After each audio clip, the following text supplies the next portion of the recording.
Song Fei's university life was rather unremarkable, attending mandatory classes, skipping electives, and preparing for the CET 4 and CET 6 examinations. If there were to be any source of distress, it would be her entangled relationship with her academically gifted ex-boyfriend, Qian. As the saying goes, it is difficult to nurture a relationship with those of low character. Proximity breeds contempt, while distance fosters resentment. She had anticipated her university experience to pass in this mundane manner until that fateful day when an infected classmate burst into the examination hall. The zombie virus spree. Like wildfire, communication was severed, and the campus transformed into a hellish nightmare. No one knew what had become of the outside world, nor did anyone know whether to remain confined and await rescue or to break through the encirclement. Song Fei opted for the latter, and unexpectedly, Qian became her comrade in arms. Lacking extraordinary powers or the physique of a martial arts master, they could only rely on their intellect and resilience, fighting for survival in the very campus that had once felt so familiar. In summary, this is a tale of a blossoming flower of the motherland, who, while still engrossed in her studies, finds herself battling zombies for survival. The most ordinary of students engage in the most extraordinary of battles. There are no superpowers, yet there is joy and hope, grounded in reality. A carefree, optimistic underachiever meets a seemingly aloof, yet warm-hearted academic rival in this relatable saga of survival in a zombie-infested university. 1. Surprise dormitory inspection. Happy New Year! A new beginning, a fresh atmosphere. I shall diligently strive for daily updates. In the dimly lit hall, a row of orderly computer screens flickered, with only a few emitting a blinding glow. The faces illuminated by the light were youthful and vibrant, yet they were shrouded in an air of decay and impending demise, evoking an elegance and depth that seemed incongruous. If their years, Song Fei was among them. Yet he firmly believed that this result, which starkly contradicted the qualities expected of the successors of socialism, was due to the shabby, peeling faux of the internet CF, the computer desks whose original colors were nearly unrecognizable, the black keyboards harboring accumulated grime in their crevices, and the wired mice that had long lost their smoothness, all exacerbated by the feeble, sickly yellow glow of the overhead lights. Even Pan himself would find this place utterly unwelcoming. Nowadays, few patrons frequented the internet CAF. Song Fei felt that the establishment's persistence was largely due to the school's policy of shutting off lights and internet ACCs.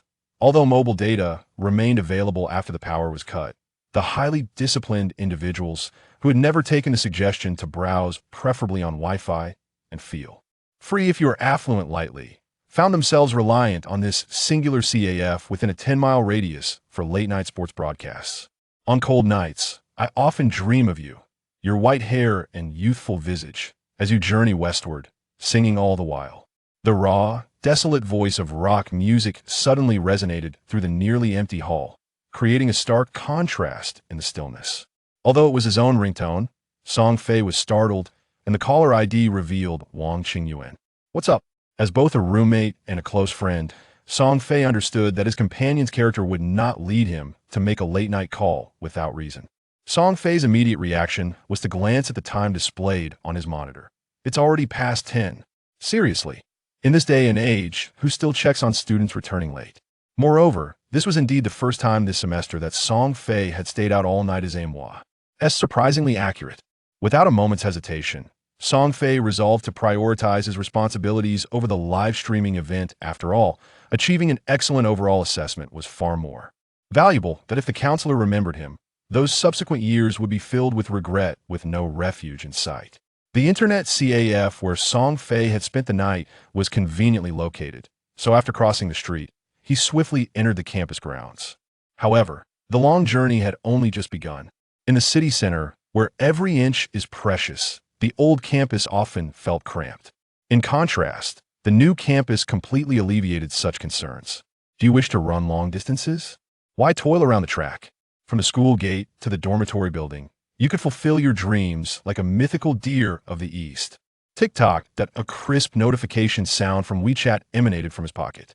While Song Fei continued to dash through the night, embodying the spirit of the deer, he retrieved his phone to list into a voice message from Wang Qingyuan. Where are you? They've already started checking our floor. This time, it's a joint effort from the student council and our department. It's quite a formidable operation. I just passed the physics building. Puff. Cover for me. Just for a moment. Releasing his thumb, he sent the message with a swift flick. 7 minutes later, the male dormitory in Building 2, Room 440, finally welcomed its wayward inhabitant. However, the intrusion of external forces had already begun as the young man swiftly plunged into the embrace of another. "Good evening, Teacher Jia," exclaimed Song, a student from the Department of Tourism Management at the School of History and Culture, standing animatedly at the dormitory entrance. The teacher and student exchanged glances for a few seconds before the former inquired, "Where have you been?" Without hesitation, the latter replied, "The restroom." As soon as the words escaped his lips, Song Fei noticed the exasperated expressions of his three roommates, one holding his forehead, another rolling his eyes, causing a chill to run down his spine. Indeed, Teacher Jia's smile took on a subtle twist. "The three of them mentioned that you wish to have instant noodles, but the dormitory's hot water kettle was empty. Conveniently, there was a classmate from an upper floor who shares the same elective as you and is quite friendly with the group. Thus, you went upstairs to borrow hot water. However, since they were unaware of this classmate's specific dormitory, they couldn't call you, and you didn't bring your phone since you were merely borrowing hot water." Teacher Jia shot him a glare, clearly already in the know. In this day and age, those who could serve as counselors were no ordinary individuals. They engaged in a daily battle-off. It's with hundreds of students, transforming ordinary people into resolute warriors. Song Fei chuckled awkwardly, trying to brush it off with shamelessness. Teacher Jia, taken aback, retorted without mercy, "How is it that you can't manage to drink water properly?" Ah, how could he forget that this fellow was a member of the student council? Meanwhile, as Song Fei mumbled to himself, the inspection team counted heads. Ordinarily, this would take merely a few seconds, but after the others had exited, Qi Yin remained alone, lingering in the room. Not only the friends of 440, but even Teacher Jia was perplexed. Is there any other issue? Qi Yin, with his striking brows and starry eyes, particularly exuded warmth and charm when he smiled, making it easy for others to feel fondness for him, especially in this moment. Teacher Jia, in addition to checking for overnight absences, we may also need to investigate high-power electrical appliances. His tone was notably diplomatic, though the reality was mandatory inspection. He chose to phrase it as may need, as if discussing it with his interlocutor. This slightly lowered stance was quite appealing, prompting Teacher Jia to gesture emphatically. That is indeed necessary. The school has issued a clear prohibition against improper electrical use. Inspect. Merely speaking was insufficient. Teacher Jia, embodying a sense of righteousness, took the lead in the inspection. Qi Yin followed silently behind him. The four companions from 440 exchanged glances, three of them brimming with confidence. The dormitory, a mere patch of territory, required less than 2 minutes for a thorough check. Soon, Teacher Jia completed his round, returning empty-handed with a satisfied expression. However, Qi Yin paused by the desk beneath Song Fei's upper bunk, his face reflecting deep contemplation. Teacher Jia, puzzled, inquired, "What is it?" Qi Yin pointed to the notebook resting on the desk and the computer case standing beneath it. "This seems a bit odd. If there's already a laptop, why is there a computer case as well?" Teacher Jia was momentarily speechless. This question was beyond his comprehension, both in significance and in its answer. Crouching down, Qi Yin extracted the computer case, laid it flat, and under the intense gaze of Song Fei, who wished him harm, he deftly removed the side cover with a click. Teacher Jia's eyes nearly popped out, as if Qi Yin had not merely opened a computer case, but had rather dissected an extraterrestrial entity. He could endure the absence of a motherboard, fans, memory sticks, and hard drives, yet the discovery of 3 electric kettles, 2 electric boilers, and a hairdryer was utterly intolerable. How could he possibly bear this humiliation? Song Fei, Teacher Jia. Despite the heartfelt calling and the tenacious grip on his legs, the counselor ultimately kicked Song Fei aside and inscribed his name with a flourish next to the note in Cayence. Small notebook that read 440 inspection of prohibited electrical appliances, a total of 6 items, with a level of authority that pierced through the paper. The misuse of electrical appliances in a university setting is as commonplace as romantic entanglements. At most, appliances are confiscated, with verbal reprimands issued, and in. Or severe cases, notifications are sent throughout the department or even the entire school. However, after successfully sending off the inspection team, the trio under 440 was baffled as to how they had been exposed. Although the case was hidden beneath Song Fei's desk, it was primarily occupied by just one kettle. The others belonged to the remaining 3 individuals, particularly Renja, the owner of the imported hairdryer, who felt as though his heart was bleeding. What on earth? Just a glance and they know? Is it the Sharingan? How extraordinary. Xiang Yang gazed at the remnants of the now empty computer case on the floor, still enveloped in an air of unreality. Wang Qingyuan cast an uncertain glance at Song Fei, but remained silent. Song Fei was on the verge of grinding his teeth to dust. After enduring until the clock struck 11 for lights out, Song Fei clambered to his upper bunk, nestled beneath the covers. An open WeChat, fervently tapping on his phone. Are you utterly bored out of your mind? No amount of exclamation marks could adequately convey the surge of emotions Song Fei felt towards Qi Yan's ancestors. Get lost. This is nothing but a personal vendetta. Do we have a grudge against each other? With that single retort, Song Fei found himself at a loss for words. Did they harbor animosity? Not at all. Although their relationship was brief and far from idyllic, it had its moments of fiery passion. Occasionally, they would whisper sweet nothings to each other in the intimacy of the bed, boasting about their clandestine tricks to hide forbidden gadgets. Even after parting amicably on WeChat, they could nod to each other in the cafeteria while queuing with their trays. Everything remained harmonious. However, today marked the moment they had irrevocably severed ties, forging a deep-seated enmity that simmered with intensity. Wang Qingyuan was the only one in the dormitory aware of Song Fei's orientation and knew he had recently been involved with a boyfriend from the same school. Yet, the specifics were not disclosed, as the other party was not one to pry. Thus, he refrained from further inquiries, only aware that their relationship had ended rather swiftly. This commotion today might baffle others, but Wang, being the academic prodigy he was, quickly grasped the truth. As a mediocre student, Song Fei was left astounded. Well, he mused, quite handsome. What good is that? It won't fill your stomach. Then what attracted you to him in the first place? Generosity. Song Fei was perplexed by the vague meaning of the ellipsis, suspecting that he had not articulated his thoughts clearly. His notion of generosity did not pertain to the willingness to spend money on oneself, but rather to the perception that the individual in question exhibited a certain maturity and grace in their actions. However, he later realized that these impressions were mere facades. With a sigh, Song Fei lifted his phone once more, intending to send a clarifying message to his roommate. Unexpectedly, another message arrived. I'm tired, going to sleep. Typically, this signified the conclusion of the conversation.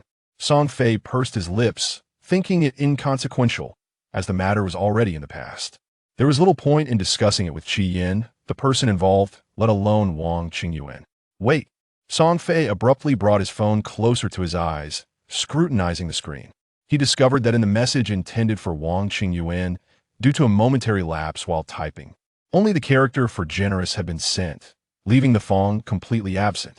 Thus, the current chat log read, what did you see in it back then? Generous.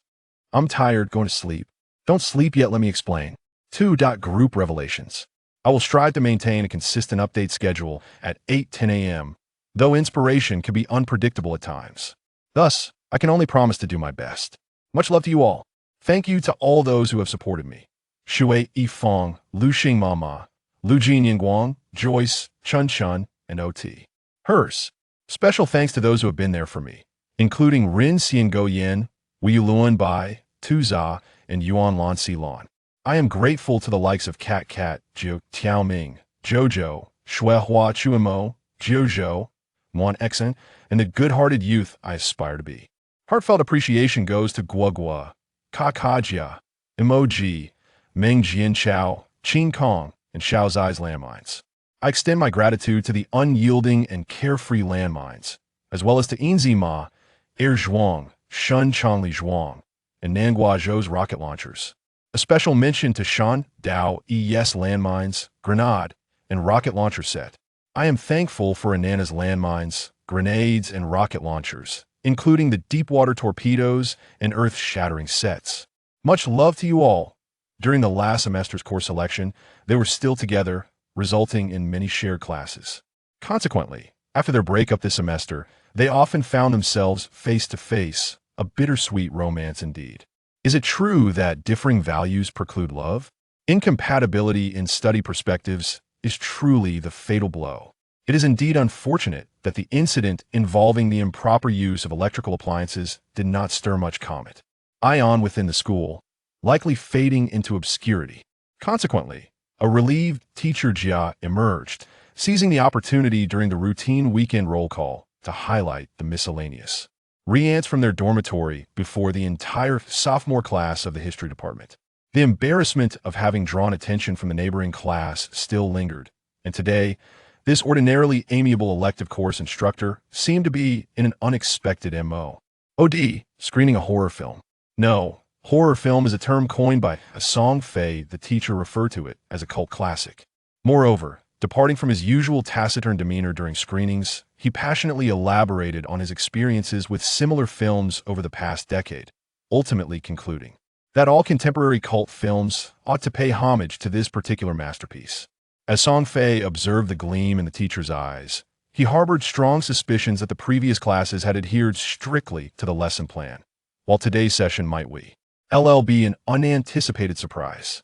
This surprise proved to be exceedingly intense. The director, with a vengeful heart, unleashed a torrent of blood and dismemberment.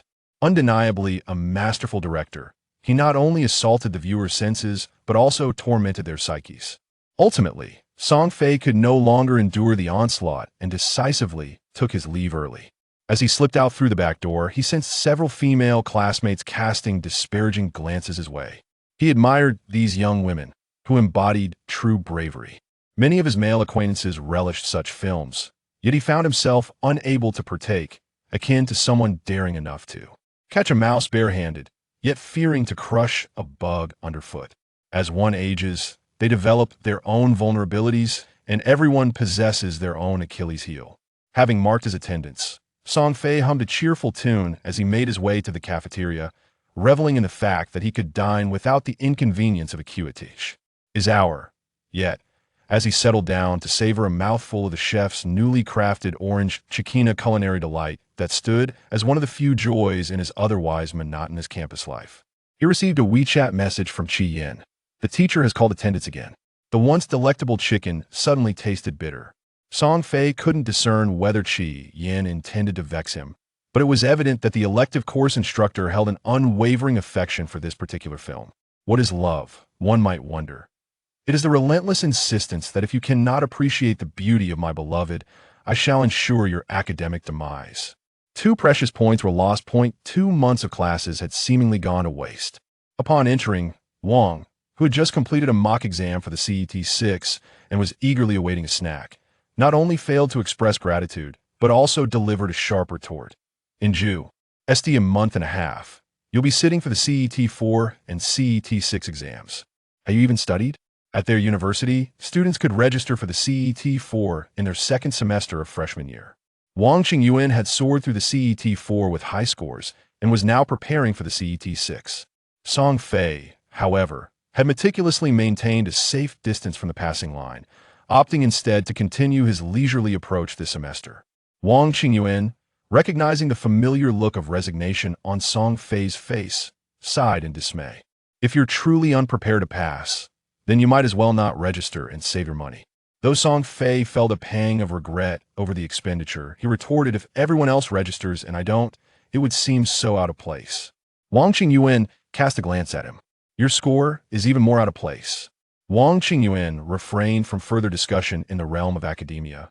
If one lacks the desire to learn, no amount of persuasion from others will suffice. Song Fei merely needed a fleeting glimpse to recognize that his friend was still embroiled in an argument with his girlfriend. The fierce expression, as if he wished to shatter his screen, mirrored that of his own from the previous night. Xiang Yang's girlfriend was a freshman from a foreign language university several stations away, their connection a mystery. Both were currently burdened with their study. Xiang Yang in his second year, and she in her first, making their already limited opportunities to meet even more scarce due to the distance. Having only been together for 2 months, they were in the throes of infatuation. Yet since last week, they had descended into a state of semi-Cold War. Have you not reconciled yet? Song Fei decided to inquire about his roommate's predicament. Xiang Yang had just hit send on his message, carelessly tossing his phone aside, his expression one of you wouldn't understand. Winning over a girl is harder than scaling a mountain. Soothing her is akin to reaching for the heavens. Fool, Song Fei advised, what good are sweet words? You need to offer something tangible, like gifts. Xiang Yang shot him a sidelong glance. Are you going to give me money? Song Fei silently turned his gaze out the window. He could provide advice, but financial support was beyond his means.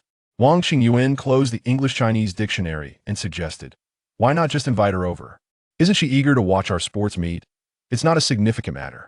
One cannot help but remark on your lack of romantic prospects. Xiang Yang felt compelled to enlighten his sin. GLE roommates. When a girl expresses a desire to attend the sports meet, the underlying implication is that she wishes to see you. If you truly lack an event to participate in, consider this. You could simply treat it as an excursion for the two of you. Isn't that settled then? Wang Qingyuan replied, bewildered. Wang Qingyuan. Song Fei glanced at the vibrant red fan resting beside his pillow, speechless.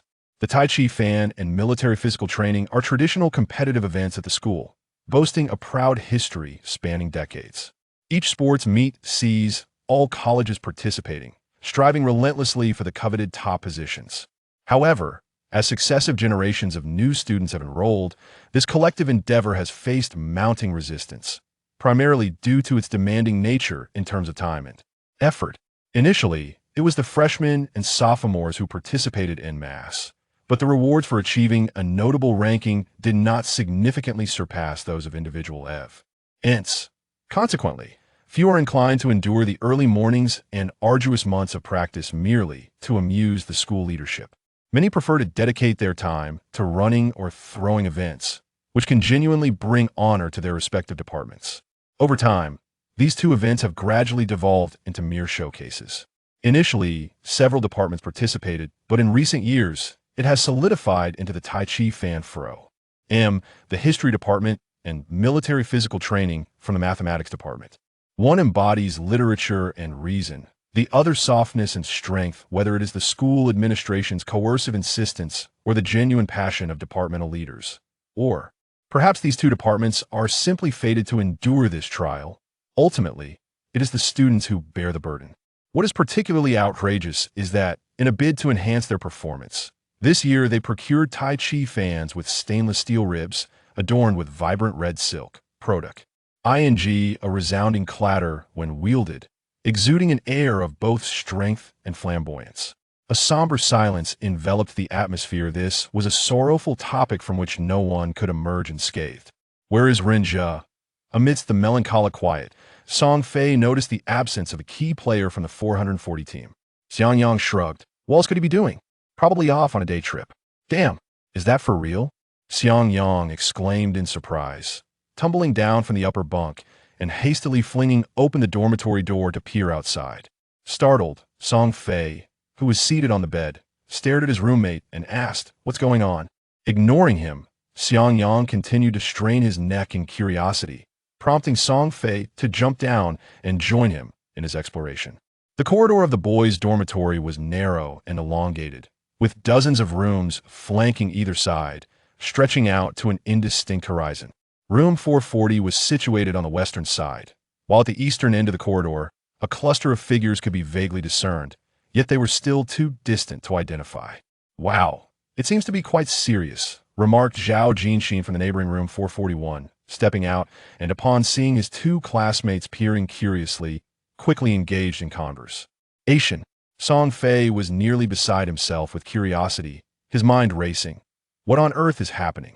Behind him, Wang Qingyuan also approached, suggesting, just check the group chat. Initially, there was a sense of anticipation regarding Song Fei, yet upon conclusion, a profound sense of disillusionment ensued. While it is plausible that an incident occurred after all, the police would not be summoned without reason. The most likely scenario involves the loss of belongings, prompting the rightful owner to file a report. Such occurrences are far from uncommon in dormitory buildings. The tales of disappearances and tragic fates are mere sensationalism, a product of excessive exposure to societal news, often fabricated. Rumors akin to schoolyard ghost stories can proliferate across social media, each recounted as though the narrators were present at the scene, often accompanied by exaggerated claim. As if one possesses evidence, let them present it. In a seemingly orchestrated rebuttal to Song Fei, beneath the revelations from fellow students, within mere moments, someone shared an image purportedly originating from the reportee. Student at the scene. The photograph was indistinct and the small image utterly devoid of clarity. Overcome by an impulsive curiosity, Song Fei clicked to enlarge it, only to be met with a shaky, poorly focused shot revealing only a segment of a Liga disconcerting sight. The upper thigh was conspicuously absent, leaving only the lower leg and foot, the calf a gruesome mess, while the sole remaining white Nike shoe stood out starkly against the darkened, congealed blood. A wave of nausea washed over Song Fei. He remained steadfast in his belief that this so-called scene photograph was merely a random image scavenged from the internet. Yet, regretfully, it stirred memories of classic films he had previously analyzed, intertwining with his current reality, causing his stomach to churn uneasily. The grand athletic event unfolds, and I express gratitude to the absent spaces, to Gu'er, to my affection for Lei Junfan, to Fanmare, to Qianshan, and to the detested landmines. I am thankful for being Iang's grenade. I appreciate the explosive ordnance of the Mountain Island Brigade with its grenades, rocket launchers, and underwater bombs. A warm embrace. The discussions among the archaeology students ignited fervently in the history department group for half a day, but by evening, the matter was under investigation by the uniformed instructors. Students are advised not to believe or spread rumors. Any malicious rumor mongers discovered will face severe consequences, vanishing without a trace. The so-called strict punishment from the college merely entails discussions with the instructors, public reprimands, and the harshest consequence being point deductions in the comprehensive evaluation at the end of the term, which does not escalate to the level of affecting diplomas or degrees. Nevertheless, no one desires to invite unnecessary trouble. Subsequently, Song Fei privately learned that indeed, one male student from the archaeology department was missing. As for the reasons behind this absence, there were numerous versions: a grisly demise, a loss during an archaeological internship, elopement with a female instructor, inability to pay tuition leading to withdrawal, or simply a youth consumed by internet addiction who no longer wished to study. Song Fei, not one to be overly curious, quickly forgot the matter, allowing it to fade into the past. The day of the sports event arrived in the blink of an eye. The stirring march, the rhythmic announcer, the cacophony of the crowd in the stadium, and the formation of teams exuded vitality and exuberance. If one disregards those students on the stands discreetly engrossed in their mobile devices, now approaching us is the sports college. Observe their synchronized steps. Listen to their resounding chants. They are akin to the nascent sun, embodying the promise of the future. This term feels rather antiquated. Rinja could no longer endure the monotony. His phone's battery life was inadequate, and he was reluctant to carry a power bank everywhere. Initially, he thought he would pay attention for a while to elevate his spirits, but if it became truly tedious later, he could play a game to conserve some energy. However, he was met with an onslaught of uninspired opening remarks, undoubtedly lifted from the internet. Xiang Yang, who had just finished a round of mobile gaming, remarked in disbelief. "You're actually listening." The first-year students from the history department occupied the viewing area, now free to comment on others from their vantage point. Song Fei scrolled through Weibo for a bit, finding it rather dull. Upon hearing Rinja's comments, he instinctively glanced over. They were situated in the second area after the podium, and at that moment, the physical education department's square formation was parading before them. As expected, the girl holding the sign had a waist that was distinctly feminine, neither too slim nor too stout, with beautifully defined lines. Though her features were merely delicate, her entire presence radiated a healthy beauty. Following the physical education department was the School of Journalism and Communication. If the girls from the physical education department possessed a waist and legs, the girls from the journalism department boasted both a defined waist and an impressive bust. Yet, eclipsing even their allure was their enchanting countenance, reminiscent of celestial beauty. Song Fei knew that students from the art and broadcasting departments generally surpassed the average in attractiveness, many standing out quite prominently. However, this girl, even among such company, was immediately eye-catching. Her beauty was disarming in its gentleness and purity, evoking a sense of profound comfort. Perhaps the male students in the stands were too overt in their admiration, for as the girl approached, she turned her head and smiled at them. Her bright eyes and radiant smile were captivating. Wangxing Yuan, armed with a couplet of eloquent phrases, forcefully interjected. Song Fei, perplexed by the utterance, was enveloped in confusion when the voice from the loudspeaker grew increasingly exuberant. Now approaching us is the School of Life Sciences. The sea is vast, allowing fish to leap. The sky is high, permitting birds to soar. The subsequent remarks of the announcer slipped entirely past him as he was preoccupied with searching for someone. Regrettably, he failed to spot a familiar figure within the square formation. Perhaps those from his department participating in the parade were also freshmen, he mused, feeling a tinge of disappointment as he watched the procession of the life sciences depart into the distance. A sudden gust of wind swept through, causing Song Fei to shudder. It dawned upon him, why on earth was he seeking that scoundrel? He had initiated the breakup himself, and to dwell on it now felt utterly absurd. Shaking his head, he redirected his attention towards Xiang Yang. Yangzi, when is your girlfriend arriving? After a lengthy discourse, Mrs. Xiang emerged victorious. Not only did Xiang Yang enthusiastically welcome the prospect of bringing his girlfriend to the sports event, but he also divulged the melancholic details of his impending participation in the Bagua Tai Chi fan performance. To his surprise, the girl was quite eager, not only planning to attend but also intending to bring along 2 friends. With a resigned sigh, Xiang Yang lamented, but we have our performance in the afternoon.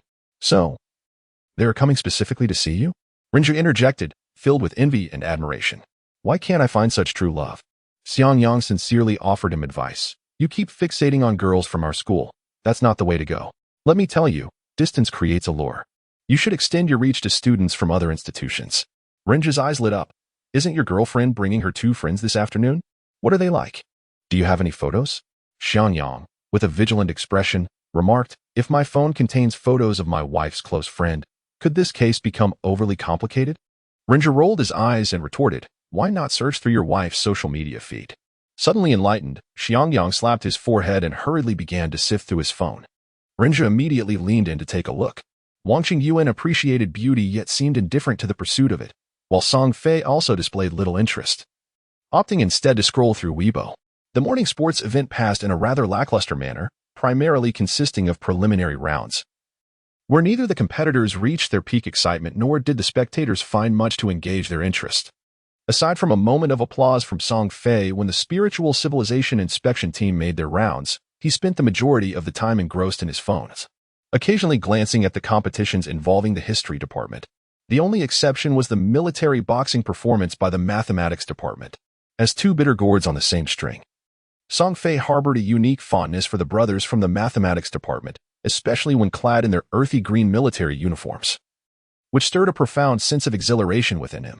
At noon, Xiang Yang treated everyone, taking the entire 440 group along with his wife and her 2 close friends to the 2nd floor of the cafeteria, where they ordered from the stir-fry window. Xiang Yang's girlfriend was quite adorable, with a round face, large eyes, and long eyelashes that fluttered charmingly, embodying the quintessential lowly aesthetic. Rinzhou exerted all his charm to connect with the other 2 girls, yet they did not seem particularly interested in him, frequently diverting their attention to Wang Qingyuan instead.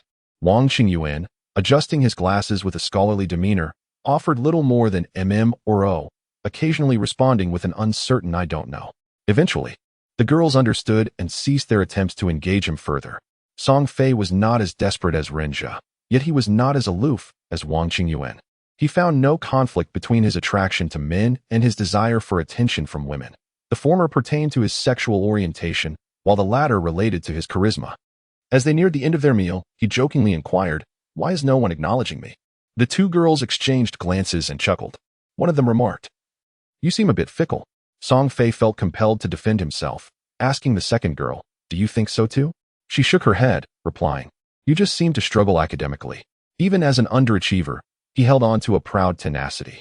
The group of 440 donned elegant white Tai Chi uniforms, wielding resonant red Tai Chi fans, becoming the center of attention as they made their way to the playground, where they were frequently photographed, creating a breathtaking spectacle. Upon entering the playground and reaching their designated assembly area in the corner, they were greeted by a sea of white and red, finally feeling a sense of security. With time to spare, the Tai Chi masters stood in small clusters, stealthily approaching their partners. One of them pulled Xiang Yang aside to cheer for her boyfriend. Appa, go for it. Xiang's fan dramatically swished open, creating a feeble breeze, while his buzz cut remained utterly still. Watch me, Brother. At that moment, a few athletes clad in shorts and tank tops entered through the playground gates. Following the Tai Chi fans, they too were there to await the check-in for their competition. Among the figures he had searched for earlier that morning, one stood out, Song Fei. You bastard. Someone called out to him. With a forced smile, he approached. Is it a competition? Qian nodded slightly, then scrutinized her ex-boyfriend's appearance with a hint of suspicion. Song Fei also dramatically flicked open his fan, yet wisely refrained from fanning himself. It was a Bagua Tai Chi fan. Qian chuckled, her eyes curving like crescent moons. In that moment, she appeared utterly harmless, radiating an innocence akin to that of a virtuous soul. Song Fei nearly lost himself in the allure of her smile, but fortunately, she remarked, You're quite adorable. He felt an overwhelming urge to don his spiked shoes and give her a swift kick. Soon, the assembly time arrived. The announcer's voice echoed through the loudspeaker, inviting everyone to enjoy a performance by the College of Historical Culture, Bagua Tai Chi fan. Let's give a warm welcome as the second-year students from the history department, neatly lined up, marched into the center of the playground. Qian and the 20 or so athletes set to compete were observing from the adjacent track, particularly Qian, who looked utterly enthralled. Song Fei felt as if a thorn were lodged in his back, and even as the music began, his gaze kept drifting towards her. After enduring the performance, Song Fei hastily blended into the crowd, eager to leave the playground. As he stepped outside, he caught sight of Qian, who was laughing so hard she nearly doubled over. He lamented to himself that he had never appeared grand in her presence. Perhaps it didn't matter much this time. The starting gun fired, and the 20-odd competitors at the starting line began their leisurely run. He had harbored feelings for Qian, initiating their flirtation. And when she agreed to date him, he had been elated, unable to sleep for several nights. However, as their relationship deepened, discord began to surface, most palpably in their daily interactions. Qian navigates the 4 essential domains of classroom, library, cafeteria, and dormitory. When classes are in session, he diligently attends. When they are not, he engages in self-study. In the evenings, he dedicates time to physical exercise on the playground. In stark contrast, his counterpart, Song Fei, attends classes but retreats to the dormitory when free, avoiding the playground except during physical education and entirely neglecting the library. Initially, Song Fei tried to maintain the facade of a dedicated student, accompanying Qian in his academic endeavors. However, as time progressed, he found it increasingly intolerable to witness Qian immerse himself in study for an entire day while he languished in tedium beside him. No matter how handsome Qian's profile appeared, it could not substitute for the allure of an engaging television series. Eventually, when Qian extended invitations for collaborative study, Song Fei began to evade them. Qian, not oblivious to this shift, quickly discerned the situation and embarked on a protracted journey of education, which could be succinctly termed as confrontation. The essence of his critique was that Song Fei was errant in many respects, merely coasting through school, and would likely achieve little in the future once he entered the workforce. Song Fei, who was not known for his patience, eventually erupted in retort after enduring Qian's incessant admonishments. Their disputes were devoid of truth or falsehood. Rather, Song Fei resented the underlying disdain in Qian's words. If Qian held such contempt, why had he initially agreed to enter into a relationship? Yet, Qian deemed it beneath him to engage in arguments. Whenever Song Fei lost his temper, Qian would suggest that he calm down and reflect before they re-engaged in dialogue. Each time, Song Fei was left with a simmering frustration with no outlet. Ultimately, during one particularly heated encounter, he failed to regain his composure and directly proposed a breakup. Classmates who were acquainted with him unanimously praised Qian for his admirable looks, commendable character, and stellar academic performance, seemingly lacking any flaws. Song Fei, however, felt as though all the shortcomings had been unjustly attributed to him. In the cafeteria, a chance encounter unfolded. Gratitude is extended to Kaka, the auspicious bamboo. 56, X2, 3. Meteor Mama, X2. I love Lei Ju Fan, Jojo, the absent space, disliked by humans and dogs, insomnia, and the little 6 June who fled while holding onto the rolling ball. Special thanks to Fat Horse's rocket launcher set. Appreciation is also due to Yamada Ichinos for the grenade and rocket launcher set, and to Whale Big Cat for the invincible combination of grenades, X4, rocket-propelled shallow water bombs, and deep-sea torpedoes. Moi? A figure leaned over, resting on his knees, panting heavily. Song Fei recognized that he had reached the pinnacle of exhaustion. The final sprint was merely a test of limits. If it were him, Song Fei mused, he would surely collapse onto the ground in a starfish pose, indifferent to all. However, that was Qi Yan, who maintained his composure at all times. It remained uncertain whether this nearly obsessive self-discipline was inherent or cultivated. The finish line was situated near Song Fei's area. If Qi Yan were to glance over at that moment, he would undoubtedly lock eyes with Song Fei. With their pure white robes, it would be difficult not to be recognized. Yet, throughout the event, Qi Yan had his back turned, never casting a glance in their direction until he departed. Despite the banner, Song Fei felt a tinge of regret for him. Given Qi Yan's nature, not securing first place equated to failure, whether second or last held no significance. Contemplating this, and then observing that solitary figure, an unexpected surge of compassion arose. The sports meet spanned 2 days, and on the afternoon of the second day, the students from the physical education department, who had been tirelessly engaged in organizing events, officiating, and scoring, transformed into sweeping monks as the performance match commenced. Typically, one might say that without comparison, there is no harm. However, when the disparity between two entities is exceedingly vast, even the removal of the weaker participant leaves one astounded by the prowess of the stronger. It is akin to a gust of wind that sweeps by in an instant, leaving no time to catch a glimpse of the figure, compelling one to merely pursue the swirling dust stirred up by the champion. Ultimately, the classmates of room 440 concluded that every field has its own expertise, and perhaps it is best to diligently practice Tai Chi as the sports meet concluded. The weather began to cool. In the campus, some of the more temperamental broadleaf trees started to turn yellow, occasionally shedding a few leaves that danced upon the still proud and upright pines, creating a unique beauty with the golden foliage contrasting against the deep green needles. Song Fei returned to his habitual routine of attending compulsory classes, skipping electives, chasing after the latest series, and scrolling through his phone. Yet, after a week, he felt an unsettling discomfort. In the dormitory, Wang Qingyuan was often engrossed in either reading or solving problems, while Xiang Yang typically engaged in affectionate exchanges with his partner via his phone. Rinja was rarely seen outside of class, often preoccupied with flirting with classmates or in pursuit of such endeavors. However, in recent days, room 440 was consistently bustling with activity, and aside from Song Fei, who clutched his notebook, the remaining trio was diligently engrossed in their studies, their commitment evident even from their silhouettes. As Song Fei sat up on the upper bunk, the setting sun cast a warm and gentle glow over room 440, enveloping both a bewildered individual on the upper bunk and 3 diligent students below. In that moment, the sight of his roommates laboring away seamlessly merged with the image of an ex-boyfriend, evoking a chilling sense of having just escaped from a tiger's den only to stumble into a wolf's lair. Clearing his throat, Song Fei cautiously inquired, "Excuse me, may I interrupt you both?" Although his words were directed at 3 individuals, Wang Qing remained deliberately still, while Xiang Yang and Rinja eagerly looked up, asking, "What is up? What is going on?" Song Fei felt a sense of relief. At least his roommates still possessed a clear understanding of their roles. It was time for him to question them. "Have you both been possessed or bewitched, striving so diligently for ascendance?" Rinja exchanged a glance with Xiang Yang, silently urging him to speak. Xiang Yang nodded, looking up with earnestness. "Brother, sharpening your sword before the battle may not be swift, but it certainly shines." Song Fei felt as though the exam papers on their table were radiating a blinding, kaleidoscopic brilliance. The crux of the matter was, hadn't both of them passed the CET for?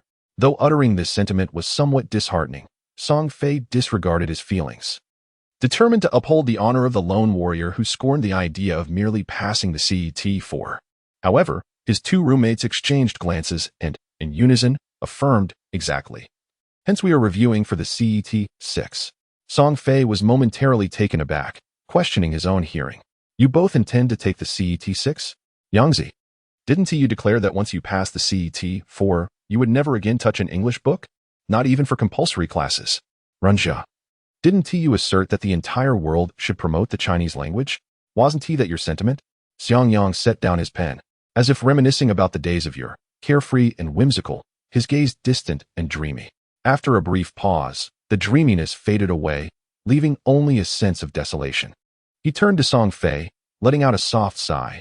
"Young man, you wouldn't understand. There exists a kind of diligence that arises from your beloved believing you ought to be diligent." Song Fei swallowed hard, suddenly yearning to offer a comforting embrace to his classmate. "And you? You still lack a partner, don't you?" Xiang Yang's helplessness is understandable. Yet Rinja's fervor is utterly unwarranted. He tossed his flowing hair and remarked, "Buddy, do you still not perceive the reality? You have less than 3 years left to rely on your academic achievements to attract girls. If you do not toil in your youth, you will only lament in old age. I'm heading downstairs to fetch some water. Does anyone require anything?" Song Fei leaped from his bed, deciding to visit the water room to calm his tumultuous emotions. Wang Qingyuan replied, "No need." Rinja added, "I just filled up at noon." Xiang Yang remarked, "I'll go later, and I'll grab a bite at the cafeteria too." Once one enters the hallowed halls of academia, the path of a poor scholar becomes that of a mere passerby. Even fetching water no longer necessitates personal effort, and a wave of melancholy enveloped Song Fei. Ever since their hot pot was confiscated and their instructor publicly reprimanded them, their dormitory had become remarkably well-behaved, and of late, they had been carrying thermoses downstairs for refills. Song Fei decided to dine first before fetching water, thus placing his emerald green thermos among the sea of containers at the entrance of the water room. He wisely leaned it against the windowsill for 2 reasons. It was easily memorable, and the barred window allowed him to securely fasten his thermos to the iron railing with a bicycle lock. A painful lesson in fire safety, theft prevention, and loss aversion. The cafeteria was eerily quiet at 5 o'clock, with dishes yet to be fully laid out, let alone any students present. A glance revealed only a few heads amidst rows of vacant plastic stools. Song Fei strode directly to the first counter, first serving himself rice before moving to the second window, where, as anticipated, new dishes had been hastily arranged. Today, I arrived quite early. The Annies who have long been working in this area are already familiar with Song Fei, while there are students willing to experiment with new dishes. Those who frequently take on challenges are as rare as a phoenix feather. Over time, she has refrained from showcasing her wrist-flipping skills while serving food. Watermelon stir-fried rice cakes. All right, I'll have a serving of mapo tofu. Song Fei enjoys trying new flavors, but she is not naïve, as she was halfway through her meal. The cafeteria began to fill up gradually, with at least half an hour remaining until peak hour, so she paid little mind and continued to savor her food. That was until someone sat down across from her. Song Fei's first reaction was to frown. She raised her head to say, "There are plenty of seats over there. Why squeeze in with me?" But upon seeing Qi Yan's face, she was momentarily taken aback. Thankfully, she was eating tofu and not meat, allowing her to swallow with some difficulty. What a coincidence. Qi Yan smiled, maintaining that spirit of camaraderie. Song Fei glanced at the dish on his plate. A medley of red and white, and couldn't help but ask, "Did you inquire about this dish before ordering?" Qi Yan replied without hesitation, "No need to ask. It's obvious, watermelon stir-fried rice cakes." Song Fei was left speechless, filled only with admiration. Qi Yan paused for a moment, then bowed his head to continue eating, remarking, "Sometimes it's good to switch up the flavors." Song Fei couldn't discern his expression clearly, but sensed an odd atmosphere between them, though she couldn't quite articulate what felt strange. Fortunately, this unbearable subtlety was soon dissipated by the unspoken expression on the other's face. Holding back a laugh, Song Fei said, "Come on, brave soul, give me your impressions." Qi Yan spat out a piece of rice cake, unprecedentedly offering a single word, "Damn." The dish that compelled the exemplary student to utter profanities was ultimately all bestowed upon the leftovers cart. Qi Yan callously divided 1/3 of Song Fei's mapo tofu. Even if the cafeteria lady did not skimp on the servings, such sharing seemed rather inappropriate, especially since they were sharing a single dish. Eventually, Song Fei could no longer bear it and went for a serving of kung pao chicken. To his dismay, Qi Yan showed no restraint, directing his chopsticks toward the chicken pieces. Annoyed, Song Fei exclaimed, "Which dish are you actually eating?" Qi Yan, with rice grains adorning his face, looked utterly bewildered and innocent. "Can't we eat both together?" he replied, breaking into a smile, his appearance somehow elevated by the bits of food at the corners of his mouth. Song Fei was nearly blinded by his charm and chose to avert his gaze, focusing instead on his rice. In truth, Qi Yan was quite pleasant when he was teasing him, much like at that moment, exuding a blend of handsomeness and endearing softness. A charming mix of striking and adorable. There was a time when Song Fei had even entertained fantasies about him, but never mind. The past is best left undisturbed, as life is already fraught with storms. By the way, you should refrain from going out these days. Qi Yan abruptly set down his chopsticks, his previous softness replaced by a commanding tone. Instinctively, Song Fei felt the urge to retort, "Why do you care?" Qi Yan furrowed his brow, clearly straining to maintain his composure. Did you know a classmate from the archaeology department has died? Song Fei was taken aback. Is he really dead? I thought he was just missing, or that he had withdrawn from school. Qi Yan, defeated by his naivety, retorted. You live on the same floor as him. How could you be so easily misled? What exactly is in that head of yours, tofu or paste? Neither option pleased Song Fei. He remained skeptical, as if he had witnessed it with his own eyes. I listened during the discussion with the department head. Song Fei fell silent. Qi Yan never beat around the bush, yet he also refrained from resorting to alarmist rhetoric. He recalled the photograph and, upon glancing at the mapo tofu and kung pao chicken, lost all appetite. Unaware of Song Fei's psychological distress, Qi Yan continued, 2 days ago. There was another incident at the entrance of the Science and Technology University. I have a feeling that our university town has been rather unsettled lately. So it would be wise for you to venture out as little as possible. Song Fei inquired, what happened at the Science and Technology University? Qi Yan raised an eyebrow. The face-biting incident? You haven't heard? Wait. Song Fei felt a chill run down his spine. What on earth? Could you repeat that? Face-biting, Qi Yan, well acquainted with his friend's need for clarity, articulated each word distinctly. The video has gone viral on Weibo. Haven't you seen it? Song Fei shook his head in confusion. Each day, Weibo was rife with countless trending topics, and he typically absorbed nearly all of them, save for the one that might be most pertinent. Without further ado, Qi Yan retrieved his phone, opened Weibo, and found the video that hadn't been entirely deleted, urging Song Fei to watch it himself. The cafeteria lacked Wi-Fi, and the thought of the exorbitant data charges, although incurred by the other party, caused him distress. However, soon enough, he found himself too preoccupied to dwell on that concern. The video was shaky and indistinct, the imagery exceedingly blurred. One could vaguely discern a figure collapsed upon another, seemingly gnawing, though it could also be construed as an embrace. If one disregarded the tormented screams of the recipient and the horrified gasps of the videographer, the recording lasted merely a few seconds before abruptly ceasing. Navigated to the comments section, where the top-rated response alleged that the assailant had been neutralized by the arriving officers, only for the victim to rise and assault the police. Consequently, the officers were compelled to neutralize him as well. Subsequently, the injured officers were conveyed away by paramedics. Is it credible? Inquired, gesturing towards the expos. Candidly demurred. I cannot ascertain. Harbored skepticism towards apocalyptic prophecies. The purported cataclysm of 1999 was belied by his parents' marital bliss and his own robust infancy.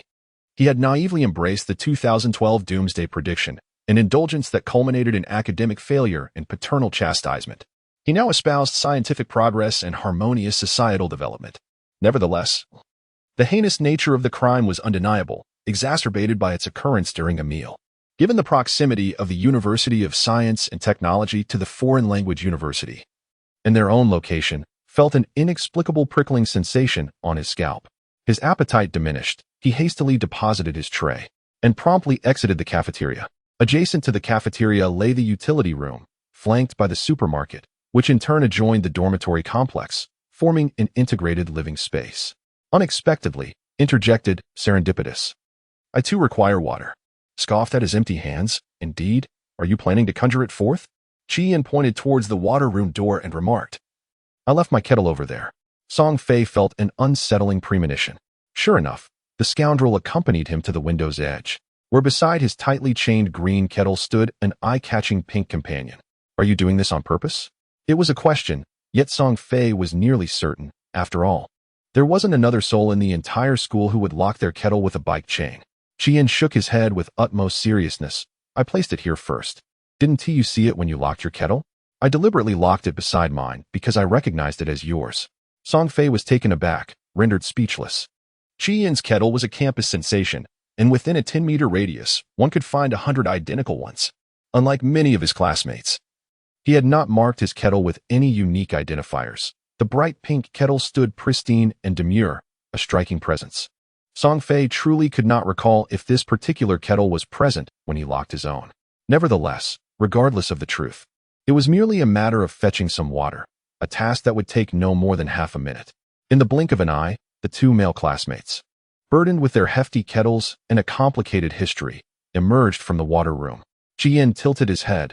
What a coincidence, I'm shopping too. Damn it. Using the same excuse twice is one thing, but couldn't he at least vary his wording? Must he not put a little thought into it? It was undoubtedly a moment of madness. Qian rarely exhibited such whims, but whenever he did, it was enough to test Song Fei's patience. Past experiences had taught him that the best course of action was simply to indulge his eccentricities. As usual, before entering the supermarket, Song Fei secured his kettle beside the handrail of the staircase at the entrance. Qian observed him relocking the chain on his bicycle, inexplicably feeling a pang of sympathy for the little green kettle. It's already written like that. Surely, you needn't lock it anymore, he remarked. Unlike the sleek surface of Qian's kettle, Song Fei's thermos bore the bold black inscription and marker, "Curse of the vortex within the kettle. Whoever steals it shall fail." Song Fei shook his head, deeming Qian overly naive. Our school is populated with many proletarian warriors who dismiss superstitions. Against them, intimidation proves futile, necessitating a strong lock instead. Qian shrugged, disinterested in his flawed reasoning. 10 minutes later, the two returned triumphantly. Song Fei's haul predominantly consisted of instant noodles, beverages, and sunflower seeds, while Qian's was much simpler, a single ice cream. Song Fei had lost the will to chide him. "Brother, the temperature has dropped today." Qian smiled brightly, taking a deliberate bite of his ice cream, his spirits elevated, sweeter than the treat itself. It seemed that occasionally leaving the library early was. "Well, wait a moment." Song Fei, puzzled, watched as Qian's expression suddenly darkened. Following his gaze to the handrail beside the supermarket stairs, he noticed the little green kettle was perfectly fine, while the little pink one had vanished without a trace. Song Fei burst into laughter, reveling in his friend's misfortune. "See? This is what you get for showing off without marking it. Hurry up and take another bite of ice cream to cool off."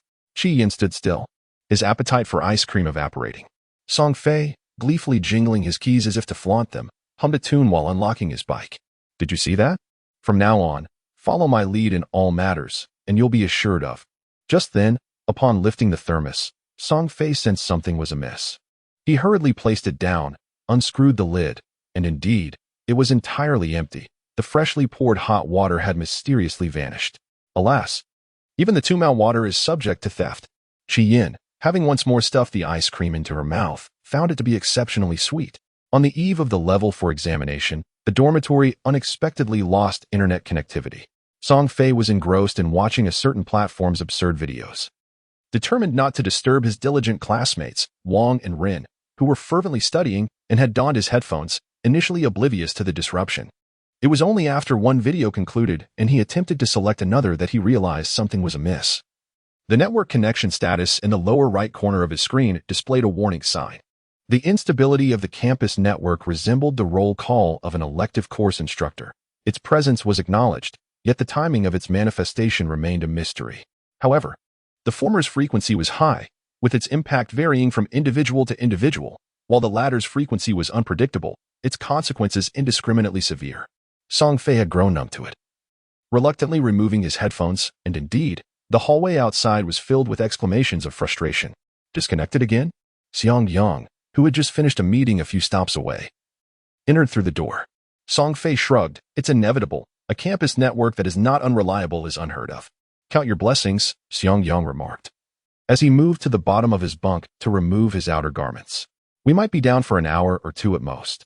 My girlfriend mentioned they've been offline for 2 days and still haven't reconnected." Song Fei felt a wave of sympathy for the young women from the Foreign Language Institute. "Well, that brings me some solace."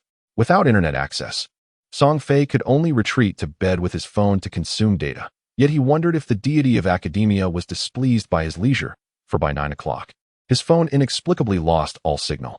Not only was there no access to 234G data, but even the ability to make a call had vanished. "Hey, do you guys have any signal?" Song Fei was reluctant to disrupt the serene atmosphere of study in the dormitory, but the deity of learning was being excessively cruel.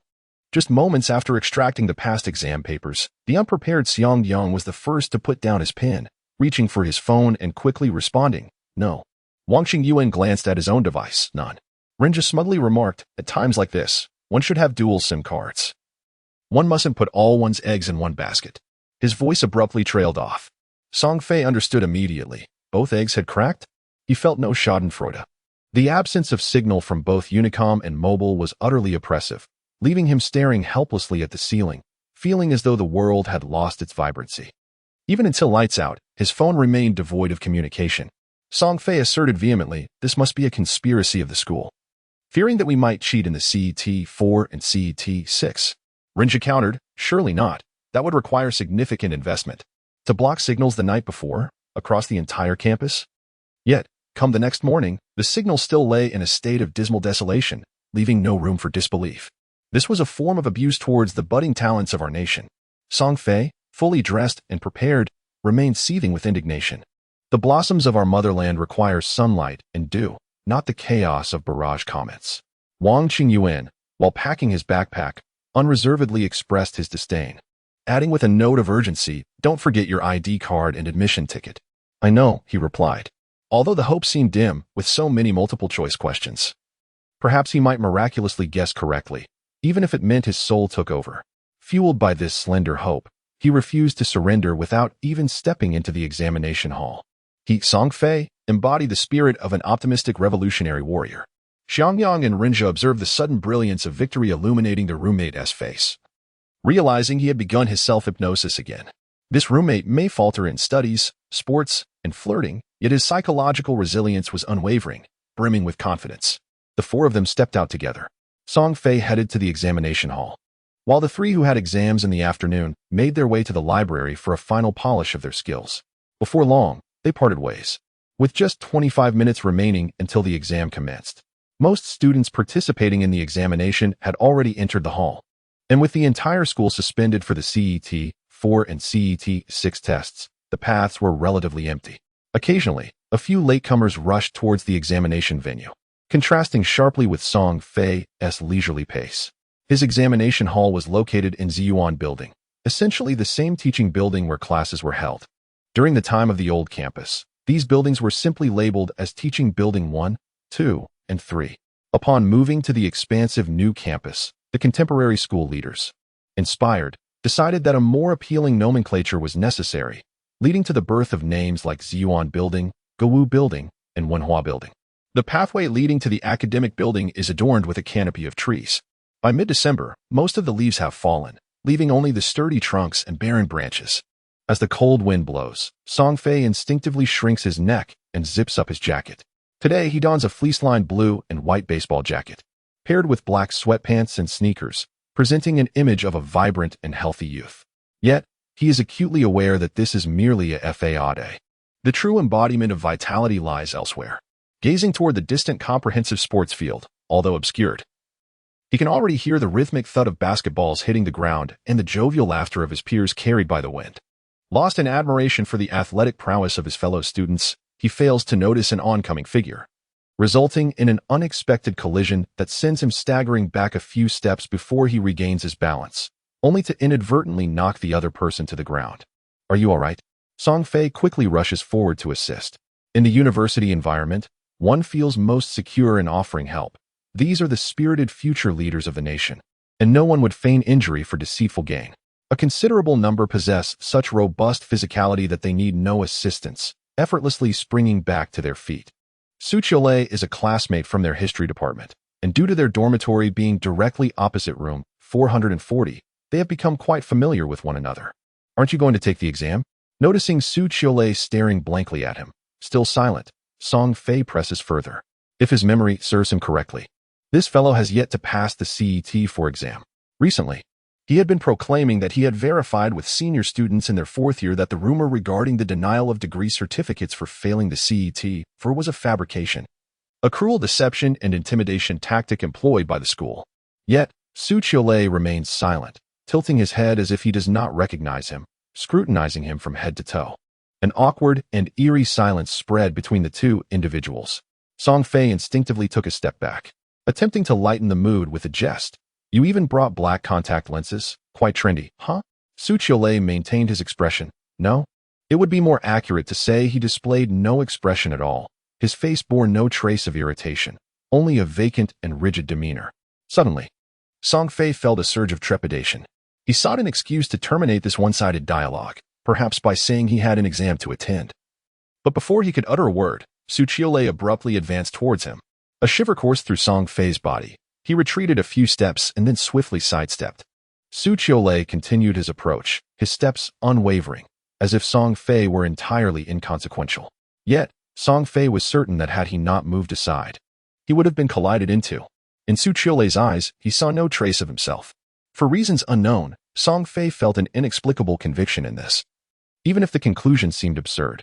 With this delay, only 20 minutes remained before the examination commenced, and Song Fei could no longer afford to study Su's rigid silhouette. He hastened towards Ziyuan Building.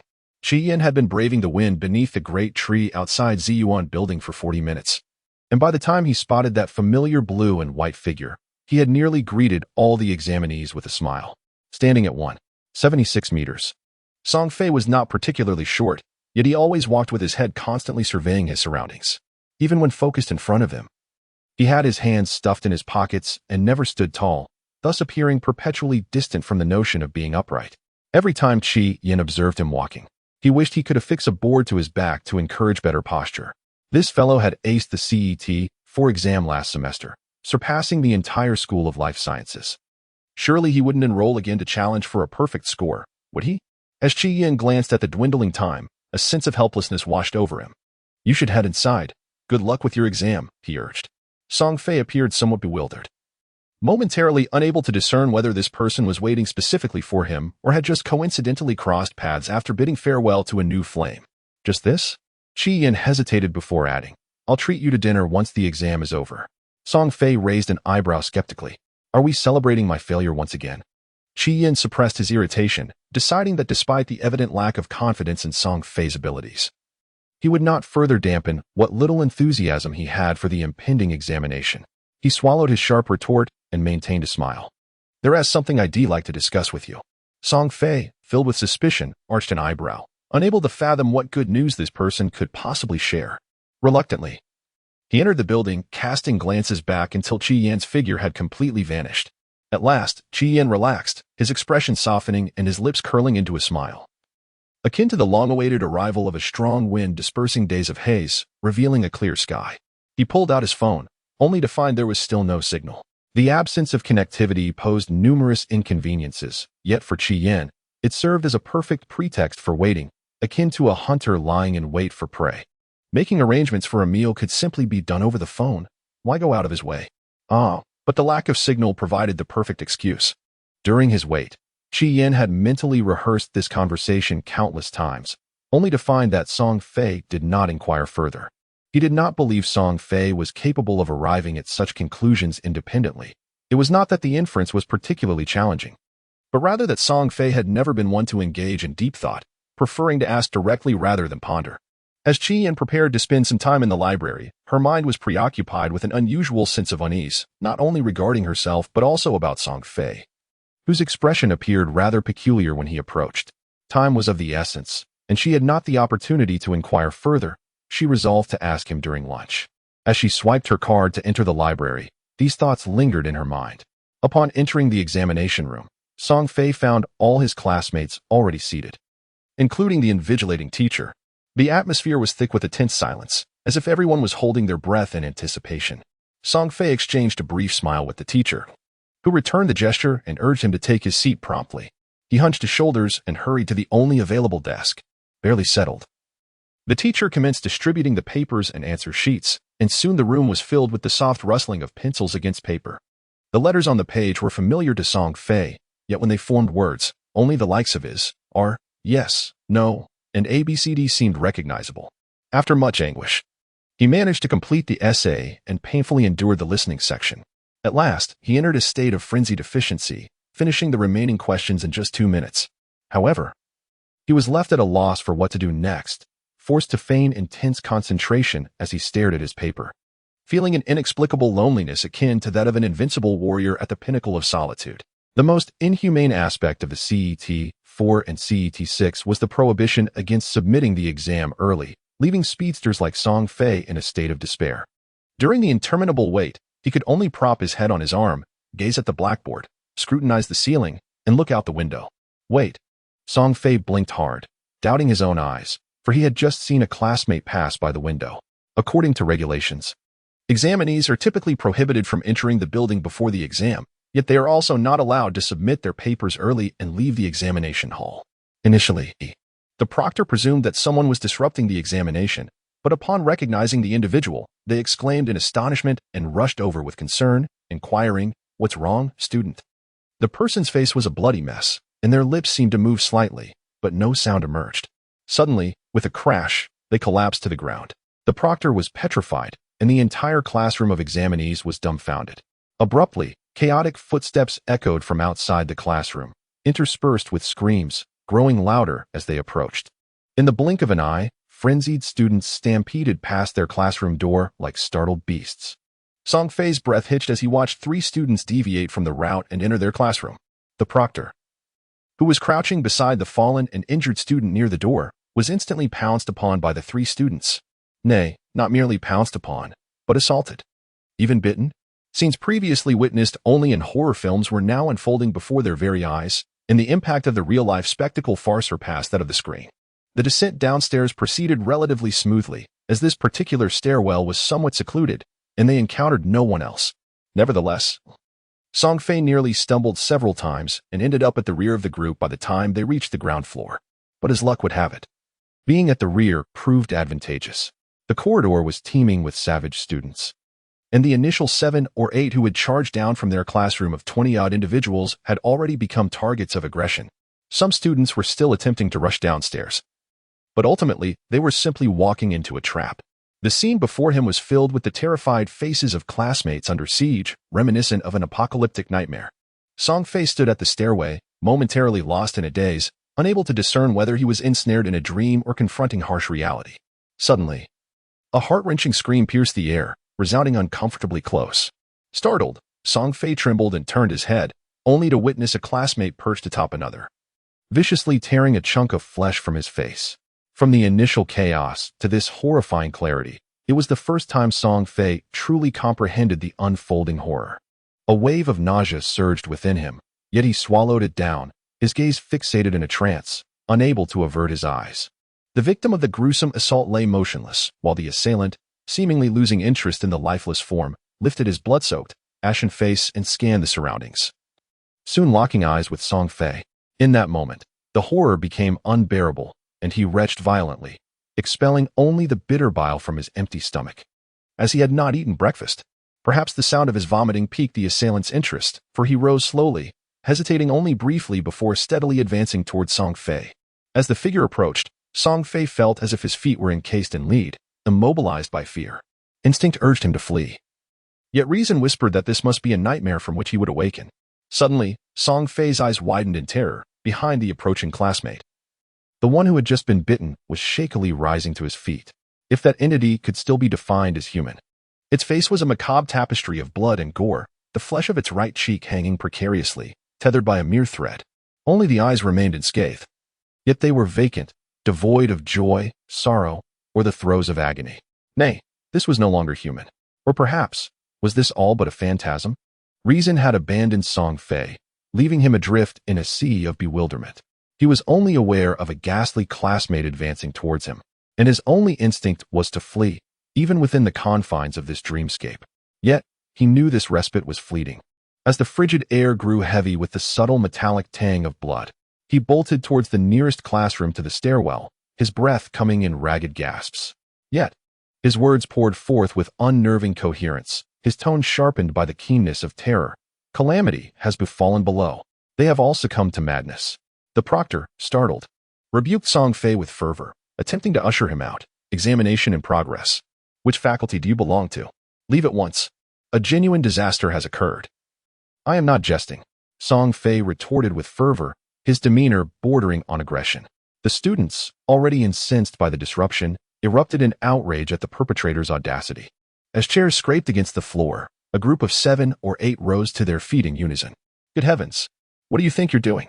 I'm going to get him. Song Fei, now welcoming a physical altercation, lunged into the classroom with alacrity.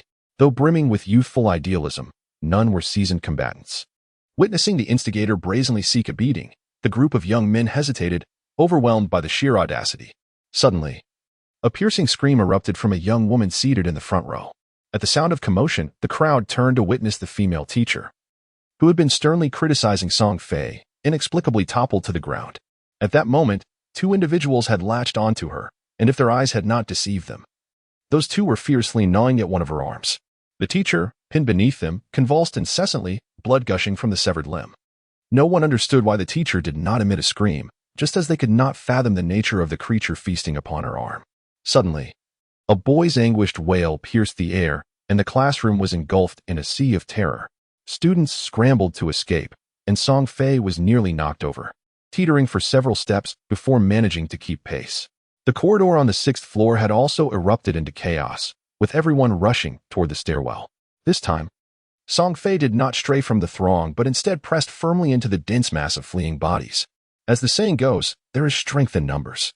The momentum of the 100 or so panicked souls proved far more powerful than that of a mere 20, and they surged forth, breaking through obstacles and escaping the confines of Ziyuan building. Song Fei was propelled forward by the sheer force of the crowd, scarcely able to glance back at the unfortunate classmates who had become the monster's prey. When she finally emerged into the daylight, it felt like a rebirth from catastrophe. However, outside the educational edifice, the air was filled with anguished cries as the dead, the deranged, and the barely alive crowded the tree-lined avenue. Alongside the throng of students from Ziyuan building, others fled from different classrooms, creating a tumultuous sea of individuals, all instinctively converging toward the dormitory area. Uncertain of who instigated the chaos, when Song Fei emerged, the throng was racing towards the dormitory area. Even those who initially intended to flee in another direction instinctively fell in line with the prevailing current. What on earth was happening? Who could possibly know? Zombies. It had to be. Is this the time for jokes? Am I dreaming? You can let them take a bite and see how it feels. The azure sky, the white clouds, and the relentless pursuit of students intertwined with the advancing horde of zombies created a vivid tableau of life and death. The students were not as swift as the main group and had fallen behind, yet one individual kept pace with the larger crowd, steadily closing the distance to Song Fei. 5 meters, 3 meters, 2 meters. Song Fei exerted every ounce of strength to increase the gap, but it was futile. As he felt the hand of the pursuer nearly brush against his back, his heart raced to his throat. Suddenly, a foot flew in from the side and forcefully knocked the classmate to the ground. Not content with that, the assailant delivered a barrage of kicks, shouting, "Die, die, die." In moments of extreme fear, rage can emerge. Song Fei was nearly paralyzed by terror at the sight of the biting classmate. Yet, the one who refrained from biting was hardly any better, as he saw the fallen student attempting to rise and the others closing in. Song Fei urgently grasped the arm of the true classmate, exclaiming, "Stop wasting time." The individual cast a glance at him, clearly still seething with indignation. Yet, as his classmate surged forth like a relentless tide, he clenched his teeth and fled. Song Fei too quickened his pace. After only a few strides, the aggrieved classmate could no longer contain himself, letting out a primal scream. "Damn it. I've been studying day and night for 3 months. Can't I just finish the exam in peace?" Sometimes, when one's fury reaches its zenith, the sense of fear dissipates entirely. Surviving the ordeal, the moment he hit the ground felt surreal, akin to treading upon cotton. The bed, the study desk, and the untidily tossed clothes over the chair, along with the bowl of instant noodles left uneaten. Yes, this was his dormitory, the place where he had lived and studied for over a year. But what lay beyond? Song Fei was uncertain. A terrorist attack? A biohazard crisis? Here he was, merely attempting to take an exam when a horde of monsters and lunatics barged in, rendering the test obsolete, and everyone scrambled in panic. Was this not the stuff of nightmares? Yet, his legs began to cramp. Everything felt so unreal, and yet so painfully real. Enduring the leg pain, Song Fei slapped himself with all his might. Excellent. Now both his legs and face were in agony. Still unconvinced, he struggled to rise, stamping his feet to alleviate the cramping slightly. He forcefully flung open the balcony door, strolled to the sink, and turned on the faucet, leaning over to let the cool water cascade over his head. The steam rising from his perspiring scalp met the icy water, transforming it into a chilled watermelon. As Song Fei straightened up, he felt as though his entire head had gone numb. The face reflected in the mirror appeared vacant and pallid, devoid of any color. Yet it was far more endearing than those creatures that would bite at the mere sight of a person. Song Fei blinked, and the pitiful figure in the mirror blinked back. He bared his teeth, and the fool in the mirror mimicked him. A moment of disorientation washed over Song Fei as he touched his leg. The cramping had subsided, yet the lingering sensation remained vividly clear. This was not a dream. Or perhaps, he was still ensnared within one? Taking a deep breath, Song Fei turned his gaze toward the floor below. He resided on the 4th floor, and leaning over the balcony allowed him a sweeping view beneath. What is all this commotion? Someone had emerged from the opposite fourth-floor balcony. Draped in a blanket, their face obscured, and their eyes dull, a clear indication of waking from a dream. Song Fei rubbed his temples, wishing to avert his eyes from the picturesque scene across the way. The student clad in undergarments was engrossed in the unfolding spectacle, entirely oblivious to Song Fei's shouts, mistaking them for some raucous cheer from a bystander. Another mutant had entered the building opposite. In a flurry of urgency, Song Fei devised a plan. Hey, you in the red briefs on the fourth floor, for heaven's sake, lock your door. Given the dire circumstances, even the dimmest of minds would comprehend. The student instinctively covered himself, finally meeting Song Fei's frantic gaze. What are you yelling about? These lunatics had already infiltrated the dormitory. You must lock your door immediately. When there are people in the boys' dormitory, let alone locking the door, many are simply left ajar, barely secured. If a mutant were to fixate on them, it would be a certain disaster. The student in undergarments tilted his head, frowning in innocent confusion. Song Fei understood that unless one witnessed the horror firsthand, it would be nearly impossible to convey the urgency of the situation. Just then, a wave of terror overcame him, and he exclaimed, "Behind you! Watch your back!" With a swift motion, the young man in his undergarments firmly grasped his opponent's arms with an unyielding grip, employing his overwhelming strength to thwart the aggressive onslaught. "Who are you? What brings you to my dormitory? Please, do not kiss me. You are quite the pervert." The assailant, restrained, could only lean forward, clearly intent on taking a bite. The young man, perplexed yet instinctively repulsed by such intimate contact, bent backward in a desperate attempt to evade. Nearly toppling over the balcony's edge, Song Fei felt his heart racing, a sudden epiphany striking him. "My friend, perform a backflip." The young man cursed under his breath, wishing he could strike from afar. "For heaven's sake, if I drop him, I'll be labeled a murderer. Look closely, he is no longer human." The young man resigned himself to the futility of communication. "What did I do to deserve this? I merely indulged in a brief slumber, and now I awaken to a world filled with lunatics." Song Fei, in a state of agitation, scratched his head in frustration, but upon reflecting, he realized that if he were in the shoes of the other student, he too would struggle to comprehend the situation. After all, they seemed devoid of humanity, unless he himself was the one unwell. Though the young man did not appear particularly imposing, he possessed notable strength, despite the standoff. The assailant found himself at a loss. Suddenly, Song Fei's eyes lit up, and he proposed a new strategy. Do not engage in this stalemate. Push him out, and then lock the door.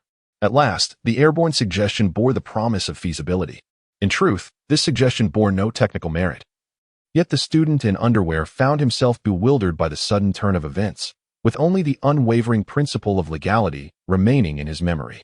At that moment, Song Fei's proposal shone like a beacon in the night, illuminating his bleak journey.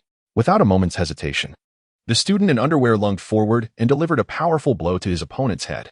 This reckless strategy, which risked equal harm to both parties, hinged on sheer desperation. The outcome proved favorable. The mutant, perhaps impervious to pain, displayed no change in expression, yet the force of the impact was undeniable, causing him to stagger backwards several steps. Retreating from the balcony into the room, the student in underwear likely felt the sting of pain, as evidenced by his grimace, yet his body showed no sign of hesitation. He immediately executed a shoulder charge with all his might, striking fiercely against the opponent's chest. The mutant could no longer maintain his footing, stumbling rapidly backward until he crashed into a chair, flailing his arms before collapsing onto the ground. Song Fei could no longer discern the situation within, but he vaguely observed the student in underwear bending down. Anxiously, he shouted, "Don't let him bite you, and prevent anyone from entering." Ultimately, it seemed that the student in underwear managed to grasp the mutant's clothing and drag him outside, despite the latter's attempt to resist in a position reminiscent of a turtle flipped onto its shell, which hindered any counterattack. At last, Song Fei heard the resounding thud of the door closing. His heart finally settled, if only temporarily. What might have appeared as mere grumbling was, in fact, the other party's attempt to regain composure after the harrowing ordeal. Song Fei understood. Do not speak of the one who has just endured a nightmare. Even he himself, at this moment, finds it impossible to accept the grotesque narrative of his classmates succumbing to madness and devouring one another. The mutated beings downstairs have vanished, and the cacophony has given way to a deceptive tranquility, reminiscent of a typical dormitory area. Yet, in this ordinarily pristine public green space, where even a scrap of paper would have drawn the ire of the cleaning staff. Dismembered limbs now lie scattered, and the caretakers have not appeared. The women of the dormitory resemble the vigilant matriarchs of the square. Their presence signifies societal prosperity and stability, whereas their absence invites chaos. Across from him, a classmate clad in undergarments realizes that he is utterly incapable of formulating any constructive conclusions on his own and thus seeks external assistance. Please, enlighten me. Song Fei admires his calm demeanor, but then reflects that he has not witnessed the horrors of the mutated beings devouring flesh, and thus, he remains untouched by the same harrowing shock that has engulfed Song Fei. As for the current predicament, Song Fei is equally bewildered, rather than imparting knowledge. He finds himself recounting. During the Level 4 exam, a horde of frenzied classmates burst into the classroom, attacking anyone in sight, pouncing and biting. The exam was unfinished. Everyone fled in terror. I assure you, the teaching building now resembles hell, littered with corpses. As he nears the end of his tale, Song Fei's eyes suddenly well with tears, leaving him speechless. The person opposite him stares in disbelief. Are you jesting with me? Though skeptical, the doubt lacks conviction, for the bloodstains and severed limbs below are glaringly vivid. Even without witnessing the events firsthand, one can imagine the brutality of the scene. A cold wind sweeps through. The classmate in his underwear, seemingly impervious to the cold, appeared to have lost all sense of awareness. Who on earth has the inclination to amuse you? A familiar voice suddenly resonated from above, lamenting about zombies and the horrors of a biohazard crisis. If it weren't for the instinct to survive, would I have neglected to submit my paper? Peering upwards, it seemed there was a figure on the balcony above, but the angle rendered the face invisible. Nonetheless, there was no need to see. The tone and grievances in that voice were unmistakable, even in ashes. The classmate in his underwear frowned at the comment. Trouble was undoubtedly brewing. With two classmates ready to testify, and the one he had just tussled with appearing far from healthy, the notion of a zombie biohazard was utterly ludicrous. Could it be an infectious disease? Something akin to SARS or avian flu? The voice from above scoffed. Have you ever heard of an infectious disease that turns its victims into cannibals? What about drug abuse? A memory surfaced of an analysis left under a Weibo post that Qian had shown him. Drug use could induce hallucinations and aggression. The voice above retorted, is it possible for so many people to be using drugs simultaneously? Is our school's water supply laced with powder? Song Fei fell into silence. This sudden eruption of terror felt like an unsolvable equation. Not only was the answer elusive, but even the problem itself seemed beyond comprehension. Qian. Both the classmate in his underwear and the one who had yet to submit his paper flinched at the utterance of that name. What a summons! What now? The classmate in his underwear had already struck up a conversation with the one who had submitted. The latter, possessing the most resilient and optimistic spirit, responded, what else can we do? We wait. With so many lives lost, do you really think the school will remain indifferent? The principal must be in a state of distress, perhaps on the verge of tears. The student in underwear remarked, what can be done? Should we capture these frenzied classmates? The student who had not submitted his paper replied, well, I don't know. We can't just engage in endless battles of plants against zombies, can we? The student in underwear added, this is quite strange. My phone has no signal at all. The student who had not submitted his paper mused, in this day and age, nothing is truly surprising anymore. Suddenly, the campus broadcast system blared to life, commanding the attention of all students. Song Fei perked up and stood. The announcement was repeated 5 times in total, and by the end, Song Fei had nearly memorized it. All right, let us wait, said the student in underwear. As he picked up his quilt once more, the broadcast indeed served to calm the nerves. He could feel the chills setting in, and it was likely that the school leaders would come to offer their condolences in the evening. The student who had not submitted his paper also felt reassured and recalled the earlier inquiry about names. By the way, which department are you from? The student in underwear confidently declared, Department of Mathematics, Luo Gong. And you? The other student reciprocated, Department of Architecture, Zhou Yil. After a brief pause, he complimented his companion. That earlier display of skill was impressive. Have you trained in martial arts? Luo Gong, with an air of nonchalance and a heroic demeanor, replied, oh, it's nothing much, just a bit of military boxing. Zhou Yil, somewhat astonished, responded, does that really come in handy? Observe how you practice. If you wish to merely play, that is acceptable. Yet if you yearn to learn something genuine, that is equally commendable.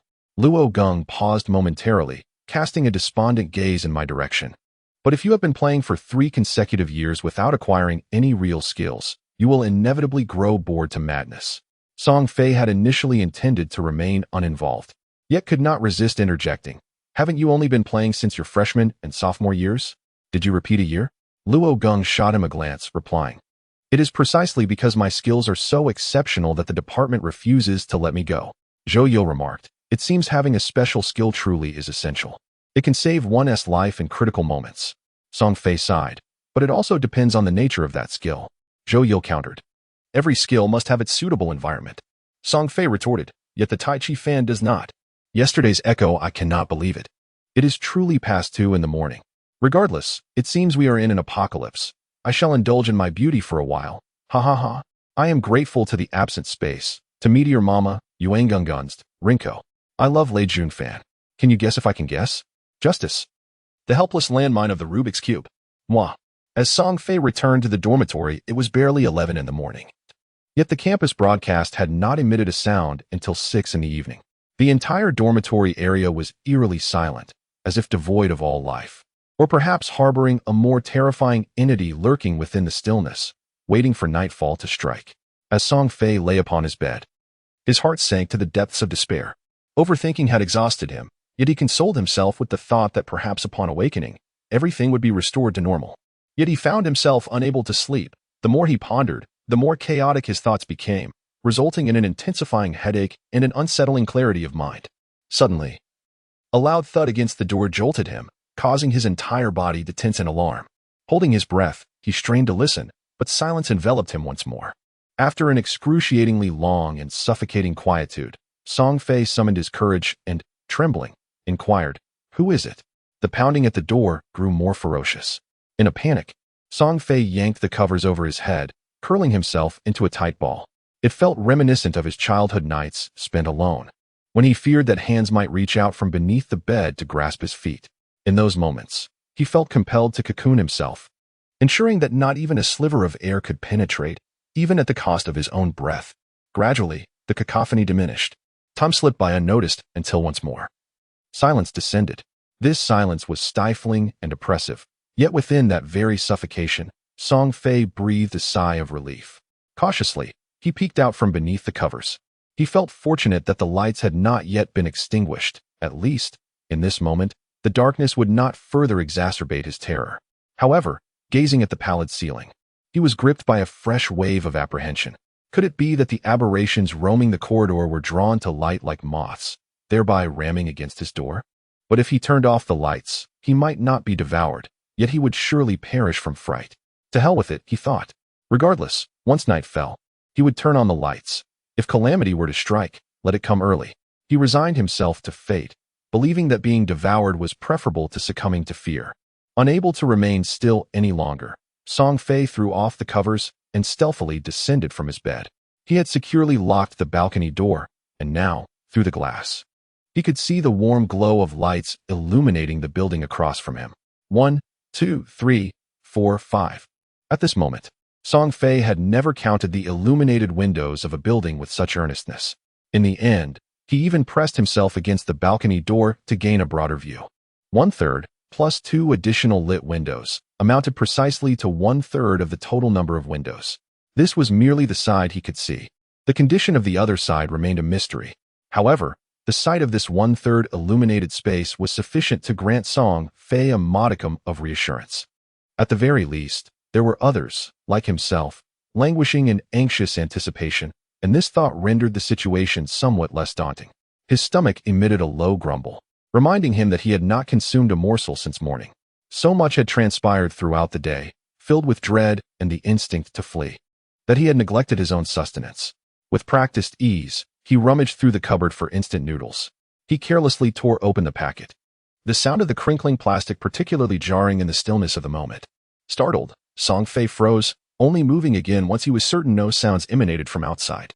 He gingerly placed the noodles into a lunchbox, knowing full well how he was handling the noodles. An outsider, however, might have thought he was delicately holding a block of tofu.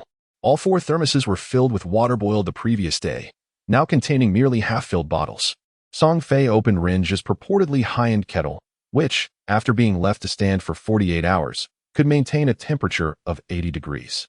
With eager anticipation, he poured water into the lunchbox until the noodles were submerged, then set the kettle down, covered the lunchbox, and began the steaming process. 5 minutes later, unable to contain his impatience, Song Fei opened the lunchbox, used chopsticks to separate the noodle cake, swallowed hard, and with a sense of reverence, opened his mouth for a hearty bite. Crunch. Delightful. The texture was indeed remarkably chewy. I devoured an entire packet of crispy noodles in a haphazard manner, followed by half a box of soup, and at last, my stomach felt content. Song Fei, feeling somewhat revitalized, climbed back into bed and soon realized his fatigue. As he closed his eyes, he finally slipped into the realm of dreams. It was an exceedingly ordinary yet profoundly comforting dream. In his slumber, Song Fei completed the final hour of his exam with composure, confidently submitting his level 4 paper. Then he met Qi Yin in the cafeteria, where they savored a delightful lunch together. The meal featured sweet and sour shredded pickled vegetables, and the serving lady generously added an extra scoop just for him. During their meal, Qi Yin tearfully confessed to the mistakes he had made during their relationship, expressing his regret for failing to recognize Song Fei's worth. He grasped Song Fei's hand, promising to abandon his library visits in favor of wholeheartedly accompanying him in binge-watching new episodes and scrolling through Weibo, pleading for reconciliation. Song Fei awoke with a start, chuckling at the absurdity of his own joy. Sunlight streamed into the quiet dormitory of room 440, which was filled with the essence of life yet bore an air of desolation. Groggy, he sat up, almost convinced that the events of the previous day were merely a figment of his imagination, until he reached for his phone charging beside him, its battery fully charged, while the signal remained on hiatus. Instantly alert, Song Fei leapt out of bed and rushed to the sliding glass door of the balcony, where he indeed discovered a distorted face mirrored on the opposite building's glass door. Upon seeing Song Fei, Luo Gong immediately brightened up and waved enthusiastically. Song Fei reciprocated the gesture while carefully sliding open the balcony door. First, there was a crack. He leaned in to listen, and it seemed silent. Steeling himself, he burst out, but one hand remained gripping the doorframe, resolved to take a quick glance downstairs. If anything seemed amiss, he would swiftly retreat indoors. The first floor was utterly deserted. Song Fei maintained his stance, one hand grasping the doorframe while the other supported himself against the balcony. His keen titanium-enhanced gaze scanning the area for 2 minutes. He confirmed that, indeed, there was nothing in sight. No living souls, no mutants, no corpses, not even dismembered limbs. The stark, neatly arranged greenery surrounded by bare shrubs looked the same, though the flowers had withered and turned yellow in the chill. The bulletin board at the building's edge still radiated youthful exuberance. Its message shifted from the truth is singular to the dormitory is my home. Civilization relies on us all. Everything remained tranquil as before, if one could disregard the darkening stains of blood on the asphalt. Unfortunately, Song Fei could not ignore them, and with his exceptional eyesight, he could no longer hold onto the doorframe. He dashed to the restroom and retched violently. If only the distance weren't so great, he would have relished the opportunity to vomit all over his face again. Luo Gong, seeking solace and humor amidst their shared torment, remarked, "Hey, did you hear the broadcast last night?" Song Fei's eyes widened, an urgent tone laced with an unmistakable glimmer of hope. "They broadcasted last night." Luo Gong paused, bewildered. "I don't know. I didn't hear it. I was asking you." In that moment, Song Fei realized he had misjudged Qi Yin. In a world where many would wish to strike him for merely speaking, Qi Yin stood out as a refreshing anomaly, one who could at least repay with his physical form. "Good morning."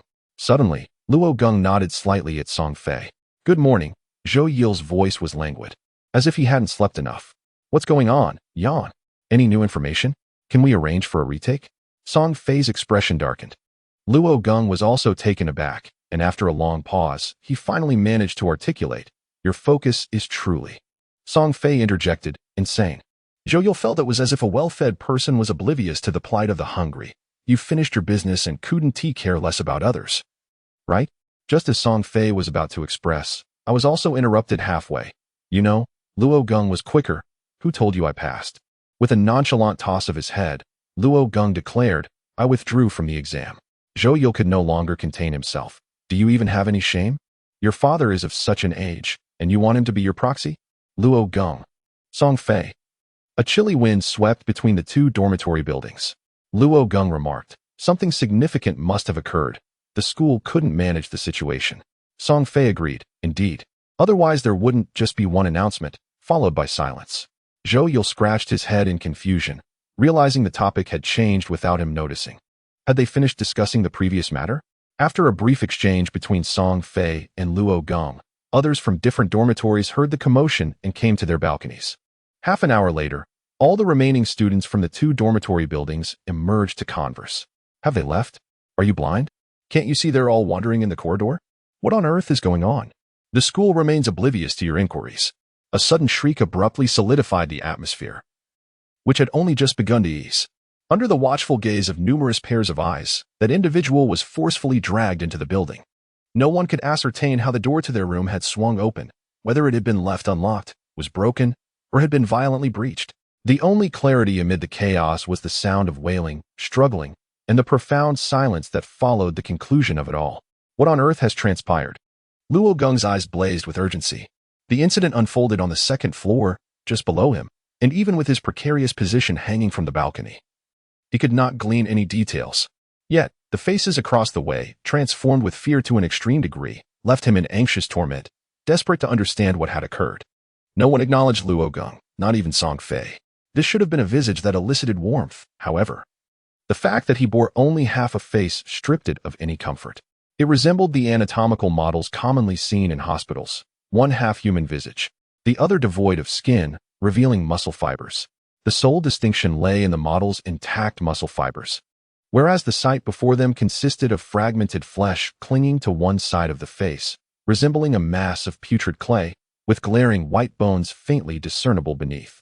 Song Fei's stomach was empty, leaving him to retch incessantly. If yesterday's unexpected calamity merely instilled a generalized terror among everyone, now this fear had taken on the most vivid and tangible embodiment. A classmate broke into tears.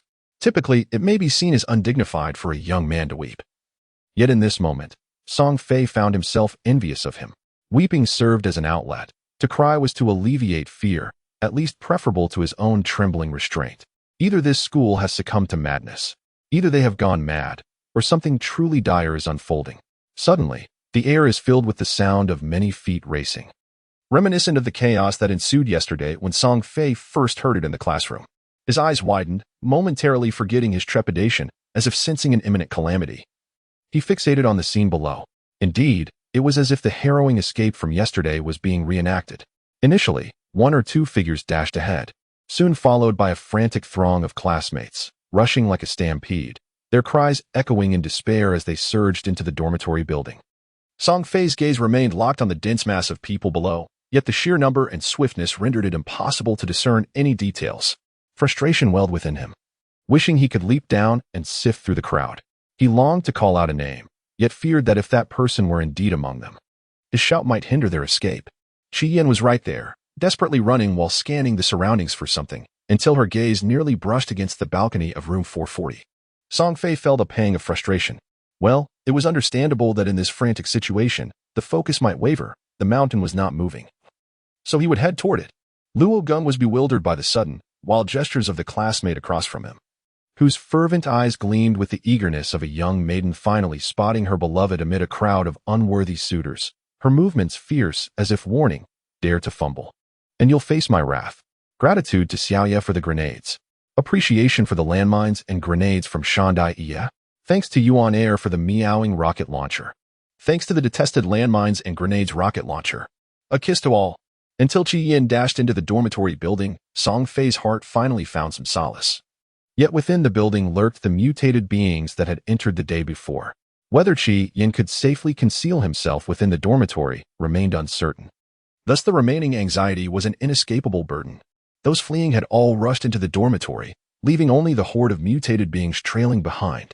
Unlike the cohesive stampede of students resembling a herd of antelopes, these mutants lacked any semblance of organization. Their speeds varied, some swift, others slow, creating a disjointed, drawn-out procession that, despite their considerable numbers, failed to evoke an overwhelming presence. For the first time, Song Fei observed them from the perspective of an outsider, free from the need to flee, as if he were viewing from a divine vantage point, surveying from above. These had once been his classmates, the laid-back boys, the charmingly demure girls, and some who, even when attacked, had suffered little harm and post-transformation, had not truly posed a threat to others. their bodies marred by almost no trace of blood, if one disregarded their somewhat unnatural movements and the subtly eerie expressions. These individuals appeared as though they could still be encountered in the corridors of campus life. Song Fei found himself at a loss for words to articulate this sensation: fear, strangeness, coldness, sorrow, and an angry disdain that made him want to slap himself. He had lamented the monotony of university life countless times, even fantasizing about an alien invasion that would transform the campus into a battleground.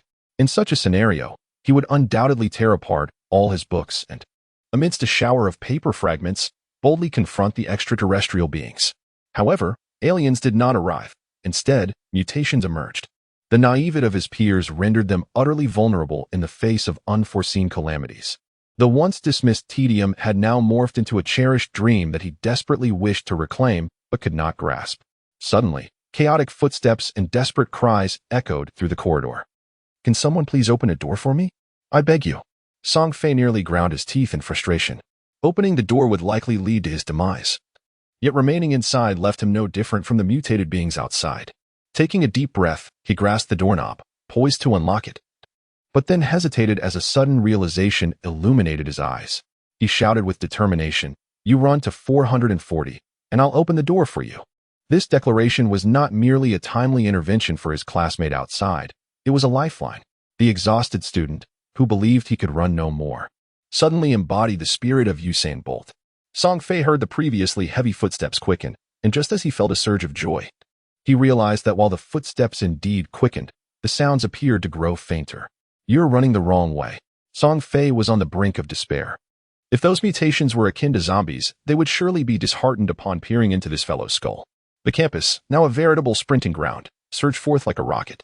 The moment he burst through the door, Song Fei had already slammed it shut with great force, achieving what could only be described as a seamless action. Yet, little did he know that the relentless mutant pursuing him was even swifter. The door he forcibly shut collided directly with the mutant. The impact generated by his hand and the mutant's body was incomparable. By the time Song Fei attempted to brace himself against the door, it was too late. The immense force had already flung the door open, allowing the mutant to surge inside. The mutant retained its oblivious and pain-free demeanor, but the ferocity of the attack caused it to stumble, its body momentarily tilting to one side.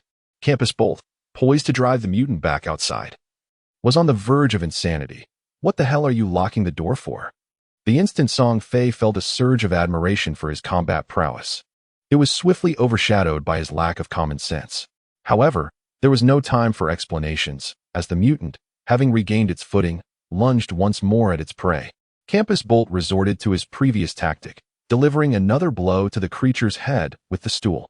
The tremendous impact caused the mutant's forehead to split open, blood gushing forth in a shower. Yet, unlike human blood, the color was a bizarre, almost blackish dark red. The mutant, evidently oblivious to the injury, hesitated for a moment before seizing the stool from Campus Bolt's grasp, yanking it away with force, causing it to clatter against the iron bed frame of the upper bunk before crashing to the ground. Avoiding the impending doom seemed futile, but just as fate would have it, a delicate pink floral sheet soared through the air, enveloping the mutant's head. In a swift motion, it ensnared and tugged, yanking the mutant back as if it were a wild stallion caught by a rein, pulling it 2 steps away. The warrior clutching the bedsheet did not wait for the mutant to stabilize. He swiftly executed a shadowless kick, toppling the creature to the ground with a resounding thud that echoed painfully, even resonating within the heart of the Campus Bolt. "What are you staring at? Raise his legs. Do not allow him to rise," the bedsheet warrior bellowed. The Campus Bolt immediately obeyed, seizing the mutant's ankle and hoisting it upwards with all his might. However, the mutant, unwilling to submit, began to thrash violently, nearly escaping from his grip several times. Fortunately, just before exhaustion could take hold of the creature, the bedsheet warrior adeptly covered the mutant's mouth with a crumpled piece of fabric, while simultaneously slipping his arm beneath the mutant's armpit, straining upwards until they managed to lift him. "Throw him downstairs." The command rang out with conviction. Without a moment's hesitation, the Campus Bolt accelerated in reverse. With a resounding crash, the mutant crashed onto the asphalt, entwined with the pastel pink floral bedsheet, creating a bizarre tableau. "I understand why you locked the door," the Campus Bolt thought, filled with trepidation as he focused on confronting this single adversary. If a second were to enter, both of them would undoubtedly meet their demise. Under ordinary circumstances, Song Fei would have boasted a few self-congratulatory remarks, but at this moment, breathless and fatigued, he lacked the spirit for such frivolities. Outside college, phew. Xiao Ciji. History department, Song Fei. I owe you a life. Forget it. We are classmates. Let us not dwell on that. We are classmates. Yet you were the one who opened the door for me. Suddenly, an anxious shout echoed from downstairs, Song Fei. Song Fei, whose body trembled slightly as he leaned forward to take a look. Indeed, he spotted a figure on the second-floor balcony gazing upwards. Qi Yan. Song Fei, who waved his hand vigorously. Although they were separated by distance, the joy was overwhelming.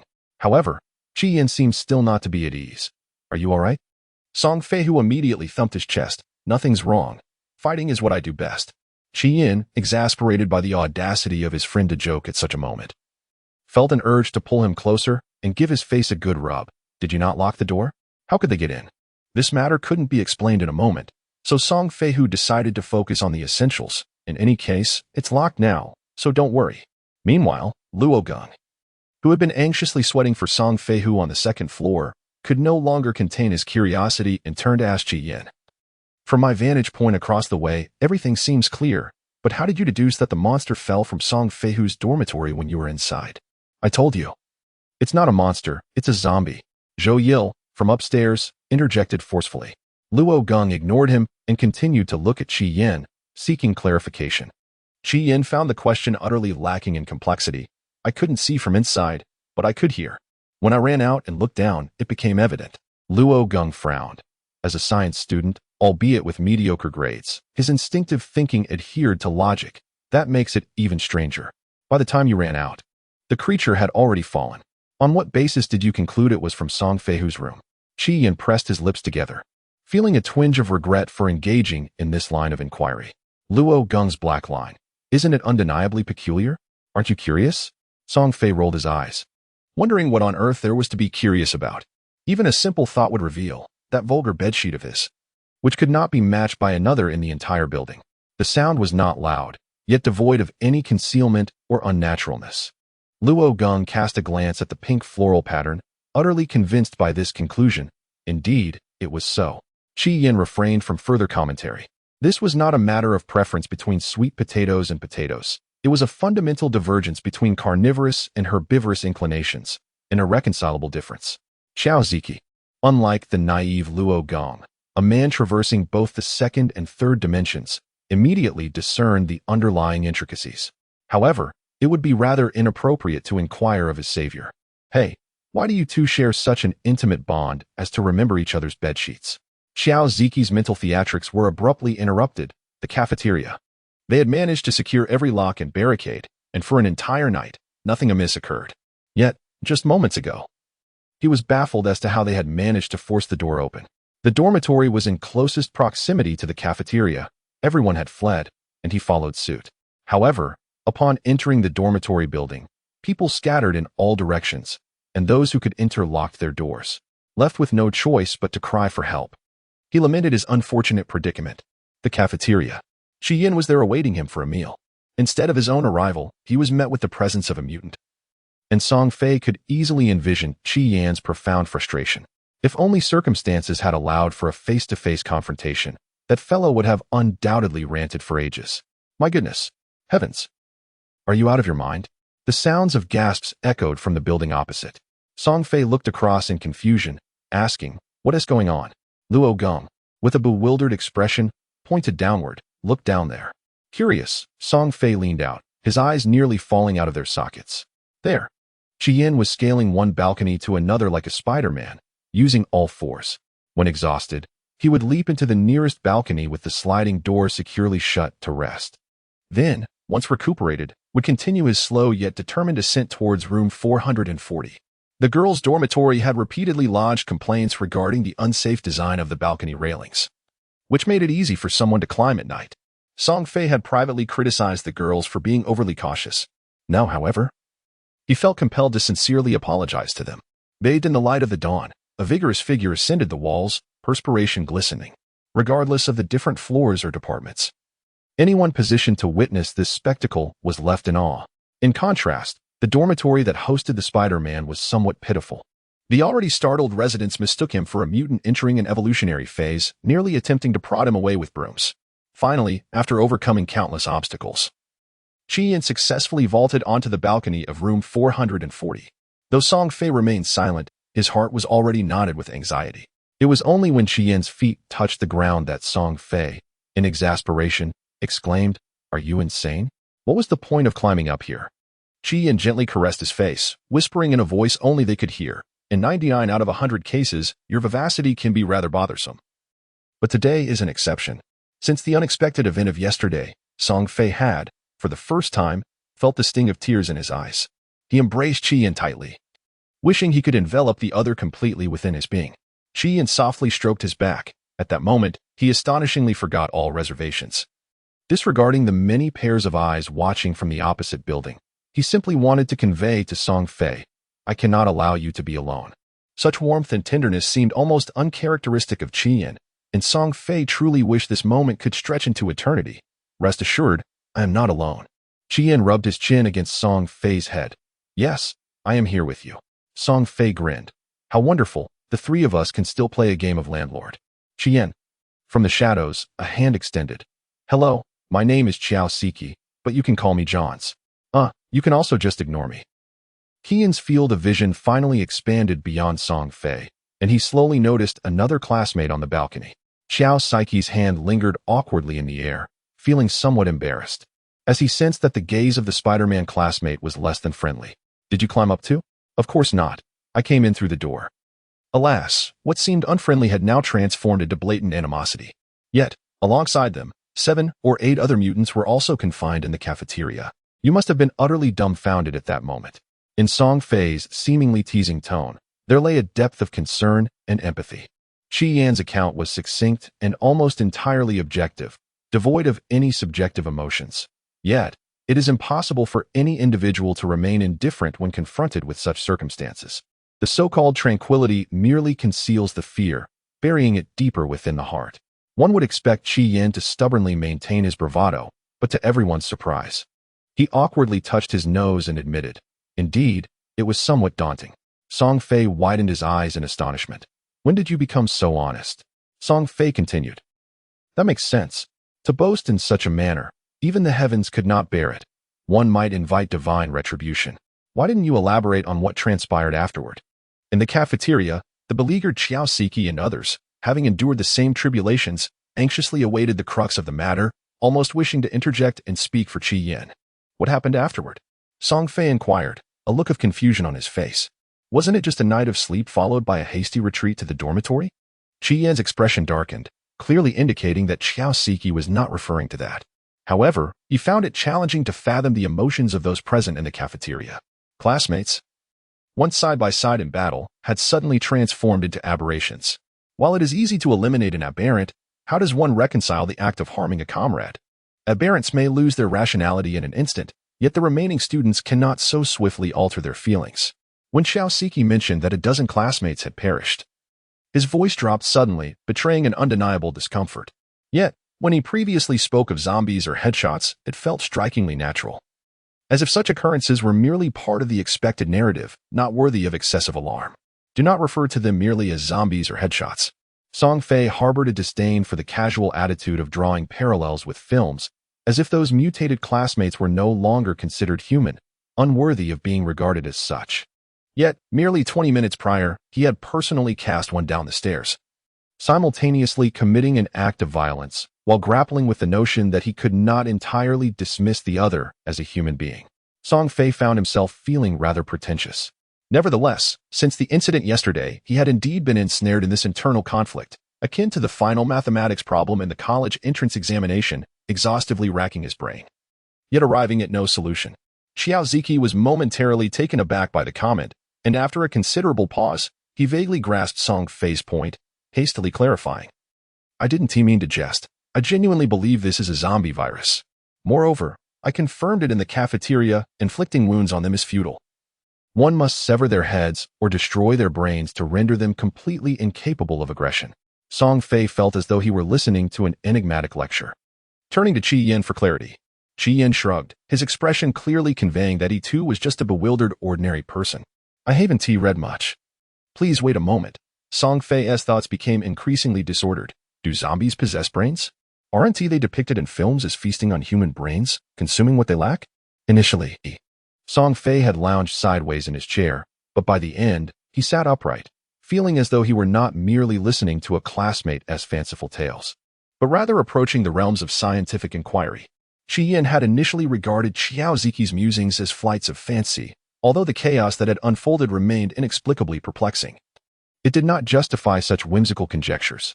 However, as he continued to listen, he began to sense that Xiao Ziqi's assertions were perhaps not entirely devoid of reason. Even when Xiao Ziqi had not completely finished his words, merely pausing to catch his breath, he could not help but add an explanation. Those individuals, regardless of whether they had limbs severed or suffered stab wounds to the chest, were entirely unaffected until one of them was struck on the crown of the head with a cleaver, at which point things began to take a turn for the bizarre. Indeed, Xiao Ziqi nodded vigorously. Those who lay motionless on the ground had either been cleaved open at the head or had endured countless slashes and stabs to the face until their skulls were pierced. In any case, the destruction was focused on the head. This mirrored the quintessential portrayal of zombies, devoid of pain and intellect, moving sluggishly. Additionally, those who were bitten by them would inevitably transform into zombies. Do you still think I jest? Song Fei found himself unable to refute this, but also struggled to convince himself of its veracity. Those are merely films. This is absurdly fantastical, he retorted, albeit in a feeble voice lacking conviction. That is technology. The two are fundamentally different. There is no distinction.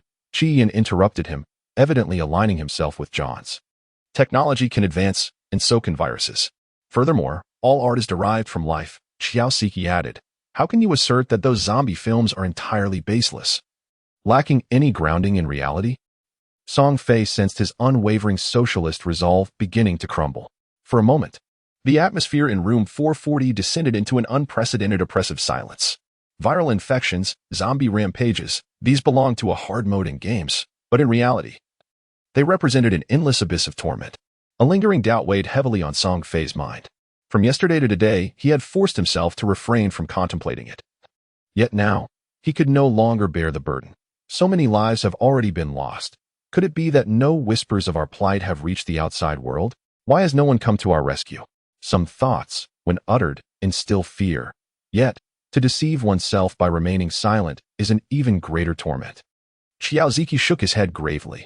If it were indeed a viral outbreak, densely populated areas would be the first to suffer. I suspect that the source of infection in our school originates from the urban vicinity. Otherwise, in this remote wilderness, where could the virus have come from? Xiao Ziqi continued. It is possible that the virus mutated rapidly. Song Fei observed the interplay between the two, feeling a tumult of emotions. Why do they seem to possess all the answers while I feel utterly foolish? At that moment, the three of them sat facing one another, their chairs having unconsciously drawn closer together. Xiao Ziqi placed a comforting hand on Song Fei's shoulder, speaking earnestly. You would do well to watch more films, such as Resident Evil. 28 days later, Land of the Dead, Dawn of the Dead, Return of the Living Dead, and Death Snow. Thank you, Song Fei interjected with a smile. Turning to Qi Yin, do you share this interest as well? Qi Yin shrugged, a playful glimmer in his eyes. I prefer to analyze things with my intellect. Song Fei contemplated the idea of silencing both of them with a metaphorical machine gun. There, Xiao Ziqi was still promoting a certain product. In truth, you should take a look. There is much to learn. Unfortunately, my notebook is in the dormitory, or else I could teach you right now. Song Fei, perplexed, suddenly became curious. What joy can there be in such films, apart from the repulsion? His ears instinctively blocked out the last adjective and its maniacal exclamation. If it's nauseating, why persist in watching? Xiao Ziqi gazed at him quietly, sighing. In this world, one is often not in control of their own choices. Song Fei frowned. Is there really a need to force others to watch? Xiao Ziqi replied. Of course. Song Fei inquired. What is this world called? Xiao, a student from the English department, magically produced a cigarette from his pocket, though without a lighter. He could only take a dry puff and eventually exhaled an ephemeral smoke ring. After a detailed discussion, Xiao's group specialized in horror films, all featuring bilingual subtitles in a high-definition collection, showcasing a certain refinement. Song Fei lamented his misfortune in not being able to indulge in this genre. Otherwise, just Xiao's hard drive would suffice to keep him entertained for several years. As the two transitioned from discussing films to domestic animations and then to niche genres, their conversation grew increasingly animated. Qian, interjecting lightly, cleared his throat and said, "Speaking of which, I happen to recall something." Song Fei and Xiao Siki naturally paused, turning their attention to him in unison. Qian raised his arm and waved it in front of Song Fei. It seems to have originated from the cafeteria. Only the sleeves of Qian were rolled up to the elbows, revealing a 2-inch-long scratch on his forearm, although not severe. It was enough to cause the flesh to bulge, the blood a vivid scarlet. Xiao Ziki sprang to his feet, leaping onto the furthest upper bunk like a startled monkey. However, Song Fei seized his arm, his brow furrowed deeply. What happened? The striking image momentarily distracted Xiao and Song from recalling a pertinent detail. Their conversation had inadvertently reminded them of their own injuries, which felt somewhat awkward. Qian allowed Song Fei to grip him. He relished the concern etched on the other's face, while Xiao, the student, was better off at a distance. "I was helping to restrain a woman, and her nails scratched me," Qian explained. Song Fei felt a shiver run through him. "Is it a mutant?" Qian nodded. Song Fei's heart sank, his mind a blank slate. Xiao Ziki, filled with urgency, exclaimed, "What are you standing there for? He is about to mutate." "It must be saliva," Qian suddenly stated, his voice steady, imbued with confidence and certainty. "There are viruses in their saliva, but they can only be transmitted through blood. Their nails may have touched my blood without issue, and their saliva may have come into contact with my skin as well. However, if their saliva touches our blood, that's when mutation occurs. Therefore, all mutants are those who have been bitten. You are helping him restrain her. So why on earth are you rolling up your sleeves?" As Song Fei's heart settled, his anger surged. Qian's clothing remained unscathed, yet his arm bore the marks of a scuffle, clearly exposed during the altercation. Qian tilted his head, his gaze innocent and unassuming. "It seems someone once told me that to exude the aura of a true gentleman in a fight, one must roll up their sleeves." Song Fei stood frozen, his face flushing, rendered speechless. Xiao Ziki, observing from the embrace of the balcony, discerned the situation, which now became undeniable. "For heaven's sake, what time is it to still be engaging in this nonsense? What are we to do now?" Xiao Ziki inquired. In the face of life and death, romantic sentiments were set aside. This was a question Qian had been pondering as well, during the hurried return from the cafeteria to the dormitory. He had realized that the school was in complete disarray. Neither teachers nor security personnel could be relied upon for assistance. Indeed, their own safety was in jeopardy. They were now trapped in the dormitory, surrounded by the mutated outside, with scant provisions available. The paramount concern was survival. Achoo! Song Fei unexpectedly sneezed, rubbing his nose. Feeling a pervasive chill, he glanced up to see the balcony door firmly shut, which should not have resulted in such coldness. Qian suddenly rose and approached the windowsill to feel the cold radiator below. A realization dawned on Song Fei. Has the heating been cut off? Qian nodded. Xiao Ziki, sitting cross-legged on the upper bunk, pitifully draped a blanket over himself. His expression tinged with despair. "It appears the outside world is not faring much better than we are. Is this truly the end of the world?" Song Fei asked Qian. Qian pondered for a moment before slowly shaking his head. "As long as the water and electricity remain, it cannot yet be deemed the end." Xiao Ziki was not as optimistic as he appeared. The virus would inevitably spread to that area. Qian looked at him and said, "If we, being so far from the city center, are experiencing an outbreak, what reason do we have to believe that the water treatment plant and power station will remain unscathed?" Xiao Ziki had wrapped himself in a quilt, resembling a plush toy. "What do you mean?" he asked. Qian responded, "Water and electricity are the most fundamental necessities of life. As long as these services continue, the survivors will have a chance to endure, while a widespread surge of the undead would be challenging to confront. It is not impossible to safeguard the water and power facilities with concentrated effort." A glimmer of hope gradually illuminated Xiao Ziki's otherwise gloomy face as he asked, "Are you suggesting that?" Qian affirmed, "We are not just 3 individuals fighting alone." Song Fei interjected, "Do you really need to say that? We already have the alumni from 2 dormitory buildings at our disposal." The burgeoning spirit was abruptly deflated by Song Fei's remark, leaving Qian uncertain whether to be annoyed or amused. However, Xiao Ziki was invigorated. He threw off the quilt and leapt down. "Then let us devise a plan for how to tackle the current situation." Qian grabbed some paper and a pen, and after a brief contemplation, began to jot down: 1. Food. 2. Safety. 3. Escape route. Xiao and Song exchanged glances at the 6 significant words, seemingly grasping their meaning, yet perhaps only superficially. Qi Yin elaborated on each point. Being trapped in this dormitory is akin to being besieged in a war. Without a source of food, we do not need the zombies to breach our defenses. We will perish ourselves. Therefore, we must gather supplies from other dormitories as much as possible. Moreover, the dormitory is not entirely secure. The potential for further mutations among the zombies remains an enigma. Should they breach the door, we must possess weapons for defense. Even if we cannot eradicate them, we ought to at least safeguard ourselves from their bites.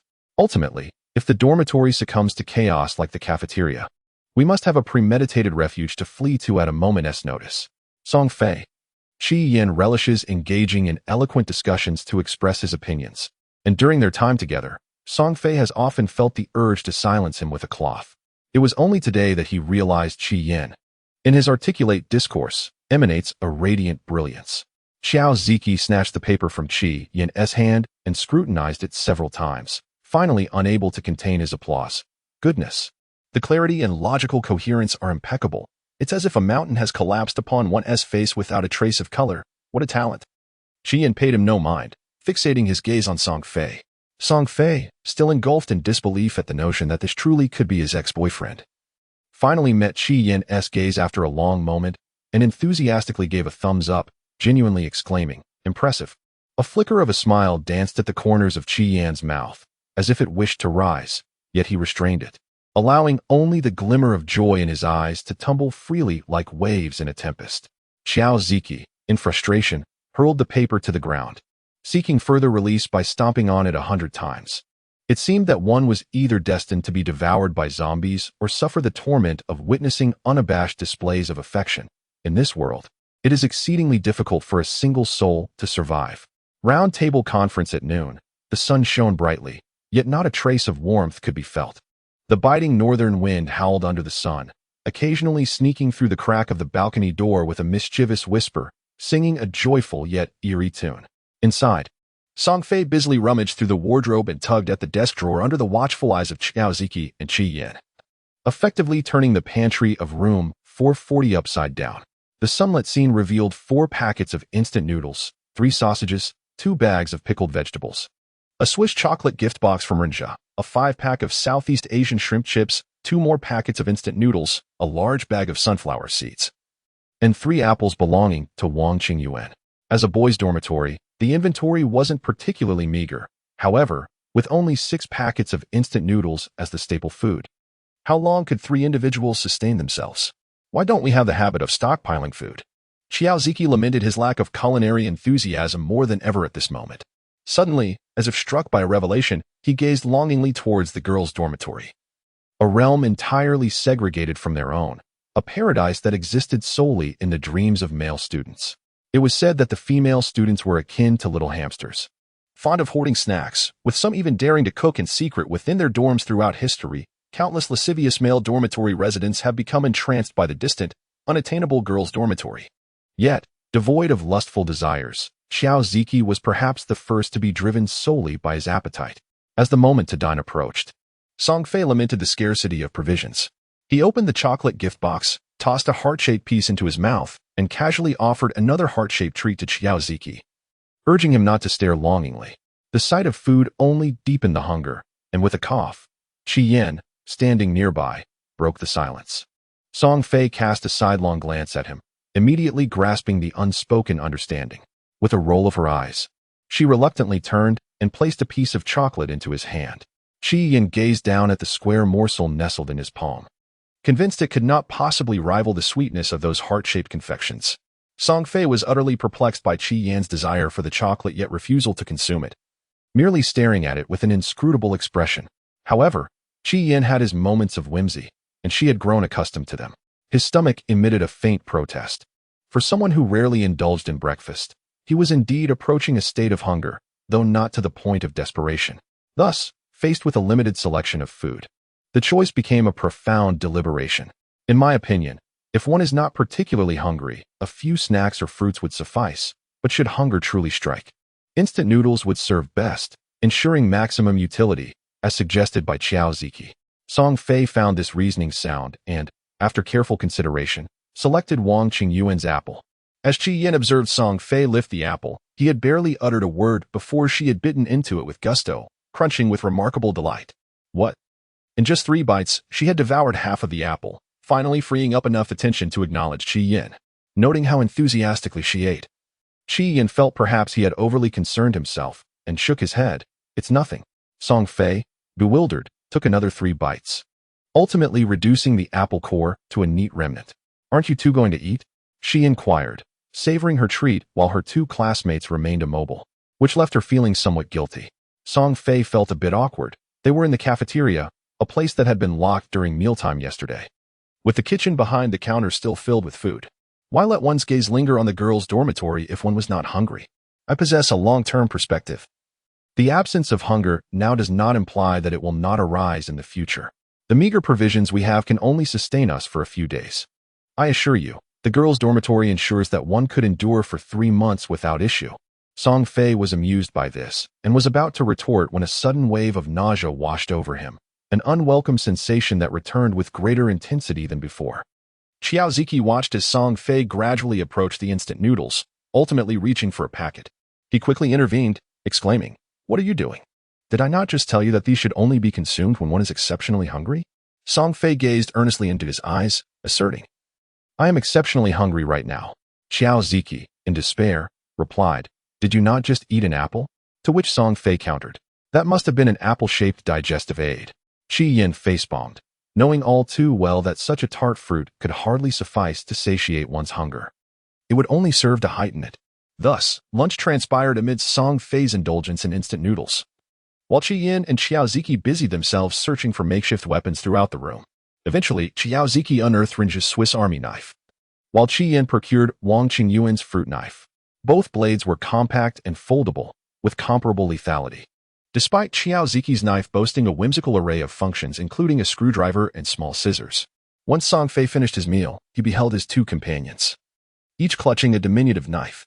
As a permanent member of the 440 group, he was acutely aware of the unfortunate reality. The knives had vanished. "Friends," he lamented, "the kitchen is for cooking, not a weapon arsenal. Do you truly believe we could seize any of the few chef's knives available?" Song Fei, undeterred, gazed at Qi Yin with a flicker of allure in her eyes. Qi Yin relished such attention, a smile adorning the corners of his eyes and brows. "Just stay behind me." Song Fei, with a furrowed brow, retorted, "Get lost." Scanning the surroundings. Only Ringe's guitar and Wang Qingyuan's English-Chinese dictionary remained among the 440 available items. Song Fei felt she could already contemplate her epitaph. Xiaoziki struggled to lift the heavy dictionary, presenting it to Song Fei. "I truly believe this is the one. Think about it. The power of knowledge. Who can resist that?" Song Fei's temples throbbed, teeth clenched in frustration. He vowed that if Qi Yin dared to hand him the guitar, he would undoubtedly be the first to sacrifice the dictionary. Naturally, Qi Yin did not offer the guitar. Instead, he presented Song Fei with a vibrant red Tai Chi fan. "Are you kidding me? This is even less useful than the guitar." Noticing Song Fei's refusal, Qi Yin flicked his wrist, and the fan unfurled with a resounding flourish, exuding a certain elegance. With a slight smile, Qi Yin snapped the fan, bringing it to Song Fei's face. Though Qi Yin's strength was not overwhelming, it was hardly a question of force. Enraged, Song Fei swatted the fan aside, ready to explode, only to hear Qi Yin say, "Just block it like that, in case they try to bite you." Song Fei paused, examining the stainless steel frame of the fan and the resilient crimson silk, then, in disbelief, raised his hand to bring the fan to his face. He opened his mouth wide, but no matter how large his mouth was, it could not surpass the expanse of the fan's surface, unless he aimed directly for the edge. There was simply no way to bite it. Qi Yin, witnessing this, smiled and raised an eyebrow, asking, "Do you still think I'm teasing you?"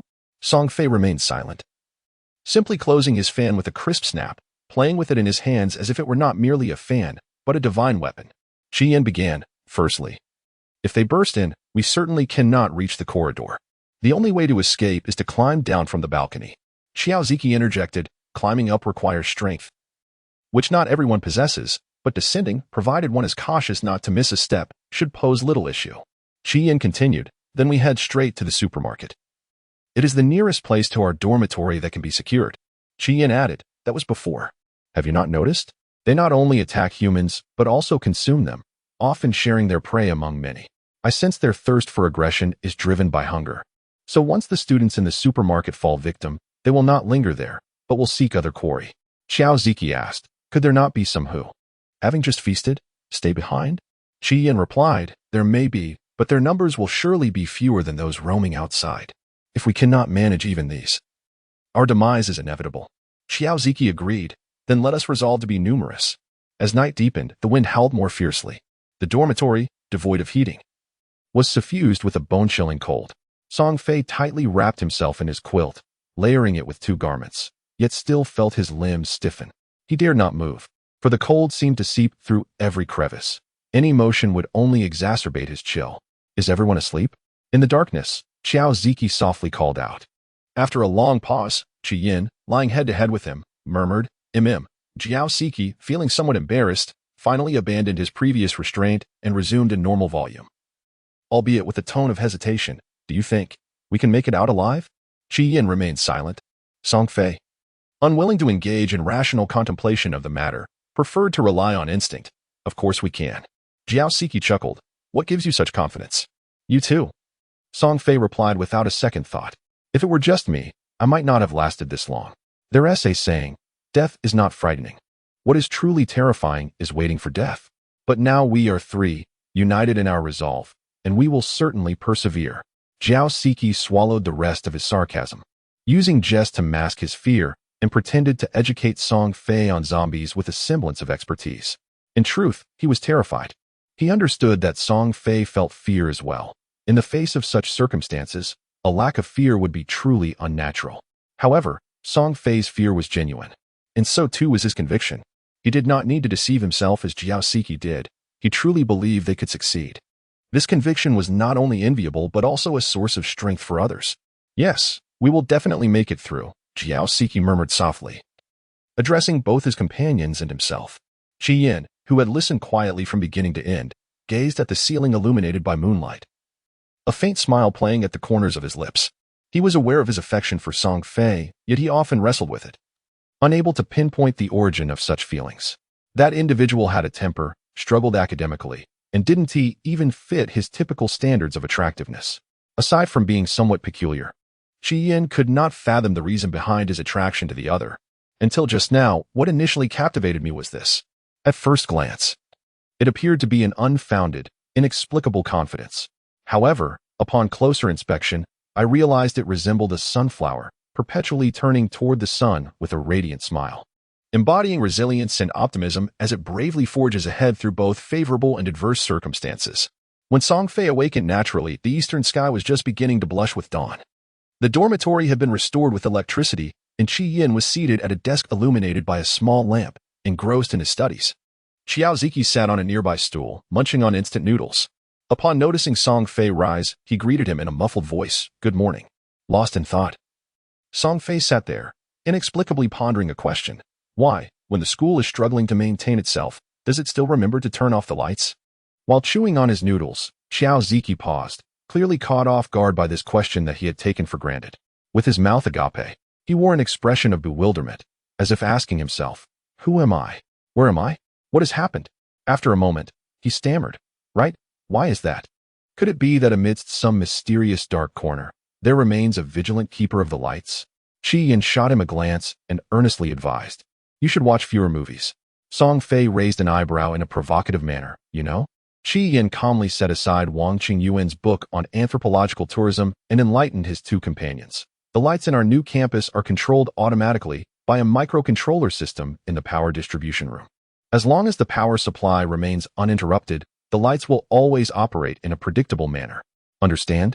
Song Fei and Xiao Ziki exchanged bewildered glances, their innocent eyes meeting in the air, igniting sparks of ignorance.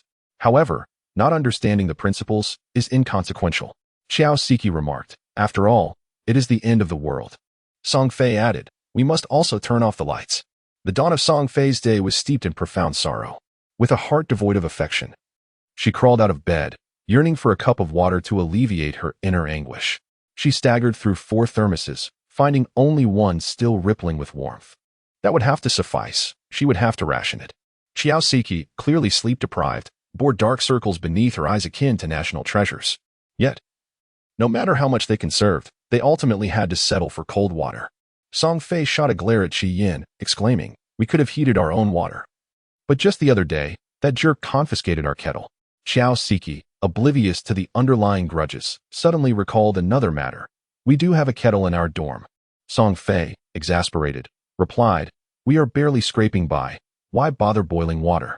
We can just use the tap. There's no need to live so extravagantly. Xiao Siki hesitated, primarily due to the dubious quality of their school's tap water, which sometimes bore an unsettling coffee-like taste, hinting at its unspeakable richness. Even boiling it did not provide peace of mind. Directly drinking from the tap was simply beyond her capabilities.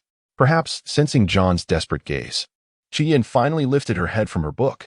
Which dorm are you in? Xiao Siki promptly responded, 637, just a little diagonally above. Qian nodded, after dawn. I will search for food in other dorms and will swing by to collect it. Xiao Siki could only lament her own straightforwardness. Wishing she could seize the opportunity for affection, despair pervaded the atmosphere. Under ordinary circumstances, such a vibrant scene would certainly warrant a leisurely moment of enjoyment, perhaps while savoring sunflower seeds. Yet now, Qian, Song Fei, and Xiao Ziki stood upon the balcony, gazing at the fervent, lively, and somewhat absurd tableau before them, their hearts filled only with dread and trepidation. The encouraging conversations shared after the lights went out last night seemed to have transformed into mere soap bubbles, utterly fragile and easily burst in the face of this apocalyptic vista, so close that they could reach out and touch it. Yes, an apocalypse. The trio was oblivious to the state of the outside world. Perhaps it was still besieged by hordes of the undead, or perhaps the situation had been brought under control.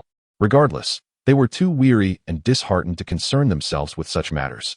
At barely 20 years old, when exuberance filled their hearts, the world seemed vast enough to propel them into the cosmos. Yet, more often than not, they found themselves grounded, the world shrinking to encompass only their campus.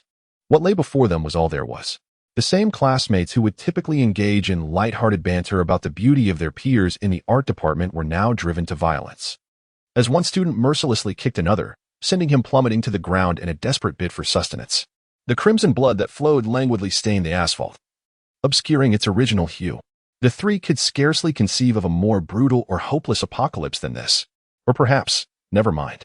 Song Fei instinctively grasped Qi Yan's clothing, deeply unwilling to let him take further risks. Xiao Ziki remained silent, his gaze fixed intently on the classmates sprawled below. The student had sustained severe injuries yet clung to life, his body convulsing as if he yearned to rise despite the odds. A swarm of mutated beings seemed to have caught the scent, surging forth from the dormitory like a tide. The unfortunate classmate had no chance to struggle. In an instant, his life was extinguished. The face was gnawed to a bloody pulp, the body eviscerated, resembling an antelope preyed upon by great cats in the animal kingdom, reduced to a lifeless, sumptuous meal. Yet it was all too real. Qi Yang swore that what he had witnessed, the most grotesque, blood-soaked, and terrifying zombie film, paled in comparison to this harrowing scene. Qi Yang offered Song Fei a reassuring glance and gently extricated the clothing from his grasp. Be prepared, the harvest may not yield much. A smile graced Qi Yang's lips. He observed Xiao Shiqi, positioned an arm's length away, then glanced at Song Fei, who was a mere arm and a half away. Lowering his gaze in contemplation for a moment, Qi Yang steeled his resolve and boldly pressed his lips against Song Fei's. Song Fei was momentarily taken aback. Xiao Shiqi, in disbelief, looked on. Releasing Song Fei, Qi Yang wasted no time, leaping onto the edge of the balcony and into the neighboring one.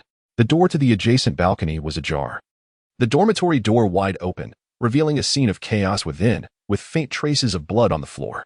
Qi Yang dared not linger, swiftly leaping to the next balcony.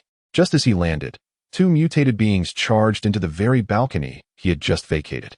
Qi Yang locked eyes with them across the gap, encountering two fierce and frantic faces, their outstretched arms flailing in desperation.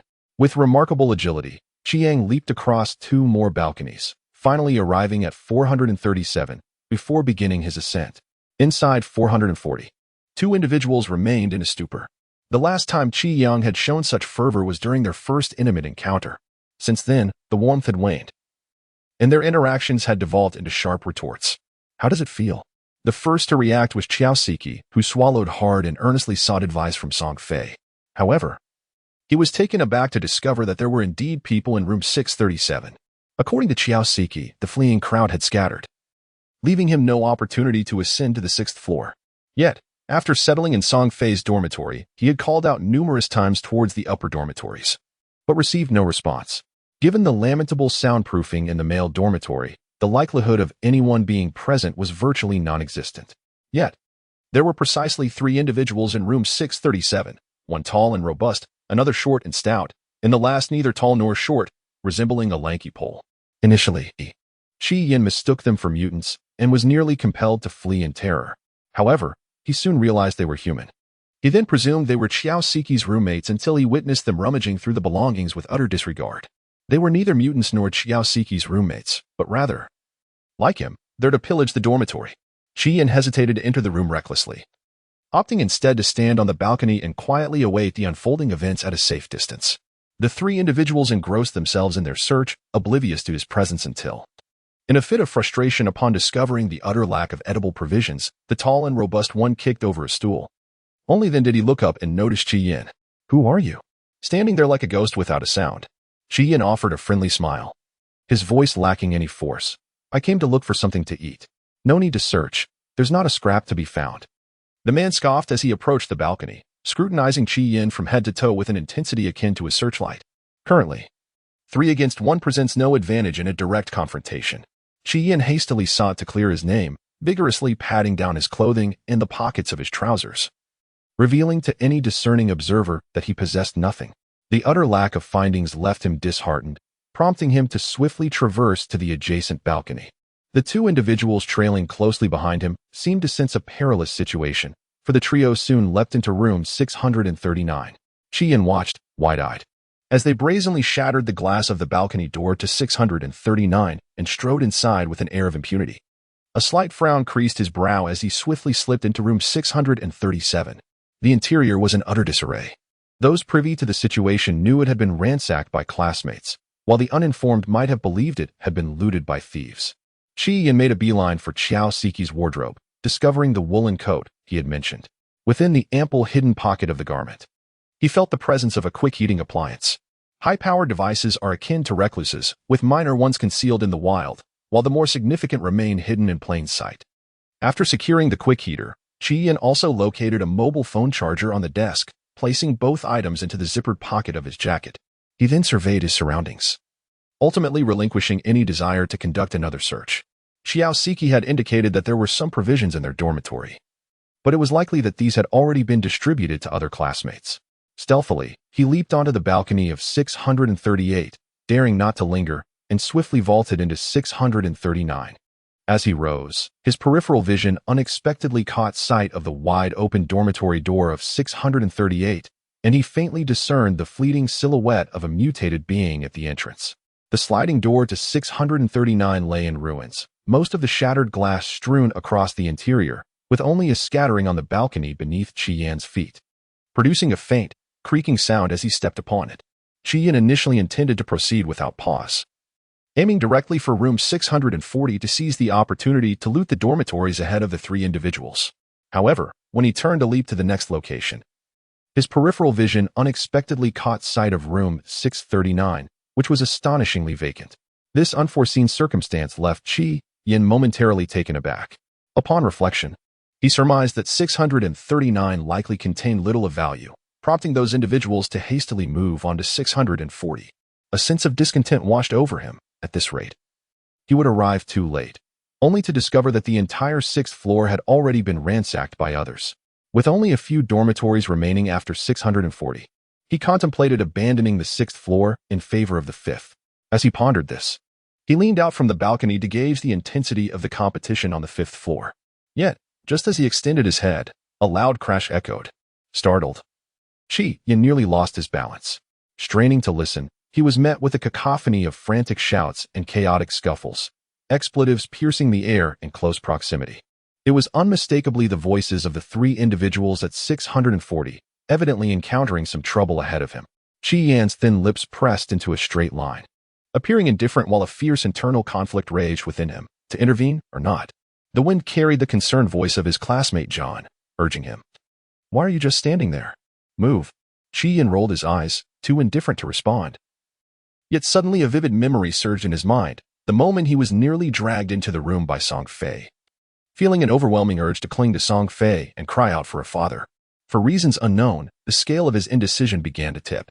Qian was a man of action, resolute in his decisions, and once he had made up his mind, he no longer hesitated. He retrieved a fruit knife concealed at his waist, unfolded the blade, gripped it tightly, and leapt onto the balcony of room 640 without a moment's doubt. The instant his feet touched the ground, he rushed into the room. "Let you refuse? Damn it," he exclaimed, only to find himself petrified. The scene inside 640 was entirely beyond Qian's expectations. The dormitory door was securely shut, devoid of any mutants. Instead, 4 classmates were present, 3 standing and 1 lying on the ground, a classic tableau of a beating. Instant noodles were scattered across the floor, with 2 bags trampled into the chaos, remnants of the noodle blocks strewn everywhere. The person on the ground had surrendered to defeat. Curled up with his arms over his head, his white down jacket now a dusty gray, with several distinct shoe prints visible upon it. After their spree of violence, the 3 assailants finally ceased their assault, panting heavily. The 2 henchmen immediately bent down to gather the instant noodles. The taller and sturdier one glanced at Qian, chuckling. "What's up, buddy? Following us?" Only then did he notice the knife in Qian's hand, his eyes lighting up with interest. "That thing looks good. Mind if we borrow it?" Food sustains life, weapons safeguard it. Anyone with a will to survive knows this truth all too well. Qian silently gazed at him for a moment before speaking. "Borrowing is acceptable, but when shall it be returned?" The man's expression darkened, and he fell silent, suddenly reaching for a nearby stool. Qian was taken aback, instinctively retreating, only to find himself colliding with the balcony door behind him, producing a loud thud that sent a shiver through his entire being. Fortunately, the man merely swung the stool rather than throwing it. Otherwise, it would not have been the stool leg grazing his nose, but rather his own head shattering against the glass door. It must be said that this fellow had not yet descended into madness, attacking indiscriminately.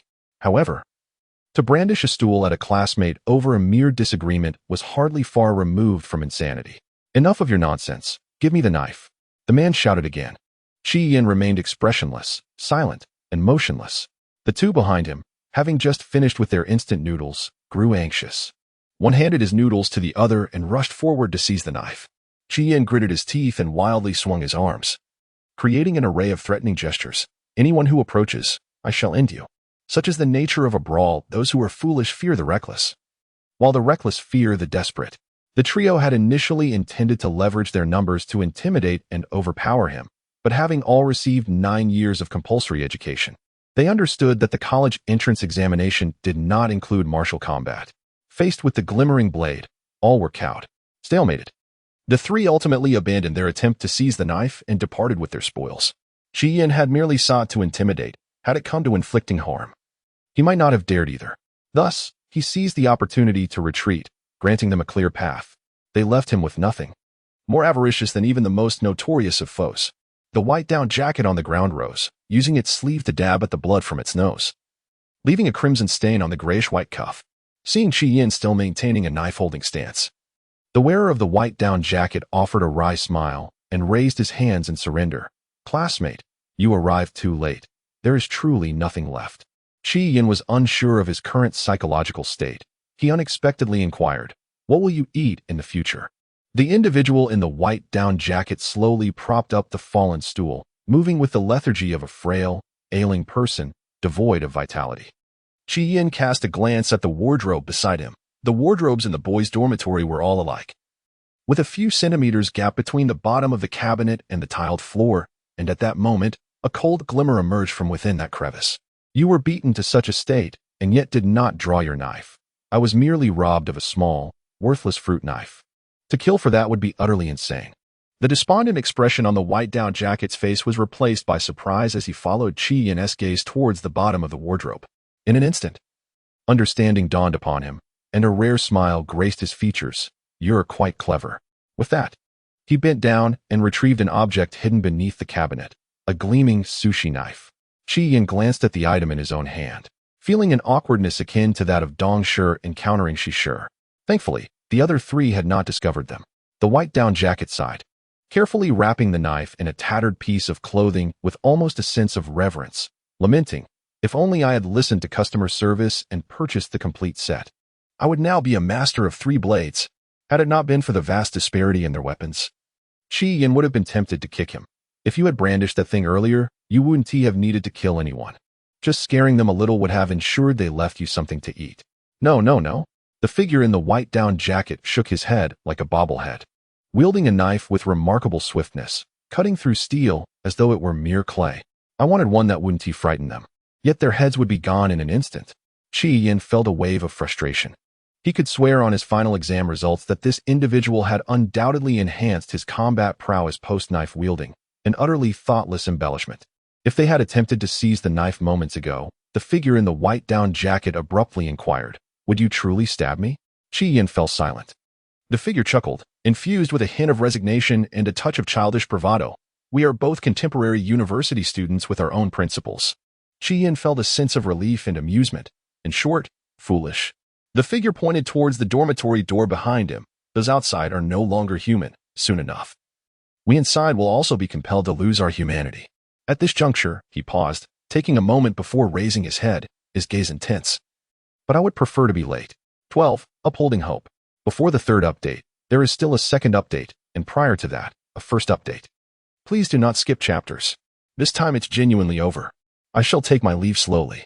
Note, the song referenced in the text is Chasing Dreams with a Passion by the band Gala. As for Zhou Yu, Song Fei, he simply did not anticipate that the individual from 640 would actually be acquainted with the one from 440. Qi Yin believed that he and Song Fei were truly incompatible. As in this serendipitous scene of a romantic encounter, the unwelcome presence of a third party increased like a horde of zombies. "What happened to your face?" The down jacket may have been snagged during a desperate escape, but Song Fei paid it no mind. However, the wounds on Zhou Lu's face were undeniably fresh. Qi Yin interjected, explaining that 3 individuals had stormed into his room and stolen all the food. Song Fei and Qiao Ziki fell silent. Even just yesterday, they would have vocally condemned such inhumanity, but now they found themselves at a loss for words. With a sigh, Song Fei patted Zhou Lu's shoulder and inquired, "Are you hungry? Would you like me to prepare some instant noodles for you?" This marked the warmest moment Zhou Lu had experienced in 3 days. The supplies in room 440 were scant, and upon a quick glance, Zhou Lu understood this. Ultimately, he refrained from eating the noodles and instead opened a bag of shrimp chips. They say that puff snacks do not fill the stomach. Yet Zhou Lu found himself satiated after just one bite. What on earth is this? He pondered. Shrimp chips, imported directly from Thailand. Really? Of course, with authentic tom yum flavor. In the face of hunger, national boundaries dissolve. Ultimately, Zhou Lu consumed the entire bag of shrimp chips, though he was reluctant to comment on the flavor's tanginess. As night descended and the supplies in room 440 dwindled, the 4 dared not eat excessively, opting instead to each take a handful of sunflower seeds and munch while lying on their beds. The dormitory area, which had been bustling during the day, returned to a state of eerie stillness, embodying a desolate quietude. "Qi Yin," Zhou Lu remarked, "I believe you need not venture out tomorrow. Any food that can be found has likely already been scavenged by others. Even your spider-like agility would be of no use." "Let us wait and see," Qi Yin replied. "Actually, what does it matter if we find something? As long as there are zombies outside, we are merely awaiting our fate." Qiao Ziki added, "Song Fei, since the electricity and water supply remain intact, does that not imply that there are still people in the urban area? Although our university town is somewhat remote, we still have a fair number of blossoming flowers of our motherland here." Qiao Ziki, "Are those outside also flowers of our motherland?" Zhou Lu, "Indeed, they are carnivorous flowers." Qi Yin, "The sun itself might be on the verge of despair. Let us, the flowers, seek our own salvation." Qiao Ziki, "What do you mean?" Qi Yin, "I wish to venture out tomorrow, aiming to visit the supermarket." Qiao Ziki, "Are you out of your mind?" Song Fei, "I concur with Qi Yin. Johns, did you not say we are merely awaiting our demise here? Then let us break free and charge forth." Suddenly, a resounding crash against the door reverberates, reminiscent of the incident 2 nights prior. Song Fei instantly falls silent. The other 3, lacking experience, break out in a cold sweat. After holding their breath for what seems like an eternity, until the outside appears to settle, Qiao Ziki dares to lower his voice and trembles as he inquires, "Zombies? Are they?" Song Fei barely whispers in response, "Yes, they attempted to breach the door the night before last." Qiao Ziki feels on the verge of tears, "But they did not come last night, did they?" Zhou Lu expresses confusion, "Why have I never heard them?" Song Fei, "We were talking throughout the day." Qiao Ziki, "No, Your voice was particularly loud just now. Xiao Siki continues to speculate. So they have merely experienced a decline in intellect and physical agility, yet their sight and hearing remain intact? No, that's not right. Qi Yin squinted, his vision uncertain, yet it was evident that his hearing had also deteriorated. Otherwise, he would have heard our normal conversation and wouldn't have waited until we raised our voices before he collided with the door. Fear stems from the unknown. The more one understands the mutants, the more the underlying dread diminishes. However, when fear becomes overwhelmingly potent, such alleviation is but a mere drop in the bucket. The discussion in room 440 fell into silence, and the entire dormitory area was eerily still. At 11 o'clock, the lights in the dormitory were extinguished promptly. The moment the brightness vanished, it felt as if the entire dormitory had truly perished. In the darkness of room 440, an oppressive tranquility enveloped the space. Song Fei knew that the other three were not asleep, each lost in their own tumultuous thoughts, perhaps pessimistic, perhaps optimistic, perhaps seeing through the clouds, perhaps engulfed in chaos. Yet, regardless of the circumstances, having someone by your side in such moments is the greatest source of strength. Loneliness is the most cruel accomplice of despair. Perhaps tomorrow. Rushing out would lead to death, Song Fei pondered, having spent his life solely on studying. What a profound loss. A dull thud shattered the oppressive silence of the night, rendering it even more chilling. The sound emanated from outside the balcony. The four of them almost simultaneously rose, with the impulsive Zhou Ilu immediately darting to the floor and pressing himself against the glass of the balcony door. Outside the dormitory, darkness reigned, obscuring any visibility. Another thud echoed. Zhou Ilu blinked, uncertain whether it was an illusion or if he truly glimpsed a shadow. The other three joined him at the bed. What is going on? Xiao Ziki inquired. Zhou Ilu shook his head. I can't see clearly. Should we open the door and take a look? The balcony has always been regarded as a relatively safe place. However, the night differs significantly from the day, as being exposed to the pitch-black outdoors evokes a sense of unease. Suddenly, a sharp sound pierces the silence, and a beam of bright light illuminates the entire 440. Song Fei glances down at the high-end flashlight in his hand, belonging to Rinjia, and feels a twinge of regret for not having utilized it sooner. Zhou Yil, with his back to the glaring light, squints, exclaiming, "Is that a searchlight?" With the arrival of light comes a semblance of security. After confirming the balcony's safety, the four individuals cautiously pull open the door and step into the frigid midnight air. Despite the potency of Song Fei's flashlight, its glow dissipates into the night like a fleeting whisper. Fortunately, the corridor windows of the opposite building remain aglow, unaffected by the darkness, casting a brilliant light that, alongside the moonlight, outlines the shadows of the night. Their eyes finally adjust to the dimness when suddenly, a figure plummets from the 6th floor across the way, tracing an arc through the air. In an instant, the body meets the ground with a resounding thud, flesh torn and bones shattered. Someone has jumped. The four stand on the balcony, the night wind slicing through them with a relentless chill, yet they appear impervious to its bite. The mutants, having caught wind of the commotion, arrive to feast upon the effortless bounty. Just as they indulge in their repast, a fourth portion of food descends from the heavens. The four begin to tremble uncontrollably, with Zhou Yil even covering his ears, unwilling to hear that sound again. Many have gathered on the opposite balcony, some crying out in anguish, "Don't jump." Despair proves to be a far more terrifying contagion than the zombie virus itself. The chain of suicides ceases only after the 7th classmate has fallen. Yet, no one knows whether this marks a conclusion or merely a pause. The dormitory area has grown quieter than before, yet when one contemplates that all the living souls stand in the night breeze on their balconies, envisioning their faces, whether blank, expressionless, fearful, or sorrowful, yet uttering not a single sound, this silence becomes far more disconcerting than any scream. The wind whistles between the two buildings. Song Fei gazes at the silhouettes on the opposite balcony, as if catching a glimpse of herself. Suddenly, the sliding door behind her is slammed shut. Soon, the serene night is filled with the melodies of a guitar. The mutants beyond the balcony door may not hear it, but the students on both balconies are acutely aware. It is a sound that emerges from countless monotonous nights, perhaps a brooding boy from the chemistry department, wielding his guitar and a raspy voice, daring to declare his feelings to the world, or a girl from the literature department, with her guitar, straining her voice, pretending to be whimsically innocent. However, at this moment, the melody that envelopes their ears is neither artistic nor naive. It is resolute, powerful. Where indeed is the world filled with blossoms? If it truly exists, I would surely seek it out. I envision the tallest peak standing firm, indifferent to whether they are sheer cliffs. To live fervently and love fiercely, even if it results in turmoil, seeking no approval from others, but only to be true to oneself. I have never chosen to abandon my ideals, even amidst the days of dishevelment and despair. During the chorus, Cieliu refrains from singing aloud, fearing the overwhelming intensity of the climax might attract unwarranted attention, which would indeed lead to chaos. Yet, his deliberately subdued voice resonates with an even greater sense of determination, running forward, facing disdain and ridicule. How can one truly appreciate the vastness of life without enduring hardships?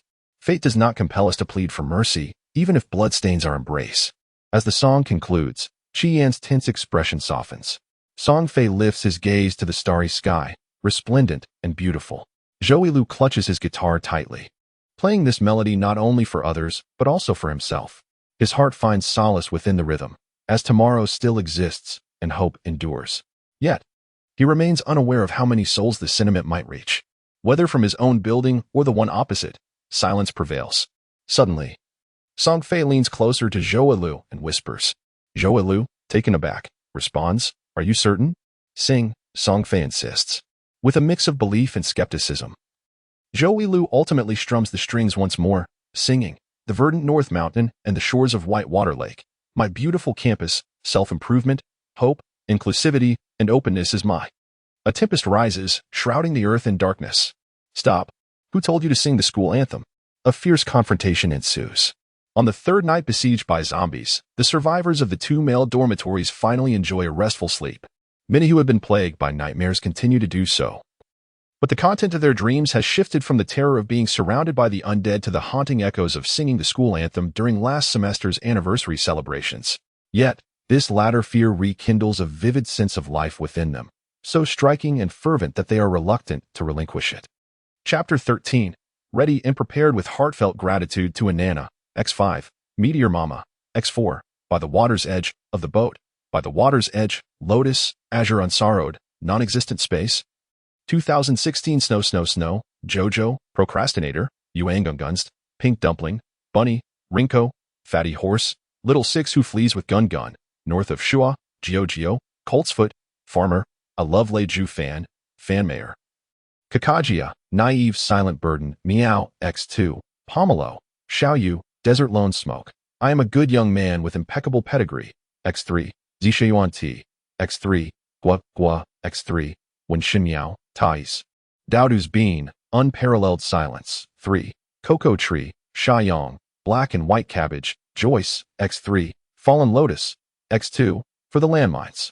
Grateful for the grenades from non-existent space, Xiaoyu, and Purple Bauhinia Cat. Thank you to Round-Eared Meow Meow, X2, Roasted Chestnut, and Her Highness CC for the bazookas. Gratitude to Qin Yuan for the landmines, X2, and bazookas.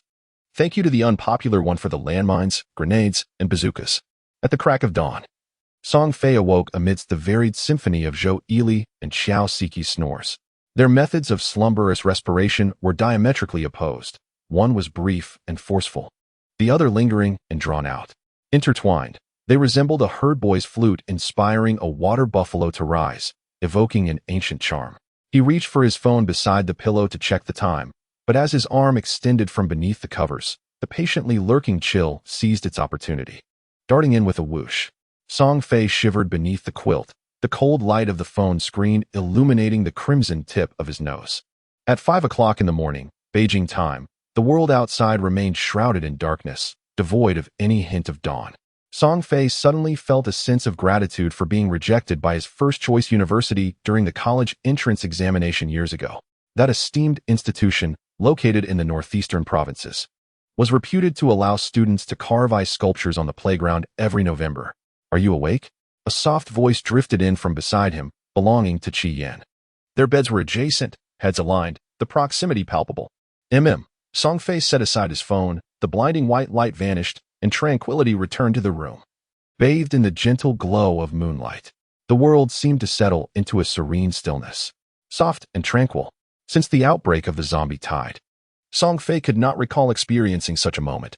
No eerie howls of the wind seeping through the cracks of the door. No heavy footsteps of the mutants echoing in the corridors.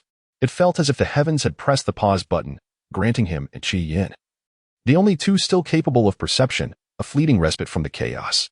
What are you thinking? Qi Yin inquired. In truth, Song Fei had no particular thoughts. But with the question posed, he felt compelled to rummage through his mind for a response. I was contemplating how, had none of this occurred, I would likely be lurking in a chat group, pondering which appealing person to invite for Christmas. Who do you find appealing in the group? Qi Yan's tone was casual, reminiscent of a friendly banter. Li Zhaoxi from the School of Management. With those gold-rimmed glasses, he exudes an aura of restraint, Song Fei replied. He has started dating one of the newly hired finance professors from their department, Qi Yan remarked. Wu Zilong from the chemistry department, Song Fei added. Too effeminate. Qi Yan concluded. Song Fei, Guan Xiaoqing from the Computer Institute. Qi Yan, the Canon King. Song Fei, Jiaobo from the School of Life Sciences. Qi Yan, he's pursuing me. Song Fei, didn't you say you muted all the groups? Qi Yan, after regaining my single status, I reopened them. Song Fei, get up. Throughout history, moments of happiness have slipped by like fleeting shadows. The shepherd boy suddenly awakens, glancing around in bewilderment, his face a canvas of confusion. What's happening? For the initial 2 days, Xiao Ziki existed in a haze, where the boundaries between film and reality blurred. Fear and anxiety felt surreal, occasionally accompanied by a peculiar thrill. However, after witnessing classmates turn against each other yesterday, followed by the chaotic events of the night, he could no longer perceive the unfolding reality as mere entertainment or cinema. This was the chilling essence of reality, where he could face a game over at any moment, with no chance for a second attempt. They say deep reflection breeds fear. And Xiao Ziki now found himself entrenched in this state of simultaneous contemplation and dread. In contrast, Zhou Yil appeared more composed, gazing out the window, and then at Song Fei, perplexed. What time is it? Song Fei, trembling, leapt from the bed, wrapping himself in a long black down coat. Finally feeling a semblance of warmth. The morning sets the tone for the day. Zhou Yil, exasperated, countered, but it was said to be in the morning, not the early hours. Drowsily, they reached 6 o'clock, and the dormitory buzzed with electricity. Xiao Ziki poured a kettle of cool water, inserted the heating rod, and connected it to the power supply.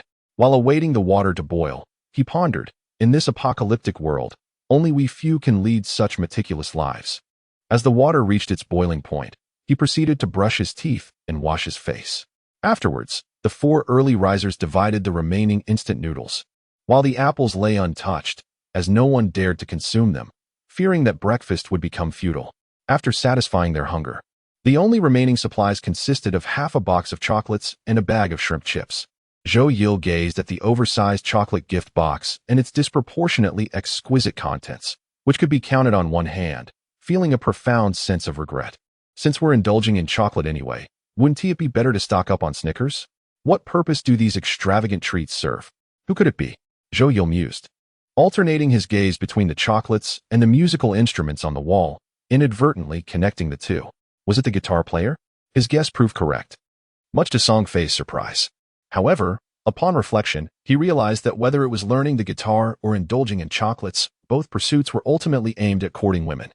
Their motivations were entirely aligned, making them easy to deduce. Rinjia, the most eager among them, had spent his freshman year charming girls, and now, as a sophomore, he had nearly befriended half the female students in the history department, yet he still found himself without a girlfriend. Yet, this fleeting joy was swiftly overshadowed. Just as a smile began to form, it was promptly replaced by the anxiety that had been festering within him for days. Song Fei had been forcing himself not to think about Wang Qingyuan, Xiang Yang, and Rinjia, his closest companions in this institution. The thought of something happening to them was more than he felt he could bear. Whenever his mind spiraled out of control with tumultuous thoughts, he would promptly remind himself that the 3 of them were undoubtedly ensconced in the library, safe and sound, striving to survive against the odds, just like him. Suddenly, he felt a gentle pat on his shoulder, accompanied by the words, "You are doing just fine. They must be all right." Song Fei recognized that Qi Yan intended to offer solace. However, he truly had no desire to receive it. At last, as a glimmer of light appeared on the horizon, 4 fervent young men prepared for battle, gathering around Zhou Yilu's schematic of the Fenduo Duo supermarket. This was the main entrance, leading into the sales area, with an administrative office and employee lounge situated at the back, and further inside lay the stockroom and rear exit. Zhou Yilu's drawing was somewhat rudimentary, yet with his explanation, it became clear and comprehensible. Song Fei's understanding of Fenduo Duo was limited to the entrance, shelves, and checkout counter, entirely unaware of the richness that lay beyond. He understood now. It would be best to enter directly through the open main door and close the door to the dog. Zhou Yilu nodded in agreement. To Qiao Ziki, this sounded like a tale from a fantastical realm. Inside, there are hordes of zombies. Once the door is closed, who would contend with whom? However, Qi Yin inquired. How do we close the door? The supermarket featured a ground-level sliding door without a bolt, only a floor lock. Yet, lacking the key, they could not secure it. They could only brace it with something against the stainless steel handle from within. Song Fei interjected, what about tying it shut? Zhou Yilu replied, that would indeed be better. Using a mop or broom to wedge it could easily be dislodged. In a swift motion, Song Fei dashed towards his thermos, retrieving a bicycle chain lock from behind it, and raised it triumphantly. How about this? Zhou Liu and Qi Yin exchanged glances, perfect in their silence. Qiao Ziki felt as though his three brothers were lost in a dream. Could they not awaken? Closing the door may shield them from the zombies outside, but it merely locked them in with the monsters within. What then? Would they threaten the creatures with the Shikima from the shelves? Song Fei shot him a glance. Do you possess a superior plan? The kettle was already bubbling with anticipation. Song Fei approached, extracting the hot pot from its source of heat, and patted Qiao Ziki's shoulder gently. John, if we cannot contend with even one mutated being in a supermarket, what awaits us ahead? A school, a city, perhaps even the entire globe? Are you brave enough to ponder that further? You have already led my thoughts to great lengths. Qiao Ziki retorted, brushing Song Fei's hand from his shoulder, adding with irritation, and I am John's. The strategizing for battle scarcely spanned 10 minutes, and soon. For 40 fell into an awkward silence.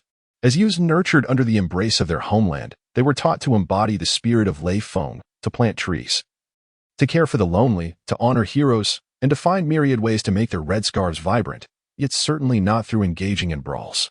From an early age, teachers had tirelessly advised them to articulate rather than resort to violence. A craftsman must sharpen his tools before undertaking his work. Qi Yin declared, I shall go sharpen my blade. Qiao Ziki replied, I too will examine my knife. Its multitude of functions is quite dazzling. Song Fei suggested, I shall fan myself. Before long, the hour reached 7:30, as night receded and day emerged. Thoroughly satisfied with the scabbard he had fashioned from several textbook covers and adhesive tape, Zhou Yilu, with a series of sharp sounds, drew and sheathed his sword, relishing the exhilarating rush of the wind. He turned to Song Fei, who was leaning against the balcony door, and inquired, how's the weather?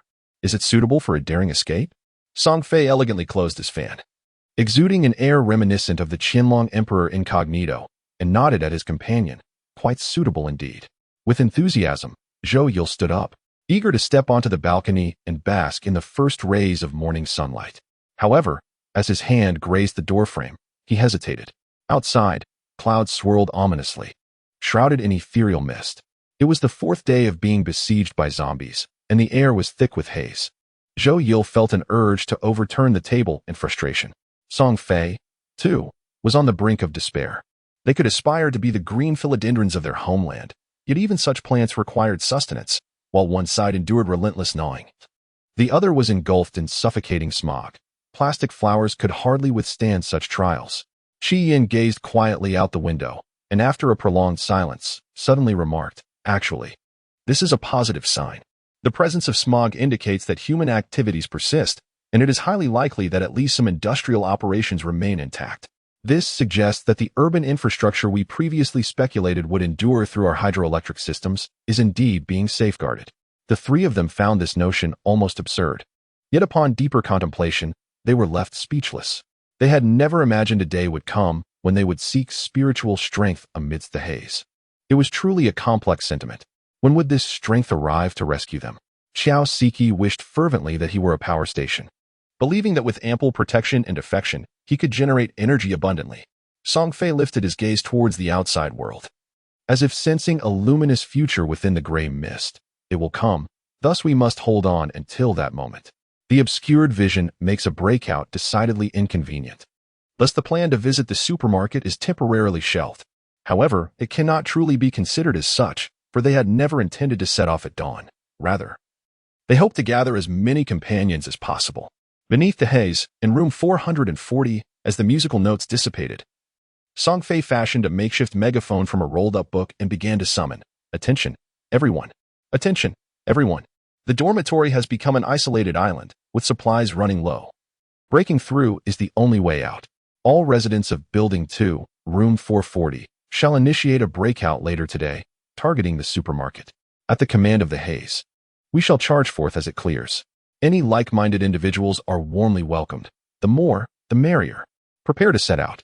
Zhou Lu and Xiao Ziki chimed in with a playful tune. With a bamboo pole, oh. To which Qi Yin replied, ho hey ho. Zhou Lu continued, across the vast ocean. And Qi Yin echoed, ho hey ho. Zhou Lu sang, everyone rose together. And Qi Yin responded, ho hey ho. Zhou Lu then declared, set sail on the grand ship, but was abruptly interrupted by Qi Yan's exclamation, damn it, who threw that shoe? Qi Yin lamented, I told you it wouldn't work. Song Fei retorted, it's your lack of passion in singing that's the problem. Xiao Ziki interjected, your call to action sounds like a police officer urging a criminal to release hostages and surrender. Who would respond to that? Zhou Lu, holding his guitar, pondered for a moment and concluded, I say we should just let it go. Such endeavors are clearly fraught with peril, unless one is driven to desperation. No one is willing to take the risk. Qi Yin, who had always been prepared for the worst, found it difficult to comprehend. If this is not a dire situation, then what is? Song Fei pondered seriously for a moment and concluded that it must be being cornered by zombies. The flashlight, hot pot, mobile charger, wallet, keys, and chocolate barely filled a third of the backpack. Song Fei hung the bike lock around his neck and, enveloped in a heavy sense of satisfaction, gazed thoughtfully at the open wardrobe. As if aware of his thoughts, Qi Yin suddenly spoke. Song Fei turned to him. Are you certain? Qi Yin nodded. It's not just you. All three of us need to prepare. It's freezing outside, and if we fail to rush into the supermarket and find ourselves stranded in the greenery, staying warm will be our primary concern. Xiao Ziki remarked dryly. I don't fancy the prospect of being trapped in a greenbelt. Despite the banter, the four of them rummaged through the wardrobe with fervor, ultimately unearthing a short, thin-down jacket, a tracksuit, 2 sets of thermal wear, a gray cotton coat, a wool sweater, and a pair of fleece-lined sweatpants, which were methodically stowed into their respective backpacks. Once they had finished packing, the haze still lingered. Song Fei's stomach began to grumble, and with no other option, he resorted to playing offline games on his phone to pass the time. However, it soon grew tedious, and as he gazed at the still elusive signal, he whispered softly, I wonder what home is like now. The moment those words escaped his lips, the atmosphere in the room grew palpably heavy. Their homes were all located in distant provinces, and since the incident, they had not had the opportunity to call home and assure their families of their safety, nor could they ascertain the situation of their parents. This weighed heavily upon them like a colossal stone, unspoken yet deeply felt. They wondered if the supermarket had a landline. After all, the absence of mobile signal should not affect the telephone line, right? Xiao Ziki proposed a possibility. Zhou Yul's eyes brightened. They would only know if they went. Excellent. Another reason to bravely venture into the unknown. Ultimately, it was Song Fei who, with a firm slap of his thigh, reassured both himself and the others. Our parents are certainly fine. We are all right. How could those who brought us into this world be in trouble? Qi Yin, Xiao Ziki, and Zhou Yu responded in unison. Indeed, this logic was impeccable. Just when they thought the day would be spent in futile hunger, shadows of despair lingering, unexpectedly. By 3:30 in the afternoon, the haze began to dissipate. They could not discern the source of the strange wind that began to whistle, parting the clouds to reveal the sun. The four of them, unable to contain their anticipation, made a decisive move to set forth. They opened the balcony door and peered down to assess the situation below. As before, there were many mutants within the building, while there were fewer outside. Currently, 6 were aimlessly wandering at a sluggish pace. Later, we'll descend from the balcony. Remember, our movements must be light. It's not about speed, but silence. And ensure a firm grip. If you feel unsteady, retreat to the balcony for a moment, but do not push yourself. As a seasoned practitioner of balcony descents, Qi Yin imparted his wisdom generously. On Monday, Elshin reached beneath the hem of his white short-down jacket, feeling the sushi knife secured at his waist, and nodded firmly. Xiao Zhiqi patted the pocket of his trendy cotton jacket, sensing the sturdy Swiss Army knife even through the padding. Song Fei glanced down at the bicycle lock conveniently hung around his neck and, through the down jacket, traced the outline of the Tai Chi fan at his waist. Swallowing nervously, do not confront them head-on. If you can escape, do so. The primary objective is to avoid their bite. Should confrontation be unavoidable, Strike at their heads with unrelenting force. Qi Yin directed these words to the group, yet his gaze was fixed on Song Fei. Finally, Song Fei solemnly nodded in agreement. Qi Yin inhaled deeply, gripping the balcony railing, and began to descend. The other three immediately followed. 5 minutes later, the trio had scaled down to the second floor. The balcony railing felt as cold as iron in the frigid air. To maintain friction, none of them wore gloves, and their hands were now cold, painful, and numb. Yet none had the luxury to dwell on it. Below them lay 6 mutants, one with a severed arm, another with a face grotesquely disfigured, while the remaining 4, although smeared with blood, appeared to be victims. The 4 found themselves on the 4th balcony of the second floor, with the 3 balconies ahead already occupied by mutants. Having previously assessed the situation, Qi Yin determined that this was the safest location closest to the dormitory's perimeter. Now, they simply needed to wait. 3 mutants gradually made their way towards the far end of the building, while the remaining ones, an amputee, a bloodied face, and another, continued to linger in the nearer vicinity. Particularly those whose visages were blurred beyond recognition, lying directly beneath them, a mere stone's throw away. Eventually, the one-armed ghoul and another shambled a bit further afield. Yet, the one with the obliterated face remained stationary, as if sensing something, sniffing the air and peering about. The trio nodded in unison. Qi Yin descended with the swiftness of a falcon, his foot connecting squarely with the head of the faceless zombie, sending it crashing to the ground. Qi Yin landing atop it due to the momentum. Without pause, Qi Yin used the force of his fall to roll away, landing nimbly on the adjacent ground. The faceless zombie emitted a roar that defied human description, scrambling to its feet and lunging at Qi Yin with gaping maw. By this time, the other 3 had landed. Zhou Yilu the swiftest, darting like a cheetah behind the faceless creature. A flash of ethereal light, and his sushi knife plunged into the zombie's occiput. The faceless one froze. As if struck by a paralyzing blow, Zhou Yilu had thrust it in with ease, but now found himself unable to withdraw it. Qi Yin hastened to assist, one holding the zombie at bay while the other tugged at the blade, until with Herculean effort, they finally wrested it free. Ebon blood splattered upon their faces. And despite their fortitude, a sense of macabre horror washed over them, as if they had committed murder. In their daze, they were abruptly yanked apart by Song Fei and Xiao Ziki. In the instant they were separated, the one-armed zombie lunged at the space they had occupied, missing its mark. Not only the one-armed zombie, but the other 4 were now hurtling towards them. Qi Yin, distracted by the quartet, failed to notice the one-armed zombie's renewed assault. By the time he realized the danger, it was too late, the ghoul's maw closing in on his face. In a moment of dire peril, a vivid crimson hue cascaded from the heavens. Within a single day, Qi Yin found himself humiliated twice, first by his footwear, then by a fan. The former merely left him in a state of disarray, while the latter intertwined an indescribable blend of sharpness and resilience. Resembling a delicate red silk that could fend off teeth yet could not shield him from sensations. He could distinctly feel the lips of a limbless zombie brushing against his face, rubbing, akin to the steps of a demon. Song Fei forcefully shoved the limbless zombie away, disregarding the fan, and adhered to their prior agreement. If they could run, they would. Grasping the large red silk, he sprinted towards the dormitory area. Qi Yin instinctively followed suit. Xiao Ziki, with gritted teeth and closed eyes, haphazardly thrust his petite Swiss knife, which unexpectedly pierced directly into the zombie's eye. The creature let out a chilling howl, and when Xiao Ziki opened his eyes, he was nearly paralyzed with fear at the gruesome sight before him, yet the zombie merely paused momentarily before lunging at him once more.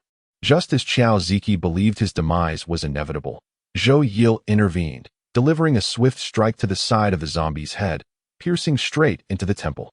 With the second blow, Zhou Yilu exhibited much steadiness, although the discomfort and resistance within him lingered. Hurry upstairs.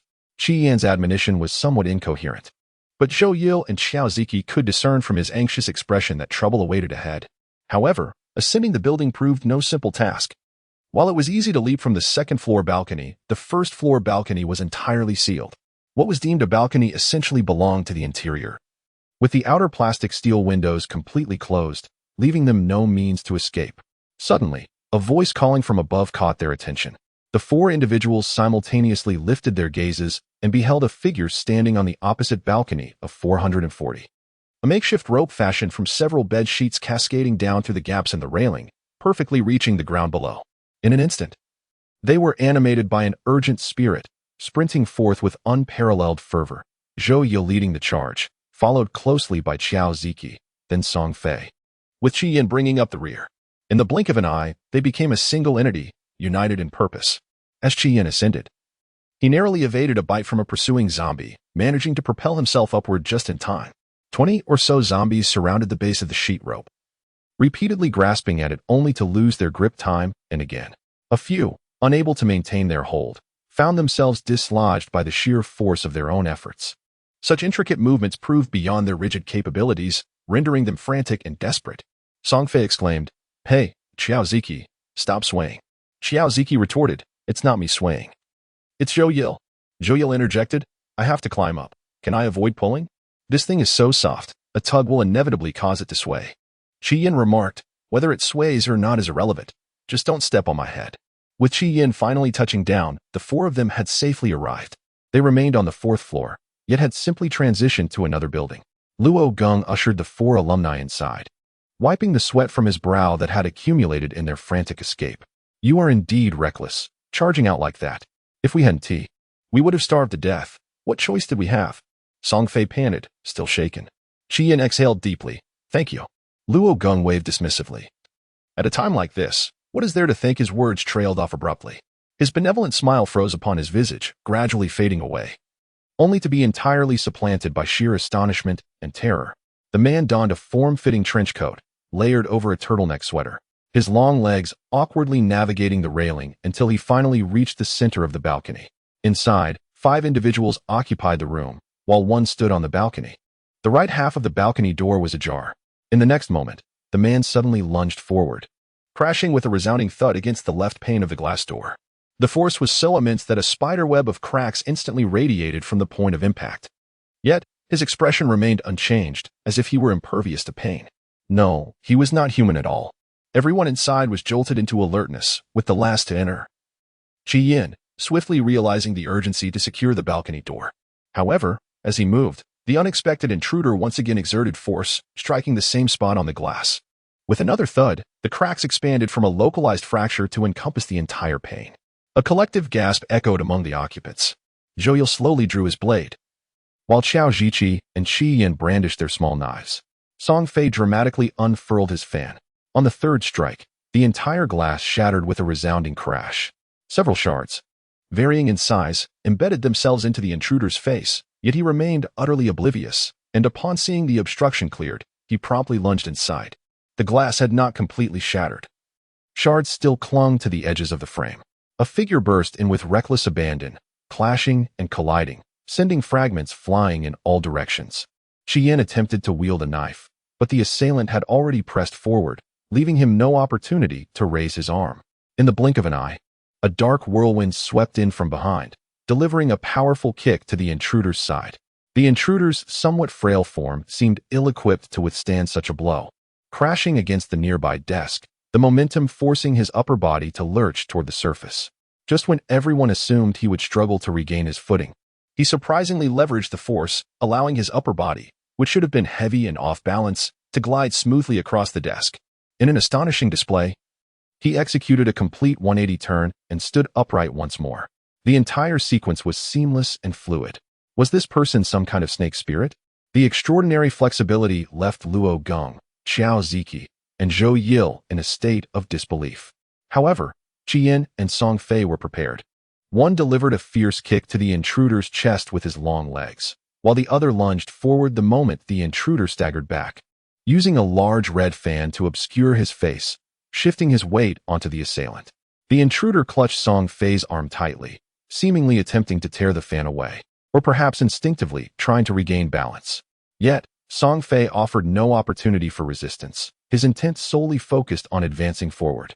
With a loud crash, the intruder fell back.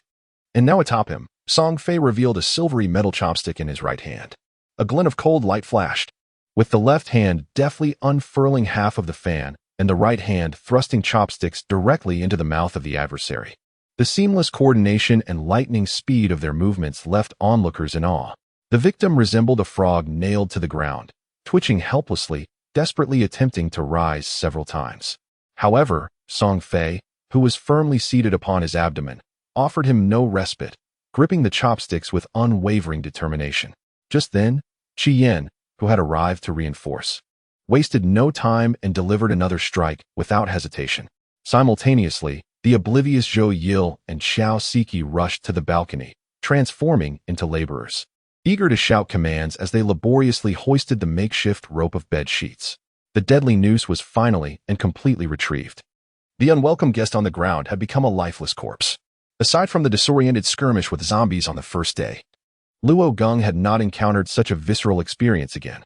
At most, he had hidden on the balcony, stealing glances at the scene below, witnessing classmates being besieged by zombies or devoured after jumping from heights, an utterly one-sided massacre. For days, Luo Geng had believed that fleeing was the only option in the face of the undead. Even though he had once fought barehanded, it had merely resulted in pushing them outside. Now, descending from above, no, rising from below, the four classmates presented him with an entirely new perspective. It became evident that these monstrous beings could indeed be vanquished, provided one remained calm, allocated roles clearly, and fearlessly charged forward, while utilizing height and reach for lateral defense, remaining vigilant for opportunities, and meticulously safeguarding the rear. You are not merely my classmates. You are, in fact, an Avengers ensemble. Were it not for the inappropriateness of the moment, Luo Geng would have applauded the four individuals before him. Zhou Yil, having bundled the troublesome bedsheet, declared his ambition. Then I shall become Iron Man. Luo Geng chuckled heartily and sincerely remarked, given your prowess in strumming the guitar and uniting hearts, you must be akin to Captain America. Xiao Siki eagerly leaned in. What about me? Every male student harbors a dream of heroism. And Luo Geng was generous with his praise. What are your special skills? After a moment's contemplation, Xiao Siki replied, does being a rich second-generation count? Director Luo clapped him on the shoulder, declaring, Iron Man. Qi Yin glanced over, though he remained silent. How could Director Luo forget him? Scaling heights with ease. Like walking on flat ground. Spider-Man. Song Fei, still perched on a corpse, lifted his head, his face illuminated by a glimmer of hope. Observing his soft figure, devoid of any gear or muscle, engaging in close combat, Luo Geng hesitantly suggested. Black Widow. Song, confronted with the stark disparity of his designation, cast a resentful glare at the achievements beneath him, only to realize that he was fainting from the sight of blood. The balcony door was ajar, allowing a gust of wind to sweep through the doorway.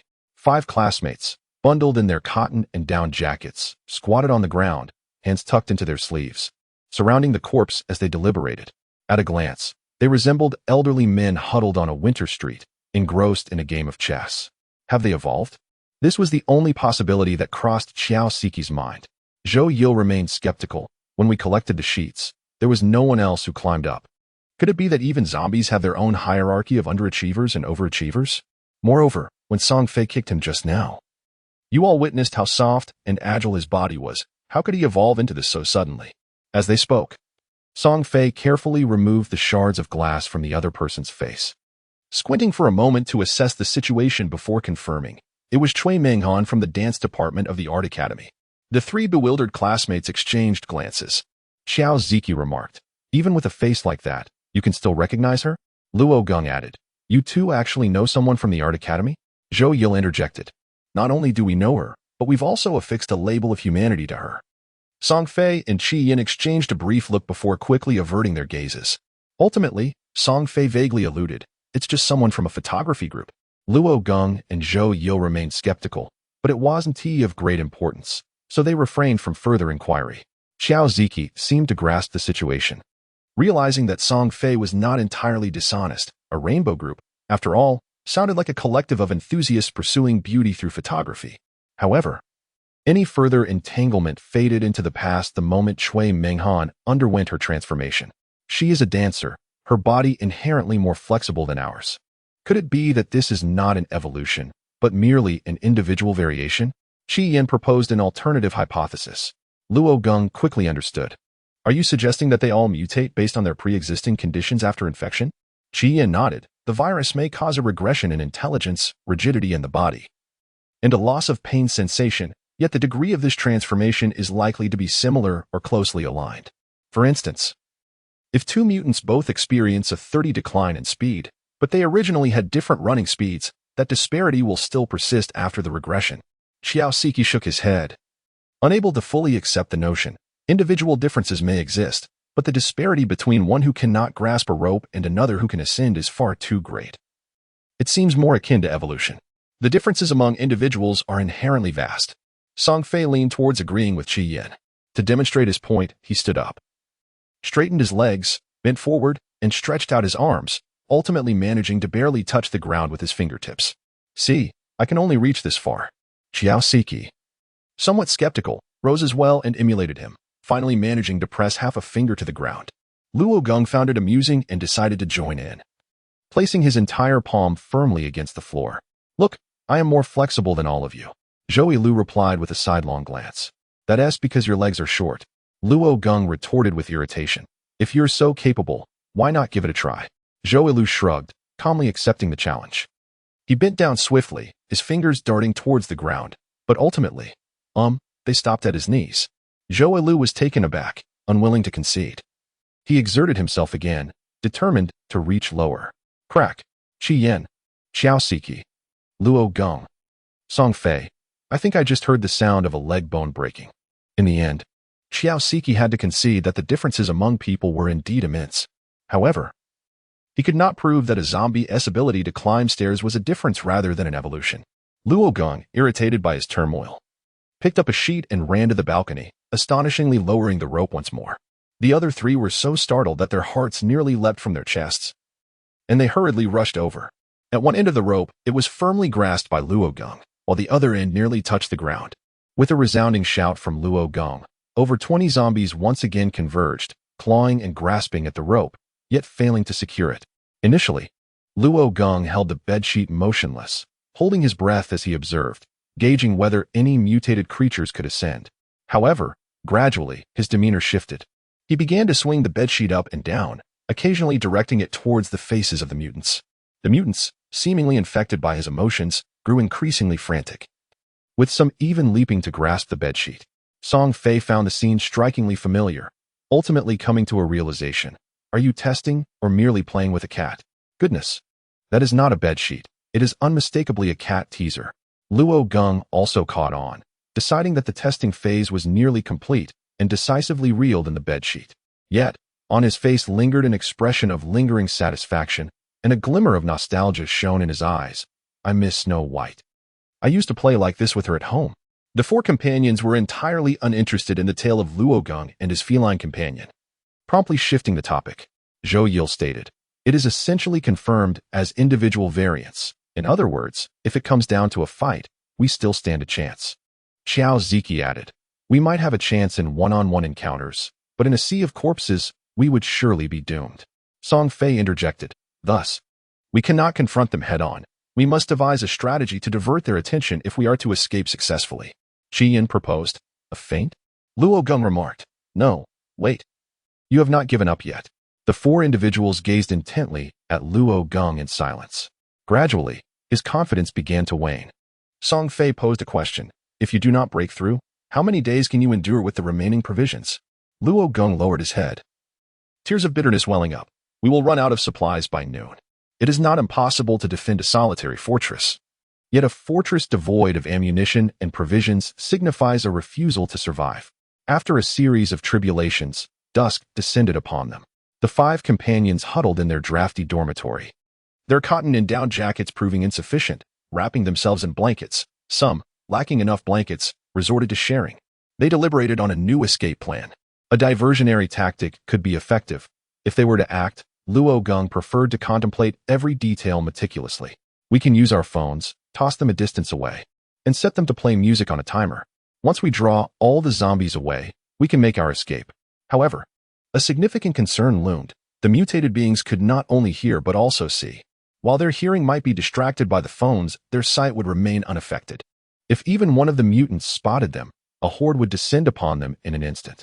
Qi Yin narrowed his eyes and stated gravely, then we must choose a time when they cannot see us. The remaining four companions exchanged glances. All right. The night was bitterly cold. Blankets were hung at the door to block the wind, as the five students either sat, lay down, or gripped the bed rails to perform pull-ups, none managing to find sleep. How about this? Luo Gong exclaimed, rummaging through his belongings to produce a short weapon that resembled a knife yet did not. His eyes sparkled with excitement and authentic. high-quality imitation of the Type 56 Trident military dagger. Xiao Ziki raised his hand and inquired, how authentic can a counterfeit be? Luo Gong, with a look of youthful naivety, shook his head. Never doubt the craftsman's skill. If you bestow him with a good review, he shall return a miracle. Song Fei was pouring boiling water from a rapid heater onto the fan surface, uncertain if it would indeed sterilize, yet seeking a semblance of psychological comfort. After observing for a while, Luo Gong could no longer contain his admiration. Your weapon is rather ostentatious. Xia Yin, however, was more concerned about another matter submerged at the bottom of the boiling water. Where did those chopsticks come from? Song Fei replied, I got them from the cafeteria. Zhou Yil interjected, aren't all cafeteria chopsticks made of wood? Song Fei clarified, from the second floor, Korean specialty window. Xia Yin found himself at a loss for words. Yet, in all honesty, this contraption proved quite practical. It punctured with precision, even more effectively than a knife. As the clock struck 7 in the morning, the day began to dawn. Everything was prepared, save for the haze. It seemed as though fate wished for their survival, as the morning was devoid of wind. And the sun lingered, reluctant to reveal itself.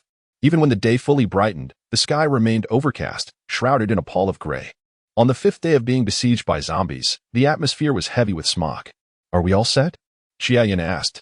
The group replied in unison, yes. Xia Yin nodded, let us take out our phones. In the blink of an eye, 5 phones convened on the table.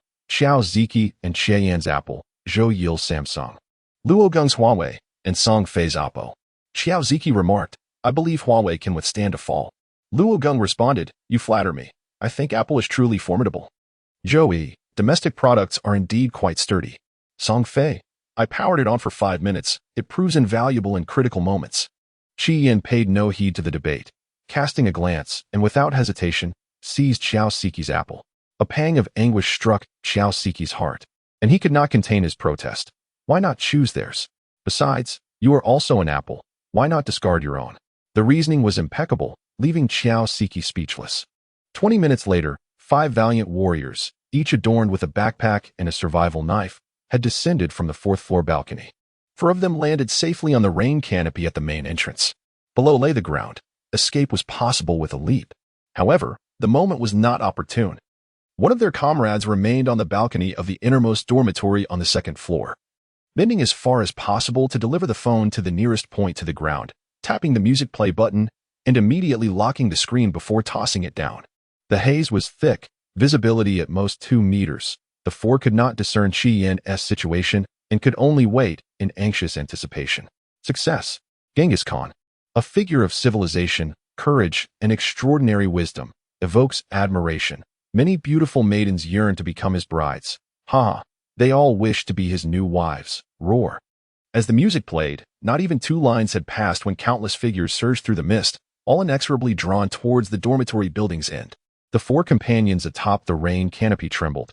This song was so compelling that even zombies would find it impossible to stop listening. The haze obscured the sight of the zombies, but it equally shrouded the vision of Song Fei and his companions. Before them lay a muted gray expanse, silent and still. None could ascertain whether it was truly devoid of life or if mutants lurked within its depths. Should they charge forward? Song Fei barely vocalized his thoughts, his words escaping as mere whispers. They had come this far. Retreat was no longer an option. Just as Qi Yin was about to nod in agreement, he noticed an emotionless, faceless mutant swaying beneath the awning.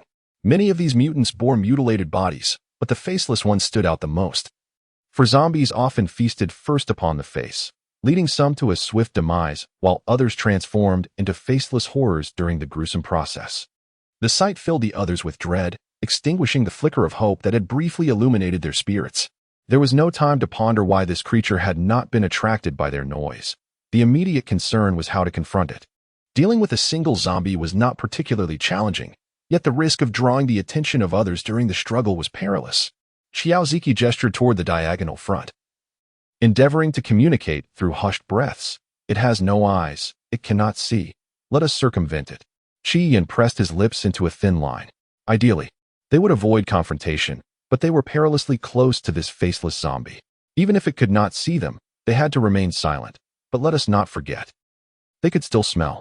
Song Fei articulated the crux of the dilemma. They had previously encountered faceless mutants. Sightlessness had proven no barrier to them. The music could halt unexpectedly at any moment, leaving them no time to linger. Were they to engage in a head-on clash and repeat past failures? Just as despair began to settle in, Luo Gong suddenly asserted with newfound confidence, "It cannot smell us." For individuals turned their gazes towards him. Luo Gong had already retrieved a half bottle of the miraculous spray, Six God, from his backpack. As they trudged through the haze, he expressed gratitude towards his companions, Lei Jun Fan. Lu Xing Mama, Zi Xiaoyuan Jilikizi, Lu Xing Mama again, Moji, Yi Feiwen, Buzai de Kongjian, Ji Shou, Guoguo, Xin Luo, X4, Luo Xiaobei, Jiangjiang de Mianmian, and the soil-eating landmine. He extended thanks to the audaciously raucous grenade of a landmine. A kiss to all. On the fifth morning of being besieged by zombies, the students in dormitories 2 and 3 first heard an eerie melody reminiscent of 80s disco music, followed by an inexplicable, pungent odor that felt oddly familiar. Some of the bolder students ventured to peek from the balcony, but the dense fog yielded no revelations. Little did they know that within the gray haze, 5 students were stealthily advancing, holding their breath. It resembled the childhood game of blind man's bluff, where the faceless zombie was akin to the unfortunate child who lost at rock, paper, scissors and had to cover his eyes. The 5 students were the clever, mischievous troublemakers, creeping along stealthily, tiptoeing and crouching as they inched forward. Song Fei and his companions could not fathom why Luo Gong insisted on carrying floral water while fleeing for his life, especially since it was winter, and he had chosen a refreshing, invigorating variant.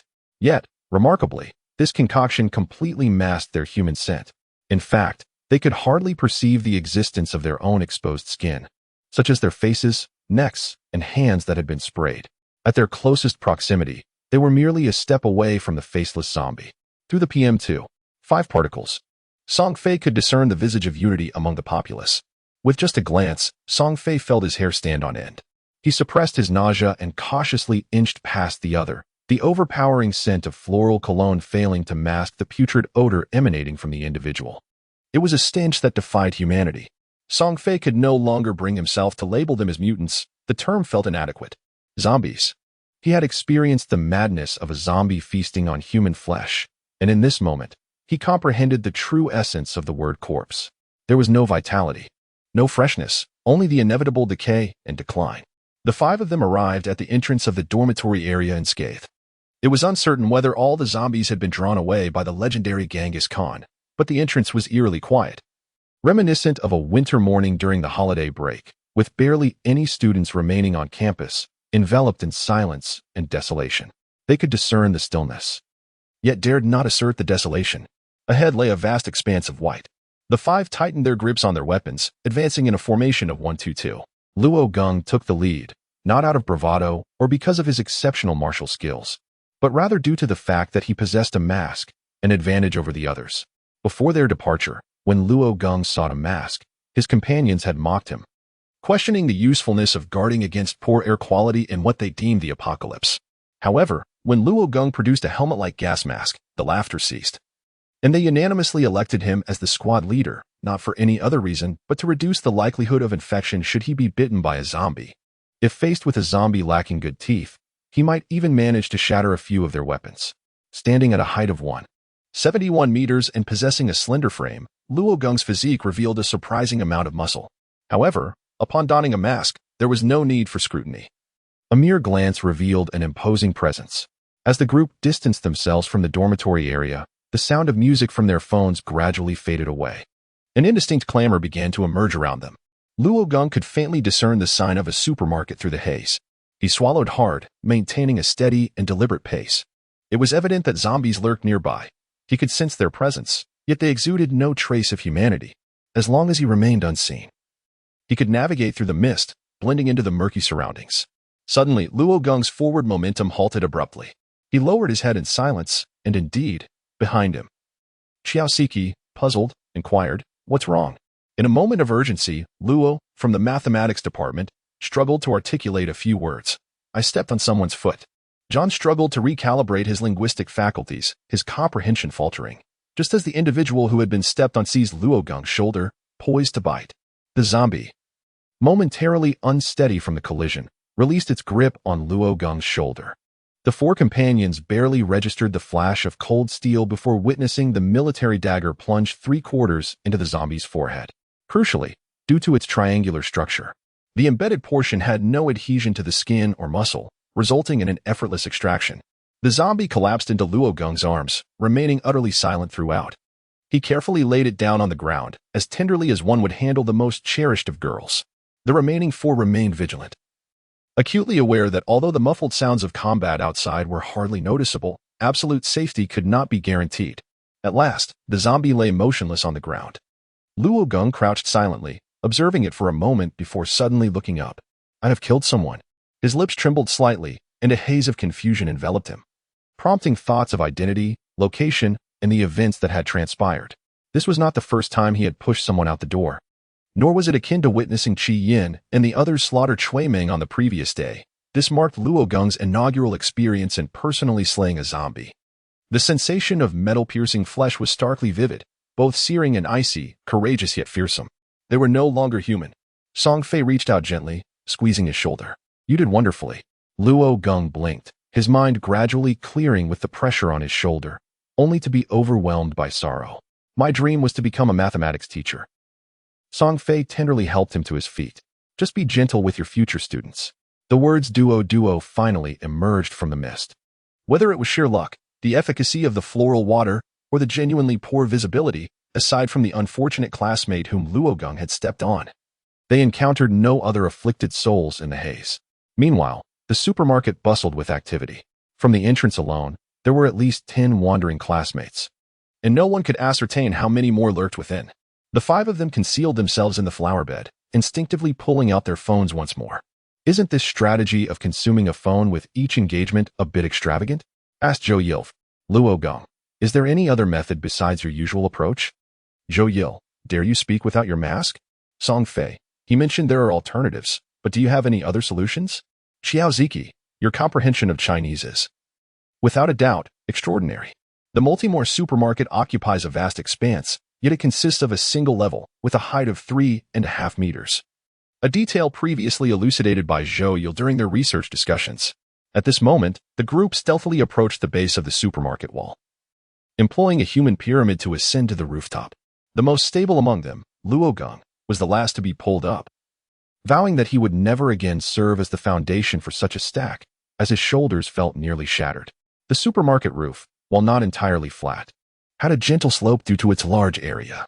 The 5 individuals cautiously made their way to the main entrance of the building, grasping the eaves and lying side by side. Qi Yin asked, "Are you ready?" Song Fei removed the bicycle lock that had been hanging around his neck, deftly twisting the key inserted within it, and with a click, the lock sprang open. He gradually tightened his grip, his gaze resolute. After a year of securing the kettle, it is finally time to embark on something significant. Qi Yin smiled softly. He felt a surge of nervousness, but as long as Song Fei spoke, he believed no challenge was insurmountable. "Remember to open the window," Qi Yin instructed. Without further delay, he took a deep breath and slowly rose. Bidding farewell to his teammates who remained in their positions, and without hesitation, he moved towards the diagonal direction of the supermarket's main entrance. Xiao Ziki reassured Song Fei, "Do not worry. He is quite formidable and will be fine." Song Fei nodded. "Yes, I know he is very capable." Zhou Yil, it is often said that adversity reveals true affection, yet these two, Luo Gong, have they fallen in love in just 5 days? Although the teammates' focus may be somewhat misplaced, Xiao Ziki candidly remarked, "It feels as though we have known each other for ages, but the specifics elude me." Song Fei pretended not to hear, fixated on peering downwards. The vibrant hues of green and red peppers danced in his mind, reminding him that one must diligently study in order to secure a place in university, which in turn leads to employment and a fulfilling life. If Xiao Ziki's local music library had opened the door to a new world, then Qi Yan's selection of songs embellished that newfound realm with extraordinary beauty. Particularly, Qi Yan had cranked the volume to its zenith, causing the once quiet supermarket aisle to erupt with life. First emerged a solitary zombie, followed by 2, then 3, each sprinting faster than the last, as if propelled by a deep-seated animosity ingrained in their very bones, racing towards the source of the melody. The trio, transfixed, gazed intently from above.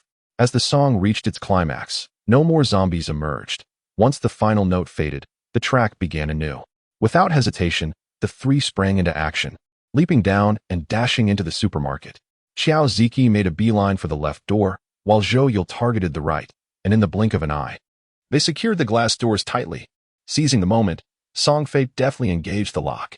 Everything unfolded precisely as planned, until, upon locking the doors, a strikingly beautiful visage abruptly plastered itself against the glass from the outside. The term stunning beauty signifies a visage that, even when pressed against glass and distorted, still brings a sense of comfort to the beholder. However, no matter how comforting, such beauty can only be appreciated from a distance.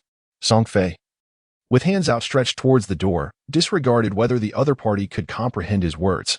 "I am sorry, but the undead are not permitted to enter." As the face retreated 5 centimeters from the glass, it regained its original countenance.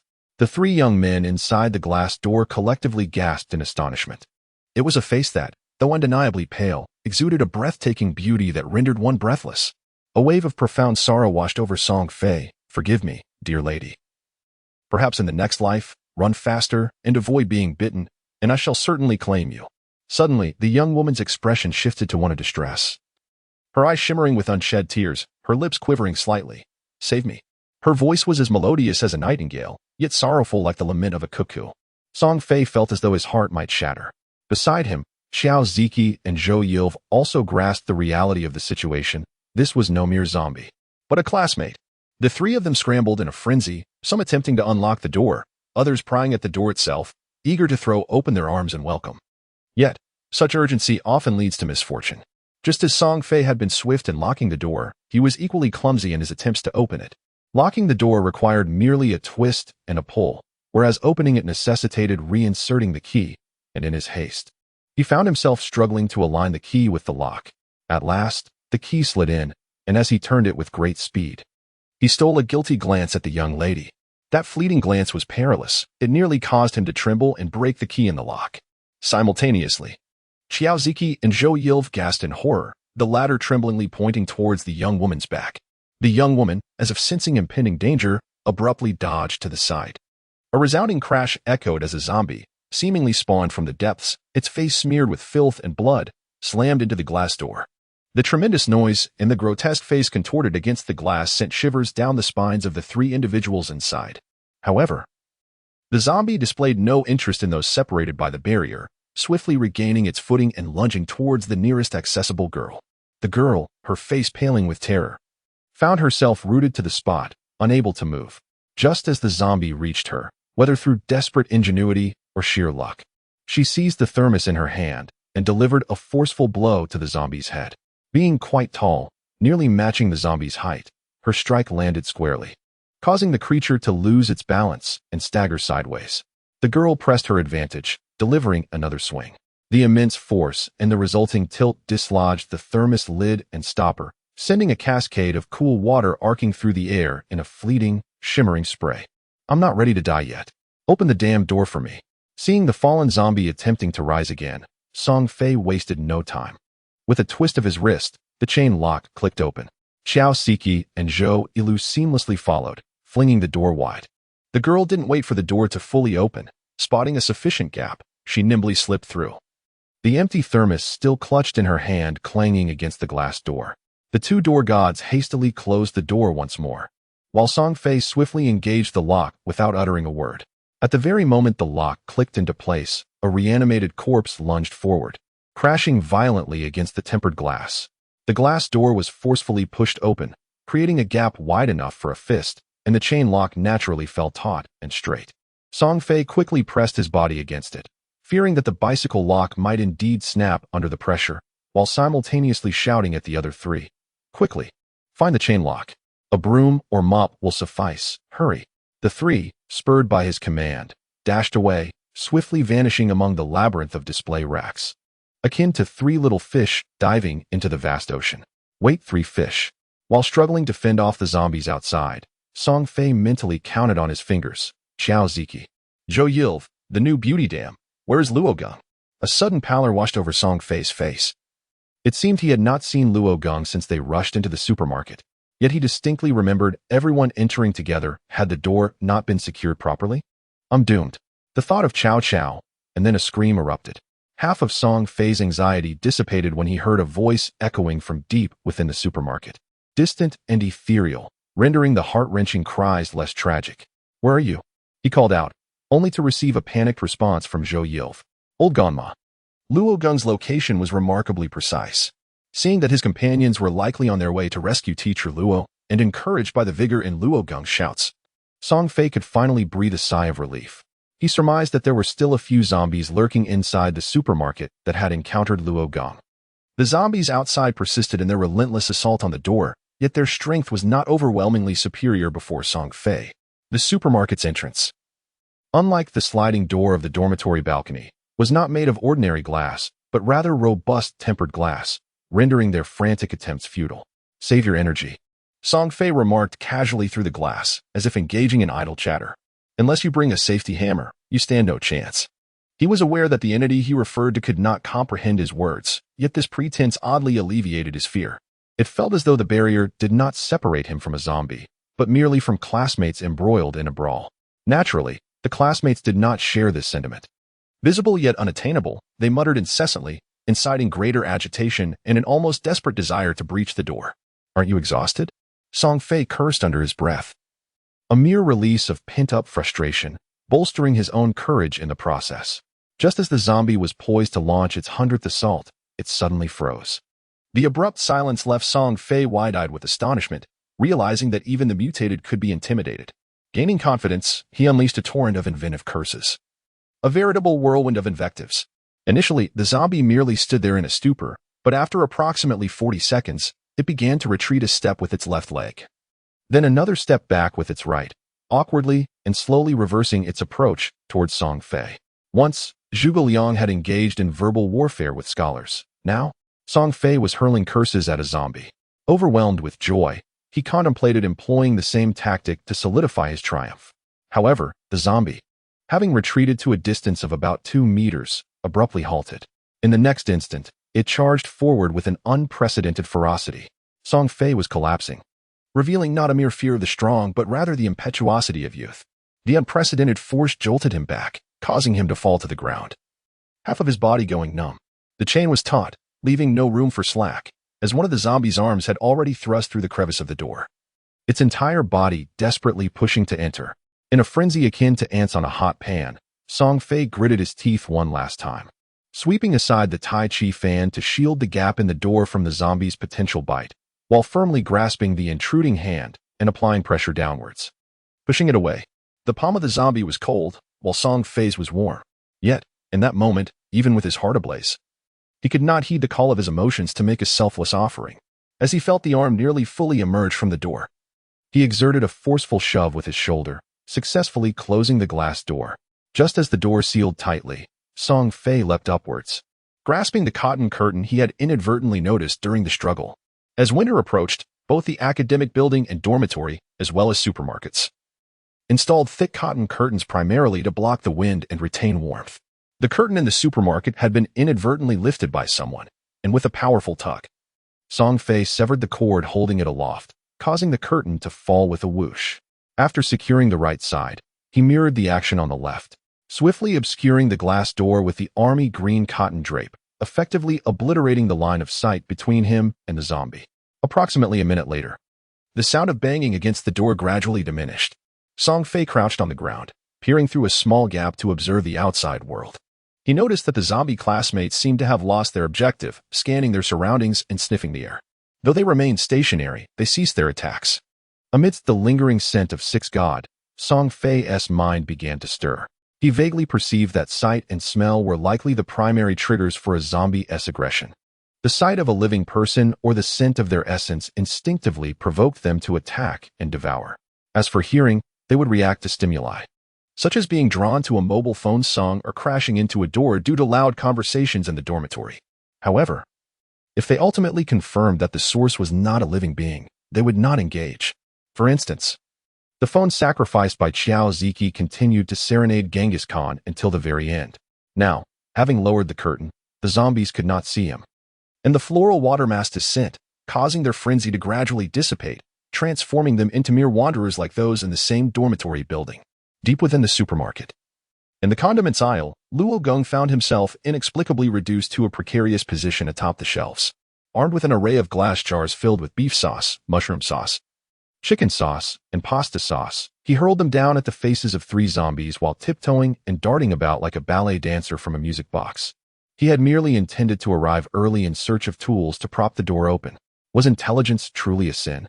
At last, the voice of his classmate, Zhou, pierced through the wind. Here.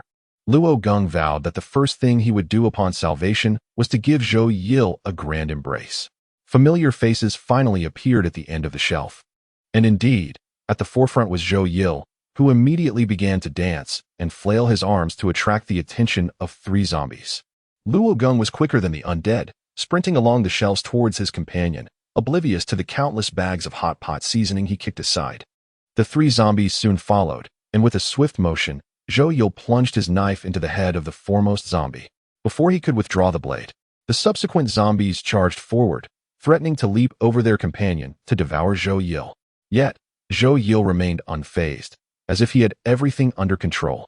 As predicted, a figure descended from above, landing precisely upon the neck of the zombie, and in the blink of an eye, Luo Gong's military dagger had pierced the zombie's crown with a forceful thrust. Simultaneously, Xiao Ziqi's Swiss Army knife had embedded itself in the eye of the 3rd zombie.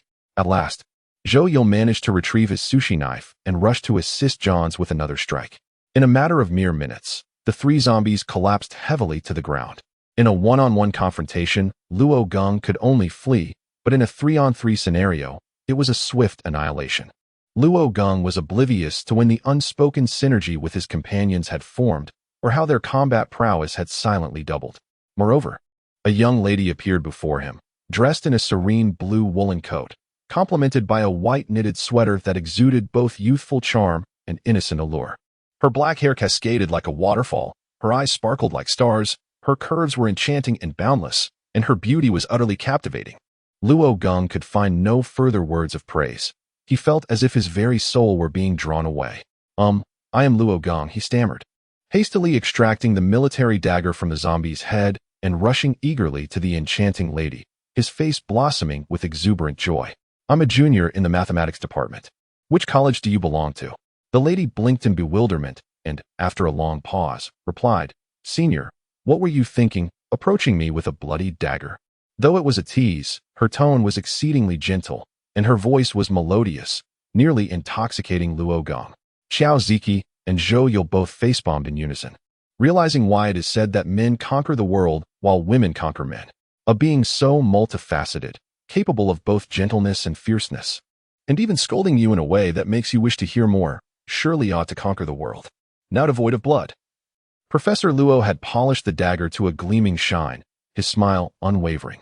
His rough voice softened like noodles. Junior, what is your name? Lindile.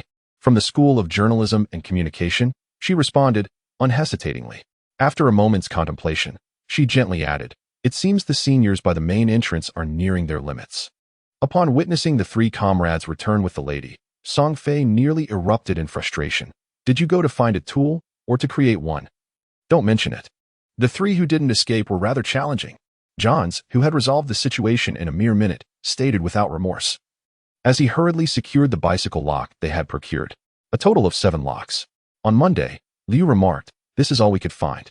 Song Fei exhaled deeply. That should suffice. The temporarily stabilized situation reminded Song Fei of the enchanting woman who had descended from the heavens.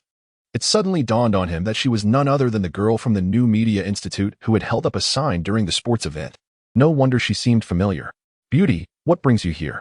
Song Fei glanced at the empty thermos, stripped of its cap, that she still held, and felt a heavy weight of speculation regarding her next actions. Fetching water? The water room was conveniently located right next to the supermarket, just a few steps to the right upon exiting. Indeed, Lindale nodded with a natural ease, adding, 5 days ago. Rogung was taken aback and squeezed closer to inquire, Have you been in the water room all this time? A trace of exhaustion finally appeared on Lindale's face. Fortunately, I was quick to lock the door, otherwise, I would not have waited for you all. And I am grateful I packed some snacks. The water room has no hot water left, but there is still cold water. Liu glanced at her slung Cambridge bag, which could hold a maximum of 3 textbooks, and expressed his surprise. You managed with so little for 5 days? Lindale lightly brushed her hair aside and smiled. It was just right for my diet. Will women ultimately dominate the world? No, their aspirations lie among the stars and the sea. Surely it is safe now? Lindale suddenly inquired softly. Rogung personally lifted the cotton curtains slightly to observe outside. No problems. We are temporarily secure. Without warning, Lynn Delay dropped her water bottle and dashed away. The remaining 4 male classmates exchanged bewildered glances, perplexed by her sudden departure. Suddenly, Song Fei too sprang into action. Running off. John could not stop him and could only extend his hand, calling out to his retreating figure, "The girl is heading to the feminine hygiene products section. Why are you following her?" Suddenly, Zhou Lu seized Xiao Ziqi's hand with such force that it nearly broke his fingers. In pain, Xiao Ziqi exclaimed, "What are you doing?" Zhou Lu gazed intently into his eyes, his voice slow and labored. "The ventilation window seems to be over there." Outside the ventilation window. At the edge of the roof, the phone continued to play defiantly on the ground in front of them. The original plan did not involve sacrificing the phone. But prolonged provocation had brought the zombies ever closer to the eaves. Reluctantly, they had to make sacrifices for the greater good. The person on the roof wrapped their army green cotton coat tighter around themselves. It was still quite cold. The nearby window felt both achingly close and yet impossibly distant. Chi Yin looked up at the overcast sky, feeling utterly exhausted. For the moment, they were safe, grateful for the support of fellow readers. The topic of feminine hygiene products remains a serious matter for women. Some prefer to change frequently for a new experience each month, while others fall in love at first sight and remain steadfastly loyal. Lynn Delay belongs to the latter group. As she searched the shelves for her usual brand in vain, a sense of despair enveloped her. What compounded her dismay was the sudden arrival of a man behind her while she was scrutinizing an alternative brand's specifications, such as suitability, thickness, and length. Despite Lynn Delay's robust demeanor, she instinctively felt her cheeks flush. To her astonishment, the man paid her no mind and proceeded to sweep all the sanitary pads off the shelf onto the floor. He then clambered up to the top of the shelf, panting as he forced open the solitary ventilation window. Lynn Delay was taken aback. Outside lay a horde of monsters, and to her, this frantic act of opening the window seemed akin to a death wish. Before she could voice her concerns, 3 more individuals rushed over, each bearing an expression of urgency. Instinctively, Lynn Delay stepped back to give them space, swallowing her questions for the moment. Meanwhile, Song Fei had already opened the window and leaned halfway out, calling out urgently, "Chi Yin." As his voice faded into the haze, silence enveloped the scene once more. Song Fei's heart plummeted. After a brief contemplation, he steeled himself, preparing to leap out, only to have a pair of feet brush past his face and land firmly on the shelf. In the next instant, Chi Yin emerged, emanating a chilling aura, not from the cold weather outside, but a frigid essence radiating from within. His nose was crimson, and his half-closed eyes scanned his comrades below. Luo Gong raised his hand hastily, exclaiming, "You didn't lead the zombies away." Johns immediately nodded in affirmation, 3 of them, unlike the others. Zhou Yil was not as brazen and sincerely stated, "We believe in you." Chi Yin mused that if he were to suffer from angina at the age of 60, the root cause would undoubtedly be today. Clinging to the last vestige of his rationality, Chi Yin finally turned to look at Song Fei. Typically, after the minions unleashed their skills, the boss would follow up with a critical strike. He was experienced and confident that he could smile through it all. "I'm sorry," Song Fei said. Chi Yin was momentarily stunned. If just moments ago he felt as if he might freeze into a statue on the rooftop, at this instant, he truly felt petrified. In Chi Yin's recollection, Song Fei had never uttered an apology before. When at fault, he would argue defensively. When not at fault, he would act even more recklessly. Resembling the mischievous son Wukong from the era of the Heavenly Palace, forever unable to bow his head. Yet now he said he was sorry. Perhaps his ears had been exposed to the cold for too long, causing his thoughts to wander aimlessly. A pair of warm hands enveloped his ears, warmth radiating from them, spreading through his limbs and body, reducing the statue named Chi Yin to mere fragments. "Are you still cold?" Through the barrier of hands, Chi Yin could only see Song Fei's lips move, but the sound felt unreal. Not cold. Equally unreal was his own voice. "I'm sorry," Song Fei repeated. Chi Yin could no longer recall the myriad accusations, rebuttals, sarcasm, or critiques he had prepared. He could only hear an unprecedented tenderness within himself. "It's all right." The 3 individuals who had been observing the entire scene from beneath the shelf each had their own focus, yet their emotions were uniformly complex. Xiao Ziqi, fool. Luo Gong, a true veteran. Zhou Yil, what a calamity. Upon jumping down from the shelf, Chi Yin finally noticed Lin Delay. The latter had been quietly lurking nearby. Clearly astonished by the pink bubble encompassing him and Song Fei, wearing an expression of disbelief. "Ah, this is the junior we just rescued." Luo Gong feared that the girl might misinterpret their small team's dynamics, so he hastily broke the ambiguous atmosphere by introducing her, from the School of Journalism and Communication. "This is Lin Delay." Chi Yin felt awkward, glancing at the three classmates as if pleading for an explanation, then at Song Fei, whose sidelong glance was laden with warning. Ultimately managing a wry smile. "Let us not make a fuss, senior." In a single utterance, they were all rendered foolish. However, Lin Delay pouted, playfully yet with a hint of grievance. "I've told you not to call me senior. I'm eternally 18. Chi Yin immediately raised his hands in surrender. "All right. Little landmine." The five of them watched her ride off in a flurry. Chi Yin quickly clarified, "We are both in the student council, strictly a professional relationship." The latter part was obviously directed at Song Fei. However, Song was skeptical. What has to deal with little landmine? Chi Yin took a deep breath, slowly exhaling, his hand unconsciously clenching into a fist. "Being forced to call her such a ludicrous name has left me with emotional scars, all right?" Song Fei couldn't pursue the matter further. At that moment, all he wished was to embrace his ex-boyfriend. Chi Yin nodded. "She's a junior, 1 year above me." Luo Gong's eyes sparkled.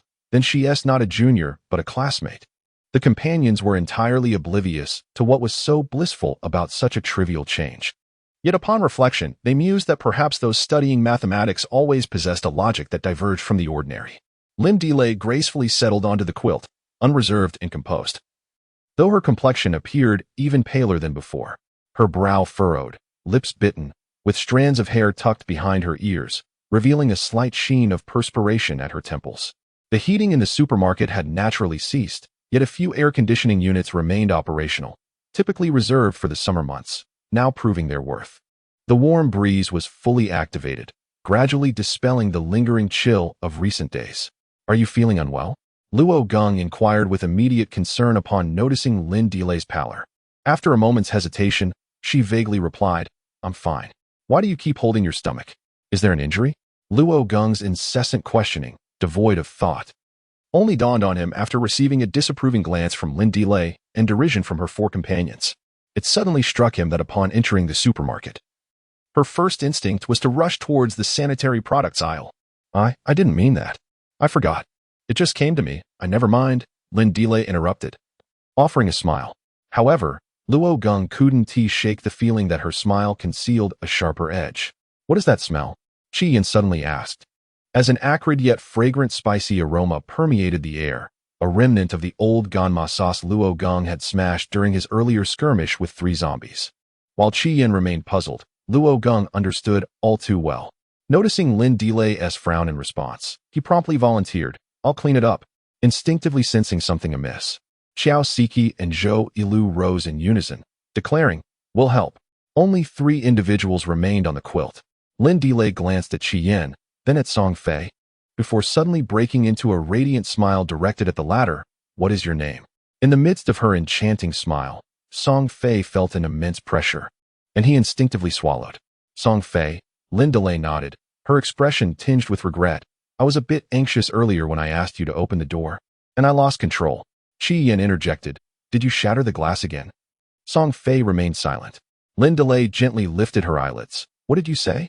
Chi Yin abruptly stood up. "Why are they taking so long to clean up? I must see for myself." Only 2 individuals remained on the quilt. Lin Delay quietly observed Song Fei without uttering a word. If there truly existed a femme fatale in this world, Song Fei mused, it would undoubtedly be this face before him. Yet, none of that seemed significant anymore. Lin Delay suddenly offered a bitter smile. "Right now, I simply hope to survive." "You endured alone in the water room for 5 days, Song Fei considered. "That is almost unimaginable. Surely, the worst is behind." Lin Delay lowered her gaze, remaining silent for a moment before weakly stating, "I wish to drink warm water." There was a water dispenser in the office area, but as Song Fei approached, he discovered the water barrel was stained with blood. He turned and selected a thermos from the shelf, rinsing it under the bathroom faucet until it was clean, then filled it with water from the tap, boiling it with a rapid heater, and finally pouring it into a fresh mug. When Lin Delay received the cup, she paused, exhaled gently to cool it, and took a small sip, a faint smile gracing her lips. "Brown sugar." Song Fei shrugged nonchalantly. "No charge. Drink as much as you like." Lin Delay chuckled, her pale complexion slightly flushed. Fortunately, You are of a different orientation, she remarked. Otherwise, who knows how many young ladies you would have led astray. Although the supermarket was vast, it was not so enormous as to be utterly untraceable, and an involuntary sense of concern washed over Song Fei. He dismantled a pillow for Lin Delay to lean against, and ventured forth in search of his companions. Upon reaching the food section, he chanced upon 4 comrades seated on the floor, eagerly indulging in their meal. Enraged, Song Fei strode over and snatched the meat floss bun from Qi Yan's grasp, exclaiming, "Couldn't you have called for me?" The greatest aspiration of Song Fei's childhood had been to own a supermarket, where he could freely munch on various snacks without the need to pester his parents or weep before his grandparents. Today, that dream had materialized, albeit a decade late. Yet it remained undeniably exhilarating. The pangs of hunger were unbearable. Xiao Ziqi's cheeks were puffed out, and he lamented, "My current greatest dream is to be drowned in instant noodles." "Look at your trivial pursuits," Zhou Yil scoffed. "Bring me 20 cans of luncheon meat." Song Fei watched them with a smile while voraciously sipping on AD calcium milk, experiencing a happiness and satisfaction he had never known before. Luo Gong, having filled his belly to a modest extent, eagerly delivered the rehydrated instant noodles and sausages to Lin Delay. She accepted with pleasure, yet in the absence of others. She candidly stated, "You are wonderful, but you are truly not my type." Luo Gong inquired, "What do you prefer?" Lin Delay bit her lip, reluctant yet resolute. "Someone like Qi Yan." Despair spread across Luo Gong's face. Liking men is indeed a challenge.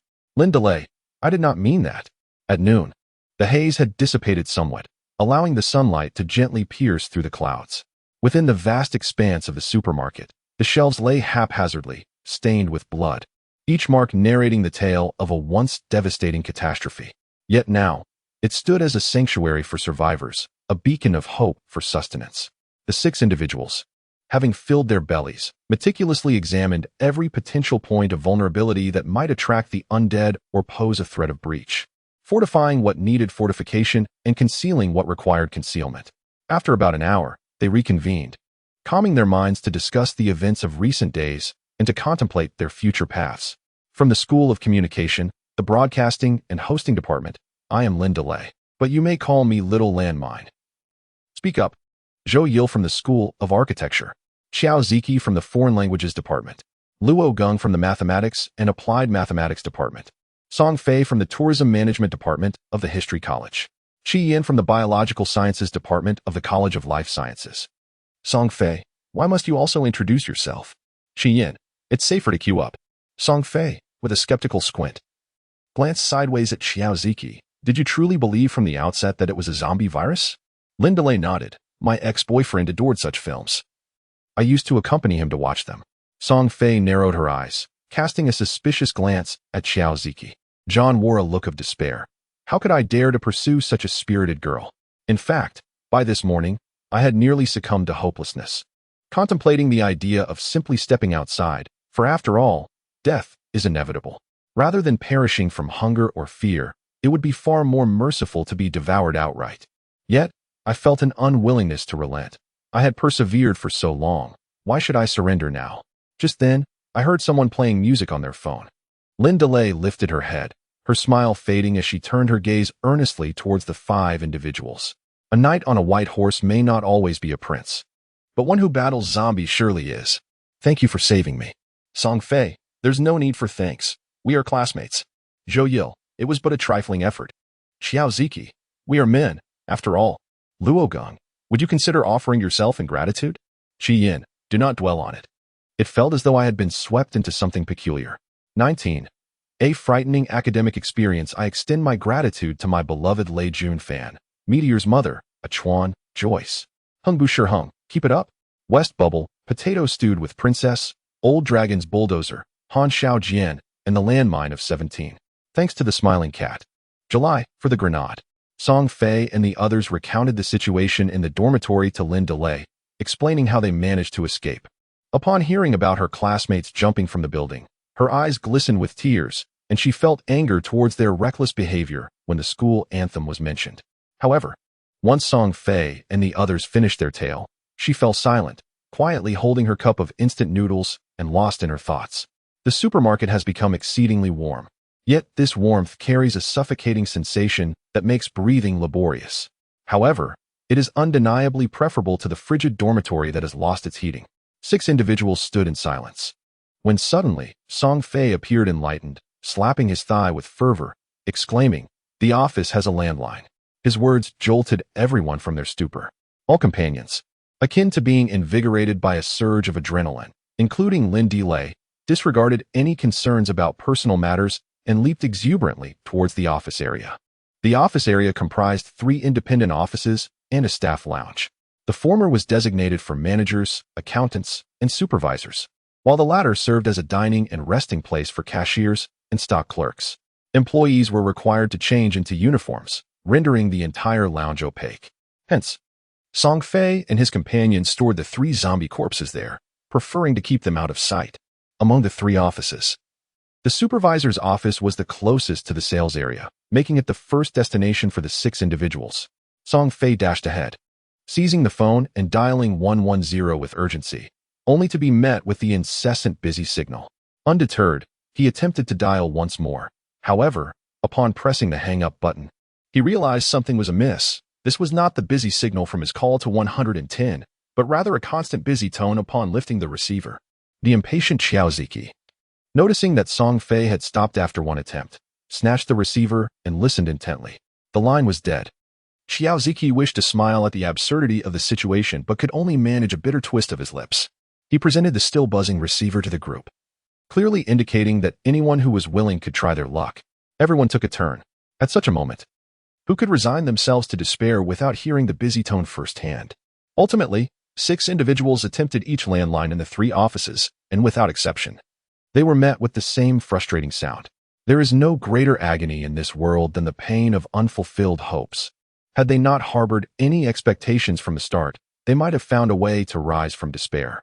However, when hope was initially present only to be extinguished later, it extinguished even the will to seek a glimmer of salvation. The warm air felt increasingly stifling. "Turn off the air conditioning," shouted Xiaoziki, though it was unclear to whom he directed his words, or whether they were born of sincerity or mere frustration. Already irritable, Xiaoziki, provoked further, unleashed a string of expletives. "Damn it. Who are you cursing at? Go ahead, curse some more." "What the hell?" Song Fei was preparing to engage Zhans in a verbal duel, brandishing his sharp tongue like a weapon, when a cold object suddenly pressed against his jaw, startling him to the point where his mouth nearly slipped. Turning to investigate, he found it was an ice pop in Qi Yan's hand, thankfully still wrapped. For had it been ice shards hitting his face, Song Fei could scarcely imagine the excruciating sensation. Perhaps only the 6 god could rival such an experience. "Where did you get this?" he inquired as he accepted the treat and tore off the packaging. "From the freezer over there," Qi Yan replied, distributing the remaining 4 pops to his companions, while keeping the last one for himself. The icy touch was a nightmare for his jaw, yet it brought a delightful sweetness to his tongue amidst the oppressive warmth. It seemed that even the tempestuous emotions within him gradually began to cool in the presence of this small, refreshing respite. Coughing slightly, Xiaoziki took a large bite of his popsicle, turning his face away with a hint of discomfort. If one were to indulge in such a treat, there would be no need for the air conditioning. Song Fei raised an eyebrow with a mischievous glint, remarking sarcastically, "That simply won't do. It's terribly hot. What if our little Xiao were to suffer?" Xiaoziki shot him a glare, turning to face his classmate. "I've never encountered anyone so petty." With a dismissive huff, Song Fei pointed to Qi Yan, saying, "Ask him." Confused, Xiaoziki turned to Qi Yan, who earnestly shrugged. "I haven't seen that either." In frustration, Xiaoziki angrily discarded his popsicle, exclaiming, "Who on earth is looking for kindred spirits?" The sight of 5 male classmates sharing popsicles was rather delightful, yet Lin Delay, initially hoping to endure until the end, soon realized her own limits and interjected to divert her attention. "There's no signal on the phone, the landline is out, and the internet is down. Doesn't that suggest that the situation outside is rather bleak? Doesn't it?" Of course it did. Otherwise, everyone wouldn't be so despondent, so irritable, resorting to popsicles for relief. Yet, no one wished to vocalize it, each harboring a fear akin to a self-imposed ignorance. In truth, it mattered little whether the outlook was grim. What truly gnawed at them was their desire to know what lay beyond, even if it were bad news. Offering any tidbit would suffice. Zhou sank into a chair, articulating the collective sentiment. They could persuade themselves to face their fears head-on, confronting the zombies without flinching. They could endure harsh conditions, even in the absence of proper clothing and sustenance. However, what they could not bear was the complete isolation from the outside world. Like a powerless and directionless little boat adrift in a bewildering sea, one finds themselves at a loss, unaware of when the journey will end or where the shore lies. Such a feeling can drive a person to madness, can it not? Indeed, it can. And then there is the haze. Luo Gong finally seizes an opportunity to offer the goddess an unconventional encouragement. The presence of haze signifies ongoing human activity, and it is quite possible that a portion of industrial operations continues to function normally. The uninterrupted water and electricity supply indicates that the urban infrastructure is being safeguarded by some force. Xiao Ziki cast a perplexed glance at Zhou Yil, his eyes flickering. Why does this sound so familiar? Zhou Yil raised an eyebrow toward Song Fei, questioning whether he should assert copyright over this wisdom. Song Fei looked at Qi Yin imploringly, noting that Luo's first love was hard-won, especially as he was already 2 centimeters shorter than the girl, and he had to put on a facade in the realm of talent. Qi Yin subtly nodded in understanding. Indeed, upon reflection, Lin Delay smiled unexpectedly at Luo Gong. Is all of this your deduction? Luo Gong swallowed hard. Yes. Lin Delay shrugged. I don't believe it. Ha ha. Luo Gong exclaimed. Song Fei, your laughter is excessive. Just when life seems nearly over, one still pursues the goddess, and Luo's actions have greatly inspired his companions. As the saying goes, when the boat reaches the bridge, it will naturally straighten out. If they had not seen hope, they would not have strived. Instead, they would have perished in the dormitory. The rejuvenated companions swiftly divided their tasks, meticulously inventorying every edible and usable item within the supermarket. Eventually, they gathered together to summarize their findings. Kayashik, responsible for counting the food, remarked, truly a feast of our homeland.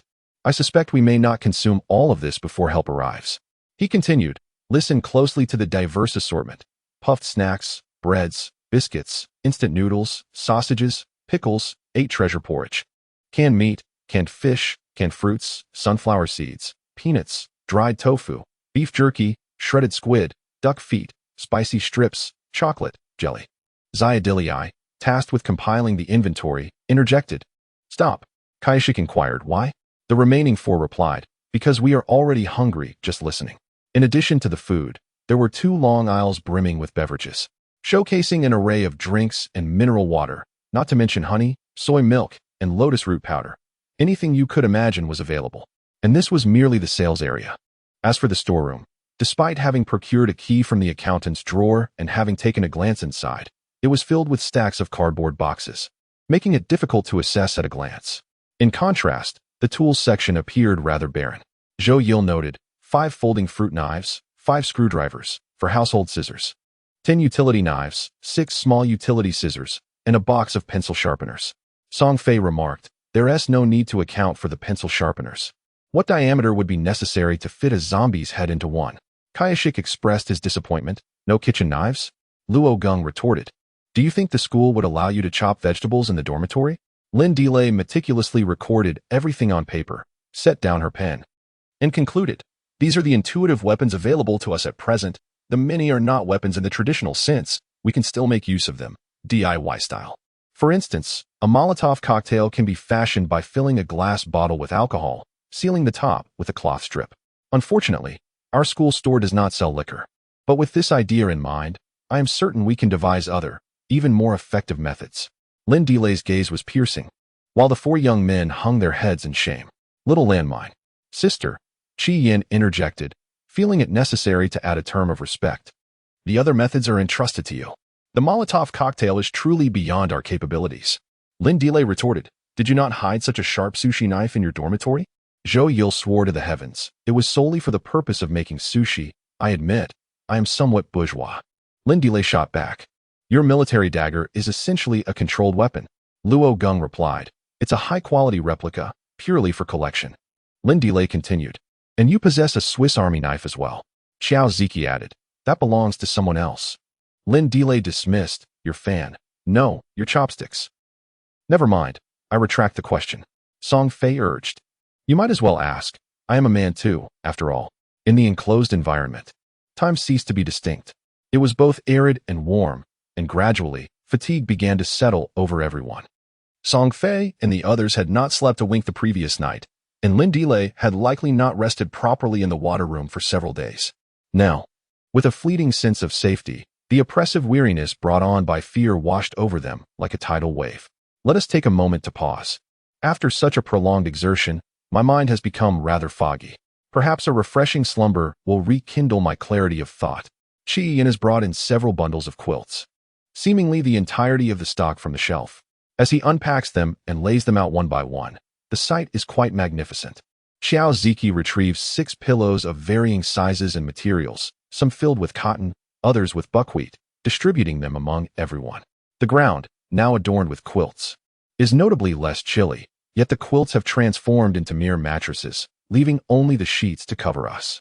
Fortunately, the 4-piece bedding sets are more than sufficient, and the 6 companions eagerly embrace their choices, whether floral, checkered, cartoon-themed, or solid colors, tearing open the packaging with delightful abandon.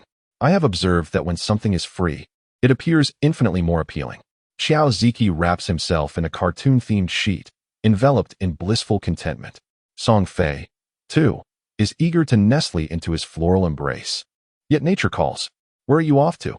Chi-Yin inquires instinctively upon noticing Song Fei rising from his resting place. To the restroom, Song Fei responds, waving his hand dismissively. Chi-Yin feels a twinge of regret for his unnecessary question and awkwardly reclines back. The supermarket's restroom, located in the office area, is designated solely for staff use. Thus it is rather cramped and unisex, consisting of merely 3 stalls. Although Song Fei has been studying here for nearly a year and a half, this marks his inaugural visit to this restroom. While the stalls provide some privacy, they do little to muffle sound. As Song Fei enters the nearest stall to the door, he contemplates the hypothetical situation of a female classmate being next to him, pondering that both parties would likely feel considerable pressure. After relieving himself, Song Fei feels entirely refreshed, and as he fastens his pants, he cannot help but whistle a cheerful tune. He was whistling the song that Chi-Yin cherished the most, titled Study. Once, he had been compelled by Chi-Yin to listen to this tune until he felt nauseated. Thus, the extent of Chi-Yin's affection for the song was matched only by his intense loathing for it. So much so that when Chi-Yin decided to summon zombies, he was the first to suggest using this song. After all, he couldn't be the only one to suffer. It would be better to have a few zombies take the fall as well. Suddenly, an unexpected sound startled Song Fei. It was no longer his whistle, but the original song playing in all its cheerful melody, producing an uncanny effect in the cramped restroom. Irritated, Song Fei slapped the partition, reminding the source of the sound next door, Chi-Yin, turn it off, right now. There was no response from next door, only the high-pitched, almost jarring melody continued to loop. Rolling his eyes, Song Fei abruptly yanked open the door, storming to the next stall, and kicked it forcefully. Are you deliberately trying to annoy me? The door was unlocked, and with a loud crash, it swung open wide. Song Fei froze, a chill running through him. The ventilation window above the stall was letting in a gust of cold wind. Beneath the window, the zombie that had been seated on the toilet had released its phone and lunged at him with alarming speed. I'm sorry, I didn't mean to interrupt your bathroom break. He screamed help. Song Fei's first instinct was to dash toward the door on his left, but the zombie was headed that way, forcing him to retreat to the right. With a swift evasion, he faced the door of the third stall without a hint of hesitation and leaped inside, spinning around to forcefully shut the door behind him. The zombie, however, was not far behind. After a failed lunge, it quickly pursued him. As the door slammed shut, it caught half of the creature's body in the gap. Desperately, the zombie stretched its arms inward, attempting to squeeze its entire form through. With all his might, he pressed against the door, striving to prevent the beast from entering while also guarding against a potential bite. Beads of sweat began to form on his forehead. Suddenly, the zombie emitted a chilling howl, as if pushed to its limits, and its strength surged dramatically. With a powerful thrust, it crashed through the door, sending him sprawling to the side, his back colliding violently with the partition. The zombie had already surged inside the cramped stall, leaving him with no room to evade. Just as he was about to be pinned against the wall, a flash of ingenuity struck him. He crouched down and grasped the zombie's legs, yanking them outward with force. The sudden motion caused the creature to lose its balance, its head striking the edge of the toilet with a resounding thud. Immediately, he released his grip and sprang to his feet, raising a leg to mount the zombie's back, pressing down on the back of its head, and forcefully guiding it toward the toilet. When Chi-Yin and the others arrived, they were met with this very scene. If they were not fully aware that it was a human and a zombie, they might have mistaken it for a typical brawl. Moreover, the dramatic cries he had let out earlier only heightened their sympathy for the unfortunate soul now sprawled over the toilet. Joelu swiftly delivered a decisive blow, ensuring the zombie beneath him ceased its struggles. Only then did he exhale in relief and rise. Yet, in the next moment, he seemed to recall something.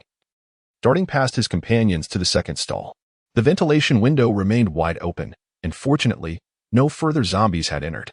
Song Fei hurriedly closed the window, only to realize that the lock had been damaged. The ventilation window in the restroom was a standard aluminum alloy pull window, likely due to previous usage by individuals. And being situated in a restroom, it was equipped with an antiquated crescent lock, a curved metal piece serving as the locking tongue, and a petite crescent-shaped latch. Once the window was closed, one merely needed to flip the latch to secure it. During their inspection, Song Fei and the others naturally noticed the window and examined the lock, but at that time, they all assumed that zombies might break down doors or shatter windows. The idea of a zombie consciously and deliberately pulling open the window was far-fetched. Thus, as long as they remained attentive to the sound of shattering glass, they believed they were safe. However, reality dealt them a harsh blow. In the cramped restroom, silence enveloped everyone. The notion that zombies could open windows profoundly challenged the newly established worldview of the undead that they had gradually formed since the outbreak of the zombie tide.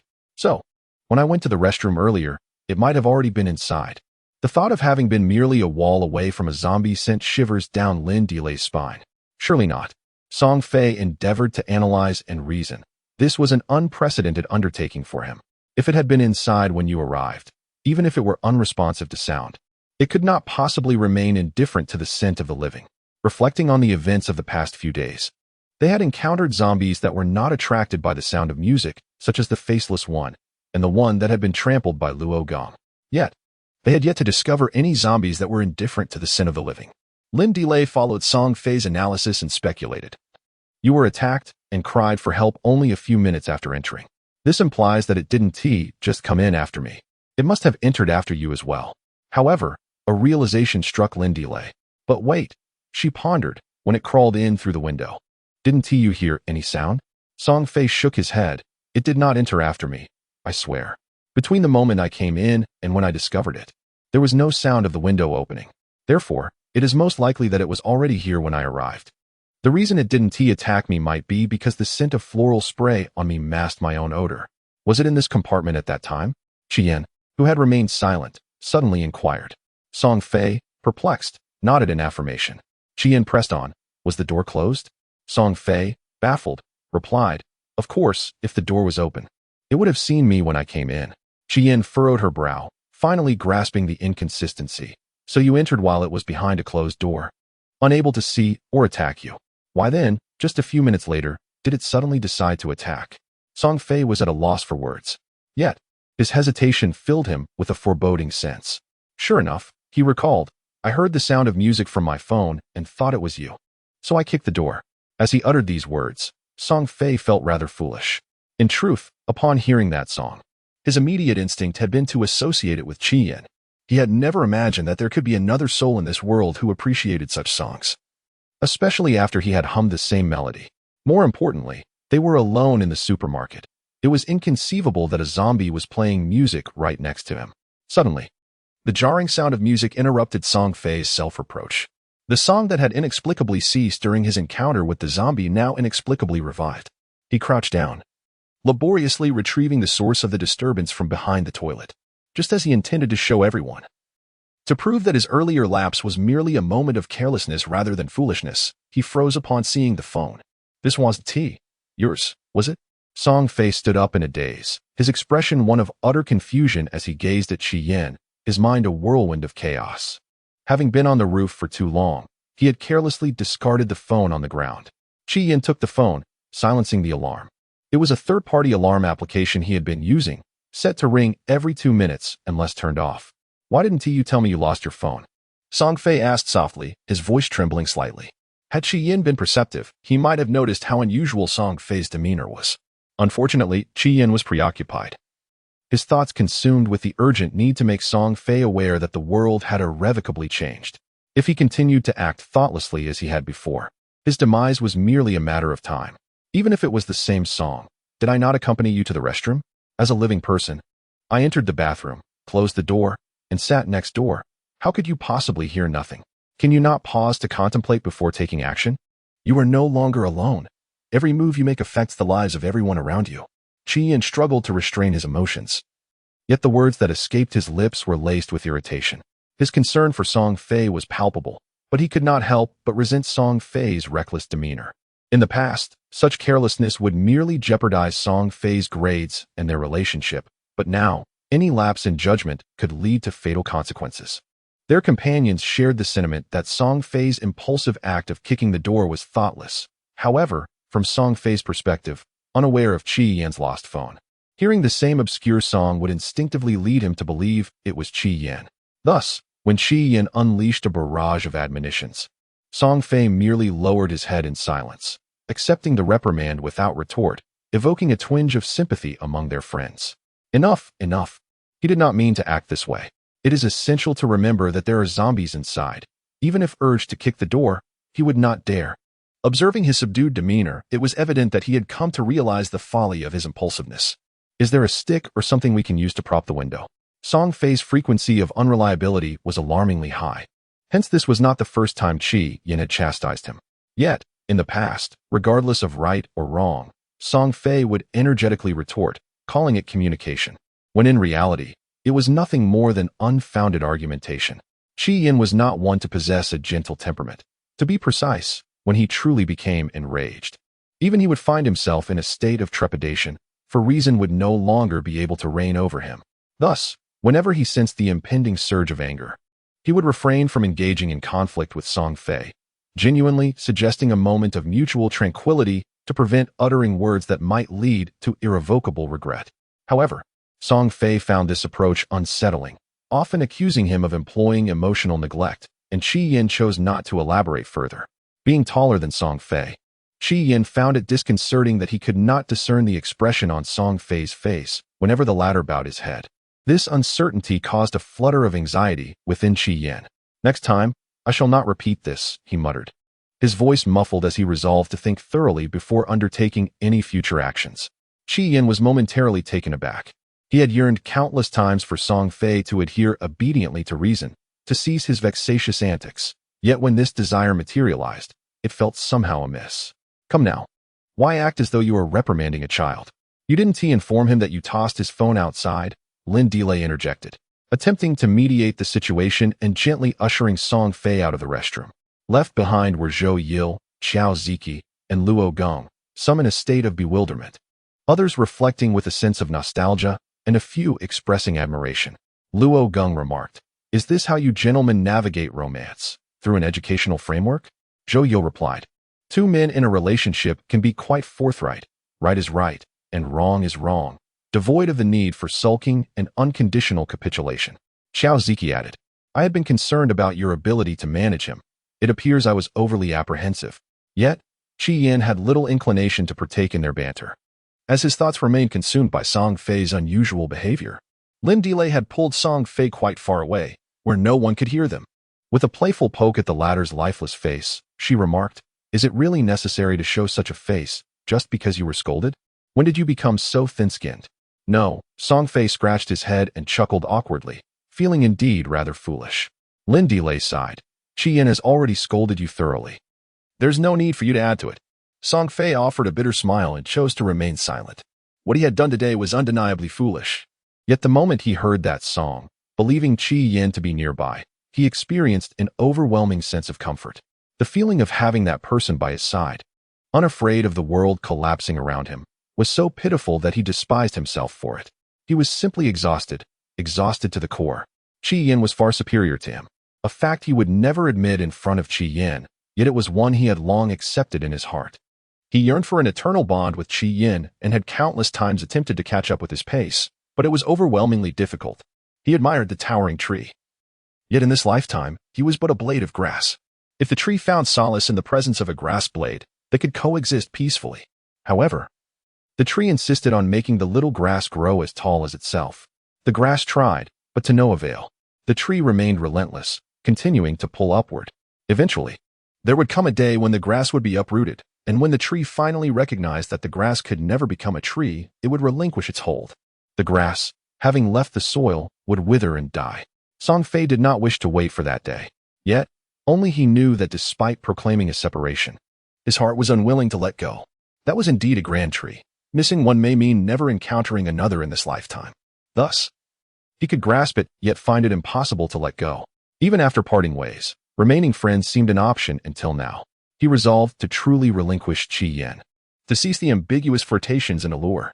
No matter how splendid the grass, it remains mere grass. He could never ascend to that tree. Even if it were willing to revolve around him, it would still look down upon him. It was not Qi Yan's fault. It was the nature of things that dictated this. In past quarrels, Qi Yan often remarked on his inability to confront his own issues. Now he comprehended that this was termed self-awareness. Moreover, the priority at present was survival. His vacillation was inconsequential to himself, but it could jeopardize the safety of all. Therefore, from this moment forth, he must summon all his resolve, no longer indulging in whims or capricious thoughts. In his 19 years of life, Song Fei made his first firm decision to reform, striving to be a dependable ally. Ultimately, the 6 companions transported the body to the lounge, bundling it with 5 brushes secured by tape, placing it into the slide. They then affixed the bundle and the slide firmly together with tape, finally managing to block the ventilation window of the restroom. However, as a precaution, they also moved a narrow storage cabinet, half the height of a person, from the staff lounge to barricade the door from the outside. Should the zombies breach the window and attempt to enter, they would have to push against the cabinet. The sound of the metal cabinet scraping against the marble floor would serve as sufficient alarm for them. The instigator, Qi Yan, began to explain the situation. But before doing so, he cast a furtive glance at Song Fei. He discovered that the individual, like everyone else, was also equipped with a pen and notebook. His demeanor earnest and focused, embodying the essence of a diligent student preparing to take notes. No longer frivolous, Song Fei found that what once would have been a universally celebrated event now left Qi Yan with a sense of unease, as if something intangible was subtly shifting. Beyond his grasp and control, all eyes were upon him. Steadying himself, Qi Yan spoke. When I threw my phone to the ground, the music was playing from the player. However, to safeguard against any mishaps, I had also set an alarm. Should the player be inadvertently paused, the alarm would serve as a backup. The music that suddenly erupted while Song Fei was in the restroom, along with the music that followed, both commenced from the very first note, indicating they were indeed alarms. The most plausible scenario is that a particularly curious zombie picked up the phone and, through the ventilation window, climbed into the restroom. Whether this was a mere accident or a conscious act remains indeterminate. It is likely that it was intentional, Luo Gong pondered for a moment before saying. Do you recall Chui Menghan? We presumed its ascent was solely due to the flexibility of its body and life, yet in retrospect, many zombies on the ground displayed an inclination to grasp the sheets. Ultimately, only Chui Menghan succeeded in climbing. Similarly, numerous zombies may have sought to enter through the ventilation window, yet only one fortuitously succeeded. Zhou Lu inhaled sharply. Are you suggesting their intellect has not entirely regressed? Qi Yan narrowed his eyes slightly. At the very least, they are capable of imitation. The atmosphere suddenly grew tense. Whether scaling the bed sheets or ascending the ventilation window, both actions have been executed by them, followed closely by the zombies. Qi Yan's reasoning is irrefutable. Although the ventilation window in the restroom is considerably lower than the one Qi Yan climbed, it is evident that the zombies would not need to stack themselves to reach it. Yet, even this mere act of imitation is sufficient to invoke despair. I have a question. Song Fei raised his hand. When you threw your phone down, did you lock the screen? Qi Yan paused momentarily, initially assuming that Song Fei was attempting to cause disruption. However, upon hearing the question, he began to comprehend the source of his confusion and replied earnestly, It was locked, but it is possible to inadvertently pause the music even in a locked state. Song Fei pressed further. So when we brought you in, was the screen still lit? Qi Yan fell silent for a long while before slowly shaking his head. No. It had already gone dark. Song Fei concluded. Thus, it must have been a case of inadvertently pressing the home button to illuminate the screen, followed by accidentally hitting the pause button to halt the music. Xiao Ziki added. Moreover, one would need an inquisitive mind to hold it in hand, climb through the ventilation window, and sit on the toilet to continue their investigation. Yu Yil interjected. Could you both refrain from speaking? I'm cold, Lin Delay suggested. Perhaps it was merely a coincidence. We shouldn't frighten ourselves unnecessarily. Or, Song Fei pondered, could it be that their bodies still retain some? What is it called? Muscle memory. For instance, when we touch our phones, our fingers instinctively move to unlock the screen without conscious thought. Might they not operate in a similar manner? It may very well be memory. Qi Yin turned to Song Fei and, for the first time, engaged in a serious discussion with him. Since their intellect had not completely regressed, and they still retained some capacity for imitation, it was entirely plausible that some memories were preserved as well. Song Fei nodded vigorously but averted his gaze from Qi Yin, feigning diligence in jotting down notes. Or perhaps he truly was diligent. Qi Yin found himself unable to ascertain. This was not the Song Fei he was familiar with, nor was it the interaction pattern he had come to know. Although they had ostensibly parted ways, the subtle yet palpable intimacy that only they could perceive had never truly dissipated. It was this very sentiment that had led him to believe they would never genuinely separate. Yet now, he suddenly felt uncertain. As for the future, the university will soon launch its official recognition, and I hope all my friends will continue to lend their support. I also hope you enjoy this narrative. Furthermore, I noticed the lively discussions among my friends yesterday, which moved me deeply. After all, both Song Xiaoqiao and Qi Dashu are merely 19 years old. Young love in school is often impulsive and sweet, where even the smallest matters can seem insurmountable. Ultimately, it underscores our collective immaturity. Moreover, no one is perfect. Everyone possesses flaws as well as strengths.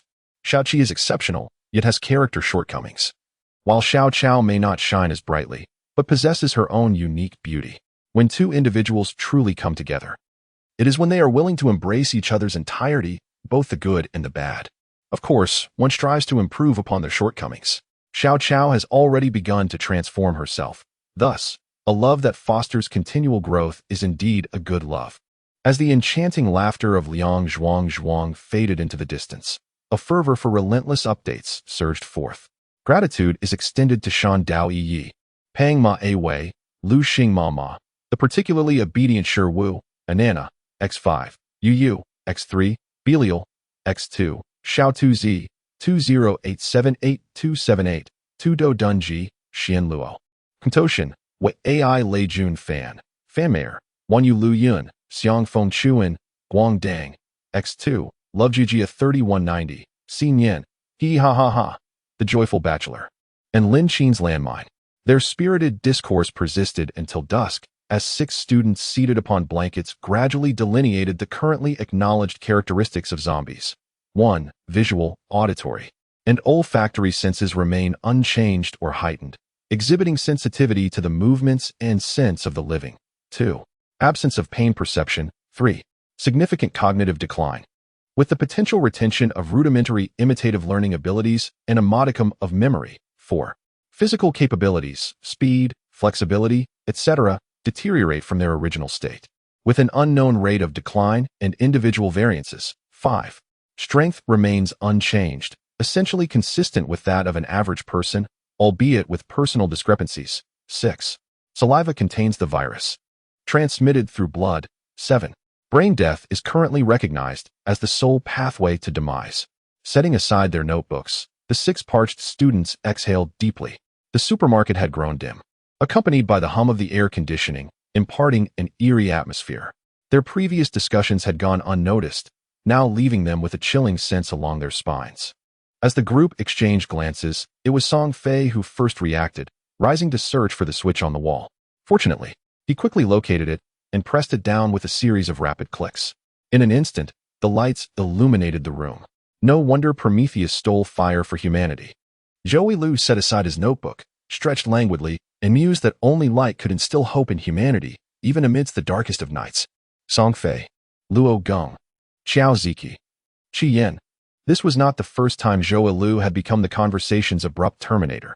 Yet he still struggled to comprehend where the issue lay. Was it truly so difficult to engage with my words? Song Fei, quite so. Luo Gong, indeed challenging. Xiao Ziki, essentially difficult. Qi Yin, impossible to grasp. After a brief silence, Zhou Lu lifted his head and suggested, "Let us continue discussing zombies." The 5 friends erupted into laughter, the previous awkwardness dissipating, and the atmosphere revitalized. That afternoon had begun with a fright in the restroom, followed by a session of mental exertion. Hunger had long since set in. They all rose to seek their preferred dinner, and moments later, reconvened. I believe we have nearly exhausted our analysis of the characteristics post-mutation, Joey Liu remarked, taking a generous spoonful of 8 treasure porridge and mumbling indistinctly. I have never been this earnest, even during group discussions in class. The analysis may have been complete, yet devising a strategy to counter the threat required further contemplation. Qi Yin unscrewed a sausage and handed it to Song Fei, who was cradling a bowl of instant noodles. The latter paused momentarily, then swiftly expressed his gratitude before bowing his head to accept it. Qi Yin raised an eyebrow. Song Fei thanked him. Is it about to rain red? Zhou Yilu rolled his eyes, stating that even if one were to see a beauty like she's sure through the eyes of a lover, one cannot spend all day simply gazing at her. Passers-by also require attention. I am asking you, do you already have a strategy? The storeroom at the back would suffice. While others consume staple foods, only Johns indulges in squid strips, relishing them with great enjoyment. If we truly cannot remain here, we shall all retreat inside, lock the door, and enjoy the abundance of food and drink within. Qi Yin pondered for a moment and inquired, what if the storeroom is not an option? Xiao Ziki, with a frown, replied, it cannot be that unfortunate. Then the cafeteria, interjected Song Fei. The cafeteria is the closest, and the kitchen's freezer must still be stocked with meat and other provisions. Qi Yin immediately turned to Song Fei. Since their discussion began, he had always struggled to catch the other's gaze. How do we get there? Song Fei awkwardly scratched his head. I haven't quite thought that through. This was an entirely expected answer. If Song Fei had truly contemplated the situation, that would indeed be a rarity. Thus, the inquiry was merely a pretext. Qi Yin wished to observe him further, hoping to glimpse into his heart through his eyes and discern what affliction had caused such unusual behavior. Song Fei felt uncomfortable under Qi Yin's scrutiny, and seeing that the topic had not progressed, he buried himself once more in his meal. Thus, a scene unfolded. Qi Yin frowned, intently gazing at Song Fei, who was entirely absorbed in the subtle nuances of instant noodles. Lin Delay nibbled on soda crackers while sipping milk, silently observing the surroundings with a vague sense of unease. The other 3 male classmates also sensed the unusual atmosphere, yet as innocent youths, they found it exceedingly challenging to fathom the ambiguous emotions that lingered among the boys. After indulging in a hearty meal, they failed to devise a reliable contingency plan that could garner unanimous approval. The prospect of various latent dangers loomed, and as their imaginations ran wild, the alternative routes morphed into paths of no return. Furthermore, after an afternoon of relentless contemplation, their minds had grown numb, though unspoken. Everyone was aware of their own exhaustion. Ultimately, it was Little Mine who decisively declared, we'll discuss it tomorrow. For now, do as you please and recuperate. The boys, relieved as the class bell rang, scattered in all directions. Zhou Yil headed to the supply store, seeking a sturdy broom or mop, intending to detach the handle to fashion a sushi knife into a makeshift dagger. After all, a longer weapon is more formidable. Luo Geng assisted Lin Delay in selecting suitable implements of defense, meticulously explaining the most effective usage of each item, though Lin Delay perceived the distinctions between the fruit knife, scissors, utility knife, pen knife, and nail clippers with clarity. Song Fei remained stationary, engrossed in his small notebook, sketching and jotting down notes. Qi Yin, initially pondering further exploration of the cafeteria route, lifted his gaze to find only Song Fei and Xiao Siki remaining. One deeply focused, the other sprawled haphazardly. What are you drawing? Qi Yin inquired out of curiosity, only to discover that Song Fei was not writing, but rather illustrating a map of their school. Song Fei did not look up, remaining intensely concentrated. When Qi Yin first beheld Song Fei engaged in the art of painting, he was struck by a dual sensation of curiosity and amusement, compelling him to observe intently. Song Fei's brushwork was somewhat haphazard, with lines that seemed to embody a spirit of liberation. Yet, whether it was buildings or pathways, the placements were accurate, perhaps not to the finest detail, but as a student of this institution, Qi Yin could discern the essence with a mere glance. More astonishingly, Song Fei depicted numerous locations that Qi Yin had never previously regarded. Some of these were places Qi Yin was aware of but had never visited, such as the Eason Building of the Art College, the Chongli Building of the Psychology College, and the Wenhui Building of the Literature College. Similarly, the Science College's buildings were situated at a considerable distance, far removed from Qi Yin's habitual routes and the scope of his student council activities. There were also places he had never even heard of. Had it not been for Song Fei's illustrations, he would remain oblivious to such sites within his own school. What is this Changi Garden? Qi Yin inquired about a place entirely unfamiliar to him, unashamedly seeking knowledge. Is it all bamboo? Indeed. Can it thrive in the north? Last winter, it perished, but the new plants seem resilient this year. When did you visit? During a day trip. What was that? Song Fei paused, his pen hovering, and after a moment, lifted his gaze with a proud smile, declaring that he had acted as a tour guide for their school's day excursion. Qi Yin found his boastful demeanor amusing. You did that? I had no idea. Song Fei shrugged and muttered softly. There's much you remain unaware of. The atmosphere seemed to have eased somewhat. Qi Yin wished to engage in a serious conversation, perhaps regarding the gravity of the restroom incident, or perhaps addressing the lingering bad temper that had plagued his companion throughout the afternoon. However, caught in the peculiar tension between the male students surnamed Song and Xiao, who had been attempting to vacate his mind but had persistently failed, finally discerned a fleeting glance directed at him. Recognizing the moment, he prudently rose from his seat and, almost in a manner akin to fleeing, strode away with purpose, declaring, I'm suddenly not tired. I'll check on how the Monday routine is progressing. As he watched Xiao Siki's figure vanish among the shelves of brooms and dustpans, Qi Yin leaned closer to Song Fei, tousling his hair gently as he whispered, Are you no longer angry? Song Fei instinctively recoiled, but, finding no escape, remained still, wary of appearing overly deliberate. I'm not angry, he replied, his tone casual. Yet the head beneath his hand had initially sought to evade Qi Yin's touch. A fleeting discomfort crossed Qi Yin's mind, though his voice betrayed none of it. If you're not angry, why has your head been nearly bowed to your lap all afternoon? Song Fei shot him a disapproving glance. Could you refrain from appropriating my famous sayings? Qi Yin smiled innocently. Birds of a feather flock together. Song Fei tilted his head thoughtfully.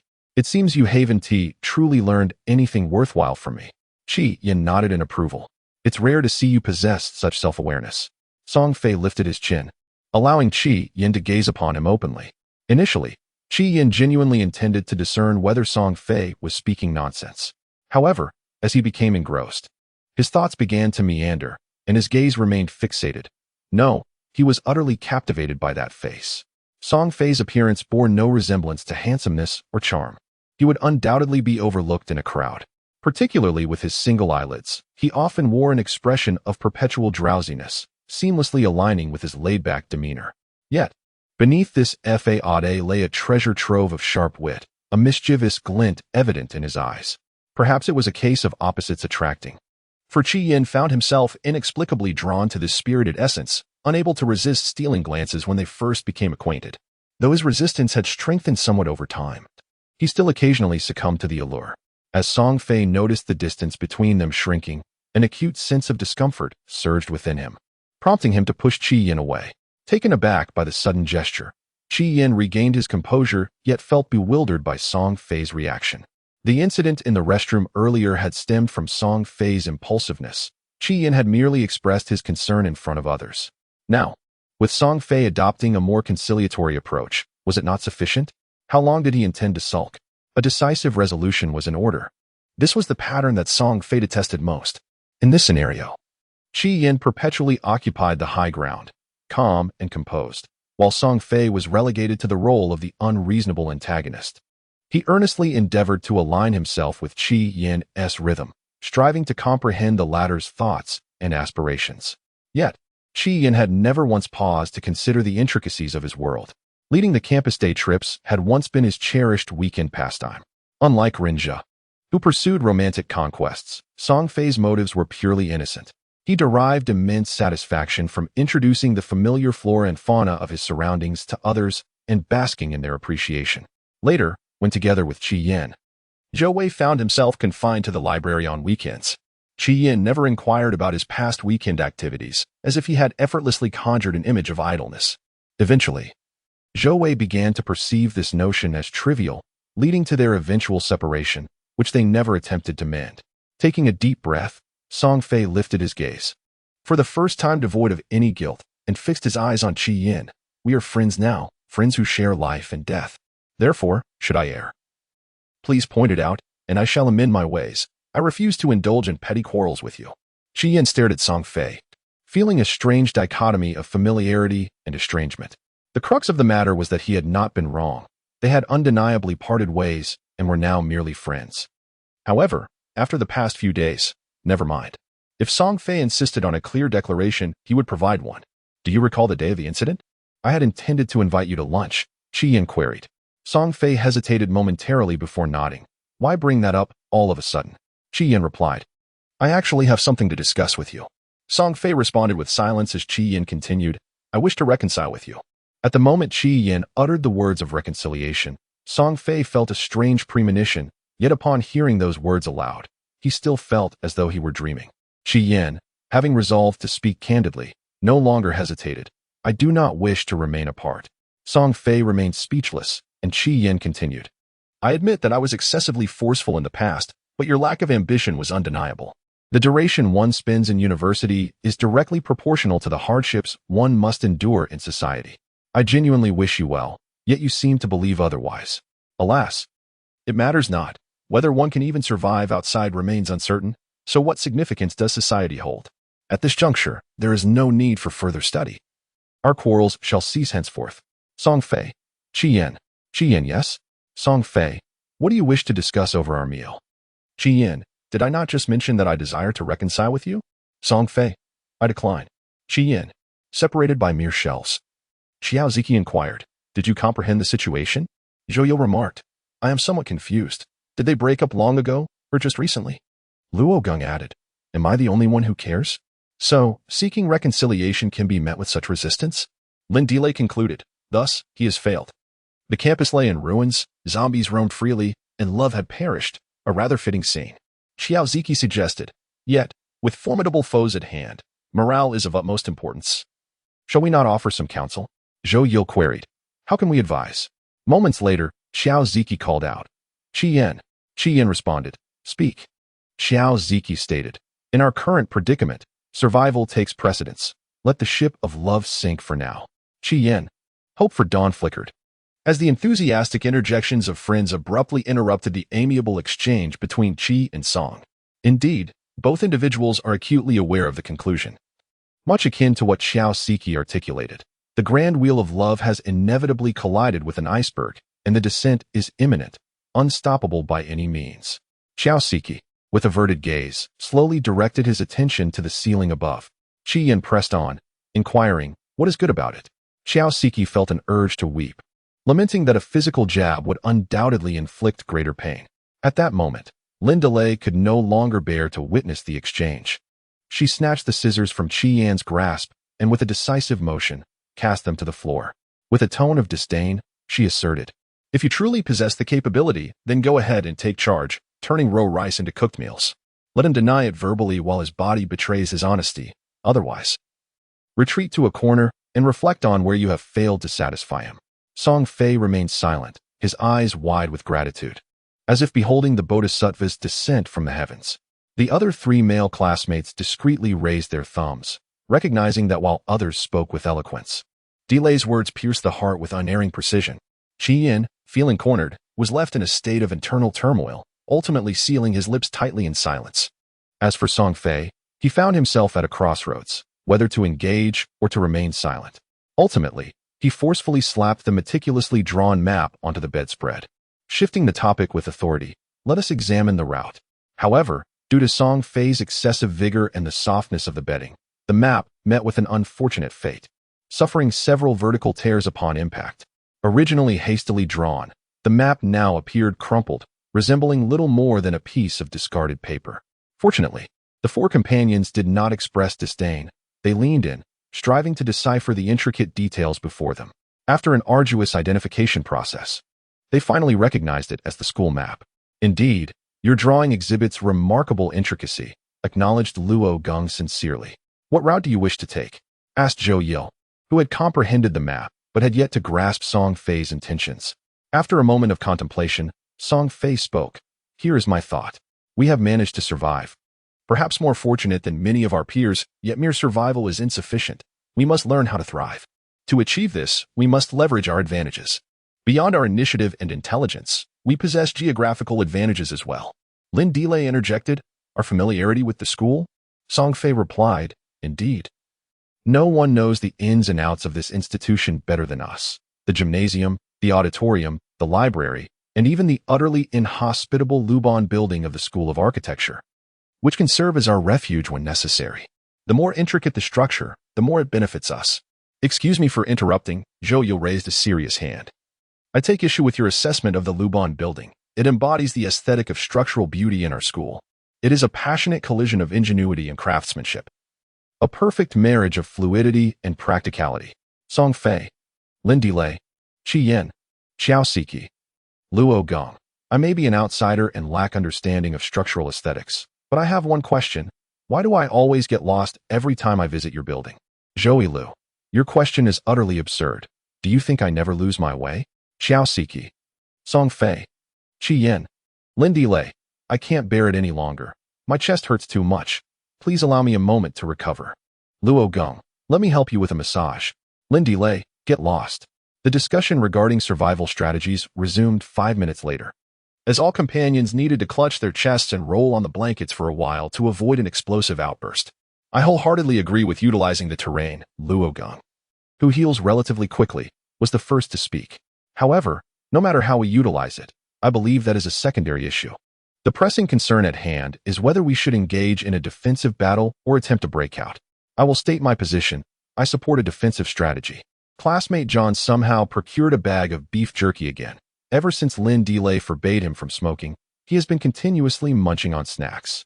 At present, none of us knows the situation outside. Perhaps if we endure a few more days, the rescue team will arrive. This is not merely a trivial ailment. To put it bluntly, delaying control measures by even a single day could result in a significant portion of the city falling into chaos. Can the nation afford to remain indifferent? I too concur with the defensive strategy, Qi Yin said solemnly. The risks associated with a forced breakout are far too high. Here, we have an ample supply of food, sufficient to sustain us for a month or two. There's no need to take unnecessary risks. Zhou Lu, but what if we wait a month or two and still do not receive any rescue? Lin Delay, then the situation outside the school can only be worse. Luo Gong, by heavens, could it truly be the end of the world, akin to the desolate ruins, swirling sands, and eerie silence depicted in films? Xiao Ziki, perhaps it heralds a new world and order. Goodness, your words ignite a fervor within me. Luo Gong flexed his muscular frame, feeling an overwhelming urge to charge forth and confront the undead. Song Fei, of course, one must consider both sides of the coin. Luo Gong, must you exhale so heavily? Song Fei, with an apologetic pat on his shoulder, signaled him to steady himself before sighing, while action has undoubtedly commenced. Our foremost priority must be to stabilize the situation and prevent further deterioration before any rescue efforts. As it stands, we still have access to water and electricity, and it is upon these resources that we must rely. However, even if we achieve stabilization, maintaining it will necessitate a significant allocation of manpower and materials, which inherently limits the resources available for rescue operations. Given the rapid spread of the virus, how many areas in need of assistance do you think will exist by the time the situation reaches a semblance of stability? This is a judgment rooted in optimism, yet inevitably tethered to the harsh realities we face, gleaming with hope while tinged with sorrow. Zhou Yil, the Qinghai Tibet Plateau may not be entirely safe either. Should a tourist contract the illness, the Qinghai Tibet Railway could swiftly transport them there. Qi Yin, ignoring Zhou Yil's concerns, Lin Delay directly inquired, Song Fei, what precisely do you wish to convey? Song Fei lowered his head, seemingly deep in thought. After a considerable pause, he spoke earnestly. What I wish to convey is that even when the rescue efforts commence, the limited resources available will inevitably dictate the order of priority. What do you believe that order will be? Qi Yin suggested, the heartland of Beijing, Tianjin, and Tangshan. Luo Gong proposed, the Jiangsu, Zhejiang, and Shanghai region. Zhou Yil remarked, the coastal areas of Fujian. Xiao Ziki added, the border regions of Mongolia and Tibet. Lin Delay concluded, and then gradually narrowing the encirclement until we reach our central plains?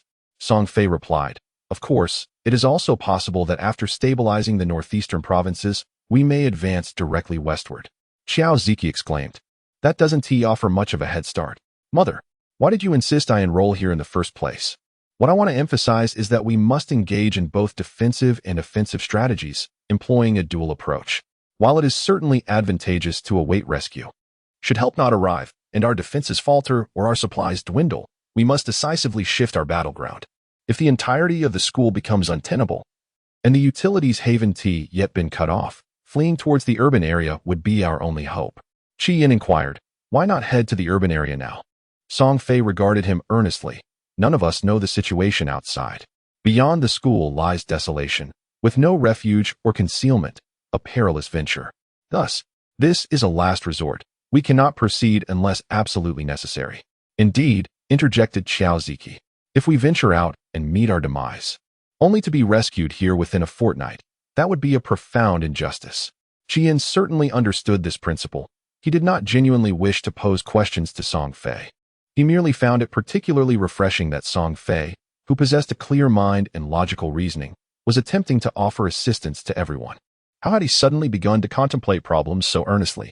Song Fei rolled his eyes, retorting, "Because now, failing to employ one's intellect could lead to dire consequences." Qian sighed. "If only you had channeled this enthusiasm into your studies earlier, you wouldn't have barely passed last semester's English." Song Fei countered. "Yet I achieved the highest score in management in the entire class. Why do you not mention that?" Qian replied, "Specialization in one subject is not a point of pride." Song Fei responded with an exasperated, "Where are my chopsticks?" Zhou Yil interjected, "Calm down. Love, when it reaches its end, cannot be retrieved. Love is profound. Yet so is resentment. Do not wait until it is irretrievable to remember his tenderness." Qian remained silent. Song Fei continued, "Yil, please let go.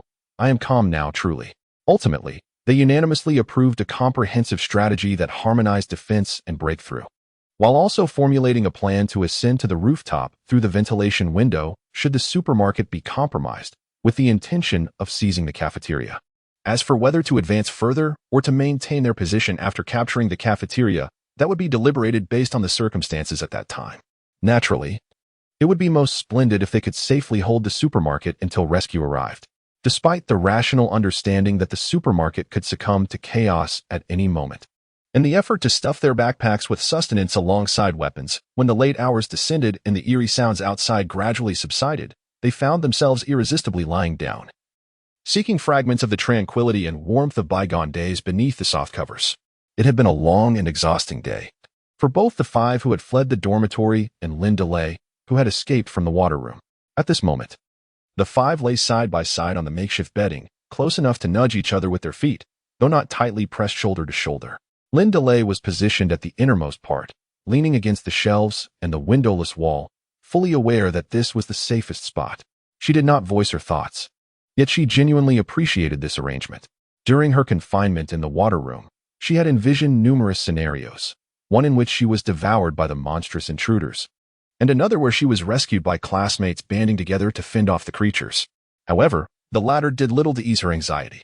In such dire circumstances, a girl might be viewed as a burden, or worse, she dared not dwell on the darker possibilities, whether perceived as sordid or pessimistic, when death looms so closely.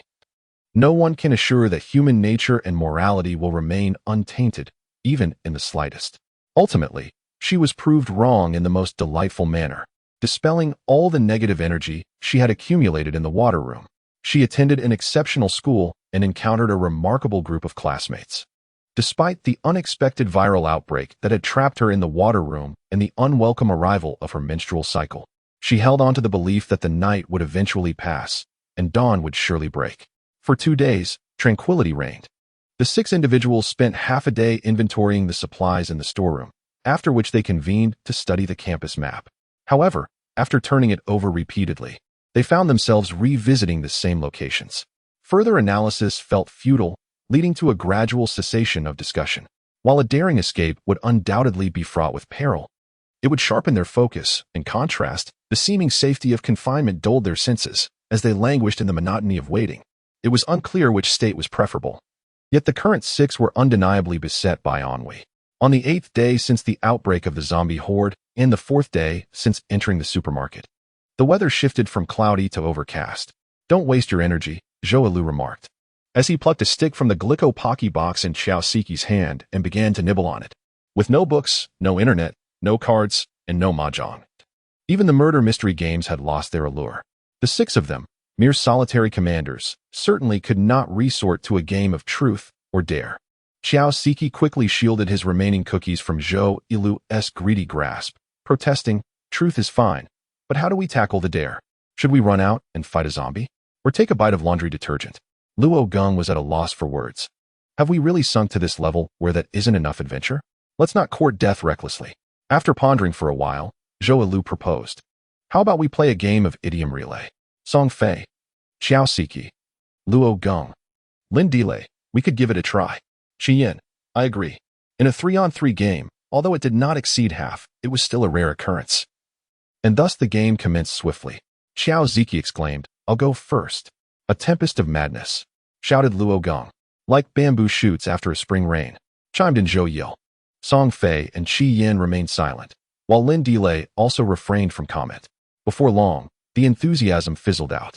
Song Fei felt compelled to present Zhou Yil with a banner embroidered with the words Master of Clearing the Field, Guardian of Silence. The exclamation energized the companions, who eagerly grabbed their phones to check.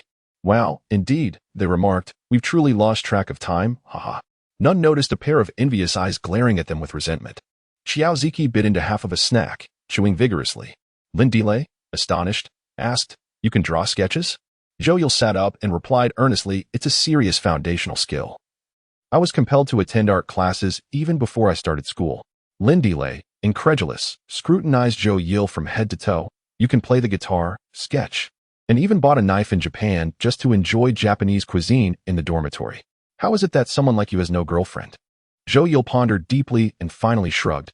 I really don't know. Song Fei and Xiao Ziki understood the reason. Because there's a lack of mutual resonance.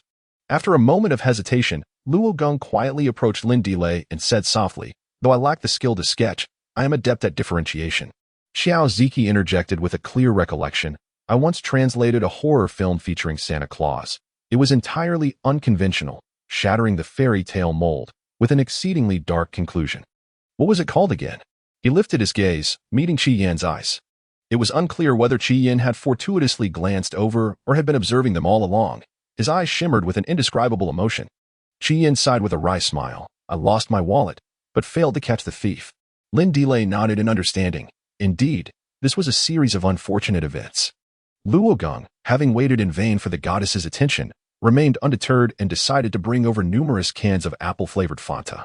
With shelves insufficient, he scavenged from the storeroom, meticulously arranging the cans into a towering cone, which presented a mesmerizing expanse of green.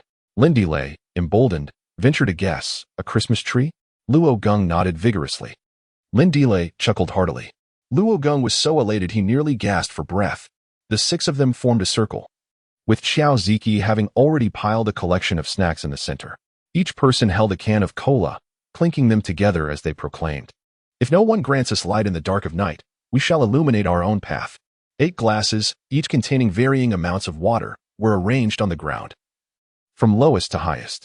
Zhou Yil struck the metallic chopsticks borrowed from Song Fei, producing a resonant sound that marked the commencement of their gathering.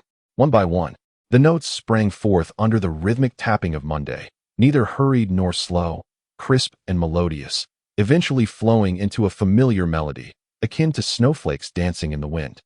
Light-hearted and whimsical, Lin Delay could not help but hum along.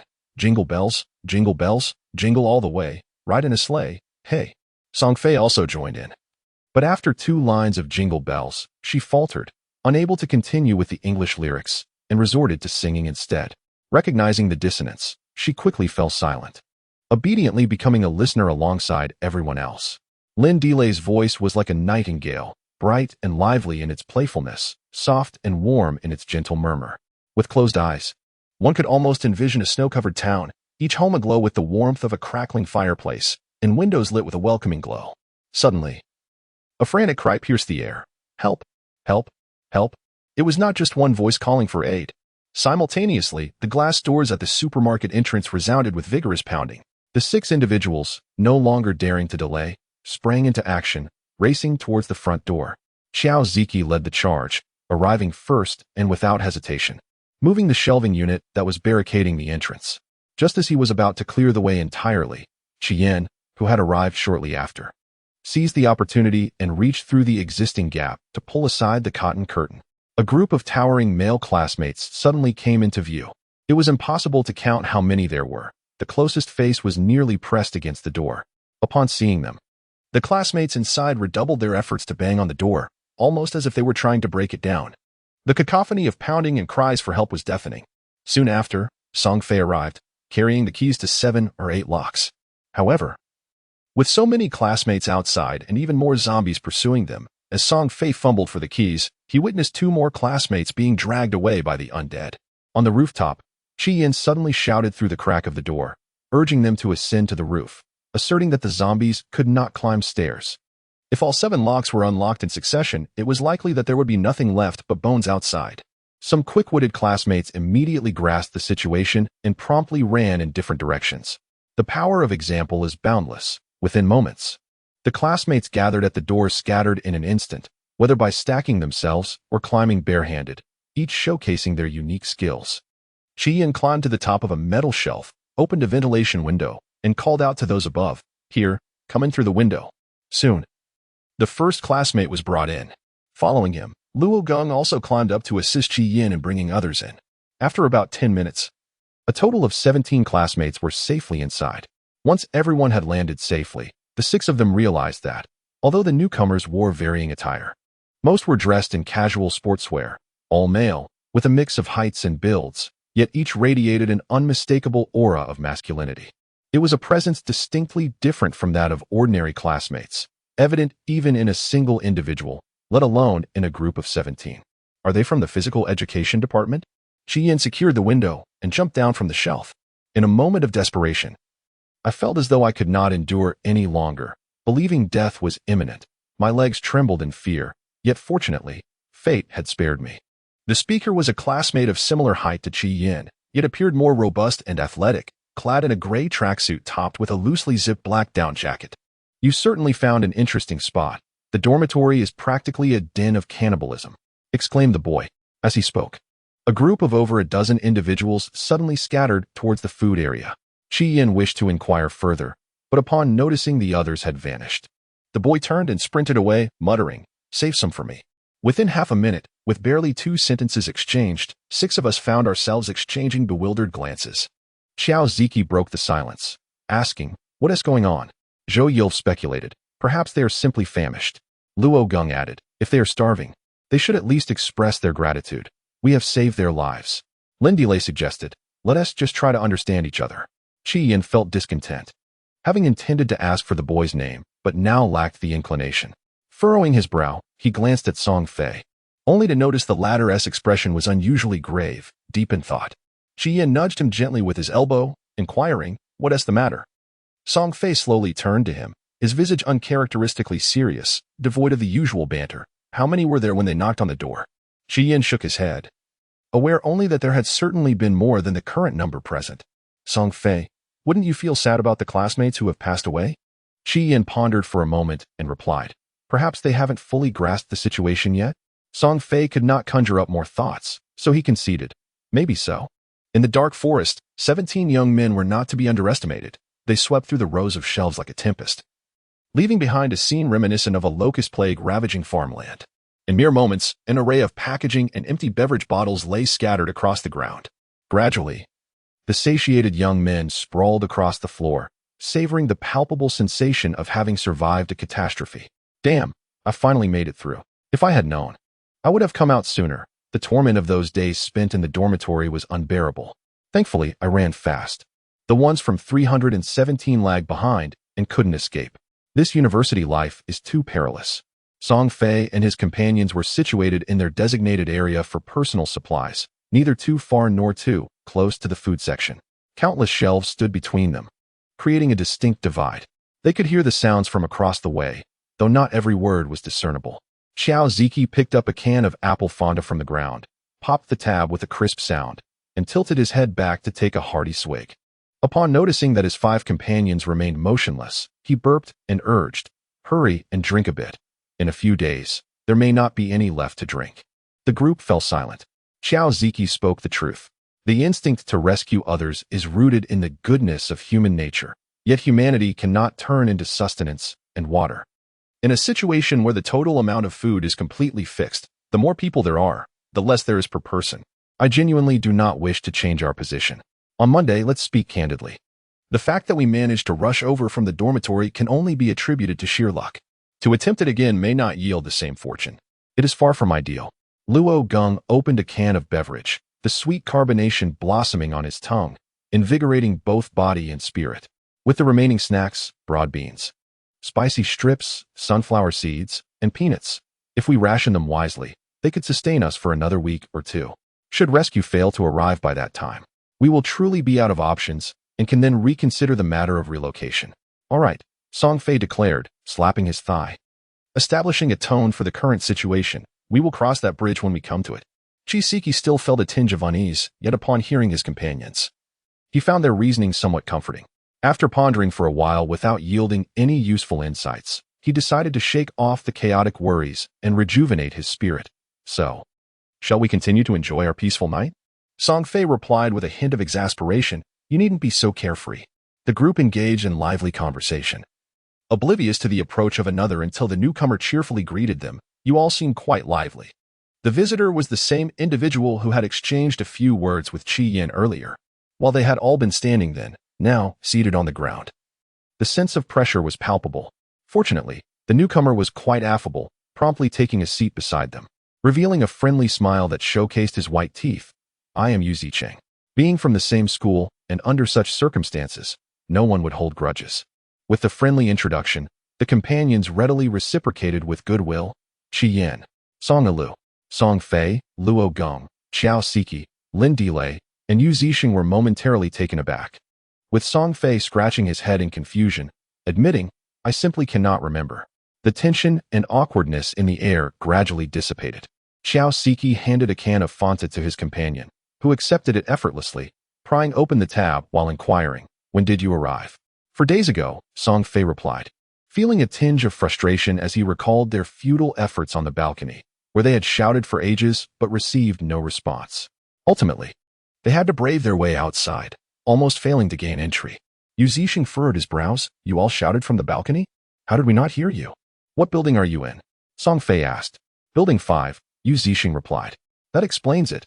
We were in buildings 2 and 3. If you could hear our shouts, the zombies would have likely stormed in by now, Song Fei remarked. Those fools, staying cooped up in their dorms is akin to inviting death. Yu Zixing, sensing Song Fei's discontent, instinctively aligned himself with him, offering support. Yet, Song Fei found the gesture somewhat off-putting. Stealing a glance at his friends, he noted their complex expressions. A moment of silence ensued, rendering the atmosphere rather awkward. What's the current situation in the dormitory? Qi Yin, in a stroke of ingenuity, posed a question that not only piqued everyone's interest but also facilitated the continuation of their conversation. Yu Zixing, oblivious to any underlying tension, set down his drink upon hearing Qi Yin's inquiry, seemingly ready to unload his grievances. It's absolute madness. There is nothing to eat. Who can withstand this hunger? Initially, they resorted to sneaking in from the balcony, but eventually it turned into outright theft. Humanity has been stripped away. Only the strong survive. At night, there are always those who leap from the heights, and I must say, it is quite a spectacle. You left early. Had you stayed a couple more days, it remains uncertain whether you would have emerged alive. Yu Zixing's words were blunt and succinct. He did not intend to embellish anything, yet in just a few phrases, he painted a vivid picture of that hell for the 6 individuals present. Though not physically present, it felt as though they were experiencing it firsthand. It was hard to discern whether it was fear or sorrow that weighed more heavily upon them, as countless emotions churned within, rendering them speechless. What expressions are those? Yu Zixing found amusement in it. How fortunate you are, here with food and drink. Enjoy your secret joy.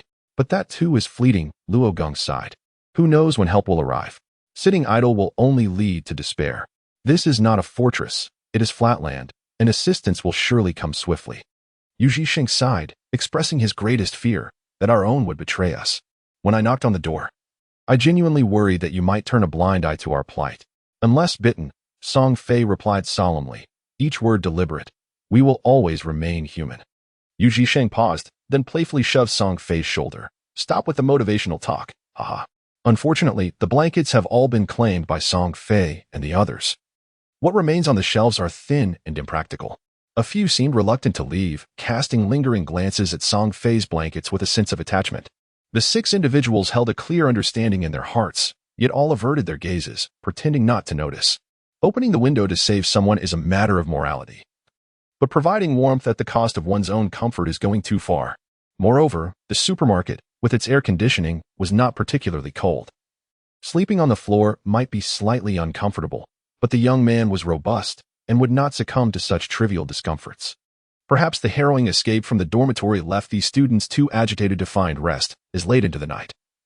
The sounds of conversation and playful banter could still be heard. On the other side, Song Fei and his companions were also unable to sleep. It was a uniquely delicate situation.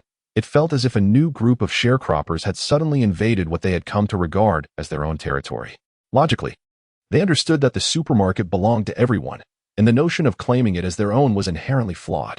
Yet emotionally, faced with a larger cohort of newcomers, it was natural for anyone to feel a sense of unease. Following the previous incident in the restroom, Song Fei had developed a psychological scar, and whenever he entered, he moved cautiously, eyes scanning and ears attuned to every sound. There were people in the restroom. 2 meters from the door, he caught a whiff of smoke. And as he approached the entrance, the voices of several individuals became distinctly audible. "Did you see that girl? I swear on my head. She's the belle of the communication college. I caught a glimpse of her during the sports meet holding the placard. Such a figure. Even a blind man couldn't miss it. Lucky them. 5 for 1. Is that fair? Damn. Stop talking. I'm already excited. Ha ha ha. Well, I suppose we'll have to take matters into our own hands. Hey, do you think if we find the right opportunity, it could actually happen? It is futile. Those 5 have yet to satiate their desires. How could they possibly yield to you? The girl is indeed enviable, free from worries, effortlessly reveling in her pleasures. Sexual fantasies are an inherent biological instinct. Even when the lights of 440 dim, conversations about which girl in the courtyard is alluring continue, along with discreet gossip about who has taken whom to a hotel. There is jest, frivolity, and a certain irreverence. Occasionally veering into the realms of lewdness and indecency, these moments have been experienced. Behind closed doors, one can speak freely without restraint. However, the distinction between fantasies conjured in the mind and the reality of interacting with a woman is profound. When saving Lynn Delay, even he, the self-proclaimed homosexual, was rendered breathless by her beauty. It was a kind of beauty that could overwhelm. Yet, once she was rescued, apart from Luo Gong, no one truly harbored feelings beyond mere camaraderie. Even Luo Gong, who openly expressed his affections, projected a resolute demeanor as if to say, "I like you, and I intend to pursue you." Perhaps, having already regarded Lin Delay as a comrade and ally in his heart, Song Fei thought it prudent to distance himself, lest he succumb to the urge to intervene violently. It was not until dawn approached that Song Fei finally succumbed to sleep, only to awaken the following day in a state of drowsiness. Fortunately, the day passed without incident. Although the 6 of them sensed a subtle tension when they ventured to the food area, they ultimately maintained a facade of friendliness, occupying their respective corners, their interactions as distant as flowing waters. Then, amidst the thunderous sound of a door crashing open, he was jolted awake. His 5 companions had already risen, seated around him. As Song Fei glanced about in confusion, still grappling with the unfolding situation, on Monday, Lu gently patted his head and sighed reassuringly. "A gentle touch won't frighten you." Song Fei's gaze remained bewildered. What happened? Chi Yin replied nonchalantly, "They are attempting to break into the storage room." Song Fei appeared even more perplexed. "But we have the keys to the storage room." Lin Delay let out a mocking laugh. "They didn't come to seek us out. No, there was absolutely no communication. They probably assumed we didn't have the keys and barged in." Song Fei, the day's plans are often set in the morning.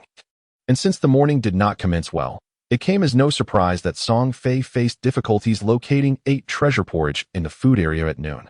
Just like the previous day, a dozen classmates nearly filled the staple food section, some leaning against the shelves, some seated, and others sprawled in the aisles.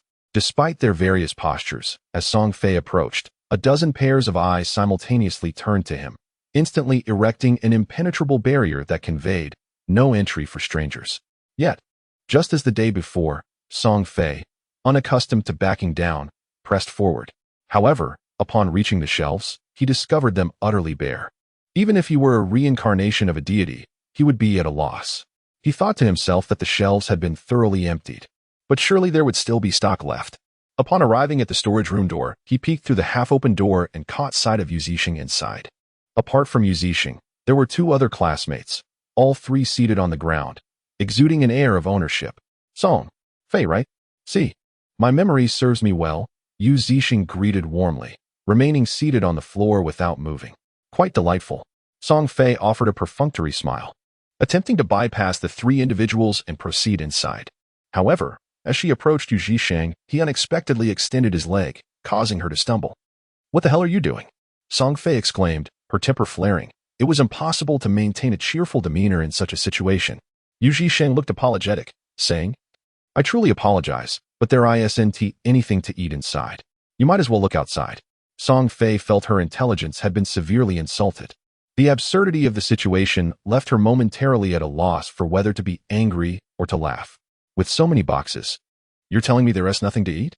"I might not have been clear," Yu Zhisheng replied calmly, rising to his feet and brushing off the dirt from his trousers, smiling at Song Fei. "The place was discovered by us, and the door was broken open by us. So the contents within are considered our private property. There is food, but it does not belong to you." Tilting his head in contemplation, as if he had pondered deeply, he finally looked at Song Fei earnestly. "If you wish to confront us, it will not be as simple as it appears." Yet, Song Fei was certainly no fool. It was not merely a matter of whether she could triumph in a 1-against-3 scenario. The repercussions of indulging in a moment of bravado weighed heavily on her mind. In a 1-on-3 fight, she might only end up bruised. Facing 17 against their 6 could indeed be a matter of life and death. However, understanding and acceptance are two different matters. "Are you really not giving anything?" Zhou Yil asked, his voice barely above a whisper, struggling to suppress the fury simmering beneath. Song Fei shrugged, a cold smile gracing her lips. "You claim the place was found by you. The door was broken by you.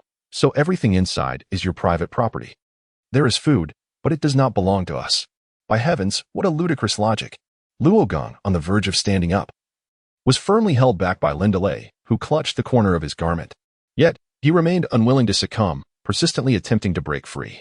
Ultimately, the petite Lei shot him a piercing glare and commanded, "Sit down." Instantly, Luo Gong's bottom adhered to the ground, and he became utterly motionless. "If brute force were an option, I would have engaged them in combat back in the storeroom," Song Fei remarked, addressing Luo Gong directly. However, Teacher Luo could not comprehend this.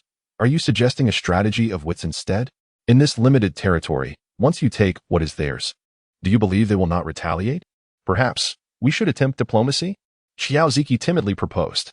Zhou Yil cast a sharp, scrutinizing glance in his direction. Xiao Ziki recoiled, falling silent. Having been a victim of a prior raid in the dormitory, Zhou Yil had never anticipated that matters would unfold favorably. He merely did not foresee the rapid deterioration. After a moment of contemplation, Zhou Yil suddenly seized the weapon, which had transformed from a sushi knife into a sushi gun. Letting his fingertip glide quietly along the blade's edge, his eyes narrowing in intensity, if all else fails. No. Although Xiao Ziki had resolved to remain silent. When it came to principles, he felt compelled to speak, even under Zhou Yil's fierce gaze. Those individuals, despite their shortcomings, were still living beings. We cannot exploit the cover of night to eliminate them and dispose of their bodies as though they were mere zombies. Even if we could escape detection, we would forever bear the weight of blood on our hands. Song Fei, Qi Yin, Luo Gong, Zhou Lu. My point is, if it comes to the worst, we should escape at the earliest opportunity. A multitude of plans unfolded as 6 individuals gathered for half an afternoon of deliberation. Although the staple food area was depleted, the snack section remained unsealed, leaving the ground littered with pistachio shells. Are we truly going to withdraw? Venturing outside would spell certain doom. Should we not try harder? Despite having discussed everything from how to reach the cafeteria to closing procedures and emergency responses, Xiao Ziki still felt a twinge of fear. Convinced that the supermarket offered at least a semblance of safety compared to the outside world, Zhou Lu, in exasperation, snatched the half-empty bag of pistachios from his hands and placed it aside, forbidding him from nibbling distractedly like a squirrel. There is only so much food. If we consume it, they will be left with nothing. What is your plan for the fight? Xiao Ziki raised his chin defiantly. The key to the main entrance is in our possession. We can leverage this as a bargaining chip against them, making it clear that if they deny us survival, we will unlock the door and ensure mutual destruction. No one will escape unscathed. Qi Yin coolly inquired, if they truly refuse, would you really open the door? Xiao Ziki faltered. If we did, we would all perish, so it cannot be a genuine option. It's merely a scare tactic. Xiao Ziki tightened his grip on the bag of pistachios. Song Fei's words not only failed to whet his appetite, but also triggered a reflexive contemplation of how many days he had left to live. Looking at the pistachios brought him no joy. After remaining stationary for an extended period, fatigue began to set in among the group. With a decision made, they stretched and relaxed their bodies. On a whim, Zhou Yil even reclined to rejuvenate for the impending breakout. Lin Delay exhaled deeply and rose, prompting Song Fei to stand as well. Lin Delay scrutinized him with suspicion. What a coincidence. Song Fei chuckled. It's quite miraculous.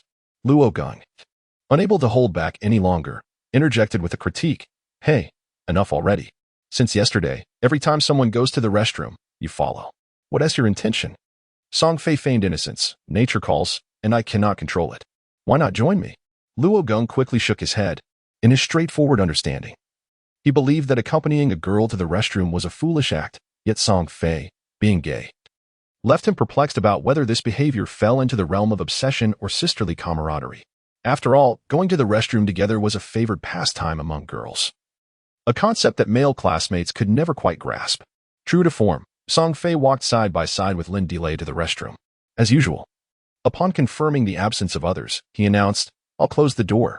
You go first.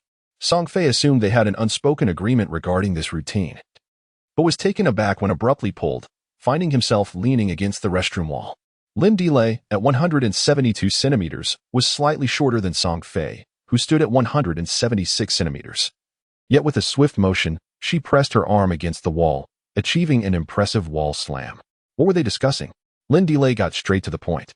Without any superfluous remarks, Song Fei was taken aback and blurted out, How did you know? Lin Delay rolled her eyes. Given your peculiar behavior, if I couldn't figure it out, I would truly be a simpleton. Any sudden change typically has a triggering source. However, there had been no unusual occurrences on their end. The only explanation was that Song Fei must have overheard something, which made him so anxious that he felt compelled to accompany her to the restroom out of concern she might be left alone.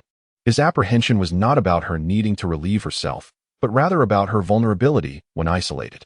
Anyway, just say you find me attractive, Song Fei mumbled, not wanting Lin Delay to be aware of his thoughts, deeming them too distasteful and inappropriate for a girl. Otherwise, he would have said it outright yesterday instead of resorting to such a clumsy method.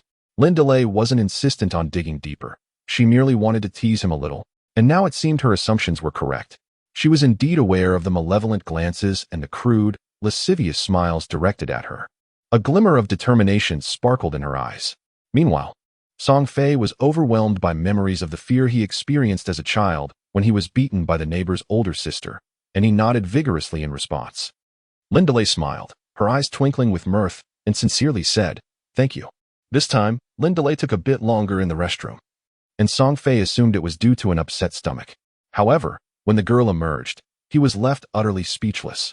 Her once cascading hair had been unevenly cut to above her shoulders, hastily gathered into a minuscule ponytail resembling a rabbit's tail. Though Song Fei had never been particularly attached to hair, he still felt a twinge of regret. Was it really necessary to be so drastic? Lin Delay shrugged nonchalantly. I've wanted to do this for ages. It saves water when washing and is more practical for escaping. Song Fei, may I inquire why you bring scissors to the restroom? Lin Delay, do you truly wish to know?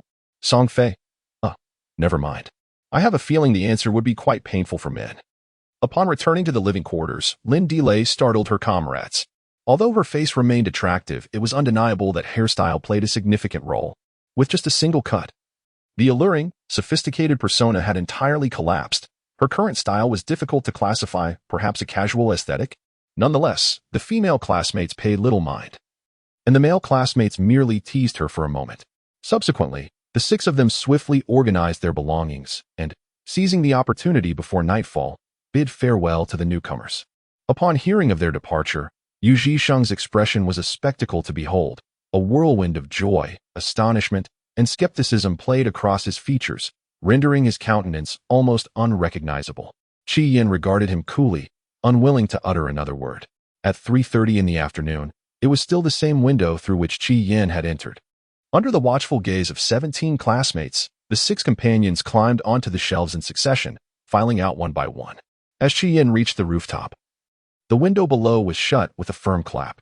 The supermarket's roof was as tranquil and expansive as it had been upon their arrival. It was a somewhat gloomy afternoon, devoid of sunlight, with the north wind biting at their faces. Had the restroom window not been too low and unsafe, they might have considered simply climbing through and leaving the window ajar, allowing them to revel in their freedom. Xiao Ziki expressed his frustration with harsh words. Enough of that. Zhou Lu tightened the sushi gun tied to his back, gathering his strength, for the true challenge lay ahead. All the companions assumed a serious demeanor. The supermarket lies approximately 50 meters from the main entrance of the canteen, a distance that is easily traversed in a single breath. However, the true challenge lies within, where a horde of zombies awaits. This is not mere imagination, but the grim reality faced by Chi Yin and Xiao Ziki.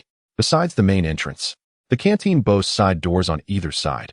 Unless they possess the speed of the Flash, it is impossible to secure all entrances simultaneously. To complicate matters further, the canteen is a 3-story structure adorned with an entirely glass curtain wall, leaving no footholds for climbing. Thus, they spent an entire afternoon deliberating strategies. "Are you ready?" Chi Yin inquired. The 5 companions responded in unison, "Yes." Chi Yin nodded.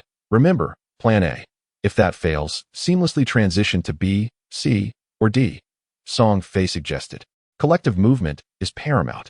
Zhou Yilv added, "Flexibility and mobility should be secondary." Xiao Ziki remarked, "We can separate if necessary." Luo Geng asserted, "Survival comes first." Lin Delay exclaimed, "Go." In an instant, Chi Yin surged forward, darting towards the southeast corner of the rooftop, the furthest point from their starting location. In the blink of an eye, he arrived, retrieving his phone and activating the speaker. The familiar sounds erupted once more. The eerie melody echoed, and in an instant, countless zombies surged forth as if emerging from the depths of the earth, flocking towards the southeastern corner of the supermarket. A few that had been aimlessly wandering under the watchful eyes of Song Fei and the others, though initially slow to react, were ultimately drawn in as well. This phone, destined to be sacrificed, escaped once, but it could not elude its fate a second time. The 6 individuals, no longer dawdling, seized the opportunity while the zombies were distracted.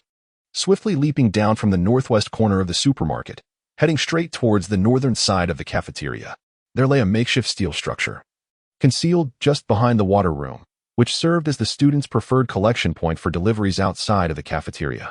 Indeed, this was the A plan of the group. After exhausting their minds on how to manage the cafeteria with their limited strength, they decisively opted for a secondary approach. Although the weather was overcast, visibility remained adequate. Upon their descent, they could vaguely discern the collection point, albeit obscured by 3 landscaped areas and several towering trees, stripped of foliage yet standing resolutely, which obstructed their view. Leading the charge was Xiao Ziki, who effortlessly vaulted over 2 neatly trimmed hedges with the grace of a hurdler. Inspired by his enthusiasm, the other 5 companions followed suit with remarkable agility. Chi Yin, with his tall stature and long legs, was naturally adept, while Luo Geng also showcased his exceptional leaping ability. With the collection point now within reach, Xiao Ziki yearned for wings, his feet seeming to dance upon the clouds, propelling him faster. Running in second place, Song Fei struggled to keep pace, gritting his teeth in determination. Xiao Ziki was merely 10 meters from the collection point. 8 meters. 6 meters. 4 meters. Xiao Ziki made a sharp turn. The air vibrated with John's shout, urging him on. Song Fei, initially taken aback, found himself unable to react to follow Xiao Ziki's lead in the frantic sprint, but thanks to that shout, his legs found direction, charging towards the nearby tree. The so-called Plan B refers to a contingency strategy devised when the number of zombies at the delivery point exceeds the capacity of the group to cope, or when the entrance has been breached, rendering any attempt to maintain control futile. At that moment, a zombie lunged, causing Joski to lose his balance and crash to the ground. Seizing the opportunity, the zombie sank its teeth into Joski's calf. Just then, Lin Delay arrived and thrust a blade into the zombie's skull. Following closely behind were Zhou Lu, Luo Geng, and Chi Yin, who simultaneously struck at the creature's head, reducing it to a grotesque state. The zombie, momentarily stunned by the first blow, now lay completely lifeless. Lin Delay quickly yanked Joski up and dashed toward the nearest tree. Acting decisively, Chi Yin, Luo Geng, and Zhou Lu also began to climb the tree. However, climbing was an acquired skill. Some had honed this ability while others remained inept. Fortunately, they were well prepared. Song Fei, who had ascended first, lowered a rope to assist Zhou Lu, who was struggling to climb. Lin Delay also sent down a rope, pulling and tugging to help Joski ascend. It was only after Zhou Lu had dispatched the second and final zombie attempting to climb, which had shown some promise of success, that the situation began to stabilize. 6 individuals escaping for their lives, 3 trees offering sanctuary, and 8 helplessly wandering zombies beneath them. Fear, of course, gripped them, their hearts racing as if ready to leap from their throats. Yet, at that moment, a deeper, more profound fear enveloped the group. None knew how to voice their thoughts. Under the ominous clouds, an eerie silence prevailed. At last, Xiao Siki spoke. Please, don't act this way. Song Fei felt a sudden pang in his throat. On the other end, Zhou Lu's tone had shifted. Why don't you just dodge? Are you foolish? If he bites you, let him bite. Although the three of them were trailing behind, they could clearly witness the scene. Xiao Siki felt wronged. Did I ask him to bite? He just hugged me and started gnawing. Oh, let us not dwell on that. After all, he didn't actually bite any flesh. Song Fei, Zhou Lu, Luo Gong, huh? A short distance away, Lin Delay extended her arm to pinch Xiao Siki's leg, fully aware. Thermal leggings, super thick version. Xiao Siki widened his eyes in astonishment. Impressive. There are even thermal long johns inside, also thickened. Zhou Lu demanded, give me a reason. Dare to say the cold will kill you. Xiao Siki reassured him. Rest assured. Am I that delicate? It's only a few degrees. I'm not afraid of wearing shorts even in the coldest days. Song Fei inquired. So? Xiao Siki replied. My biggest issue is that my legs are too slender. Like a bamboo pole. If I don't layer a few more pieces underneath, my pants won't fit well and will appear too effeminate. Honestly, if you don't believe me, once we find a secure refuge, I'll remove the thermal long johns and wear just the outer pants for you to see. Zhou Lu declared, no one stopped me today. I'm going to confront him. 6 individuals raced through the night, and the free-spirited Xiao Siki, with an unwavering love for thermal long johns, sent all his companions' hearts plummeting like a roller coaster. In contrast, the ginseng-like fruits hanging from the trees appeared less tragic. Although it was agreed that in the event of an accident at the delivery point, one should first climb the tree before devising subsequent plans. The true issue at the delivery point was only perceived by the swift-footed Xiao Zhiqi. No way, John interjected without a moment's hesitation. Qi Yin was caught off guard. Choking on his words, his expression turning rather unfavorable. Song Fei felt somewhat awkward. While he relished seeing Qi Yin flounder, it was not in this manner. Xiao Zhiqi. Are you daft? We 5 are the ones climbing the tree with you, and your failure to explain the reason now is rather puzzling. Xiao Zhiqi paused, taking a while to comprehend, feeling utterly embarrassed. I didn't mean there's no way. I meant there's literally no door left, just a frame. After all we've been through, can't you all show a bit of understanding? Song Fei, Qi Yin, Zhou Yil, lacking any insight into the emotional realm of his male companions, observed from a plain and objective perspective, those two seemed quite in sync. Xiao Zhiqi, unwilling to engage further, shed a solitary tear for the single life beneath the tree. The steel-structured room was inherently flimsy. It was not merely the horde of zombies that posed a threat, but even an ordinary student could easily break through the door. Zhou Yil elucidated the current situation from a professional standpoint. What shall we do now? Luo Gong furrowed his brow, asking, Plan B? The absence of a door signified a complete lack of security, making the delivery point untenable. Thus, it was decided that they would relocate to the library. Their provisions could last for another 2 days, making it imperative to find a shelter that would shield them from the wind and rain, providing warmth for the night. Otherwise, they risked perishing from the cold even if hunger did not claim them first. The dormitories, supermarkets, cafeterias, and delivery points all lay within the residential area, situated at the heart of the campus to the north, while the library stood as the closest academic building to their living quarters. To draw an imperfect analogy, if Song Fei School were a map of China, the main gate would represent Hainan Island, the residential area would equate to Xinjiang, Inner Mongolia, Heilongjiang, Jilin, and Liaoning, with the library positioned somewhere in Shaanxi. The sports fields and gymnasiums would be scattered across Gansu, Qinghai, Tibet, and Sichuan, while the various departmental buildings, such as the Luban building for the architecture department and the Gawu building for the physics department, would be irregularly distributed across the central and eastern provinces. Public teaching buildings like Ziyuan building would be neatly arranged in Guangxi, Guangdong, and Yunnan. A plan was certainly in order, but not immediately. Song Fei cast a glance at the overcast sky, contemplating a brief wait. Dusk was approaching. Luo Gong understood Song Fei's intention. Despite the library being nearby, it felt distant in their current predicament. The delivery point, visible without raising their heads, offered an opportunity to rush forth in a united effort. However, if they wished to reach the library, they would have to rely on favorable circumstances, attempting to stealthily navigate as one might escape from the dormitory to the supermarket. Otherwise, the expansive thoroughfare would attract a horde of zombies, leaving them with no avenue for escape. While the haze was not a constant presence, the encroaching darkness could serve a similar purpose. If the current gloom could linger until nightfall, It would create an exquisite night devoid of moonlight and stars. The group of friends grasped the situation intuitively, including Lynn DeLay, who, though not present, had heard their tales. It is now 3:50 p.m., and judging by the diminishing light, it will take at least another hour before darkness envelopes the sky. The wait may even extend further. 6 blossoms of our motherland, perched upon a barren branch, struggle against the howling northern wind. The companions endeavor to raise their collars and wrap themselves tightly, tucking their hands into their sleeves, while clutching the branch with their arms. Despite these efforts, warmth continues to escape relentlessly. Xiaojiqi sniffles. I don't know how you all feel, but I feel like a tattered rag, damp and hanging out to dry, only to be frozen solid by the wind. Lynn DeLay, exasperated, retorts, be grateful. Just think of how much wind I've shielded you from. Would you prefer to switch places? Their branches are indeed close. Yet Lynn DeLay is undeniably more exposed to the oncoming gusts.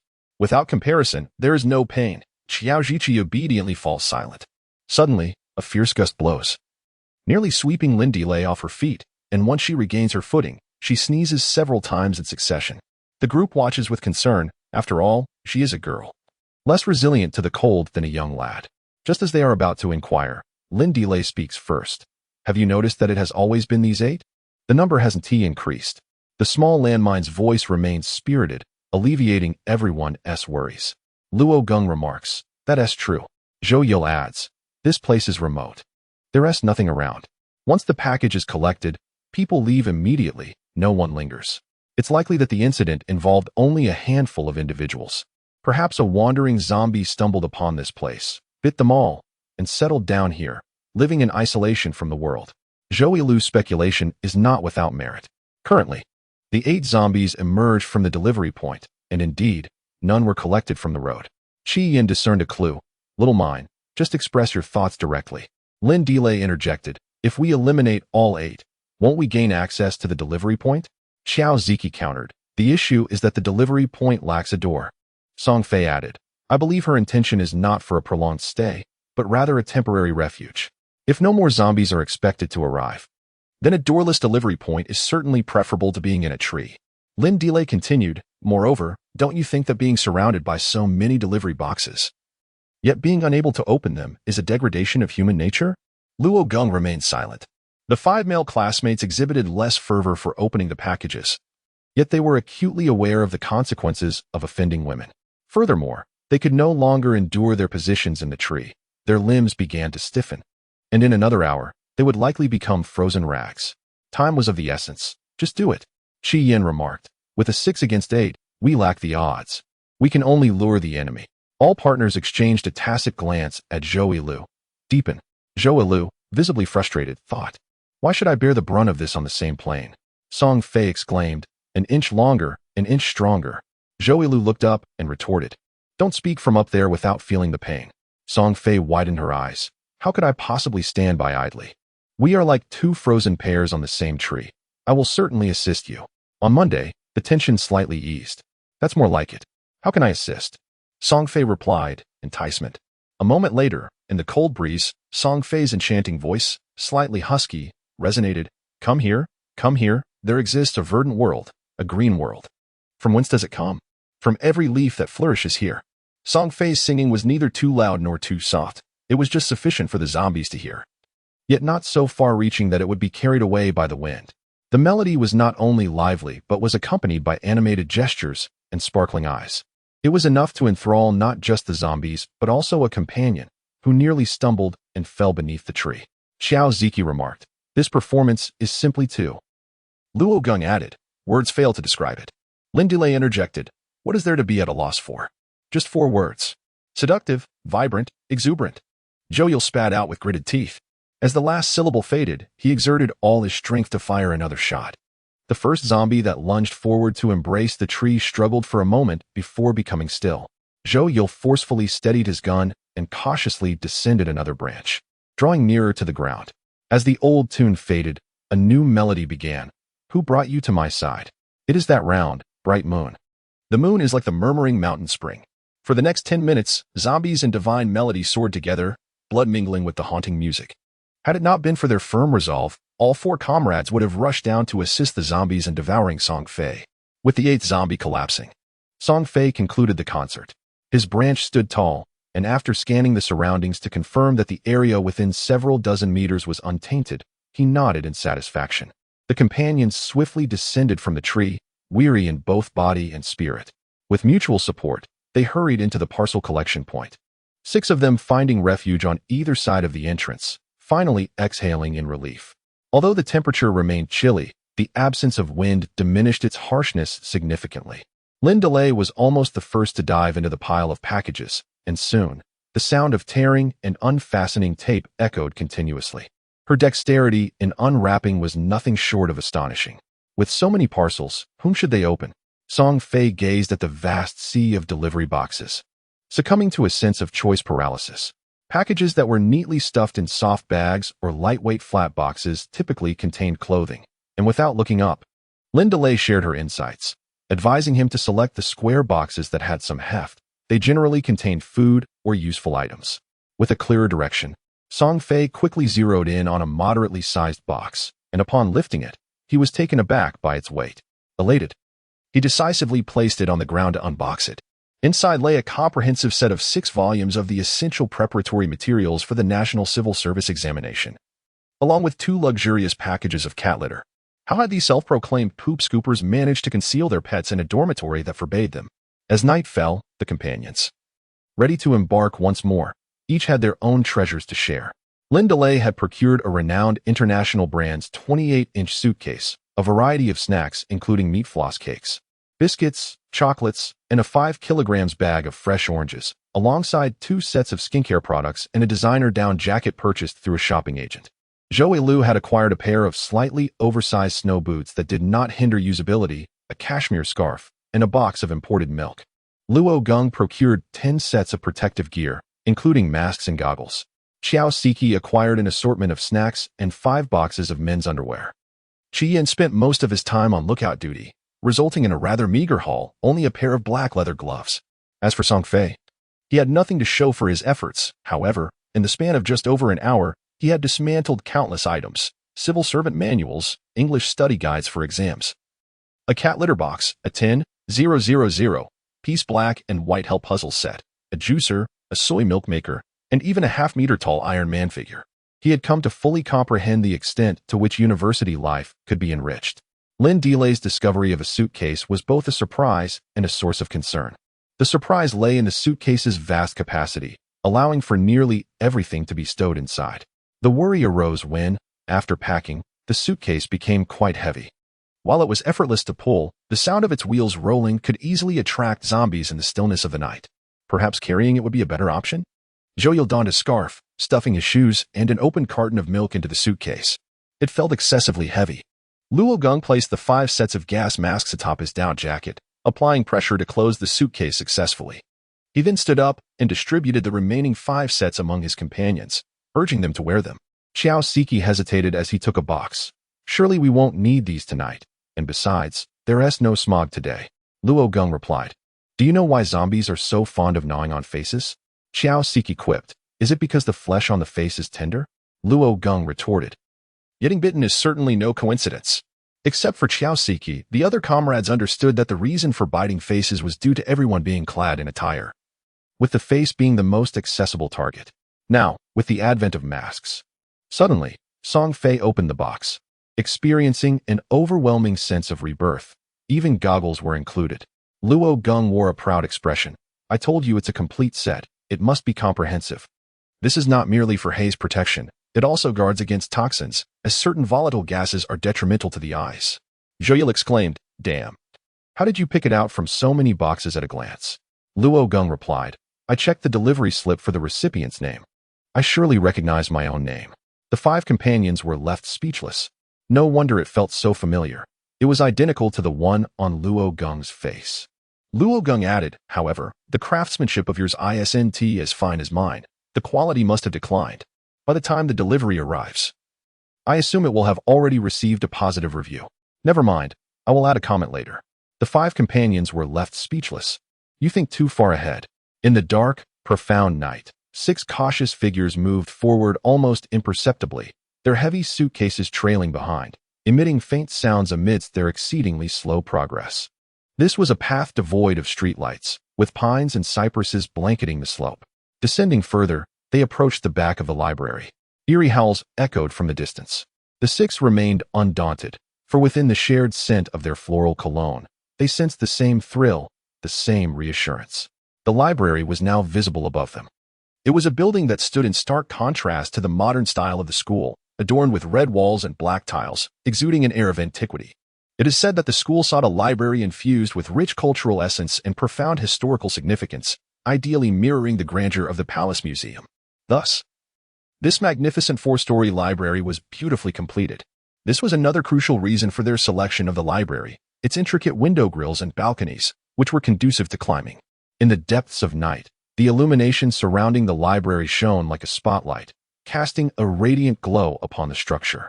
Luo Gong walked at the rear of the group, ever vigilant of his surroundings, for the closer they approached the library, the brighter the world became, rendering the six of them increasingly distinct, including the shadows on the ground. Suddenly, Luo Gong's steps faltered. There were 7 shadows on the ground. With a sharp sound, the zombie's teeth clashed violently against the goggles, and sensing something amiss, it immediately released its grip, only to lunge ferociously at Luo Gong's neck in the next moment. Luo Gong found himself pinned down, unable to move, as the zombie threatened to plant a fatal mark upon him. In a moment of dire urgency, a foot struck the air and landed forcefully on the zombie's head. It was Qiao Ziki, the first to sense the anomaly, who, with no time to draw a blade, resorted to kicking. Qiao Ziki's kick was fueled by desperation. However, the zombie merely tilted its head slightly, remaining firmly pressed against Luo Gong's body. Several times, Luo Gong attempted to heave the creature off them, only to realize that he was powerless to contend with its strength. Just as despair began to envelop him, the zombie suddenly released its hold on him and stood up. If the zombie were still pressing down on him, Luo Gong mused, its brain would have already been turned into a honeycomb. Why had it risen? Qiao Ziki deliberately suppressed his voice to a mere whisper, trembling with an air of futility. Luo Gong did not wish to entertain such speculations. Yet he found himself with no alternative. It sensed danger. Qiao Ziki felt like crying. The true peril lay with them. He was not being alarmist. 6 against 1 appeared to be an overwhelming advantage, yet the zombie before them possessed a singular, daunting characteristic: its imposing stature. Standing at an estimated height of over 6 feet 3 inches and weighing roughly twice that of Qiao Ziki, it had just immobilized Luo Gong, relying solely on its formidable musculature. Moreover, its height rendered it more difficult to inflict damage to its brain. It was not merely a matter of striking the head to cause harm. The angle must be precise to deliver a forceful blow, otherwise, it could merely graze the surface, failing to achieve a decisive hit. Zhou Yao asked, "What should we do?" Song Fei and Qi Yan replied, "Plan D." In an instant, as if on cue, the two darted in opposite directions, racing away at full speed. The zombie looked around in confusion, momentarily disoriented, while the remaining 4 individuals suddenly waved at it in unison. "Hello?" The zombie froze, staring blankly at the 4 figures before it, who were smiling as if warmed by a gentle spring breeze. In the next heartbeat, its body lurched forward, collapsing in a classic dog-like manner, its face meeting the ground with a thud. The 4 companions had been well prepared. As it lost its balance, they sprang into action, arriving right on time, and with a series of muffled thuds, struck its head with their weapons. The zombie struggled for a few moments before finally becoming still. Song Fei and Qi Yan, who had stealthily approached from behind and seized its thighs, exhaled in relief, exchanging a glance before releasing their grip. The so-called plan involved a strategic maneuver, creating a diversion in close combat. With 4 individuals drawing attention in front, the 2 could encircle from behind, delivering a fatal blow if the opportunity arose. If not, they aimed to destabilize the creature, leaving it vulnerable. Luo Gong remarked, "Indeed, they seem to despise floral spray." Qiao Ziki inquired, "What do you mean?" Lin Dile replied, "If they liked it, they would have lunged at us instead of quietly allowing us to say hi." Zhou Lu added, "I can understand. If someone sprayed floral spray on my sashimi, I would lose my appetite as well." The companions fell silent. Song Fei interjected, "Could you refrain from using zombie perspectives in your analogies from now on?" Lin Dile moved aside to grasp her suitcase once more. Just as they were about to proceed, a heavy and chaotic sound of footsteps echoed in the wind. Everyone paused, breath caught in their throats, scanning the surroundings. Among the cypress trees, countless ghostly figures seemed to lurk. Clearly, the sounds of battle had attracted zombies from other areas, and the group could no longer afford to remain silent as they took off running. Luo Geng disregarded Lin Delay's willingness and snatched the suitcase from her grasp, dashing forward as if in a robbery. Lin Delay felt warmth in her heart, but had no time to express her gratitude. Besides, Luo Geng was already faster with the suitcase, compelling her to exert even more effort to keep up. The library drew nearer, the world brightening almost to daylight. Countless crimson windows and numerous ornate balconies stood as their lifeline. The first to arrive at the base of the building, Xiao Siki, wasted no time and began to ascend with both hands and feet. However, in his haste, he lost his grip and fell, landing squarely on Zhou Yilu's head, who had been following closely behind. Both of them tumbled down, but fortunately, as it was only a story and a half, Zhou Yilu sustained little more than a bruised ego from the impact.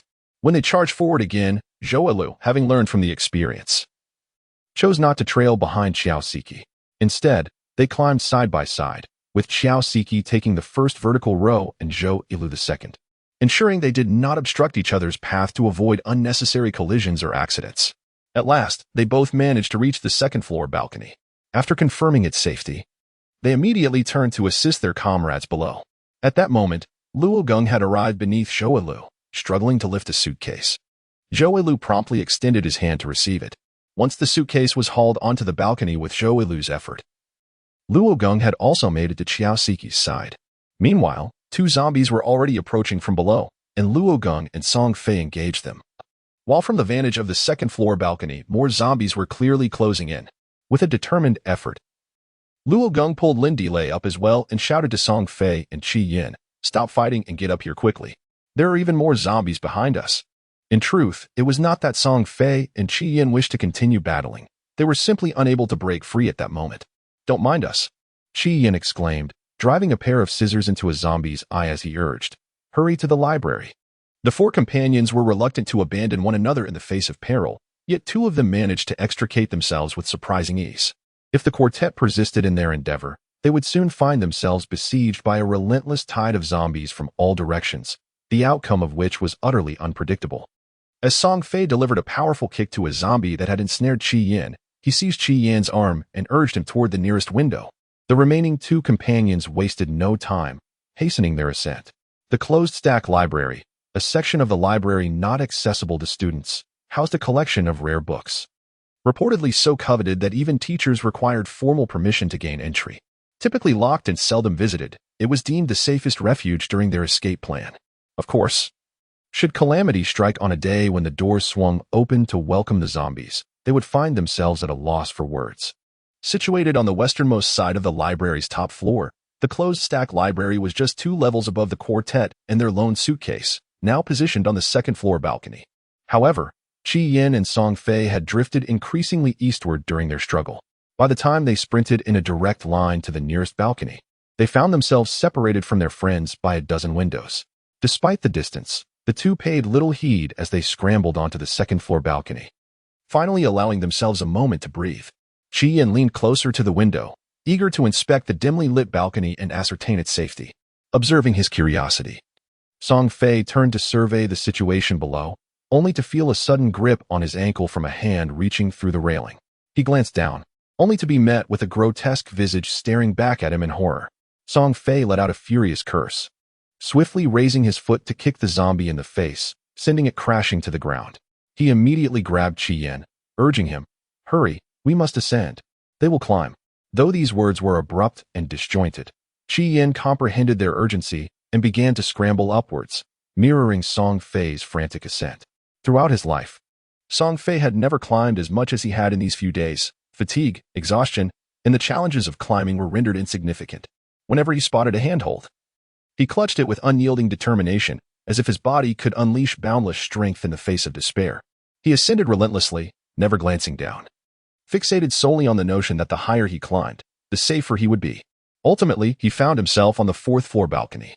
Although he and Luo Geng were separated by a considerable distance, traversing horizontally was far less taxing than climbing vertically.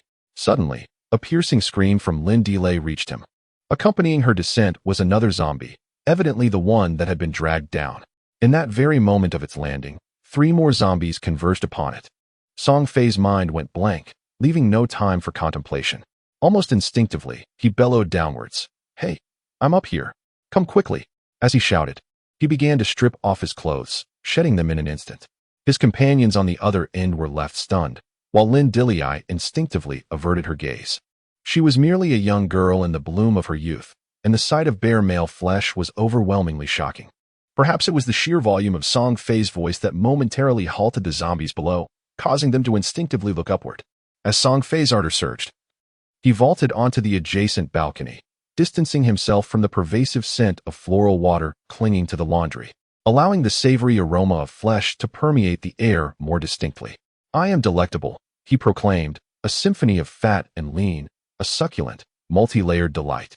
He, on the other hand, is an insipid assemblage of gristle and sinew, destined to become lodged between teeth. Come, partake of my essence. His comrades on the same tier, galvanized into action, commenced shedding their garments with alacrity. Divested of all raiment, they vied for precedence as they leaped onto the adjacent balcony. Come, devour me, one exclaimed. Nay, I am the more palatable, another countered. They are but unadulterated fare, whereas I am imbued with the tantalizing essence of barbecue. The landmine, ensconced amidst a heap of long unlaundered clothing, appeared somewhat dazed. It is said that profound trauma can precipitate metamorphosis. Should she henceforth eschew the company of men and embrace the allure of lesbianism, this band of naked, cavorting individuals would undoubtedly bear the onus of culpability. Qi Yan, maintaining lucidity throughout, comprehended Song Fei's intent upon hearing his initial outcry. As the latter divested himself of his attire, Qi Yan, though tempted to cast a lingering gaze upon the spectacle, instead propelled himself upward with the velocity of a tempest embarking on a second ascent. He who preserves his resources shall never lack sustenance. Song Fei, while vociferously proclaiming and contorting his form, maintained unwavering vigilance over Qi Yan. He observed the latter reaching the second story, whereupon the ground-based zombies stirred from their torpor and resumed their upward surge. Qi Yan continued his ascent towards the third story. Yet his movements lacked the previous swiftness and fluidity, his countenance betraying a palpable struggle against some form of agony. He had sustained injuries during his fall. Song Fei's heart plummeted to the depths of despair. In his agitation, he racked his brain, until, in a moment of epiphany, inspiration struck. A zephyr caressed Qi Yan's brow, laden with perspiration, ushering in a fleeting sensation of coolness that rendered him momentarily disoriented. The pain in his shoulder was excruciating, yet he could not relinquish his grip. Should he fall again, he truly doubted his ability to escape with his life. Perhaps even now, he lacked that confidence. The zombies behind him drew ever nearer. Rather than fleeing, it felt as though he were merely fighting a desperate battle against death. He did not wish to perish. He had devoted his life to learning and had scarcely experienced the tender affection of his beloved. You fool, grab the rope, he shouted in anguish. The lifeline. Without a moment's hesitation, Qi Yan gripped the rope with one hand and relinquished the railing with the other, entrusting his very existence to that single strand. You are far too heavy, his beloved tenderly called out. Qi Yan raised his head and beheld Song Fei's face, though it seemed unfamiliar. A stark contrast to the memories he cherished. Song Fei had no time to ponder Qi Yan's tumultuous thoughts. He exerted every ounce of strength to pull him upward. At last, Qi Yan ascended little by little, finally being yanked onto the fourth-floor balcony by Song Fei. The comrades on the other end collapsed onto the ground, relieved to finally let go of their anxieties. A chill coursed from their backs to their foreheads, and they suddenly realized the gravity of the situation. Timidly glancing at Lynn Delay, the little dynamo had grown numb, staring at them with a lifeless gaze. If you know it's cold, hurry up and come over to dress. Are you waiting for me to bring it to you? Thank you, Qi Yan managed to utter, a plethora of words trapped within him, leaving only those two syllables to escape his lips. Song Fei paused in his movements to don his clothing before quietly responding, You're welcome. Qi Yan suddenly realized that he had never uttered these two words to Song Fei. No, it should be said that since their acquaintance, there seemed to have been nothing for which he owed the other gratitude. He consistently pointed out Song Fei's shortcomings, errors, and offered reminders or criticisms when things became intolerable. He even made efforts to help him amend his ways. He had never contemplated that one day he would need to receive assistance from the other. Abruptly, Qi Yan grasped his hand, gently rubbing the back of it with his thumb. He lifted his gaze, fixing it intently on him. Luo Gong once said, A life-saving grace should be repaid with one's own body.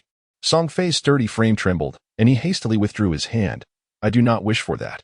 Qi Yan, a bit anxious, pressed, Then what exactly do you want me to do? Just as Song Fei was about to respond, a sharp sound echoed. as if someone were tapping on the window. The noise emanated from inside, startling both of them into a synchronized shiver, and they turned to look. There, mere inches away, a face pressed against the glass was contorted and distorted. Instinctively, Song Fei and Qi Yin seized their weapons, bracing themselves for confrontation. Another loud bang resonated against the window. The face gradually receded from the glass, revealing its original features, and then the window was suddenly flung open, a voice emanating from the gap.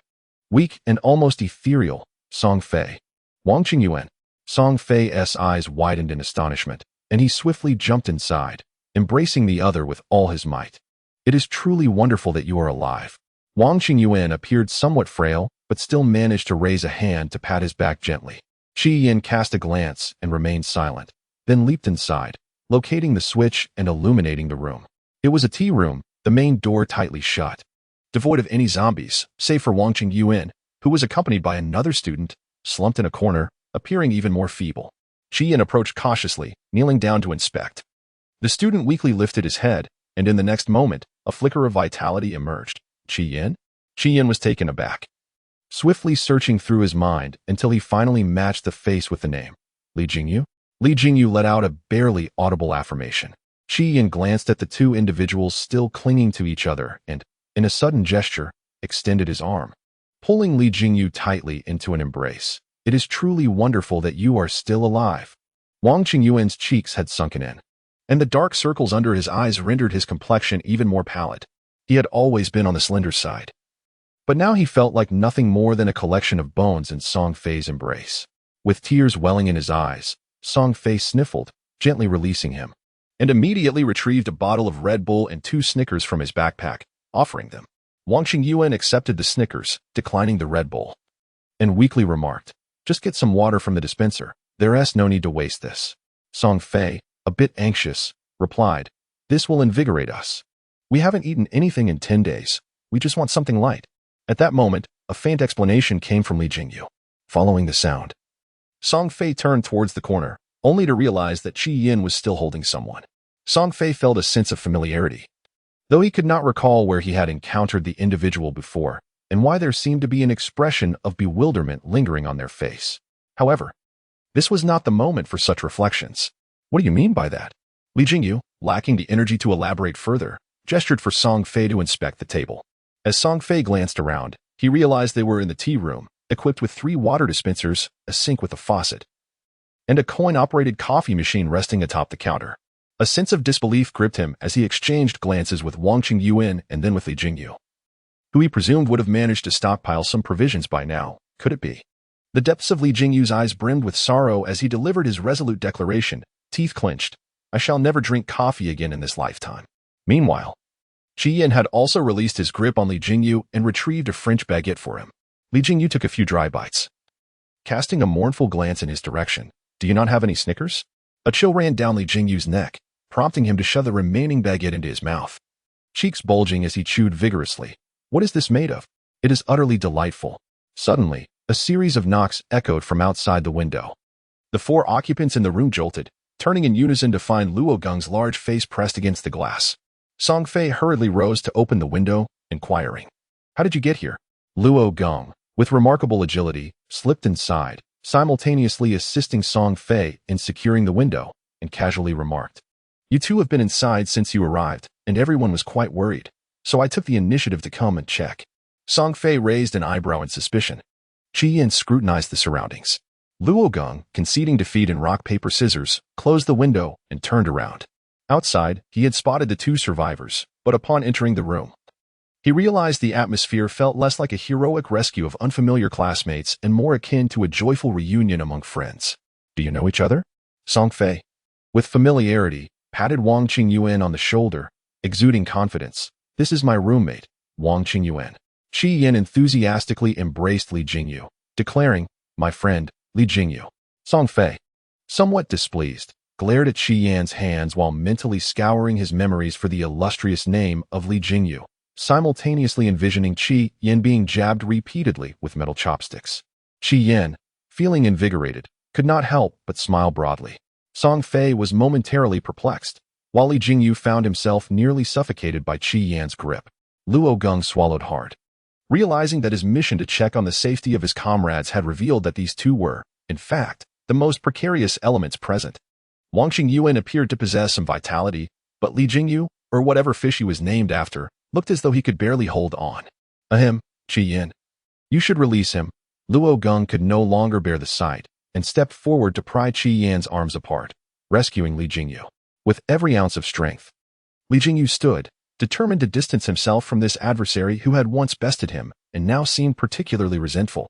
Luo Geng was astonished that Li Jingyu still had the strength to rise, and even more surprised to discover, oh my, you are even shorter than I am. Ha ha ha. Li Jingyu harbored doubts about whether his classmates genuinely wished to rescue him, confirming the safety of his comrades. Luo Geng swiftly procured Song Fei's flashlight and directed it towards the silhouettes at the westernmost edge, signaling twice. This was his covert communication with the main group. 2 flashes indicated all was well, while a single flash signified trouble. Of course, in a dire situation where he could not obtain Song Fei's flashlight, he would resort to a scream. Despite the risk of attracting zombies from the other rooms on the 4th floor, yet, such circumstances would render concerns about that moot. Upon seeing the flashlight, Zhou Lu and the other 2 felt a sense of relief. However, Xiao Ziki was puzzled. If all was well, why linger over there? Lin Delay speculated. Could it be that they found survivors? Zhou Lu expressed concern. If it were just 1 or 2, that would be manageable, but if a dozen emerged, our fates would be sealed. The shadows of grim memories enveloped them, casting a pall of silence.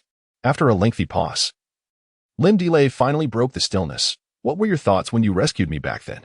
Xiao Ziki replied. There was no time for contemplation. Saving lives took precedence. Lin Delay smiled faintly, though her mirth quickly faded. What about us in the future? Xiao Ziki pondered earnestly before answering candidly. If we encounter more of those scoundrels like in the supermarket, I shall succumb to darkness. Zhou Lu chuckled. And how do you plan to embrace that darkness? Xiao Ziki rolled his eyes. Who knows at this point? Oh. After being a well-rounded successor of socialism for 19 years, you suddenly tell me that socialism no longer requires my succession, and I should just take care of myself? I understand how to take care of myself. Zhou Yil, Lin Delay.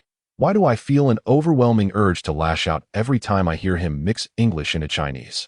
Zhou Yil. The library's windows are designed with antique-style grid frames. Although this may somewhat diminish the light transmission, the school administration stubbornly insists on a Chinese aesthetic. Consequently, the designer endeavored to increase the number of windows, ensuring that the interior remains well lit during the day. Zhou Yil is indeed one to do just that. Meanwhile, the 3 individuals successfully entered the closed-stack library, while Wang Qingyuan and Li Jingyu's recovery was not as swift. The small team decided to take their time and exchanged information with the others. Song Fei, watching over Wang Qingyuan, immediately inquired, where are Xiangyang and Rinja? This was a matter of great concern for Song Fei. However, upon asking, he realized he was fearful of the answer. Wang Qingyuan shook his head gently. I don't know. Song Fei, puzzled, responded, weren't you together? Understanding dawned upon Song Fei. So Rinja had to follow along? Wang Qingyuan sighed and nodded. Rinja never misses an opportunity to interact with numerous female classmates. Such relentless courtship spirit is indeed a beacon of hope. One can only hope they are safe. At this moment, no news is the best news. Rest assured, Luo Geng reassured, the foreign language department is predominantly female. Where there are women, can sustenance truly be lacking? The logic was impeccable, leaving Song Fei momentarily speechless. Meanwhile, Li Jingyu shared the circumstances surrounding the library. In truth, the dining hall, supermarket, and even the dormitory were no different. The tranquility of studying was abruptly shattered by unforeseen chaos, prompting a frantic escape. He and Wang Qingyuan were fortunate, finding refuge in the pantry at the moment of the incident. Wang Qingyuan decisively locked the door, thus averting disaster. Song Fei recounted the tribulations faced by his team over the past 10 days, traversing from the dormitory to the supermarket, and from the supermarket to the library. Whether it was the incident of someone jumping from a height, or the bullying encountered at the supermarket, though merely glossed over, both Wang Qingyuan and Li Jingyu could envision it vividly. After all, during these 10 days, their most frequent activity had been to indulge in imaginative musings, akin to the little match girl, sipping a cup of coffee while envisioning a beautiful future, sometimes involving parents, at other times classmates. Occasionally, they even soared on the winds, gazing down upon the vast landscapes of their homeland, only for the visions to dissipate, prompting another sip and a cyclical return to daydreams. How will you calculate things from here on? Wang Qingyuan inquired. Song Fei retorted, it's not just us, it's all of us. Wang Qingyuan smiled gently, indeed. What shall we do from now on? After a moment of contemplation, he lifted his gaze to meet Song Fei's. Are you confident? Qi Yan replied. To reach the dining hall requires slaying zombies. To go to the supermarket necessitates confronting humans. Both options are feasible. It depends on your choice. Wang Qingyuan mused. Both sound acceptable. Qi Yan suggested. Then shall we flip a coin? Wang Qingyuan replied. It's already been tossed into the coffee machine. In the corner by the wall. Li Jingyu quietly inquired. What are the three of them doing? Luo Gong succinctly replied. One person is watching the other two boast. In the ensuing 2 days, both Li Jingyu and Wang Qingyuan remained in place to recuperate. By the 3rd day, they had regained approximately 70 to 80% of their strength, allowing them to finally ascend to the closed book repository. In truth, the tea room provided a source of water, and the door was securely locked. Its facilities were even superior to the closed book repository, which had only a small broken window. Nevertheless, after 10 days of enduring the less than fresh conditions, the situation had become quite dire. Moreover, adhering to the principle that shared joy is preferable to solitary pleasure, the 5 comrades collectively resolved their needs at this location. Lindy Lei, however, opted to seek out another room. Although her companions were curious, they wisely refrained from questioning her under the scrutinizing gazes of the others. Upon entering the repository, Li Jingyu's eyes immediately fell upon a suitcase on the ground, leaving him momentarily astonished, followed by a profound admiration. To escape with a mindset akin to tourism, truly remarkable. It's not that exaggerated. We are also trying to survive, Lin Delay quickly clarified. Watching her repeatedly apply skincare lotion to her face, Li Jingyu found her explanation rather unconvincing. Zhou Lu urged the two to sit down and stated, since both of you have nearly recovered, let us strategize on how to conquer the cafeteria. Li Jingyu swallowed hard. Actually, I haven't fully recovered. Meanwhile, Wang Qingyuan had already selected a fruit knife, his eyes fixed intently on its sharp blade. I want this one. It feels comfortable to use. Li Jingyu remarked. Are you adapting a bit too quickly? On the 13th day of the outbreak, the sun shone brightly. Dozens of bookshelves stood in 2 orderly rows within the room, casting neat patterns of light and shadow on their side panels as sunlight filtered through the windows. The space was nearly devoid of open areas, save for 2 narrow aisles between the rows of bookshelves and along the window side. At that moment, beneath the window, 8 heads huddled together, scrutinizing a flat map with the fervor of preparing for final exams. Regarding the cafeteria, Zhou Yil began. I need not elaborate, as everyone is familiar with it. The first floor is the main hall, the second floor features specialties, and the third floor contains private rooms. Structurally, all 3 are part of the dining area-s kitchen. The first and second floors merely carve out a windowed section within the dining space. However, we are concerned with the kitchen itself, and in that regard, the first and third floors are essentially the same, as they both constitute a large, cohesive space. In contrast, the second floor's kitchen has partitions, dividing it into several enclosed sections according to the specialty windows. In summary, Qi Yin interjected, the kitchens on the first and third floors have ample supplies, while the second floor's kitchen is easier to manage. Indeed, Zhou Yil replied, the smaller and more enclosed the space, the more advantageous it is for us. Although the corresponding food storage is not as centralized, gentlemen, Lin Delay reminded them, the issue is not which floor we wish to control, but rather which floor we are capable of controlling. Upon hearing this, Zhou Yil's demeanor sagged, and he sighed. Yes, the entire facade is composed of glass curtain walls, smooth and uninterrupted from top to bottom, leaving no foothold for climbing. What if we entered through the door? Song Fei suddenly suggested. Qi Yan shook his head without a moment's hesitation. There are only 8 of us, and the cafeteria has 3 entrances. Each of the 2 side doors requires at least 2 people to secure them properly, and even 2 at the main entrance may not suffice. If we all guard the doors, who will confront the zombies inside the cafeteria? Entering through the door does not necessarily mean we must guard it, Song Fei retorted, rolling his eyes. He tapped the floor plan at the west side door and the kitchen entrance twice. We can devise a plan to lure as many zombies as possible from the main hall outside the cafeteria and take the opportunity to slip through the west side door, which is closest to the kitchen entrance, rushing directly into the food area and making our way to the kitchen. While we may not be able to guard all 3 doors effectively, surely we can manage to secure one door to the kitchen, can't we? Qi Yin was momentarily taken aback. He had been preoccupied with how to scale the rooftop, caught in a web of thought. It wasn't that Song Fei's idea was particularly brilliant. Rather, it was the realization that, for him and many of his comrades, infiltrating through balconies, skylights, and now library walls had become a habitual mindset. Yet here was Song Fei, breaking free from that mold. Qi Yin felt a sense of bewilderment. The phrase was all too familiar, yet this was the first time he found himself in the role of a listener, observing Song Fei. The triumphant curve of his lips seemed almost celestial. Suddenly, his hand was grasped tightly. Qi Yan's heart skipped a beat as he heard Song Fei sincerely declare, "I understand now why you used to confront me so often." Raising an eyebrow, Qi Yan's instincts urged him to maintain a skeptical stance. "Really?" "Yes," Song Fei affirmed, nodding vigorously, his bright eyes glimmering with an unusual light. "It's exhilarating. Anyone would be enamored by such a feeling. The comrades have grown accustomed to the bizarre. To be honest, the sight of zombies no longer stirs any fear. Who would still be afraid of witnessing such peculiarities? However, Li Jingyu is not among them. He has neither acclimated to the brutal ferocity of the undead nor to the lingering glances exchanged among male classmates. Hence, he holds a deeper admiration for Wang Qingyuan. Throughout their 10 days together, he has perceived this classmate as exceptional, and witnessing his calm demeanor in the midst of chaos only amplifies his respect. 3 queries arise. Qi Yin acknowledges Song Fei's proposal, yet from suggestion to implementation, further refinement is necessary. First, who will lure the zombies out, and how will it be accomplished? Second, once the main group rushes into the kitchen, how will the classmate responsible for attracting the zombies rejoin the team? Third, the kitchen on the first floor is quite expansive. If there are still numerous zombies within, how shall we contend with them? I haven't considered all that yet. Song Fei candidly admitted, "I am human, not a computer.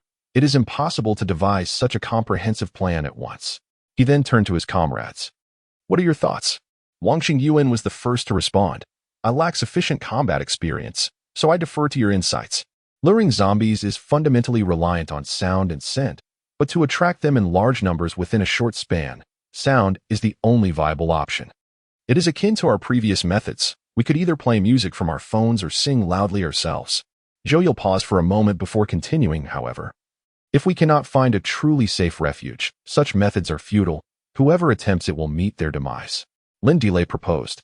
"The individual tasked with attracting the zombies can rejoin the group through the windows, provided that those who enter the kitchen first open the windows. Climbing to the second or third floor may prove challenging, but access through the first floor windows should always be attainable. Xiao Siki, however, it is highly likely that this individual would be unable to safely reach the window. The kitchen staff, unless shadowed, would find it exceedingly difficult to open windows while simultaneously battling zombies. Furthermore, what if the person attempting to climb through the window is suddenly attacked during their ascent? No one would be able to rescue them. They would meet a gruesome end. Everything carries a probability. There is no absolute safety, and we can only endeavor to enhance our chances of survival." Luo Gong's deep voice resonated with determination as he turned to the silent student from the School of Literature, Li, and inquired, "What do you think?" Li Jingyu had already become numb to it all. He found himself nostalgically reminiscing about the days spent sipping coffee, a time that, though gradually fading, brought a sense of tranquility to his soul. Plucking chrysanthemums beneath the eastern fence, I leisurely gaze upon the southern mountains. The mountain air is delightful at dusk, and birds fly together in harmony. His companions watched him with a sympathetic gaze as he drifted off into an unknown reverie. They could empathize with Li Jingyu's breakdown, for he had yet to confront the zombies directly. Suddenly thrust into a combat mindset, with only one life at stake, the reality of losing it in an instant was overwhelming. If they were to consider his position, it was impossible for anyone to remain unperturbed. They recalled their initial days in the dormitory, when they too had shared a similar disposition. Yet, time was no longer a luxury they could afford for him to adapt. If Li Jingyu remained in this state until their departure, the danger would not only threaten him, but potentially the entire team. They exchanged anxious glances, their eyes conveying urgent communication. Zhou Yil, it seems he is on the verge of losing his mind. Xiao Siki, what can we do? Song Fei, persuade him with reason and move him with emotion. Lin Delay, moreover, it is essential to employ his preferred approach. Qi Yin, understood. Luo Gong, wait, what? I am not proficient in language arts.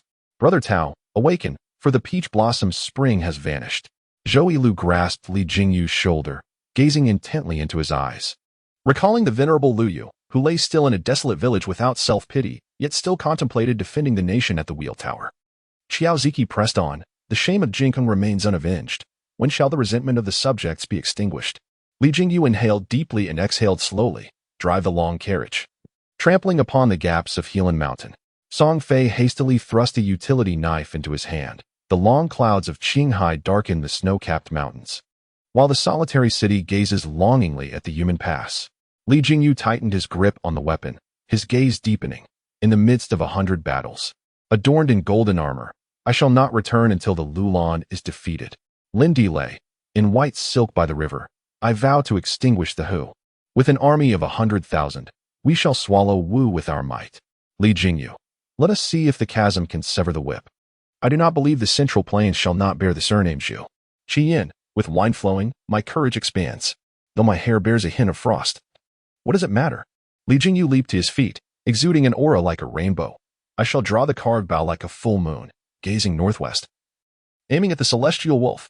Li Jingyu, fellow comrades, do not worry that the road ahead lacks kindred spirits. Who in the world does not recognize you? Li Jingyu, Luo Gong. Damn, I should say a word or two, not 3 or 4, right? Fellow comrades, that is not the main point. Luo Gong had been feeling down for quite some time. Language was indeed his Achilles heel, and crafting a couplet of ancient poetry was no trivial task. Song Fei and the others began to deliberate on the feasibility of the cafeteria plan, particularly focusing on the issues raised by Qi Yan. Wang Qingyuan, who had uttered but a single sentence from the beginning, suddenly inquired. What we need to do now is to maximize our survival time while awaiting rescue, correct? Wang Qingyuan nodded in affirmation, yet swiftly shifted the conversation. Since we aim to extend our survival time, we need not rush to the cafeteria at this very moment. Song Fei was puzzled. What do you mean? Wang Qingyuan replied. Each staircase landing in the library is equipped with 2 vending machines, one dispensing beverages and the other snacks. Song Fei hesitated slightly. I am aware of that, but one can only access them from the corridor. Wang Qingyuan questioned. Do you think it would be more challenging than going to the cafeteria? Song Fei furrowed his brow in contemplation and remarked, it's hard to say. In Qi Yan's perspective, Wang Qingyuan had already formed a conclusion in his mind. If he truly believed that accessing the vending machines posed a greater danger than the cafeteria, he would never have made such a suggestion. Yet, he did propose it, and in a tone of utmost equality with Song Fei.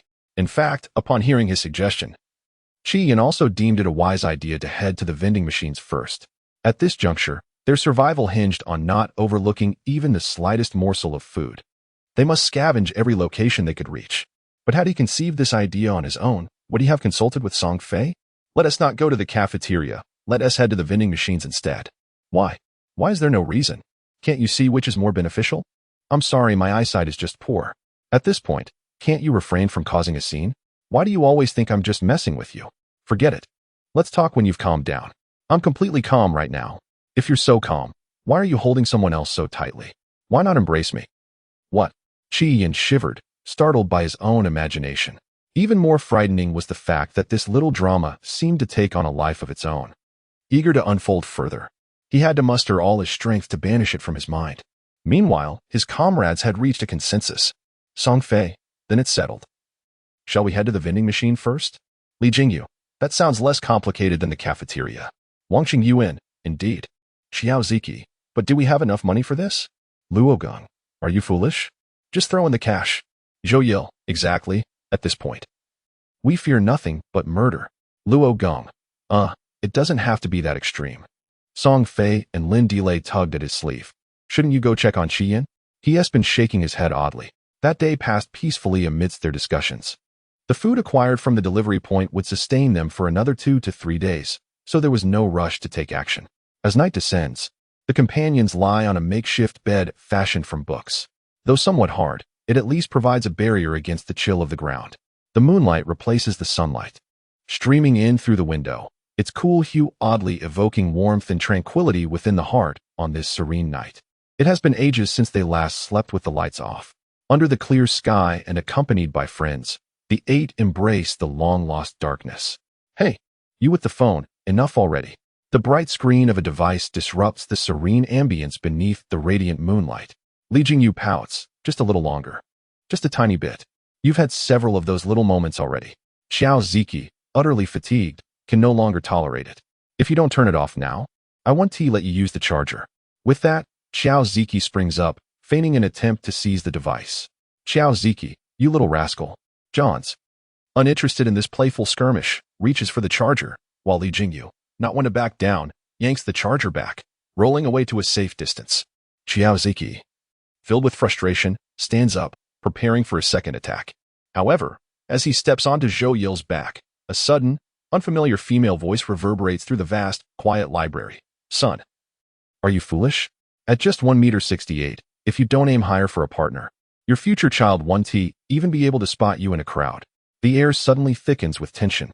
The voice, imbued with a distinct electric quality, clearly emanates from the mobile device. Xiao Ziki freezes, abruptly losing his playful spirit. Aside from the exceptionally talented Zhou Yil, none of the comrades managed to find slumber. Even those who did succumb to sleep were soon roused by the commotion. If anyone were to lift the roof of the library at this moment, they would clearly observe 8 individuals lying in repose within the closed stacks, silently gazing into the vastness.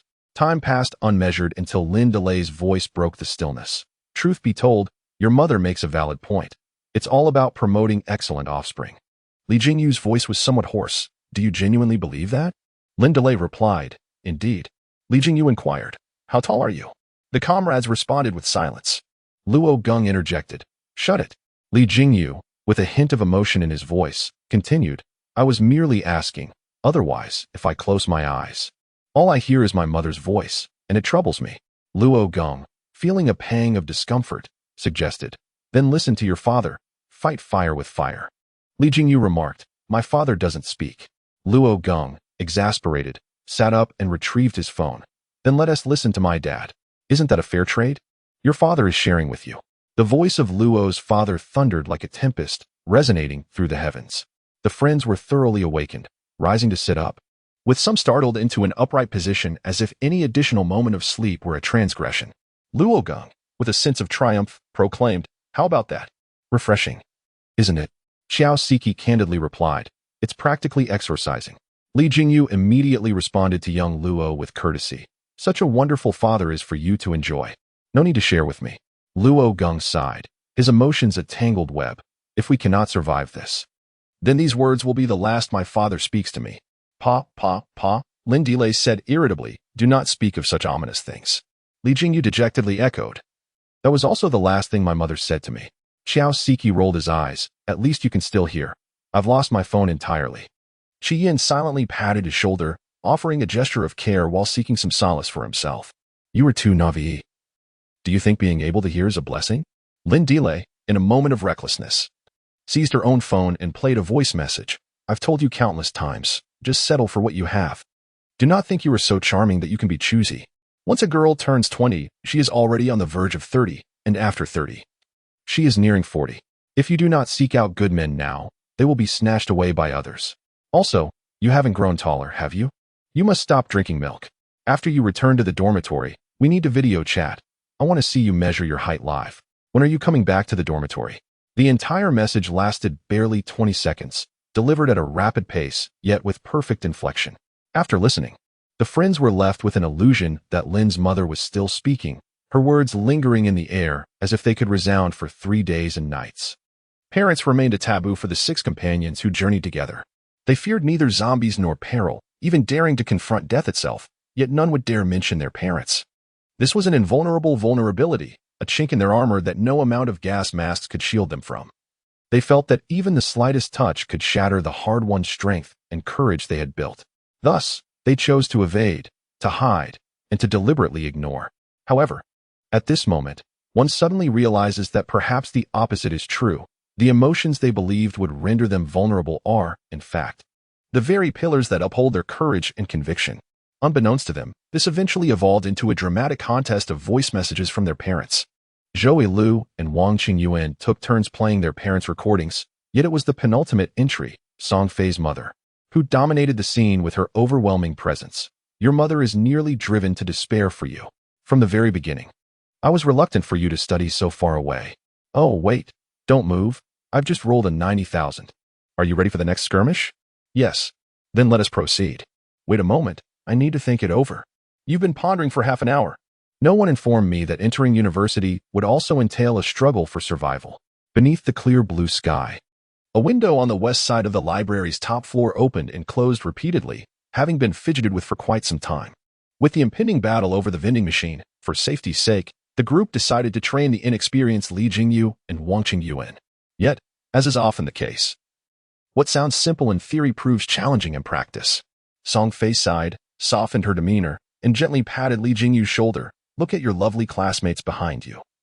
Who among them did not initially arrive here seeking solace in the wilderness? Yet now, the harshness of reality compels us to grit our teeth and muster the strength to save ourselves. Li Jingyu glanced at the utility knife in his hand, then shifted his gaze to his classmates, who were resolutely focused on their game of 5 in a row, one marking circles and crosses on his grid, another engrossed in a book by the bookshelf, one applying a facial mask, and another sitting beside him, dreaming of a beautiful future for the two of them. How utterly unconvincing. Perhaps you should reconsider. Let's head out. Wang Qingyuan's voice was calm and composed, yet for some inexplicable reason, Li Jingyu sensed a hint of impatience in him. Taking a deep breath, Li Jingyu decided to take the plunge. Let us go. Before long, the three of them climbed out the window and onto the balcony. Song Fei nimbly leaped to the adjacent balcony and then to the one next to it, quickly putting a distance of 6 windows between himself and the others. After a few days of residing here, Song Fei and his companions discovered that the uppermost level of the library, where the closed stacks were located, predominantly consisted of inaccessible storage rooms and book depositories. Except for the tea room, no students frequented the other areas, which remained locked. Consequently, following the incident, there were no zombies that breached the premises, rendering the entire balcony relatively safe. Having slightly shifted their position, Song Fei took out his phone and began to play music. In a bid to enhance efficiency, he deliberately chose an upbeat and lively melody. You say you are my brother. I can trust you forever, through good fortune and adversity. We share the joys and hardships of brotherhood. Just don't touch my girlfriend, even if you've had a bit to drink. I need to see clearly what a true friend is. Gripping the phone tightly, Song Fei's gaze remained fixed below. As anticipated, just as he reached the chorus, 7 or 8 zombies gathered downstairs, and one even emerged from the second-floor balcony. Song Fei felt a tightness in her heart, relieved that she had not encountered that person while climbing onto the balcony. You must pay attention to their appearance, and remember, their weakness lies in the brain. Did you two hear what I said? Song Fei raised her eyes, almost exasperated. While she was imparting wisdom, the other two appeared entranced, their expressions dazed, their thoughts seemingly adrift. Wang Qingyuan adjusted his glasses, remarking, in the future, when luring the enemy, choose some mindless tunes, rather than something so rich in content. Song Fei was taken aback. Was it her fault for having such exquisite taste in music? Fortunately, the zombies had already been drawn out. She turned off the music on her phone and earnestly explained to the two what they had previously deduced about the characteristics of zombies during their time in the supermarket. Both Wang Qingyuan and Li Jingyu were learners at heart, grasping theoretical concepts with ease. However, when it came to practical application, things were far more challenging. Although they understood on a cognitive level that these beings were no longer human, they found it difficult to take action. In the end, Song Fei did not press them. In their current predicament, overcoming their fear was already a step towards victory, and for everything else, only experience could provide true understanding. The blissful days of mindless eating and sleeping had swiftly passed in the blink of an eye. Once, they had believed that life was long, that they should toil first and indulge later. Yet now, they all acutely sensed the brevity of life, realizing that at any moment, their existence could be extinguished. And thus they felt compelled to honor themselves. The supplies at the delivery point had dwindled to a mere remnant, and without needing to voice it, they all understood that it was time to take action.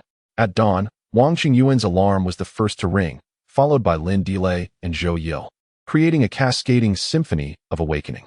However, the companions rose with a somber demeanor, unlike their usual lively selves, as if they were aware that a formidable challenge awaited them. After a refreshing break in the tea room, the 8 vibrant blossoms of our motherland reconvened. Luo Geng retrieved 2 gas masks from his bag and handed them to Wang Qingyuan and Li Jingyu, who accepted them quietly. Yet, the silence lingered. Song Fei, feeling stifled, finally exclaimed, I can't take it anymore. Let's hold a class meeting. The 7 companions exchanged glances before ultimately nominating Lindelay to voice their inquiry. What class? The unyielding survival class. Song Fei had long harbored this idea. The 8 of us now formed a collective. Regardless of our previous affiliations, from this day forth, we shall be one class. Xiao Ziki raised a hand. I agree with unyielding, but could we perhaps substitute survival with a different term? Sure, Song Fei responded amiably. I merely threw out a suggestion. I welcome everyone to express their thoughts candidly. Lin Delay suggested, how about resilient and unyielding or mighty and unyielding? Zhou Yil chimed in, mighty sounds excellent. Quite imposing. Luo Geng interjected, what about a class leader? Shouldn't we have one? Song Fei replied, at this juncture, let's forego power struggles. We are all equals. Each a steward of this class. On the 16th day of the zombie outbreak, the mighty and unyielding survival class convened for its inaugural meeting, during which the positions and responsibilities of each member for the forthcoming battle were meticulously outlined. Following the briefing, a collective oath was taken, igniting a spirited atmosphere.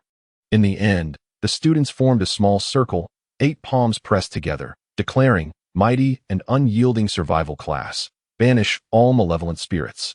As the synchronized chant resonated, 8 small hands forcefully descended, and in the blink of an eye, the students dispersed, each hastening towards strategic positions.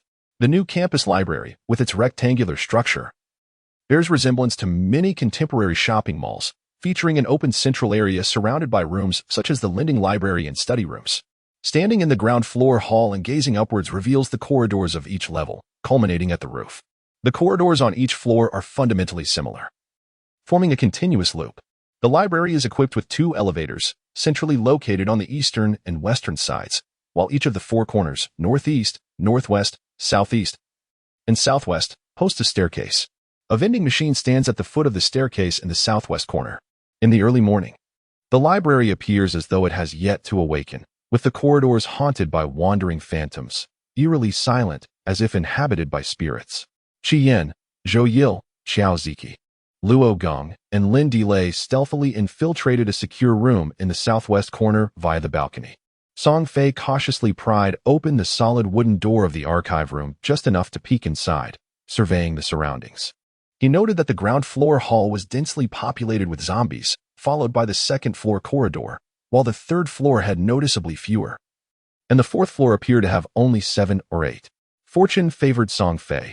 These 7 or 8 were positioned along the western and southern corridors, precisely at the bend where he found himself.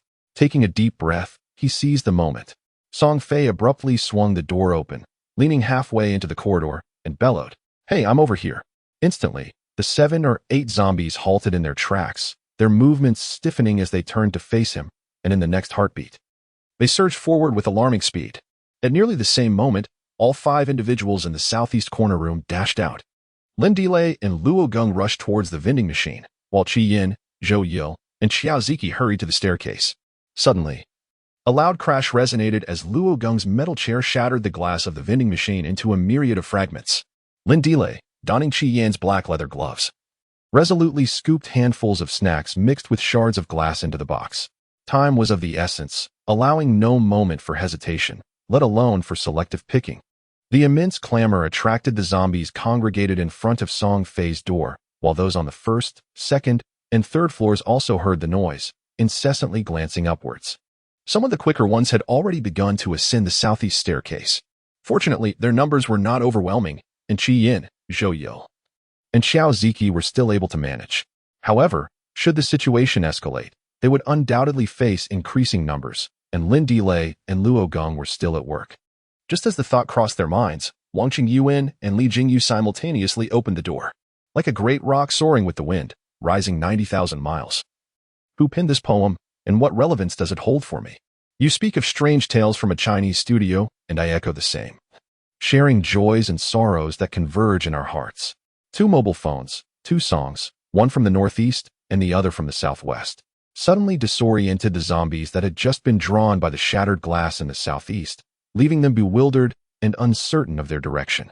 Particularly those densely packed in the first-floor hall could only continually look up and search, yet failed to pinpoint their target. This was precisely the effect desired by the team. Chaos was welcomed, but a lack of disorder was to be feared. In contrast, the 4-layer zombies were somewhat more manageable, as their sounds were the clearest, whether emanating from Wang Qingyuan or Li Jingyu, drawing them towards the source of the noise.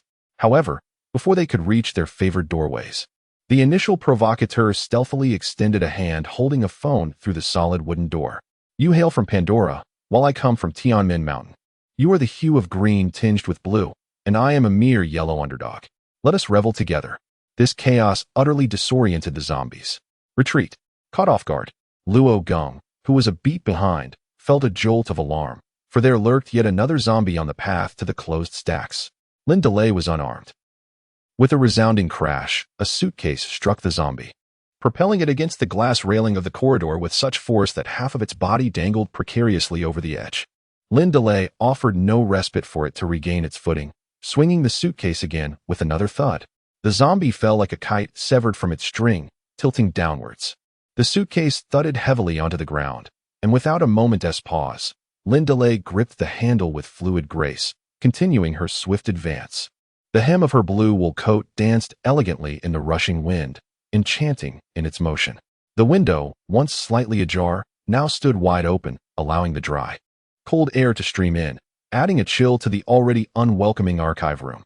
He distinctly recalled having shut the window upon entering, albeit leaving it slightly ajar to facilitate a swift escape from any zombies that might burst in. Yet, given today's almost imperceptible breeze, it was hardly sufficient to dislodge the heavy window sash. The distance from the doorway to the window is approximately 20 meters, separated by a narrow passage flanked by neatly arranged file cabinets, each towering over 2 meters in height. This arrangement casts an even deeper shadow over the room, already dimmed by the overcast weather. Song Fei could distinctly sense his heart racing. He struggled to suppress it, straining to listen. The archive room remained eerily silent, a stillness that heightened his anxiety. Holding his breath, he drew a pair of scissors from his waist, gripping them lightly yet firmly, almost soundlessly. He removed a shoe and hurled it with force. The shoe cut through the air in a sharp arc, crashing against the wall beneath the window with a resounding thud. At that moment, a zombie suddenly emerged from between the third and fourth file cabinets to the left, charging towards the spot where the shoe had landed. Without hesitation, Song Fei dashed toward the nearest file cabinet, yanking open a drawer to use as a makeshift ladder, scrambling up with both hands and feet. Finally reaching the top of the cabinet, the thin metal creaked beneath him. The zombie had discarded the shoe and was now approaching, attempting to climb in a similar manner. Damn it! Song Fei cursed inwardly, leaping to the top of the next cabinet. The metal groaned under the strain, letting out a piercing cry. The zombie, now atop the cabinet, emitted a beastly howl in response to the noise, a sound Song Fei recognized all too well. It translated to "I'm being bullied. Someone come help." Bang, bang, bang. In one breath, Song Fei leaped to the file cabinet closest to the window. Just as he was about to jump down, a leg suddenly thrust through the window. Song Fei froze above. A female zombie entered, her white sweater soiled and marred by numerous splotches of dried blood. Seemingly attuned to scents, she raised her head immediately upon entry, unerringly locking onto Song Fei. With an obstacle ahead and relentless pursuers behind, Song Fei gritted his teeth and leaped towards the zombie, utilizing his falling momentum to plunge a pair of scissors directly into her crown. The zombie, caught off guard, was knocked down by the tremendous impact. Song Fei pressed firmly on the scissors embedded in her head, falling backward with her. The zombie hit the ground heavily, and although Song Fei lay atop her, he too was momentarily dazed by the fall. As his vision cleared, another zombie lunged at him from the side. A wave of dread washed over Song Fei. He knew he should evade, but there was no time. Just as the zombie was about to sink its teeth into his shoulder, a foot suddenly soared through the window, striking the zombie squarely in the face. Qi Yan, without sparing a glance at him, charged straight for the undead creature. Song Fei forcefully extracted the scissors from the zombie's head, but by then, Qi Yan was already entangled with the other zombie. This adversary was not only agile but also possessed considerable strength, thwarting Qi Yan's attempts to stab its head. Song Fei rushed to provide assistance, but before he could reach them, Qi Yan was hurled between two rows of filing cabinets. A loud crash echoed as a harsh sound of impact resonated through. Qi Yan found it hard to bear and spoke up to intervene. Strangely enough, despite being separated by a gas mask and only able to see each other's eyes, Qi Yan effortlessly captured the emotions of the other. "What is it that angers you?" Song Fei resentfully pulled out a pair of scissors, exclaiming, "We strike not at the face, nor collide with the waist. A man's waist is of utmost importance." Qi Yan, bemused, felt a flicker of inspiration, his gaze darkening as he whispered hoarsely, "Let it be. Collide if we must. It serves no purpose now, anyway." Song Fei, at a loss for words, sighed in resignation. "Brother, what gives you the audacity to still think about driving at a time like this?" Qi Yan remained silent. nearly gazing at him through the goggles. Song Fei felt as if there was laughter in his eyes, though he could not be certain. In truth, without the mask, he would have seen clearly that Qi Yin was not only smiling but doing so with a gentle warmth, like a spring breeze caressing the corners of his eyes and brows. Imbued with tenderness. Suddenly, a noise emanated from the window, causing alarm bells to ring in Song Fei's mind. Just as he was about to rise, the newcomer rushed in faster than he could react. You all are, all right? Dongfang Shenlu, classmate Xiao, was momentarily frozen in place. It was an exceedingly complicated scene. Song Fei was pinned beneath a zombie, the zombie pressing down on Qi Yin, who was backed against the drawer. Wanqing Yuan, who followed closely, was slightly jolted but quickly regained his composure, effortlessly breaking the awkwardness. When it comes to slaying zombies, must we engage in such acrobatic poses? Song Fei. Qi Yin. Song Fei appeared flustered and quickly rose to his feet. Qi Yin pushed aside the zombies clinging to him and stood upright. Avoiding looking at Wanqing Yuan, instead addressing Qiao Ziki, stating, "It's nothing." The two zombies likely crawled up from the third-floor balcony. Just as Qi Yin finished speaking, the other three companions arrived at the balcony, and for a moment, the 7 dragons stood united, gazing at each other across the window. Before any of his comrades could speak, Song Fei preemptively declared, "I'm fine, just encountered a couple of zombies, which delayed me." The 3 comrades on the balcony finally felt reassured. Zhou Yilu looked around, confirming that no more zombies were attempting to climb through the window, and then turned back to Song Fei, solemnly remarking, "It's definitely your local repertoire that's drawing their ire." Song Fei felt a twinge of annoyance. Lin Delay, appearing much gentler, cast a half-reproachful, half-complaining glance his way. "You nearly gave us a heart attack." Song Fei let out a sigh of relief. Amidst the cold world, there finally emerged a flicker of warmth. "Can you worry about me for a change?" As if from a distant realm, Li Jingyu's pitiful cry resonated. The 4 within the room immediately stepped onto the balcony, reuniting with their 3 comrades. The 7 dragons collectively turned their gazes toward the sound, which came from beyond several windows, around the corner of the building. Li Jingyu, in an exceedingly sincere posture, wholeheartedly embraced the first balcony railing that came into view. One leg seemingly wishing to cross over towards them, yet the other leg and his entire body radiated a firm refusal. "You must have all been using harnesses." Li Jingyu still found it hard to believe that his comrades' agile movements did not involve any special effects. Lin Delay comforted him, saying, "Take your time. We are all gradually growing." Li Jingyu felt a twinge of guilt, gritted his teeth, and finally took a step forward, successfully grasping the edge of the next balcony. Trembling, he released his arm on the same side, cautiously extending his hand. The moment he made contact with the balcony, he tightened his grip, swung his body, and leaped across, landing steadily. Another success. Li Jingyu felt a rush of excitement, sensing his skills gradually becoming more refined. In the distance, his comrades offered their encouragement. Lin Delay exclaimed, "Well done." Song Fei cheered, "Keep it up." Luo Gong advised, "No need to rush." Zhou Yil encouraged, "We are waiting for you." Qiao Ziki chimed in enthusiastically. After a long and exhilarating 14 minutes, Li Jingyu finally reunited with the main group. As he witnessed his companions raising their thumbs in approval, he experienced the empowering strength of unity for the first time. Unable to contain his emotions, he grasped Luo Gong's hand and exclaimed with fervor, "What shall we do now?" Upon returning to the closed library, Li Jingyu contemplated the meaning of life for quite some time. His comrades thoughtfully refrained from disturbing him, instead assisting Lin Delay in sorting their spoils: chestnuts, wafers, MMS, marisu, jelly, instant noodles, beef jerky, and more, all mixed with shards of glass and filling an entire large box. Lin Delay insisted on choosing her own items, but the boys were reluctant to allow it. Ultimately, Song Fei firmly pulled her aside, half forcing her to relinquish her gloves. Reluctantly, Lin Delay sat down, occasionally glancing at her comrades, resembling a group of prairie dogs. And finally, couldn't he help but ask, "Could you stop treating me like a girl?" Song Fei took a moment to glance at her and said, "We implore you. Treat us as men." Lin Delay couldn't help but chuckle, deciding not to argue further. The snacks were soon all selected, while the shards of glass were discarded in a corner of the library. Thus, the operation of the vending machines on the 4th floor was deemed a success. It was a pity about those beverages. Classmate Qiao Ziki remained troubled over the neglected vending machine. "Drink more water and less of those. Beverages are not beneficial for the body," Qi Yin replied to Qiao Ziki, though his eyes subtly flickered towards Song Fei. Qi Yin lowered his gaze, pondering for a moment. before suddenly pressing his hand against his lower back, a look of concealed pain shadowing his features. Song Fei immediately removed the straw and asked with concern, "Is your back still hurting?" Chi Yin pressed his lips together and gently shook his head. However, the movement was slow and arduous, nearly driving Song Fei to desperation. "Don't force yourself. If it hurts, just say so." By the way, Song Fei recalled the day he first arrived at the library when Chi Yin had fallen, seemingly landing on his shoulder. "How's your shoulder?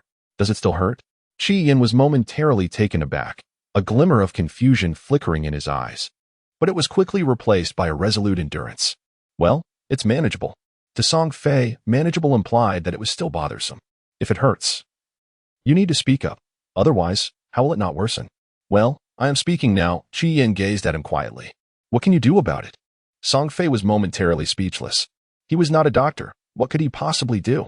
Yet Chi Yin continued, "I have a solution." Song Fei paused, listening intently. Chi Yin gently blinked. "You just need to kiss me." Song Fei was momentarily at a loss for words, while the comrades surrounding him were utterly devastated. When they first pricked up their ears, they believed something grave had occurred with Chi Yin, their hearts in a knot. Yet by the end, it turned out to be nothing more than a bowl of dog food. Luo Gong, having once probed Xiao Siki relentlessly, demanded to know what those two were doing inside. "Just two zombies. Is it really that painful to get a tap on the shoulder or a twinge in the back?" Luo Gong was left speechless. What do you mean it's over?" Xiao Siki replied, "We fought. It's all done." Luo Gong exclaimed, "Could you please refrain from being so vague in your explanations?" Ultimately, Song Fei concluded the whimsical exchange with, "You might as well keep feeling the pain." Chi Yin had long anticipated this, and instead of being angered, he felt an unprecedented sense of ease when Song Fei shot him a glare. It was a peculiar sensation that Chi Yin struggled to articulate. He suddenly recalled the 4 words he often used to describe Song Fei: shameless and audacious. At that moment, he seemed to grasp the essence of that joy. At the other end of the library, Zhou Lu suggested, "I believe we should hold a class meeting." "For what purpose?" inquired Xiao Siki. "To rectify our combat discipline," Luo Gong declared. "Prohibit romantic relationships within the class," Wang Qingyuan added. "I remain neutral," Lin Delay stated. Li Jingyu interjected. Lin Delay then asked, "Little whale, what is wrong with you? Your expression looks parched." Li Jingyu stammered, They. Zhou Lu interjected, "Are gay." Xiao Siki added, "I heard they started dating last semester." Wang Qingyuan concluded, "They have already broken up." Luo Gong, "Yet, the possibility of a reunion cannot be dismissed." Lin Delay, "Are you completely unaware?" Li Jingyu, "I am merely a transfer student." However, they had contemplated every conceivable mishap, save for one. This area was not open to students, and it was the first time Song Fei and the others had entered. Employing a method akin to that used in a closed-stack library, they broke a small pane of glass and opened the window. But this time an additional step was required to draw aside the heavy curtains. This task fell to Chi Yin. It was uncertain when he had become the unspoken vanguard of Class 1, always at the forefront of any collective endeavor. He bore no grievances, and the group held him in great trust. Therefore, when Chi Yin hesitated to step inside after parting the curtains, an unsettling feeling arose among them. Soon, a foul odor wafted forth. With the glass barrier removed and the curtains drawn back, the stench became overwhelmingly nauseating. It was only when Chi Yin stepped aside that they beheld, under the harsh glare of lights that had been on for an indeterminate period, the 5 bodies of their classmates huddled in a corner. They were tightly nestled together, perhaps having succumbed to death long ago, their faces and postures distorted. Yet, they bore no visible injuries. Even from a distance, it was evident that they were unscathed from head to toe, much like the pristine audiovisual room itself. With its immaculate white walls and gleaming floor, they had been suffocated to death in this very space. Lin Delay was the first to weep, covering her mouth with her hand, desperately stifling her sobs, yet her tears flowed uncontrollably, soaking the back of her hand in an instant. Song Fei and the others could no longer bear to watch, turning their backs and inhaling the frigid air deeply. Chi Yin lowered the curtain, remaining silent for an extended period. After a while, he stepped back inside and forcefully pulled down the curtain. The broad fabric gently draped over the corpse, transforming the corner of the room into a murky dark red hue. Throughout this entire ordeal, both Chi Yin and his companions, who observed him, remained quiet, enveloped in silence. Perhaps they all harbored the same thought. The past tragedies could be concealed in this manner, but what lay ahead, on the day of their own misfortunes? Who would come to grant them peace? The strategic operations on the second floor ultimately failed to materialize. The immediate cause for their abandonment was the overwhelming presence of zombies. In fact, they had sensed this during the initial attempts at diversion. Upon clearing the last point and commencing the pinpoint tactical tests, their predictions were confirmed. The cacophony of zombies rushing on the second floor was sufficient to drown out the ringing of mobile phones. While the diversion tactic could distract some of the zombies, it certainly could not ensnare them all, nor could it assure more than 60% efficacy. Under such circumstances, the comrades smashing vending machines and barricading stairwells found themselves in considerable peril. Every plan harbored the possibility of failure. To illustrate, they had cycled through several strategies merely for the delivery point. Yet none had demoralized their spirits to the extent this one did. The reason remained unspoken among them, a silent understanding that no one dared to voice. The entire afternoon back in the library was steeped in quietude. Individuals either sat by the window, reclined on books, leaned against the walls, or hid among the shelves, devoid of communication, instinctively sinking into a profound despondency. As evening descends at 6 o'clock, the night envelopes the campus. In bygone days, this would have been the moment when lights illuminated the surroundings, yet since the outbreak of the zombie tide, the glowing lamps persistently shine, indifferent to the passage of day and night, while the extinguished ones remain dark, equally oblivious to time. The extinguished outnumber the illuminated. Song Fei leans against the side of a bookshelf, gazing out the window into the night sky. In an effort to forget the grim reality of the audiovisual room, he compels himself to think of his quaint hometown. It is a place of tranquility, devoid of scenic attractions or the residences of notable figures. Inhabited solely by industrious and contented people, vehicles traverse the moderately wide roads, while the buildings lining the streets are unadorned. Even the train station in the city center is simple and unpretentious. At this very moment in that small city, countless individuals gaze out their windows, uncertain of what tomorrow holds. Will they continue to live in peace and prosperity, with lights aglow in every home? Song Fei hopes for the latter. With a heavy heart, he looks down at his phone, which still shows no signal. He persists in charging it daily, convinced that at some unforeseen moment, it will ring. Suddenly, as his fingers idly scroll across the screen, they come to an abrupt halt. In astonishment, he exclaims, "Today is New Year's Day?" This revelation captures the attention of all his companions, akin to a stone breaking the thin ice on a lake, sending ripples through the water. Everyone hurriedly pulls out their phones, with a few exceptions, unlocking the screens to reveal the date, January 1st, the first day of the new year. In the midst of peril, excitement, struggle, sorrow, and despair, they have spent 3/4 of what should have been a splendid day of bidding farewell to the old and welcoming the new, only to realize that merely 6 hours remain. 8 individuals exchanged glances, including Song Fei, each momentarily at a loss for an appropriate expression. Bewilderment? Bitterness? Joy? Delight? A sense of absurdity? None seemed fitting. Zhou Yilu managed a wry smile, murmuring, "A new year, a new atmosphere. How ironic." Everyone understood his implication. Fate had bestowed upon them a rather revealing gift for the new year. Surely, we too shall become like that. Xiao Ziki voiced the unspoken thoughts that had swirled in everyone's mind throughout the afternoon. The group fell into silence. Only Song Fei, having pondered the matter like the others, arrived at a resolute conclusion. It won't happen. There was no feigned bravado, only a calm, steadfast resilience. Wang Qingyuan glanced at him sidelong, deliberately stating, "A good beginning is half the success. It seems our start to this new year is anything but promising." With a shrug, Wang Qingyuan's drawn-out agreement appeared to be one of resigned acceptance, yet a glimmer of amusement danced in his eyes.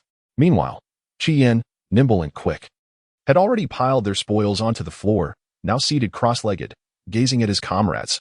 "What are we waiting for? Let us begin." Even the most oblivious among them understood at this moment. Their harmonious interplay suggested a burgeoning collaboration. Regardless of past occurrences, from this moment onward, they were mere memories. Song Fei raised his bottle of calcium milk, toasting to the unfortunate reality of aging another year. Cheers. Various beverages such as calcium milk, Red Bull, and plain water collided in the air, producing a sound that was anything but crisp. Yet, the eyes of those toasting sparkled with a shared glimmer of hope. Happy New Year! After a long afternoon of restraint, Class 1 of the martial arts students felt akin to anxious candidates awaiting their exam results. To hell with the future. I simply wish to relish the summer vacation. With a symbolic sip of liquor, everyone uniformly unveiled the long-soaked bowl noodles. Instantly, the fragrant aroma of aged pickled vegetables filled the library. This scent was profoundly familiar and comforting, warming the hearts of all who inhaled it, making each person feel as if they could live another 500 years. Luo Gong pondered seriously for a moment and nodded. This proposal is feasible. Xiao Siki almost retorted in disbelief, and the comrades erupted in laughter. Once they had their fill of mirth, they engaged in a lively discussion about the cafeteria's grand culinary battle. After all, they could not linger in the library for much longer. The cafeteria was both a necessary and singular option. The plan was already taking shape, yet certain pivotal actions still required deliberation and refinement. As they indulged in food and drink, the atmosphere became less serious, leading to a free-flowing conversation that lacked a definitive outline. Before they knew it, they found themselves critiquing the cafeteria's decor. The first target of ridicule was undoubtedly the external glass curtain wall, which the comrades loathed with fervor. Following that were the doors, windows, glass, marble flooring, and even the row seating. Nothing seemed to meet their approval. The most vociferous among them was undoubtedly Zhou Yao. While others expressed their opinions based on intuition, he articulated his critiques with a foundation of expertise. As his remarks progressed, Song Fei found himself empathizing with the students who depended on this field for their livelihoods, prompting him to interject. Hey, you're from the architecture department, right? Shouldn't you be focused on designing building aesthetics? Why do I sense that your knowledge is predominantly confined to the realm of interior design? Zhou Yao cast a sidelong glance at him. I would indeed like to design buildings, but who grants me that opportunity? Do you think that upon graduation I can simply become an architectural designer? Let me tell you, only about 10% of those in our major actually attain that role. The rest either delve into renovations or civil engineering, and that's the fortunate lot. Many struggle to find any employment at all. A pang of sympathy struck Song Fei as he related to Zhou's plight. In our tourism management program, do you think graduating guarantees a position in managing scenic areas? Securing a role as a tour guide is already a significant achievement. Are we not too pitiable? Luo Gong sighed, reclining in a sprawling position, gazing vacantly at the ceiling. From childhood through to university, my sole focus has been on studying. Now that I've finally gained admission to college, I find myself troubled by the impending job search. Song Fei managed a wry smile. At this point, I would prefer to grapple with the anxiety of job hunting. As the new year approached, the atmosphere of class, one of the Wuxing students' New Year's gathering, gradually transformed from lively revelry into a serene stillness. With merely 13 minutes remaining until the dawn of the new year, fatigue began to signal the need for rest, yet their minds remained ensconced in a lingering excitement. Reluctant to power down, Li Jingyu found himself perplexed and could only honestly express his sentiments. You embrace martial prowess, while I revere literature. Our paths diverge. Luo Gong furrowed his brows in disbelief. What is there to admire in books? With a gentle sigh, Li Jingyu replied, perhaps you do not comprehend. For one who is well-versed in poetry and prose carries an innate grace. Luo Gong rolled his eyes in silence. Awaken, my friend. What good is grace in these times? Li Jingyu pondered this sharply articulated inquiry and recognized its validity. As of now, there exists no evidence to suggest that the undead would be swayed by the extraordinary demeanor of humanity, thus relinquishing their relentless pursuit to devour. Luo Gong, prepared for this discourse, seized Li Jingyu's hand, his gaze intense, and his words earnest. Why should a man not wield a sword, reclaiming 50 states across the mountains? Come, ascend the Lingyan Pavilion. What could a scholar achieve as a noble lord? Stirred by these words, Li Jingyu felt a surge of fervor within his chest and resolutely declared, from this day forth, I, Li Jingyu, shall abandon literature for martial pursuits. With the weight of his intellectual burdens lifted, he was now resolute in his determination to forge ahead without hesitation. However, dusk had already settled, and Luo Gong planned to elucidate various techniques to Li Jingyu before dawn's early light beckoned them to practice. As Li Jingyu observed Luo Gong deftly inscribing stances like the bow step punch, throat thrust kick, and horse stance horizontal strike on paper, it felt akin to witnessing a master artist crafting a martial arts compendium. Coupled with the earlier inspiration drawn from a single poem that had ignited his ambitious spirit, admiration surged within him. Brother Luo, you truly embody both literary and martial prowess, a phoenix among men. Alas, Luo Gong's pen slipped, and the final stroke of the counter kick became exaggerated. Setting down his pen and scratching his head in an endearing manner, a blush of embarrassment crept across his face. There is no need for such flattery. After dedicating myself to arduous study for over a decade, mastering the intricacies of mathematics and science, and delving into the realms of literature and history, who cannot recite a couplet or two of ancient poetry? Li Jingyu countered. But we were divided into arts and sciences in high school. Luo Gong chimed in. Yet, there is no need to return everything we learned to the teachers. I have returned it all. Li Jingyu, feeling a wave of shame, lowered his gaze, only to quickly raise it again, correcting himself. No, it's not that. I simply did not grasp it while studying. Especially physics, with concepts like universal gravitation, electricity, and magnetism. Along with those left-hand and right-hand rules, I have never been able to distinguish between them. How can that be so challenging? Luo Gong found it incomprehensible that his friend struggled with learning. Didn't he, the teacher, have you memorize any formulas? Li Jingyu paused in confusion. What formulas? With a look of disbelief, Luo Gong sighed deeply, picking up his pen with one hand while draping the other around Li Jingyu's shoulder. Allow me to illustrate a few simple diagrams, and it will all become clear. Left for electromotive, right for generating electricity, and the right-hand rule for magnetic field lines. What were you thinking? Nothing in particular. Song Fei spoke the truth. The past few days had been fraught with tension and intensity. With the rare tranquility of a moonlit night and silence all around, he yearned for a moment of respite. What brings you here? Lin Delay sighed, expressing a sense of disillusionment. There are two people over there driving me insane, so I came to hide. Song Fei blinked in bewilderment. Are Xiao Ziki and Zhou Yil playing go again? Song Fei looked perplexed. What about Qi Yan and Wang Qingyuan? Apart from these two diligent individuals engrossed in their studies amidst the zombie apocalypse, Song Fei could not conceive of a second group of candidates. To her surprise, the answer turned out to be the second duo, Luo Gong and Li Jingyu. Song Fei expressed her astonishment. Isn't Li Jingyu from the School of Arts? Lin Delay sat down, letting out a weary sigh. Indeed. However, he has suddenly developed an interest in the gravitational formula. Song Fei searched her memory but could not recall. What is that? Lin Delay replied. The law of universal gravitation. Song Fei. Lin Delay. The history student, Song, suggested. Shall we change the subject? The journalism student, Lin, agreed. I think that's a good idea. In truth, Lin Delay had come specifically to find Song Fei. Although she had indeed been haunted by memories of gravitation and electromagnetic induction, the latter merely accelerated her search for answers. Do you think the calamity will pass? Song Fei nodded without hesitation. It certainly will. Lin Delay smiled. Then we must continue our studies next semester.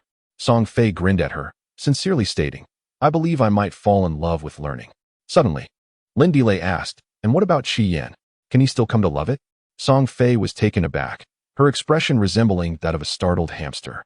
Lin Delay found this utterly amusing, laughing heartily. What kind of expression is that? Song Fei, feeling flustered, replied, Sister, could you at least give me a warning before asking such questions? Lin Delay leaned closer, whispering, Be honest with me, and I promise to keep it a secret. Song Fei swallowed hard, remarking, Your eager gaze does not seem entirely trustworthy. Lin Delay, with a hint of annoyance, nudged his head, retorting, Is it so difficult for a man to articulate his thoughts? Song Fei, fully engaging in the playful provocation, replied, I have not declared my disinterest. Indeed, his appearance, physique, and other attributes are undeniably pleasing. Though I shall refrain from elaborating further, it is evident that love is often uncomplicated, yet cohabitation poses its challenges. If it does not belong to you, do not force it. Lin Delay gazed at him in silence for a while before softly inquiring, Did you initially favor him solely for his looks and physique? Song Fei hesitated, rendered speechless. He had never explained himself to anyone, including Qi Yan. This statement was only half the truth. While he had indeed pursued Qi Yan, at no point did they reveal their true identities within the group. Unlike other members who frequently shared photographs. At that time, Qi Yan was merely an account devoid of any personal information to him. They engaged in conversation, grew familiar, and ultimately confirmed their relationship before meeting in person. He was uncertain whether Qi Yan had discreetly discerned his identity prior, but he had never done so himself. What he admired was a person who spoke little in the group, yet was always straightforward and sincere in their words, never indulging in frivolous banter. In their private exchanges, this individual was equally forthright, allowing for a communication devoid of hidden meanings, reliable and reassuring. Of course, the revelation that this person was a striking figure, and the forthrightness that would later become a double-edged sword in their ongoing interactions, was a story for another time. Lin Delay spread her hands. Those who associate with the red will become red. Those who associate with the black will become black. Song Fei, on the verge of madness, exclaimed, "Why do you all enjoy saying that? I am an octopus, constantly spewing ink." Lin Delay chuckled softly. "Fine, if you don't spew ink, how about you just bleed? Anyone close to you will be drenched in crimson every day." Song Fei replied, "What I truly wish to convey is that if you still harbor feelings for him, grant him another chance." Lin Delay paused momentarily, feeling a bit embarrassed. "You may think I am meddling, but having known Qi Yin for such a long time, I have never witnessed him value anyone as much as he does now. To put it sentimentally, he has placed his heart at stake. If you scold him, he could suffer from heartache for days." Song Fei pondered for a moment before lifting her gaze. "I am more concerned about the fact that you all seem oblivious to the absence of one person." Song Fei continued, "This is the crux of the matter. What are you planning to do?" Before Lin Delay could finish her sentence, she saw Song Fei suddenly stand up. Lin Delay smiled knowingly, feeling quite relieved. Song Fei approached the bookshelf, scrutinizing the rows, and upon reaching the second to last and third to last rows, she heard Qi Yan's voice from the adjacent last two rows, "Climb up the tree." Song Fei was perplexed, wondering what was happening, when another voice chimed in, "Wang Qingyuan." Song Fei raised an eyebrow, intrigued by how these two had come together, and instinctively paused, becoming an ear pressed against the wall. Qi Yin declared, "I have my own methods." Wang Qingyuan retorted, "You can keep bragging." Qi Yin replied, "You harbor prejudice against me." Wang Qingyuan, "Your confidence is excessive." "No, it is arrogance." Qi Yin, "We are discussing plans, yet you continually target me." Wang Qingyuan, "I am merely addressing the matter at hand." Qi Yin, "You have cast 37 glances my way. Yes, that very look, mingled with disdain and contempt." Wang Qingyuan, "You are quite perceptive." Qi Yin, "It is you who is overt." Wang Qingyuan, "I cannot fathom what Song Fei sees in you. TSK, there isn't much to admire." Qi Yin, Wang Qingyuan, "You have already parted ways with him. Do not provoke him further." Qi Yin, "What business is it of yours?" Wang Qingyuan, "He is my closest friend." A warm current surged within Song Fei. He had believed that Wang Qingyuan held him in contempt, considering that every time the latter urged him to study, he adopted a nonchalant demeanor, as if indifferent to the scalding waters of reality. Wang Qingyuan would offer only a few words before withdrawing. He assumed that their shared dormitory was the sole reason for their reluctant friendship, never contemplating. Although he was lackadaisical and unambitious, simply drifting through life, he was fundamentally a good person. The threshold for your dear friend is alarmingly low. Furthermore, he possesses numerous qualities that others lack: kindness, optimism, vivacity, sincerity. "Very well, I forgive you. I am fully aware of these traits." Qi Yin interrupted Wang Qingyuan. "Otherwise, do you think I would choose to associate with him?" Wang Qingyuan, "Every individual is a blend of strengths and weaknesses. One cannot simply cherish a person for their virtues, while simultaneously pressuring them to rectify their flaws." Qi Yin, "Shouldn't shortcomings be addressed?" Wang Qingyuan, "They should, but when they cannot be changed, one must learn to accept them."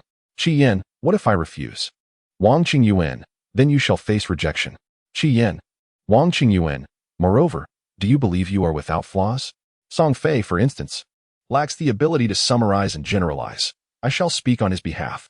You are self-righteous, authoritarian, emotionally deficient, and possess a troubling character, fundamentally lacking the capacity to bring joy to a partner." Wang Qingyuan, "That is not what I meant." Qi Yin, "My apologies, please continue." Wang Qingyuan, "Where was I?"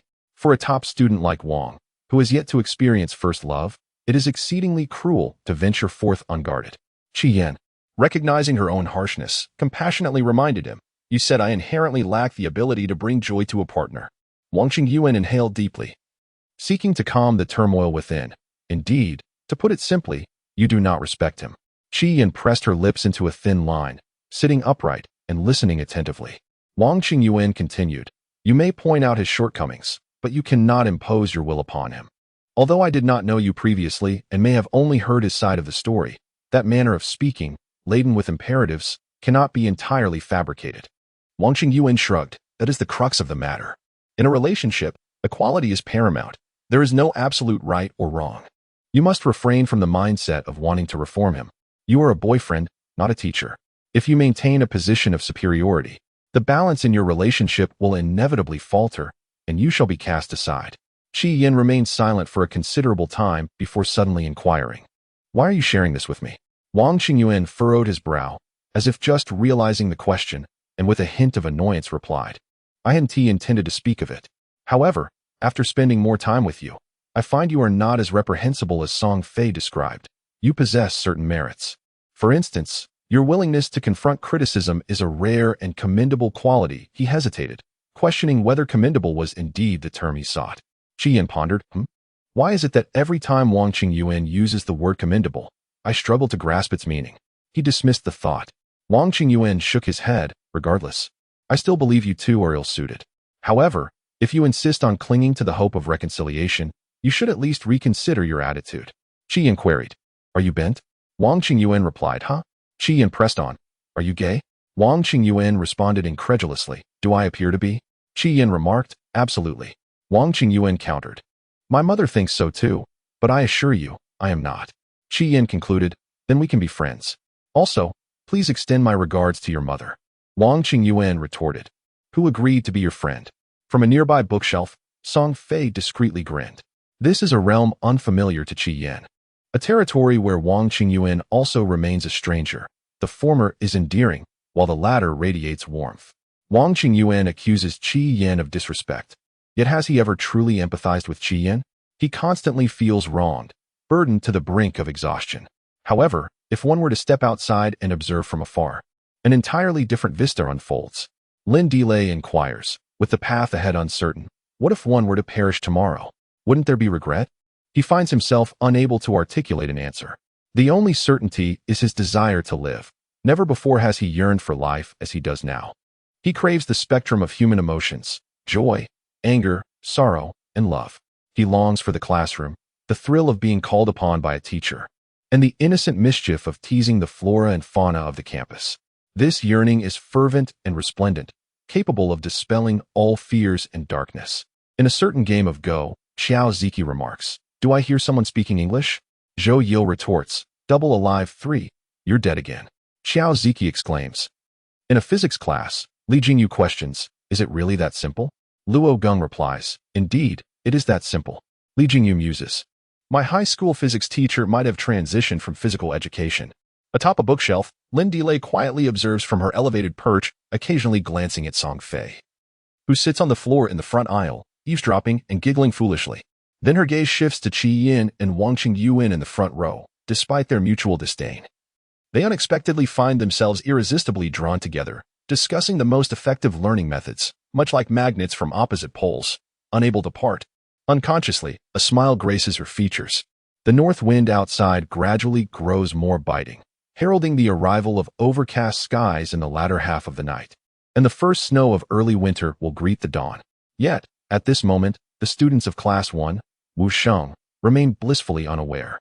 Qi Yin awakens from a nightmare akin to being pressed down by a ghost. He swiftly opens his eyes, initially sensing that dawn has yet to break. However, he soon realizes that it is indeed light outside, albeit far from bright, with no sun gracing the sky, leaving the library shrouded in dimness. With little gentleness, he nudges Zhou Yilu's leg off his abdomen, producing a muffled sound that barely registers.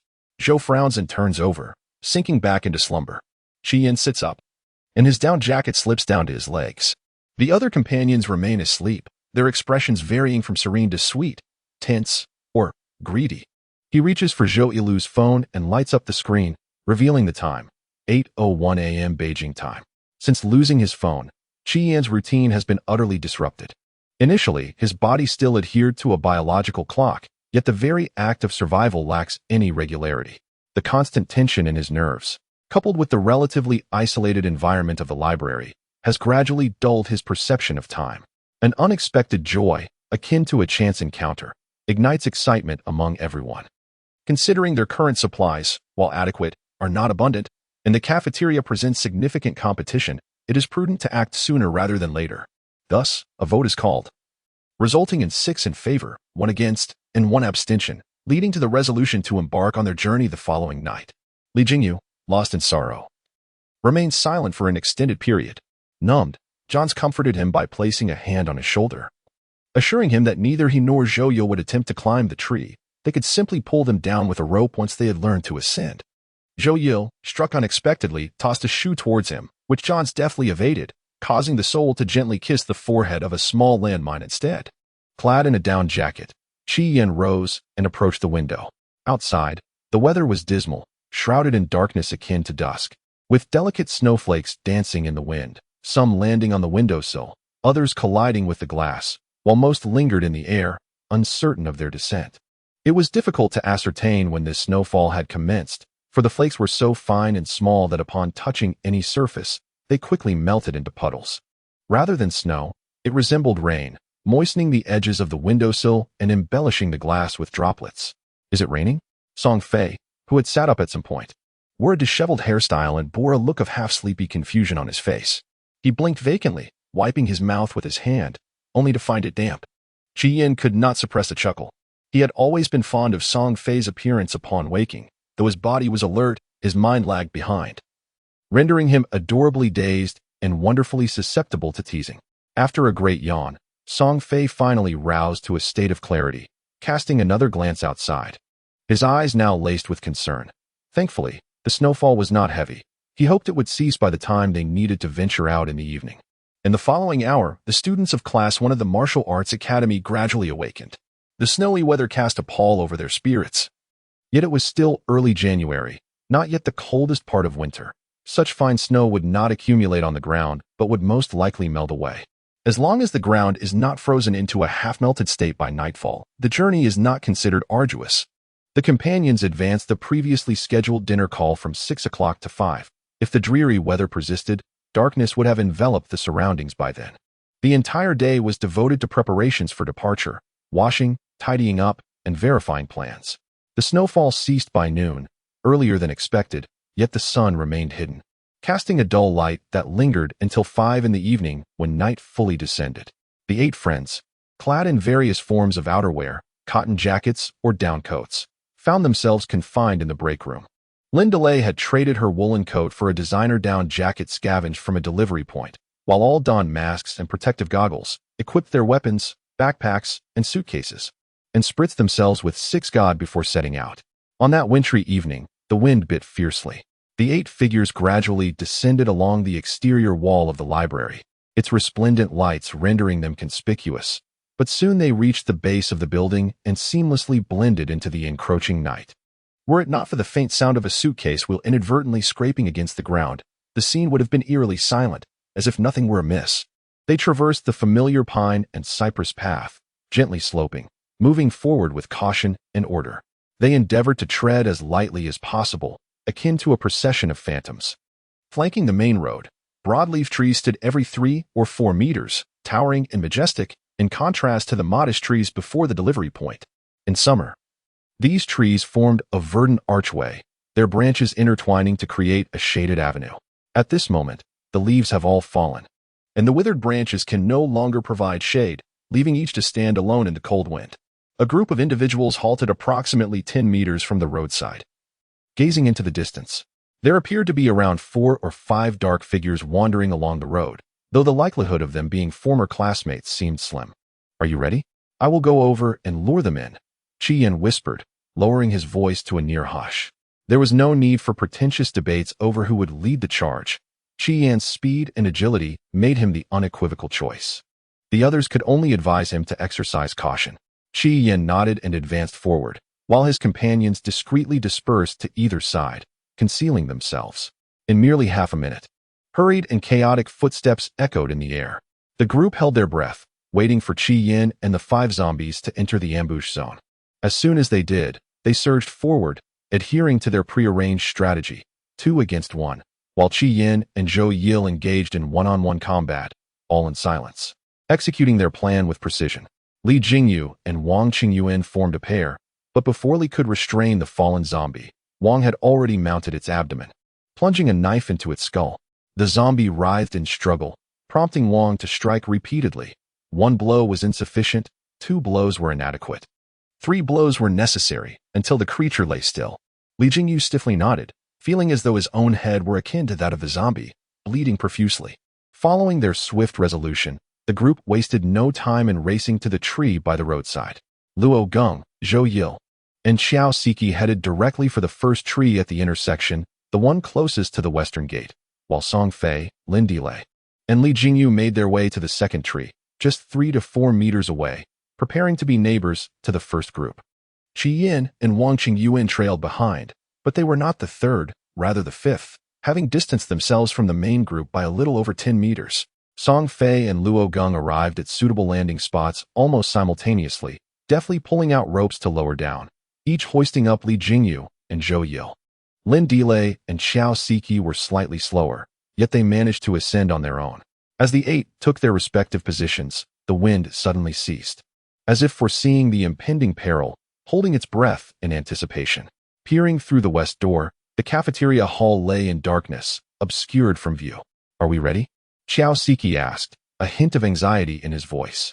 Luo Gong and Zhou Yil exchanged disdainful glances at him. "As long as you're ready."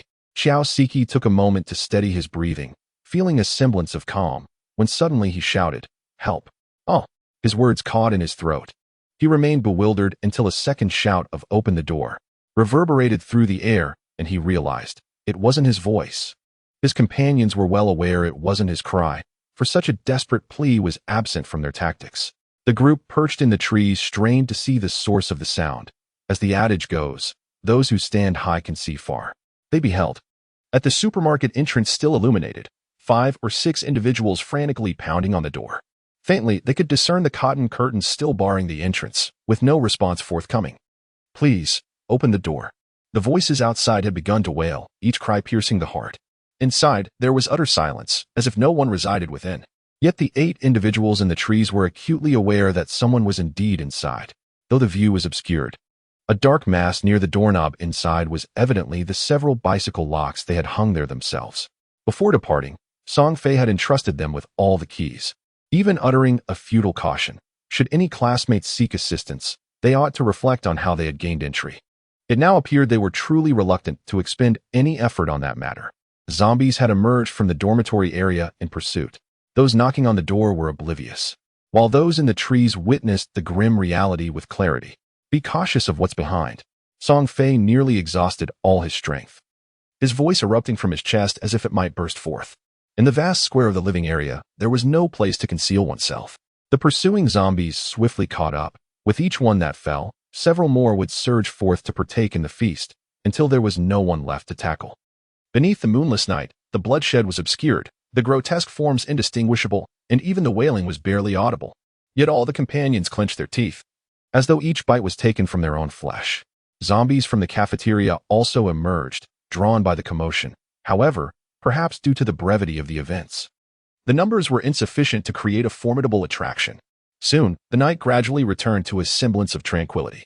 A dozen zombies remained clustered in groups, quietly devouring, while a greater number seemed to have lost interest in the already lifeless morsels, aimlessly dispersing to continue their wandering. Song Fei's earlier shout had also lured a few zombies from the cafeteria's west entrance, now circling beneath his tree. Yet the trunk was simply too high, leaving the zombies at a loss. We should never have saved them in the first place. On Monday, a remark slipped through Zhou Yilu's teeth, plunging the group into silence. "It's all due to the sluggish pace of technological advancement," Xiao Ziki suddenly lamented. "If only progress were swifter, we could have QR codes imprinted on our faces. A simple scan could discern the docile from the beasts, and we could eliminate the latter." The companions were taken aback, yet Lin Di couldn't help but chuckle, momentarily alleviating the heavy atmosphere. In recent days, they had witnessed and experienced more than in the combined decades prior. Perhaps their hearts were not yet invincible, but they were gradually growing stronger. "Ready?" Xiao Ziki inquired again, adjusting his breath. Luo Gong and Zhou Yilu responded affirmatively. Lin Delay and Song Fei echoed the sentiment, while Li Jingyu merely uttered a hesitant, The voices of Qi Yin and Wang Qingyuan drifted in last. "Okay." Johns took a deep breath, summoning the loudest volume of his life, and sang to the heavens, "Prepare to begin." The voices of the first and second trees abruptly ceased. The fifth tree, however, continued to sing resoundingly, even provocatively, exuding an audacious spirit that suggested it would rock its way through hell if need be. The zombies, initially drawn towards the first tree, soon realized their judgment of sound had faltered. After a brief moment of confusion, they redirected their path toward the resounding fifth tree. The companions of the two trees vigilantly observed the western gate, witnessing the initially sparse, then increasing, and finally dwindling horde of zombies. Once they sensed the numbers had diminished sufficiently, they stealthily descended from the trees. The first to land, Luogung hoisted his suitcase and dashed towards the cafeteria, the hefty luggage appearing remarkably light under his vigorous lift. Zhou Yil and Xiao Ziki followed closely, running and envying Luo's remarkable strength. From the second tree, Song Fei was the first to touch the ground, soon followed by Lin Delay and Li Jingyu. By the time all three had descended, several zombies, lured by Qi Yan and his group, had already noticed them and immediately redirected their pursuit. With no time to lose, Song Fei and the others sprinted towards the western gate. As Song Fei led the charge, he entered the gate only to see Xiao Ziki and the others having already crossed the meal window, rushing into the kitchen, where more zombies lurked, instantly becoming embroiled with the trio. Meanwhile, in the hall, the zombies that had been aimlessly wandering near the eastern side, oblivious to the commotion, were drawn towards Luogung and his group, surging westward. The distance between them prevented the zombies from catching up with Luogung, but they effectively blocked their own escape. Faced with a formidable obstacle ahead and perilous threats behind, Song Fei had no chance to dash into the kitchen. In a moment of decisive clarity, he shouted towards the kitchen, "Don't mind me, quickly shut the door." Simultaneously, he executed a swift left turn, seizing Lin Delay, who had just arrived, and propelled them up the staircase. The cafeteria boasted 3 floors, with staircases on both the eastern and western sides, and Song Fei ascended via the western staircase. His intention was to reach the second floor in search of a refuge, but to his dismay, he discovered an even greater number of zombies congregating in the second floor hall. Song Fei dared not dwell on his thoughts, forcing himself to ascend. Upon reaching the third floor, he was astonished to discover that there was still a way up. He had often frequented the first and second floors, but had never paid attention to this area. At that moment, he had no time to ponder further and sprinted to the top, only to find a fire door. Overjoyed, Song Fei pushed the door open, and indeed, it led to the rooftop. Lin Delay, who had raced up alongside him, immediately turned back, slammed the fire door shut, and shouted, "Rope." Song Fei quickly grasped the situation. While he and Lin Delay braced against the door, he swiftly rummaged through his bag for the rope. Without waiting for him to hand it over, Lin Delay snatched it and tied it around the 2 door handles, much like they would secure a supermarket door with a bike lock. She wrapped it several times before finally tying a tight knot. Almost as soon as the knot was secured, the fire door was violently slammed against from the other side. Despite the rope, Song Fei and Lin Delay strained against the door, not daring to relax for even a moment. With his shoulder aching from the pressure, Song Fei encouraged Lin Delay, "Little landmine, hold on." Lin Delay nodded vigorously. "I can hold on, but it seems like the little whale is lost." Song Fei replied. "Outside the cafeteria, on the tree-lined avenue, at the 5th tree. Hurry and pull it up. They're about to bite me." Qi Yan, overwhelmed by the cacophony, yelled in frustration, "If you don't shut up, I'll let you down." Li Jingyu clung tightly to the rope, curling his legs up with all his might, yet he truly kept his mouth shut, looking at Wang Qingyuan with tearful eyes. The latter, perched on a higher branch, nodded gently. "Trust me, he is not lying to you." Li Jingyu felt utterly defeated. Originally gathered beneath the tree, the zombies, sensing a vibrant morsel, were instinctively driven to pursue. Li Jingyu found himself unable to advance or retreat, so he chose to break through from the side, running towards the coniferous slope he had traversed earlier. At last, Li Jingyu reached the fork in the tree where Qi Yan awaited. For safety, Wang Qingyuan climbed a bit higher, while Qi Yan ascended to the position originally occupied by Wang. The 3 of them were arranged like an arithmetic sequence, ascending from the ground. "Weren't you with Song Fei and the others?" Qi Yan finally found a moment to voice his confusion. Li Jingyu was equally baffled. As he was running, the 2 had simply vanished without a trace. "Qi Yan, Wang Qingyuan." "Qi Yan, you can just admit your lack of focus." "Wang Qingyuan, you're being too polite. This is simply distraction." Li Jingyu felt on the verge of tears. "I'm merely a novice. Can you both show a bit more understanding?" Meanwhile, Qi Yan cleared his throat and began. "You asked me how deep my love for you is, how much I truly feel." In the cafeteria's kitchen on the 1st floor, the door was locked by Xiao Ziki, but just as it clicked shut, a zombie lunged at him. Fortunately, it bit his mask, allowing Xiao Ziki to plunge a knife into the zombie's neck. The creature paused for a moment, only to immediately twist and attempt to bite Xiao Ziki's hand. He kicked it away and fled to a corner, only to realize that his hands were now empty. With a mournful expression, he cried out to his comrades engaged in battle. What do I do? I have no weapon left. Back to back. Luo Gong and Zhou Yu were equally distressed. Grab a kitchen knife. A single phrase can awaken those lost in dreams. In the kitchen, though lacking in other tools, the knives were abundant. Xiao Ziki stood beside a cutting board, a knife embedded within its corner, exuding an air of authority. With a swift motion, he extracted the blade, exerting too much force, causing it to arc gracefully through the air. The sharp edge grazed the face of an approaching zombie, blood splattering onto his protective goggles. Resolutely, Xiao Ziki raised his hand and brought the knife down in a decisive strike, embedding half of it into the zombie's skull. Despite his efforts, the blade remained stubbornly lodged. Another zombie lunged at him from the side, leaving Xiao Ziki defenseless. In a moment of desperation, he leapt onto the counter, swiftly running to a large pot stove.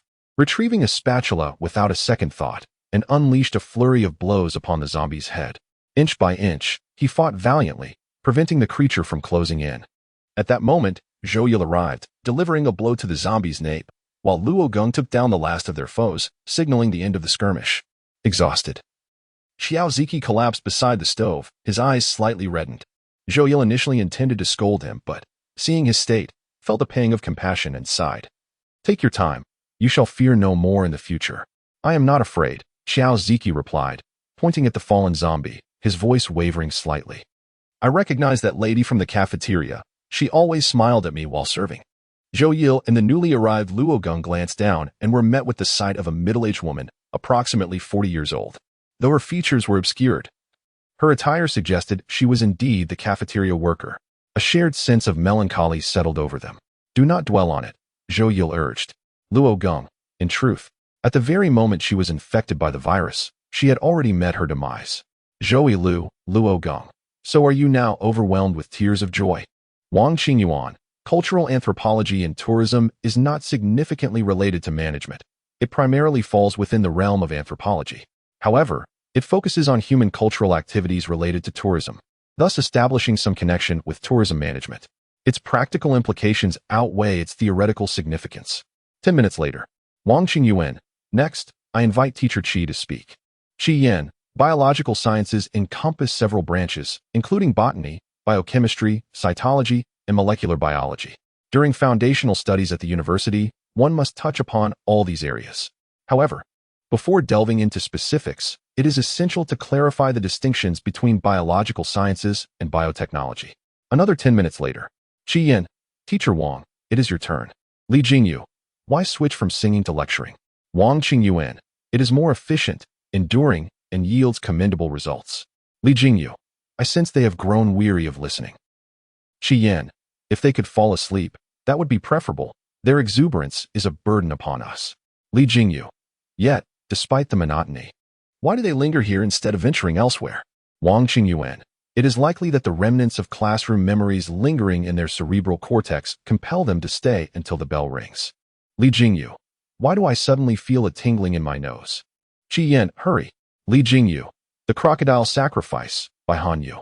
On the date of the month and year, the magistrate of Chaozhou, Han Yu, dispatched military officials to push Qin Ji, offering 1 sheep and 1 pig, casting them into the malevolent creek-s pool for the crocodiles to feast upon, proclaiming that in ancient times, the sovereigns possessed the realm, with mountains and marshes. 5 minutes later. Wang Qingyuan. Shi Li Jingyu Shi. I'm just getting into the rhythm. And I still have the preface to the Orchid Pavilion and Memorial on the expedition to recite. Someone has emerged. Qi Yan lowered his voice, straining to listen. Many. Li Jingyu halted his recitation, joining his 2 companions to gaze. Simultaneously, on the rooftop of the cafeteria, Song Fei and Lin Delay also heard the commotion. They were uncertain whether the zombies outside the fire door had departed, but the disturbance had ceased. There had been no banging on the door for several minutes. With a surge of courage, they took a couple of cautious steps back. Both the door and the knot remained utterly still. The sounds around them grew increasingly louder, akin to a throng of people in frenetic flight. Song Fei and Lin Delay exchanged glances, unable to contain their curiosity, holding their breath as they stealthily distanced themselves from the fire door, inching towards the southern edge of the rooftop. Raising their heads, they witnessed a large crowd surging forth from the dormitory area, no fewer than dozens, the echo of their hurried footsteps resonating hauntingly in the night. The mass of humanity barreled towards the supermarket, the dull thud of bodies colliding against the glass and the clattering of locks faintly audible. This time, no one attempted to futilely shout for the door to be opened. It was unclear whether they deemed shouting ineffective or believed that sheer numbers could prevail, relentlessly charging forward. From the perspectives of Song Fei and Lin Delay, one can observe dozens of individuals crowded at the entrance of the glass door, as well as the horde of zombies approaching from behind. However, the precise actions and expressions of the classmates pressed against the door remain indistinct. One can only imagine their anxiety and terror. Suddenly, a loud thud reverberates. Song Fei is momentarily stunned. Another thud. It dawns on Song Fei that someone is striking the glass. Almost simultaneously, as Song Fei and Lin Delay grasp the situation, the sound of shattering glass pierces the night. The tide of chaos finally surges into the supermarket, and a cacophony of shouts and curses fills the air. Soon, the horde of zombies arrives. Unimpeded by the now broken glass door, swaggering into the premises with reckless abandon. Gradually, the invectives fade away, replaced by screams of agony, wails of despair, and the cacophony of heavy objects crashing or toppling over. Eventually, even the cries of distress diminish, and the night returns to an eerie silence. The supermarket still ablaze with light. A sudden chill brushes against their faces, prompting Song Fei and Lin Delay to look up in unison. The trees lining the avenue, sensing the anomaly, also raise their branches. Snow begins to fall once more. In the overcast sky, not a single star is visible, as if they have all transformed into snowflakes, gracefully descending from the heavens.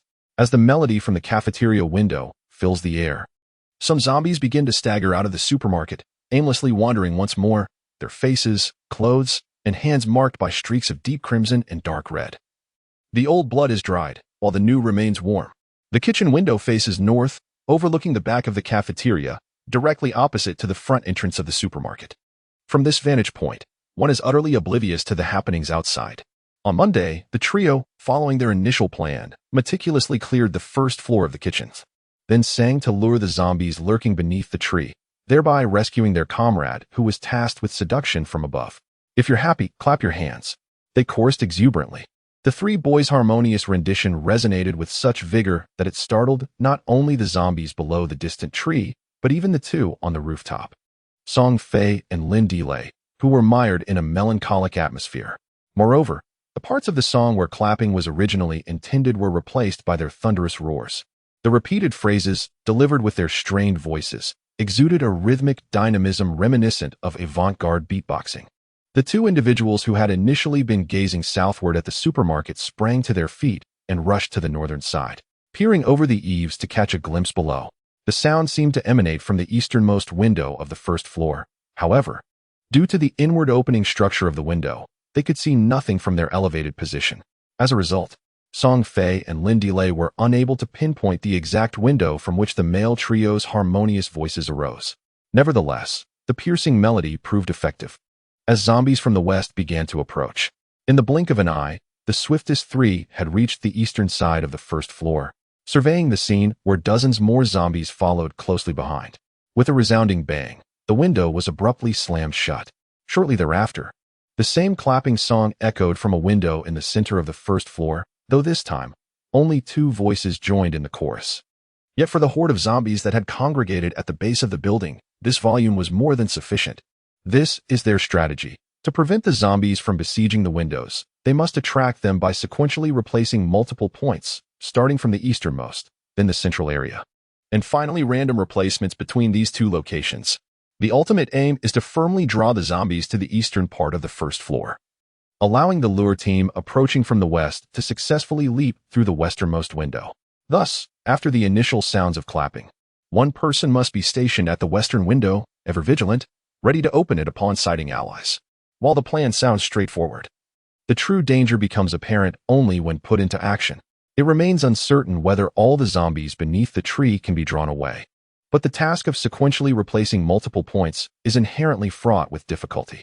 These multiple points are in close proximity, merely shifting from one window to another. With so many zombies congregated, merely standing still could potentially cover 3 or 4 windows. When the singer closes one window, they must then select from the remaining 3 or 4. Even beyond these, the nearest zombies may be just a few meters away. capable of closing the distance in mere strides. Therefore, opening windows must be executed with precision and decisiveness, while shutting them requires swiftness. The most immediate consequence is that the song becomes increasingly truncated.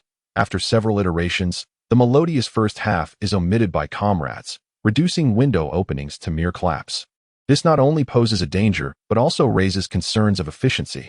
Such a brief melody lacks the requisite time to lure all zombies to a single point, inevitably resulting in the presence of zombies at every window from the central to the eastern sections, rendering the team unable to open any windows. If there were still zombies beneath the tree, and the cafeteria could no longer attract attention, it would spell disaster for the comrades perched above. Song Fei rose and gazed westward. Indeed, beneath the tree lingered a dozen or so zombies, unmoved by the melody, steadfastly awaiting the fruits of victory. However, what were those three figures atop the tree? They appeared to be of similar stature to Li Jingyu, but hadn't he run into the cafeteria with Lin Delay? How had he ended up on a tree in the opposite direction? Bewildered, Song Fei found himself unable to engage in a deeper analysis of this peculiar situation. As the sounds of clapping from below had abruptly ceased, and the zombies were beginning to disperse, anxious and restless, he realized that mere strength would not suffice to resolve the imminent crisis. Suddenly, an epiphany struck him. He almost uttered a curse. He had been so focused on the original plan that he forgot he and Lin Delay had already deviated from it. Now was the moment to embrace that deviation. Taking a deep breath, Song Fei shouted down, "Lin Delay and I are on the rooftop. We will sing, and you are responsible for the backup." The final note of backup lingered in the air for quite some time until, almost dissipated, the sound of a window creaking open reached his ears, followed by the inquisitive voice of Zhou Yil. "Song Fei?" Song Fei frowned. There was no need to confirm identities at such a critical juncture. As the window shut once more, he pulled Lin Delay to the northeast corner of the rooftop, not daring to linger for a moment, and spoke rapidly, "Let us do this together." Lin Delay understood his intention for a duet, yet felt overwhelmed by her lack of knowledge. No. I definitely cannot keep up with your playlist." Song Fei, undeterred, furrowed his brows, delving deep into thought until his eyes sparkled with inspiration. As if enlightened, "This song is simple. I will sing, and you just echo the latter half. Moreover, after listening to it twice, you will surely be able to sing along." The tree-lined avenue, the fifth tree. Li Jingyu was already feeling the chill, the snow intensifying from delicate flakes to 2-carat gems, seemingly on the verge of resembling pigeon eggs. Beneath the tree stood 13 zombies, their count and appearance exuding an unmistakably grim atmosphere. What was more dire was Li Jingyu's exclamation. Why did the clapping stop? Qi Yin brushed aside a prickly branch, a weight of concern etched on his brow. Exhaling a puff of mist, "The window is too close. Did you not hear their singing grow shorter? It indicates that the opportunity and time for them to open the window is dwindling." Li Jingyu felt tears welling up, but the area below is not yet cleared. "What shall we do?" Trembling, Li Jingyu raised his gaze over Qi Yin to Wang Qingyuan. "How sturdy is it?" Wang Qingyuan smiled at him. 3 against 13. If the distance were not so great, Li Jingyu would have liked to scratch him. How is that any different from suicide? The response came from Qi Yin. At least it would be a slower demise. "Li Jingyu, why did I have to climb this tree?" Half a minute later. "Qi Yin, are you ready?" Wang Qingyuan. Li Jingyu. "No, not at all." Li Jingyu. "Oh, woo. I knew you still remembered that I defeated you at the sports meet." Qi Yin. "How could that be? I truly did not win." Wang Qingyuan. "The sudden shyness in your denial lacks any persuasive power." Qi Yin smiled briefly, yet soon adopted a serious demeanor, "For time waits for no one. I will count to 3, and then we shall leap down." Zipping up their jackets and donning their down coats and hats, they secured themselves as tightly as possible. They were merely ordinary individuals. Even if they were to bite through thick layers of clothing, it would not necessarily draw blood, and even if blood were drawn, it may not come into contact with saliva. The most perilous areas were the neck and hands. It was imperative to remember, never engage with them. As our advantage lies in speed, the longer we delay, the more dangerous it becomes. The sole objective? Wang Qingyuan, who had already shifted to a lower branch, replied, "Okay." Li Jingyu took a deep breath and exhaled slowly, ready. Qi Yin clenched a can of Red Bull extracted from her backpack, swung her arm, and hurled it with all her might. The can soared over the heads of the zombies, landing on the asphalt road several meters away. A loud pop echoed as the can burst open. The zombies instinctively turned their gaze towards the metallic projectile at the instant it flew through the air, The subsequent explosion captured their attention momentarily and firmly. Qi Yin narrowed her eyes sharply. This was the moment. 1-2. Lin Delay and I are on the rooftop. We will sing, and you all just focus on the support. SSS. Wait a moment. Qi Yin felt fortunate that, after pondering for a long time, she had refrained from counting to 3, effectively halting the momentum. The howling wind and snow carried the cries from the rooftop, each word distinctly reaching their ears, clear and penetrating. However, Wang Qingyuan lifted his gaze towards the source of the sound. How did he end up on the roof? Unbeknownst to him, Qi Yin's lips curled into a smile, his eyes shining brightly. He always possessed an array of peculiar methods. Wang Qingyuan frowned. Why take pride in him climbing onto the roof? Qi Yin froze momentarily, as if realizing for the first time that he felt a sense of pride because of Song Fei. It was not merely a matter of liking the person, which allowed him to perceive the other's brilliance more readily. Rather, the brilliance was genuinely resplendent. Thus, when others were slow to recognize it, he, the one who had discerned the treasure first, felt a unique sense of pride in his keen insight. But was he truly discerning? If there had been no virus outbreak, no calamity, would he have had the opportunity to perceive Song Fei anew in such a complete manner? He lacked confidence. He might have continued to dwell in a one-sided negation of the other, mistaking his foolishness for rationality and his roughness for ambition. Fortunately, he still had a chance for redemption. Contemplating this, Qi Yin turned to Wang Qingyuan, raising an eyebrow with a hint of arrogance. With such discerning vision, why should I not take pride? Wang Qingyuan rolled his eyes, about to retort, when they heard Li Jingyu's pitiful voice from below. Could you two pull me up before continuing your idle chatter? The two were startled and looked down to see Li Jingyu gripping a low branch of a tree with both hands, his body entirely suspended in midair, swinging in the night breeze. Qi Yin was taken aback, rummaging through his backpack for a rope while asking, how did you end up jumping down? Li Jingyu found himself in quite a predicament. You said to count to 3 before jumping. Wang Qingyuan was equally perplexed, but you never shouted 3. The rope was finally lowered slowly, and with every ounce of strength, Li Jingyu reached out to grasp it. Is it not because I fear being scorned for jumping late? Just as Li Jingyu was pulled up half a meter by Qi Yin, and before he could reach the safety of a sturdy branch, a desperate duet rang out, akin to the mythical Pangu splitting the heavens. Song Fei, where have all the good men gone? Song, Lin, where have they gone? Song Fei, good women are lining up to get married. Song, Lin, lining up to get married. Song Fei, look at the bustling streets. I feel a bit scared. Where is my Prince Charming hiding? Song, Lin, where is he hiding? Lin Delay, oh, I got it. Song Fei, I knew it, let's go. Song, Lin, where have all the good men gone? Where have they gone? Good women are lining up to get married. Little Whale's body trembled, nearly losing grip on the rope. Qi Yin had anticipated this, but still took a couple of seconds to steady himself. Wang Qingyuan rubbed his forehead. They had all gone to karaoke together, and he had witnessed Song Fei's local repertoire, which was comparable to a weapon of mass destruction in its full glory. Yet, the other party's creativity was unceasing, ever-evolving. The three on the tree exchanged glances, filled with myriad emotions. Li Jingyu remarked, is it really necessary to run this fast? Qi Yin, the divine melody, truly miraculous. Wang Qingyuan, I feel as though they are eager to devour the two of them. Regardless, this is an exceptional opportunity. Wang Qingyuan, indeed. Li Jingyu, you two go first. In the northeast corner of the rooftop, Song Fei and Lin Delay braved the frigid wind, belting out the divine melody. Their faces flushed from the lack of oxygen as they sang. Yet, they dared not relent for even a moment. While the song may have been playful, the matter of survival was no jest.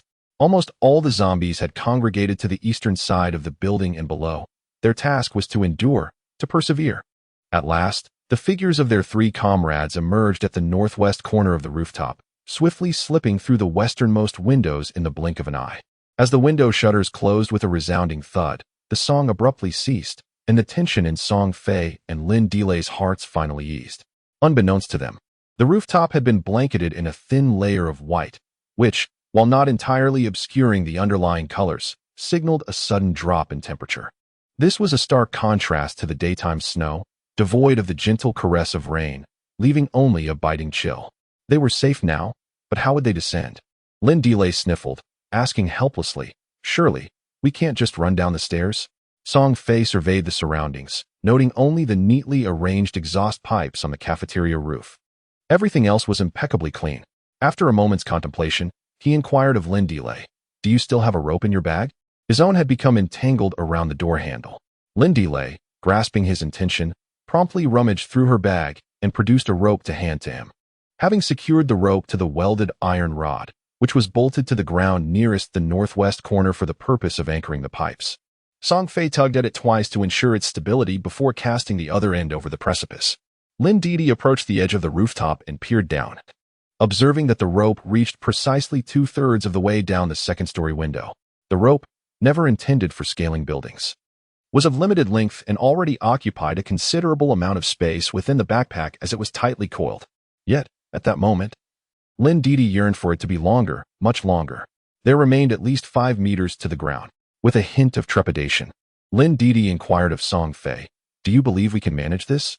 Song Fei, with meticulous consideration, analyzed, "I am 176, and you are 172. If we both grasp the end of the rope and hang perpendicularly, our feet will be merely 3 meters from the ground. With just over 3 meters, I believe we can take a chance." The probability of sustaining injuries from a fall of over 3 meters versus being devoured in a throng of zombies was not a particularly difficult choice to make. Thus, swiftly, the 6 anxious comrades in the first-floor kitchen heard the summons from above. "We are descending by rope. The first window on the west side. Be prepared to receive us." Song Fei refrained from mentioning the rope's insufficient length, reasoning that since there was no remedy, it would only cause unnecessary worry. Vigorously rubbing his palms together, feeling a modicum of warmth returning, Song Fei retrieved the rope, approached the edge of the rooftop, turned his back to the empty void, and instructed Lin Didi, "I shall descend first. Observe carefully, and if you detect anything amiss, devise an alternative strategy. Avoid rushing down the stairs unless absolutely necessary." Song Fei bared 2 rows of snow-white teeth. His palms were slightly damp with perspiration.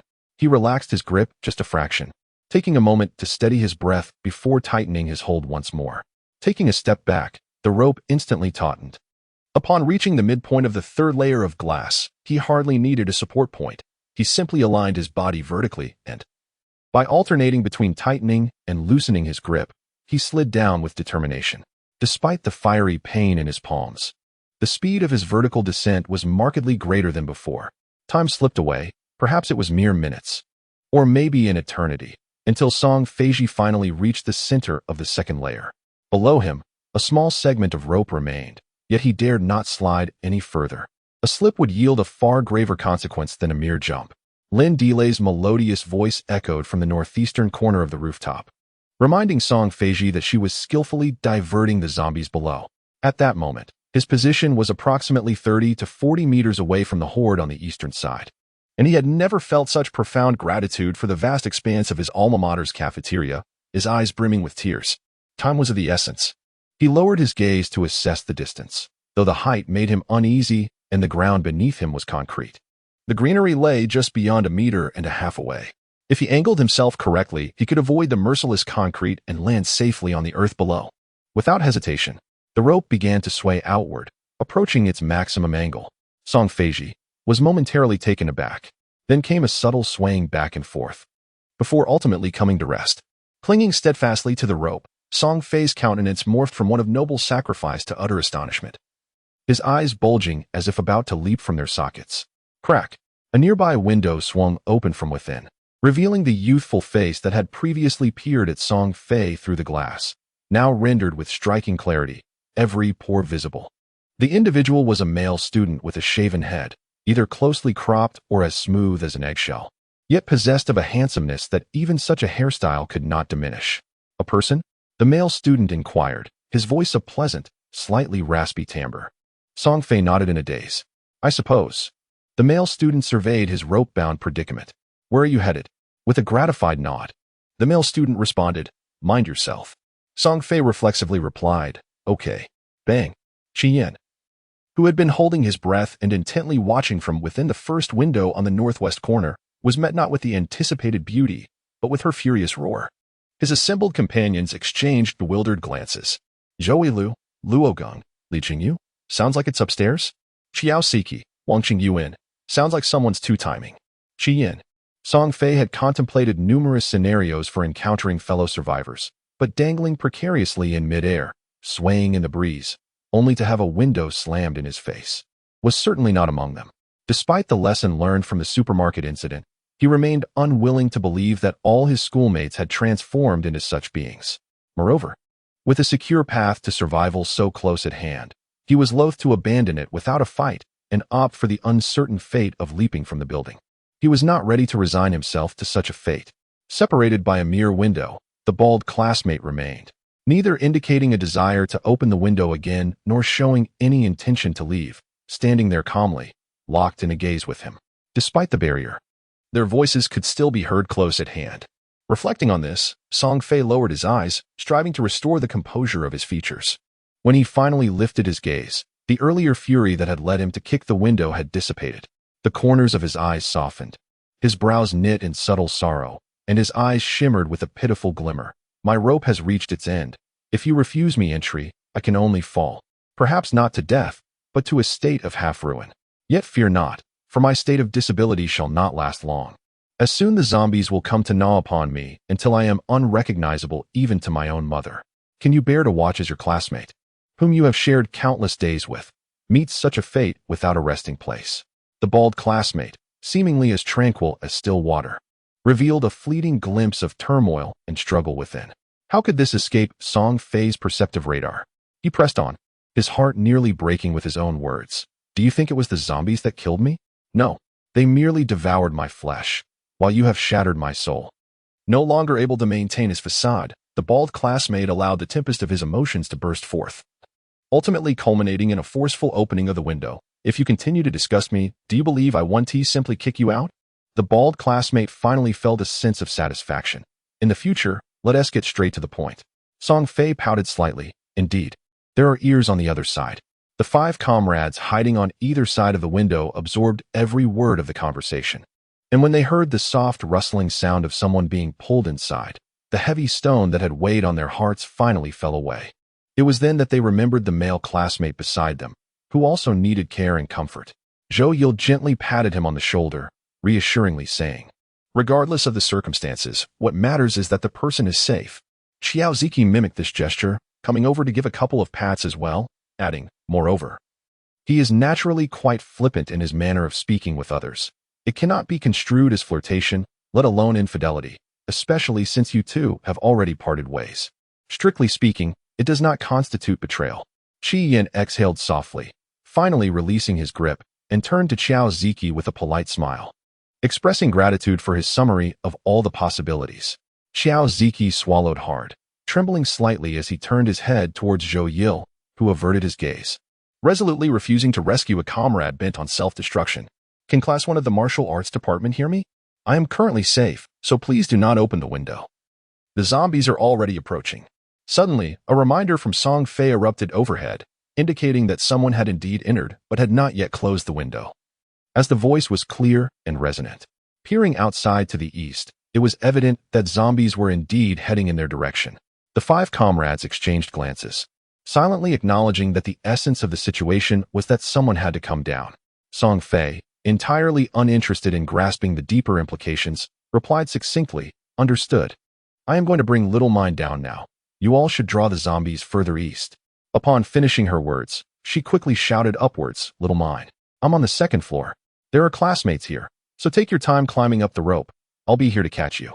Lindalei had already assessed the situation thoroughly. Although she was quite surprised by the presence of surviving classmates on the 2nd floor, she responded from a distance, okay. In the blink of an eye, the sound of applause resonated through the snowy night once more. Before long, Song Fei successfully pulled Lindalei through the window. Her cheeks were flushed from the cold, and she continuously exhaled warmth into her hands. Song Fei poked her head back out and sounded the retreat. Comrades, it's time to wrap up. The singing soon ceased, and the night regained its tranquility. Song Fei let out a long sigh of relief, closed the window, and then turned to carefully scrutinize the bald classmate. This classmate was clad in casual athletic wear, tall and imposing, perhaps even taller than Qi Yin, standing around 184 to 185 centimeters. His skin was a healthy, sun-kissed wheat color, and his features were strikingly handsome. While his brows and eyes resembled the current trend of warm-hearted young men, the combination of his complexion and the air of impenetrability he exuded rendered him entirely unapproachable. Throughout the entire rescue process, this classmate offered nothing more than the space to enter, maintaining a demeanor of guardedness. His expression suggested that any slight misstep might provoke a hostile reaction. "Thank you for allowing us in," Song Fei said, believing that the best way to dissolve hostility was through sincerity. "I am Song Fei from the History Department, and this is Lin Delai from the New Media Department. May I ask your name?" Suddenly, several unfamiliar faces appeared in her line of sight, startling Song Fei so much that she nearly bit her tongue. It is not that his eyesight is poor, but rather that the other classmates, like moles, are hiding behind the distant countertop. The kitchen, separated by distance, is neither too large nor too small, with the window and the countertop positioned diagonally opposite each other. 5 students lean against the stove, hands resting on the countertop, each revealing only half of their heads. Moreover, their glossy, raven-black hair stands in stark contrast to that of the student by the window, resembling a collection of dark bowls perched upon the countertop. However, upon closer inspection, one can discern that, apart from the vigilant bald student, the others exhibit expressions of unease and trepidation. The classmates behind the countertop hesitated, taking their time to emerge. Among them, there are 4 boys and 1 girl, 2 of whom are as tall and robust as Zhao He, likely athletes, while the other 3 possess more approachable appearances, resembling ordinary students. Initially, the mere mention of Zhao He's department caused a flutter of apprehension in Song Fei and Lin Delay, both of whom understood that any group comprises both the virtuous and the wicked. Yet, past shadows tend to elicit instinctive psychological reactions. As they observed the 6 classmates who finally emerged, their confusion deepened, unable to decipher the nature of this assembly. After much effort to summon their roommates, the prolonged silence was disheartening, leaving Zhao He exasperated. Yet, fate had intertwined their destinies, and he could not grasp its throat. Thus, he approached each student to introduce them to Song Fei. "Fu Shiyuan, Wu Zhou, both like me, are from the Physical Education Department." "Zhao, what was your full name again?" Song Fei and Lin Delay were eagerly anticipating the introduction of their classmates from non-physical education disciplines. But fate had other plans as the very first introduction stumbled. The individual called upon was a slightly plump young man, of modest height and stature, with a round face and equally round glasses that exuded an aura of earnestness and sincerity. At this moment, he helplessly adjusted his spectacles and addressed Zhao He. "Brother, my surname is He Jiwen." Zhao He suddenly realized, "Ah, right, He Jiwen, I recall your surname is He. You are from the School of Arts, correct?" He Jiwen, on the verge of tears, replied, "I am from the School of Physics. I have been devoid of any connection to the arts since childhood." "The one from the School of Arts is me. Thank you." The voice belonged to a male classmate seated next to He Jiwen. This individual was slightly taller than He Jiwen but exceedingly slender, with limbs that appeared almost ethereal, rivaling the likes of Qiao Ziki, though perhaps not surpassing him. His hair was longer than that of the average male student, with bangs nearly obscuring his eyes. While such a hairstyle might render an ordinary student either disheveled or effeminate, it harmonized perfectly with his unique temperament. Particularly striking was his fair complexion and delicate, clean features. Should he opt for a buzz cut, it would indeed seem out of place. Song Fei regarded Zhao He with admiration, acknowledging that mistaking someone so thoroughly imbued with artistic essence was quite a feat. Zhao He, however, remained in high spirits. Among his 5 roommates, he had now clumsily identified 4, and by process of elimination, the sole remaining female classmate was none other than Feng Qibai from the School of Psychology. The slender, quiet girl with glasses barely reached Zhao He's shoulder. Hearing the conversation, she lifted her head and sighed. "My name is Huang Imo. I am Feng Qibai." The sculpture major, Feng, could no longer endure the confusion. She irritably raked her fingers through her hair and asked Zhao He, "Do you have any grievances against me?" While others could at least recall either names or departments, Zhao He found himself at a loss, with a complete mix-up. Zhao He felt equally frustrated. "You all play the part of the enigmatic, refusing to speak. Your lips are sealed like the revolutionary martyrs who perished in the depths of the pit. The fact that I can remember any names is a remarkable feat." Feng Qibai slammed her palm onto the table. "Look at the state of the world outside. It's a school of monsters, devouring anyone in sight. If we are to regain our liveliness, our hearts must be immensely bold." Zhao He kicked the table leg with force. "Then why break through the barriers? You might as well wait to die in the dormitory. After all, your current state is hardly different from being dead."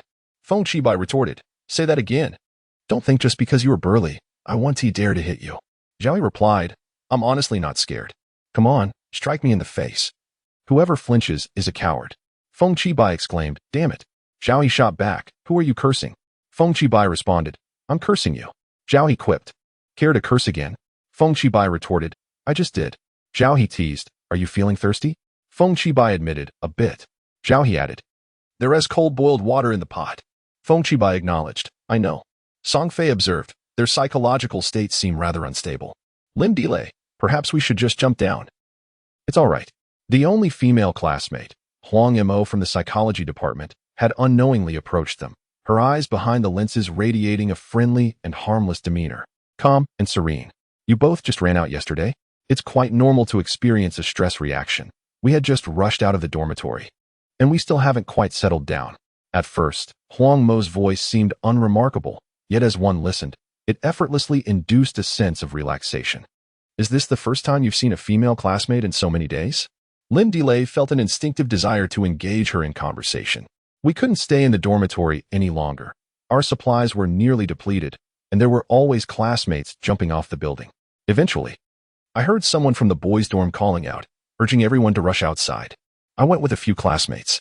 As Huang Mo spoke, a wave of sorrow surged in her previously calm gaze.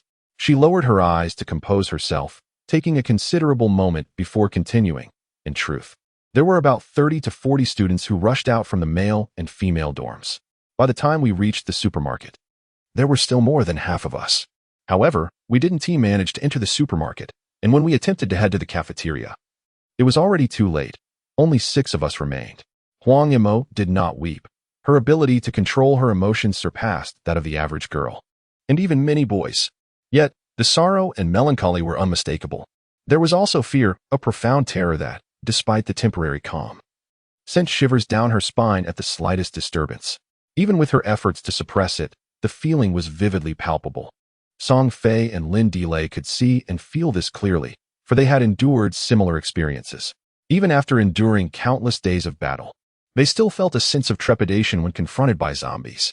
However, unlike the initial outbreak of the undead horde, they now possessed the resolve and courage to face their fears head-on. Song Fei did not pursue the topic further and simply inquired, "So you ended up here, classmate Zhao?" Huang Mo gently interjected, reminding him that describing a young lady as inconspicuous is rather unchivalrous. Zhao He appeared momentarily taken aback, evidently unaware of the implications of his words. But his demeanor was amiable as he acknowledged his mistake. "My apologies. Could you suggest a more suitable term?" Huang Mo, with a beaming smile, adjusted her glasses and replied, "Low-key. Zhao He."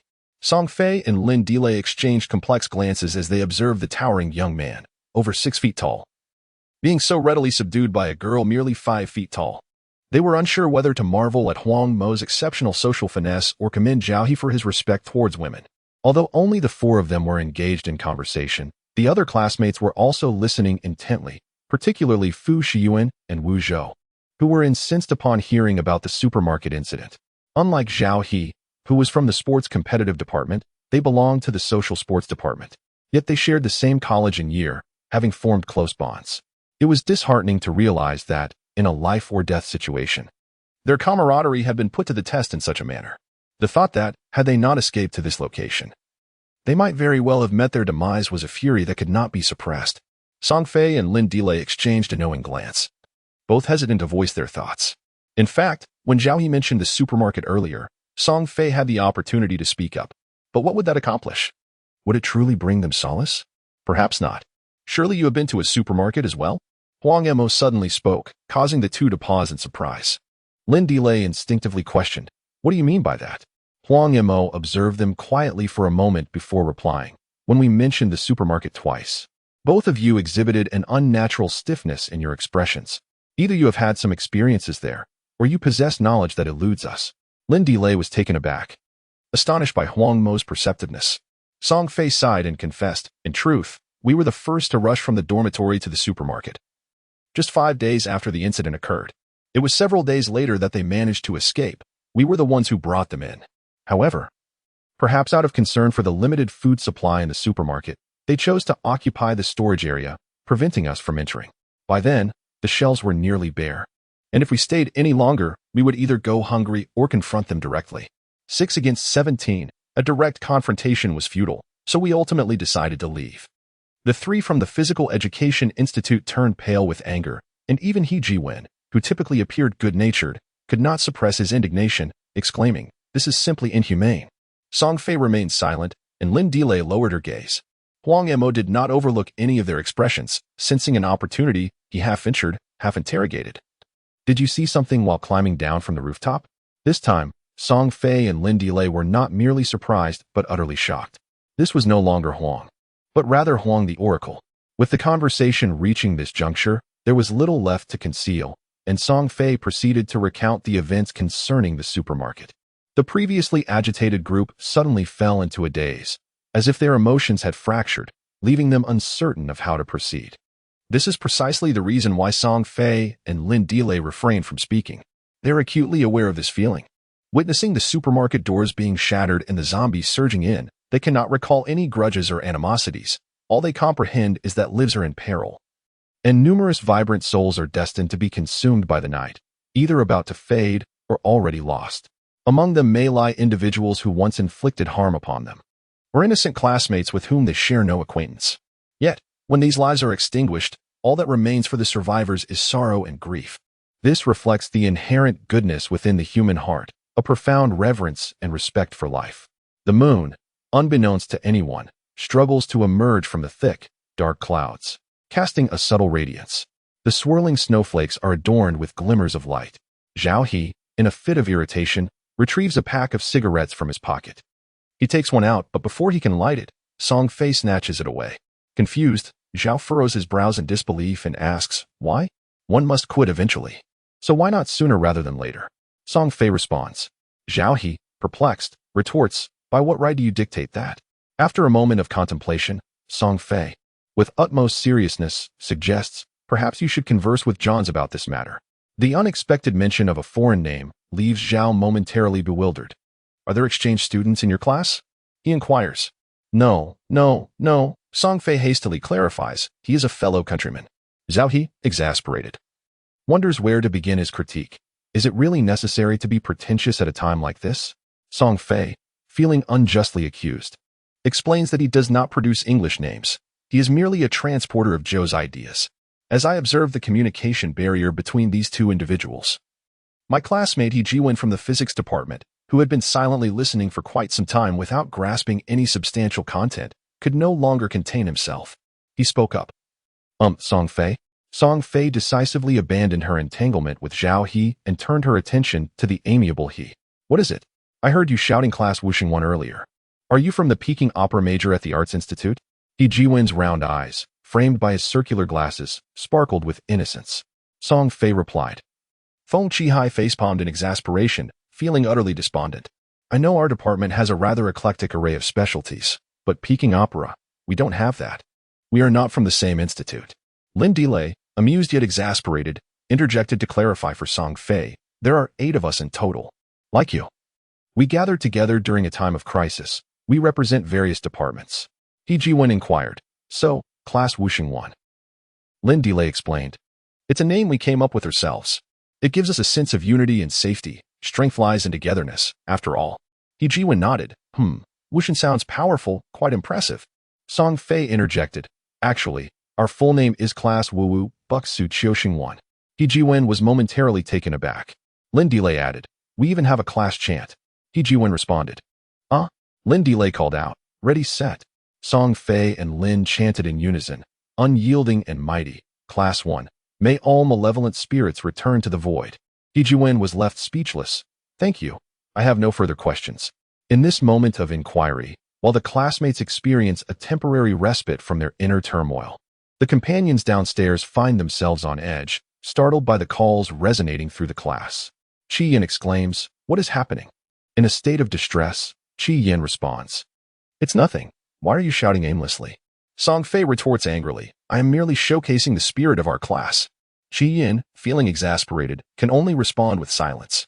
Soon, a voice from Wang Qingyuan wafts up, gently admonishing, "Exhibiting is acceptable, but please be mindful of the boundaries. Do not incite animosity." Song Fei surveys the new companions, sensing that perhaps it is already too late. Suddenly, Lin Delay appears to recall something significant, hastily rising to open a window.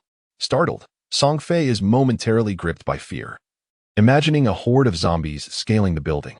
However, Lin Dilliai's intention is not to engage in battle, but rather to peer downwards, before promptly calling to her comrades below. Cease your shouting. The zombies are gathering. Realizing the implications of their loud exchanges, Song Fei understands that their boisterous communication could indeed attract the undead. Much like how speaking too loudly in the dormitory would lead to a door being forcefully breached, while the kitchen on the second floor may be relatively safe. The ground floor kitchen's windows are accessible enough that one could easily climb through them, even with tempered glass walls secured by locks. It is prudent to avoid any unnecessary provocations towards the zombies. The seasoned companions below quickly grasped the gravity of the situation. They had refrained from opening the windows, opting instead to shout from within the confines of the room, all to guard against the undead. Yet, it becomes evident that in this world, there truly exists no wall impervious to whispers. Shouting within the room is not a sustainable solution. The kitchen window was adorned with Venetian blinds, and as a horde of zombies approached with eager anticipation, Luo Geng and Zhou Yil hastily lowered the slats, adjusting them to a fully closed position, ensuring that the undead could no longer gaze into the kitchen. In a certain sense, the absence of visual stimuli would significantly diminish their predatory instincts. As they secured the blinds, their comrades had already instinctively retreated to a position farther from the window, effectively distancing themselves from any potential sense seeping through the gaps. Once the two had completed the task of obscuring the view, they naturally grasped the arm of the only one remaining stationed in place, Qi Yin, attempting to guide him inward. However, upon their gentle tug, Qi Yin remained motionless. The observant Xiao Ziki quickly grasped the situation and cheerfully remarked, "Don't worry. Just listen to their spirited shouts. The classmates upstairs must be quite amiable."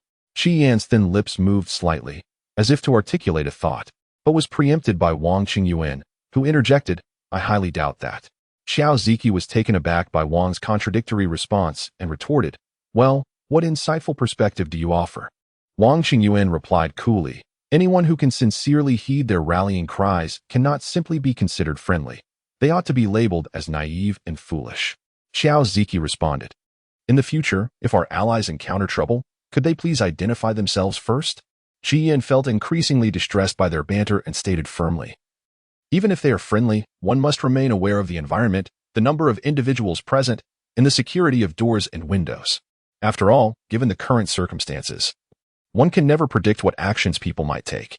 The comrades fell silent, for such words were irrefutable. After a moment, Li Jingyu spoke weakly, "We cannot shout now. There is no signal or internet on our phones. Even if you want to inquire about the situation, there is nothing you can do." Qi Yin pursed his lips tightly, his brow furrowed in deep contemplation. The comrades exchanged helpless glances. Zhou Yu remarked, "True love is when one refuses to give up until reaching the Yellow River." Xiao Ziki added, "One does not shed tears until one sees the coffin." Li Jingyu chimed in, "He who does not ascend the Great Wall is not a true hero." Xiao Ziki quipped, "Is Song Fei's nickname Great Wall?" Wang Qingyuan remained silent. "Are there any comrades who are not driving? If so, Wang from the history department wants 7 copies, to be pasted and replaced in one go." After a moment of intense contemplation, Qi Yin suddenly had a brilliant idea and shouted, shaking the heavens. However, Qi Yin remained unfazed, succinctly stating, "Turn on Bluetooth." The group was thoroughly impressed. "Who says those in love are foolish?" "Nonsense, that is sheer madness." On the second floor of the cafeteria, Song Fei was momentarily taken aback before realizing Qi Yan's intention was to communicate via their phones. Yet, the question remained, could Bluetooth even connect through a floor? Song Fei was not particularly confident.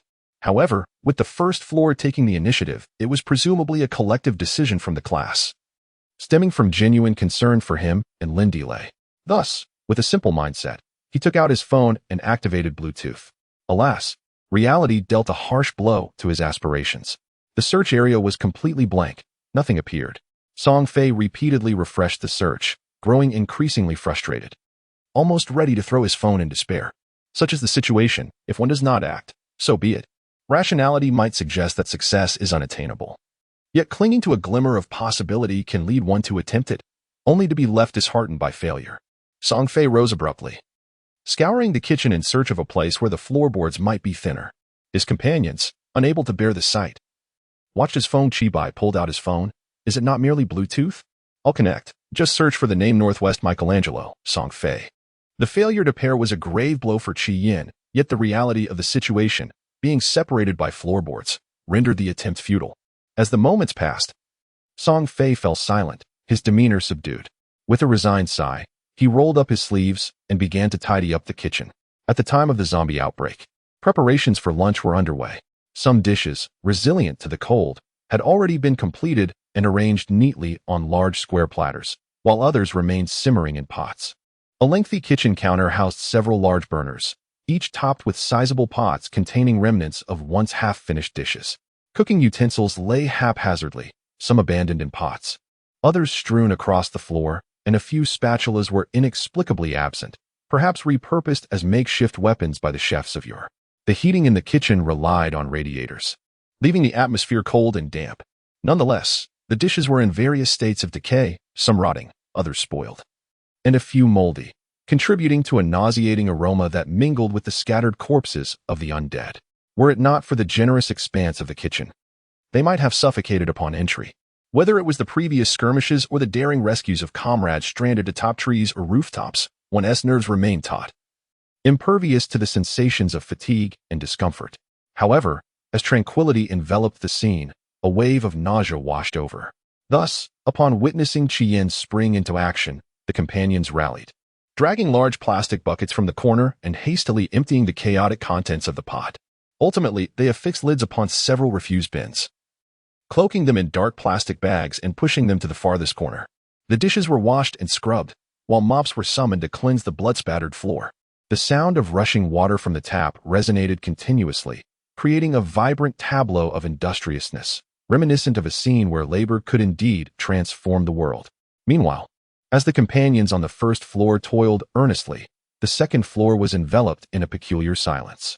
Although it appeared that classmate Song was not connected to Bluetooth, he was nonetheless inspired. Driven by the principle of overcoming all obstacles to ensure that those below remained informed and at ease, he began tapping away on his phone, recording notes. Yet his concentration wavered. He would type a few words, then glance at his new companions, repeating this cycle as if he were sketching them with his thumbs rather than typing.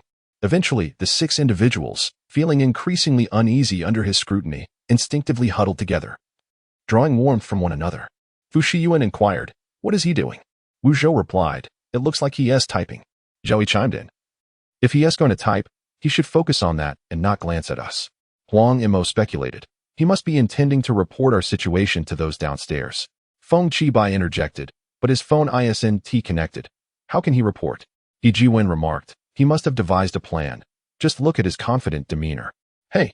Suddenly, the subject of their whispers called out to them, "What is your class name?" The 6 individuals exchanged puzzled glances, not quite comprehending. Lin Delay smiled, seemingly grasping Song Fei's intent, and explained, "We are known as the unyielding survival class. You should come up with a name as well. The fact that we could break free from the dormitory to gather here signifies a remarkable fate. Once we form a class, we shall no longer fight alone. Trust me, it feels wonderful." Song Fei once again voiced a request for a group of companions to head east to lure the zombies. Meanwhile, he and Qian opened a window to extend their phones out, connecting via Bluetooth. The sanitation efforts on the first floor were nearly complete. Qian, having just finished his tasks, crouched by a bucket of refuse, preparing to conduct some research on the zombie carcass, when Song Fei's sudden shout startled him, nearly causing him to topple onto the body.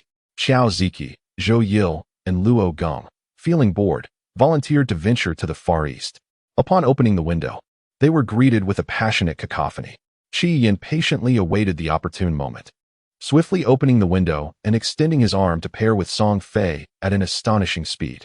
Li Jingyu observed the entire scene with trepidation, daring not to utter a sound, silently wishing that Qian would not falter, especially since his phone had been purchased less than 2 months ago. Once they successfully received an image, Qian quickly closed the window and squeezed back through the blinds. The trio on the other side had already shut their window first, as the zombies gathered more swiftly than anticipated. Fortunately, the transmission of information had been accomplished seamlessly. It was a screenshot of a densely written memo, with 6 heads from Class 1 of the martial arts troupe huddled together, sharing the recent circumstances of Song Fei and Lin Delay. "Dear comrades, as the ink flows, so does my heart reach out to you. Little Delay and I are currently above you, in good spirits. We find ourselves in the kitchen behind a Korean restaurant's specialty window. The space is modest yet tidily arranged. There are numerous stone pots, sheets of seaweed, cold noodles, rice, vacuum-packed rice cakes, pickled radishes, and spicy kimchi, so there is no need to worry about our dinner. There are 6 individuals with us, having escaped from the dormitory yesterday, and we are fortunate to have survived. They are united and amiable, treating us with the warmth of a gentle spring breeze. I shared our experiences with them, exchanging sincerity for smiles. Come dawn, my companion and I shall rejoin our team as swiftly as possible. They are reluctant to adopt a class name, so I've taken the liberty to name us Indomitable Survival Class 2. The members are as follows: Zhao He from the Department of Sports and Athletics, handsome and gallant. Fu Shiyuan from the Department of Social Sports, simple-hearted. Wu Zhou from the Department of Social Sports, radiant. He Jiwen from the Department of Physics, steadfast. Feng Qibai from the Department of Sculpture, lively, and Huang Mo from the Department of Psychology, the female sage. Upon absorbing the final words, the 6 comrades felt a profound sense of relief. Though unspoken, there was an undercurrent of unease whenever they encountered new groups. They meant no harm. Yet it was unwise to be entirely unguarded.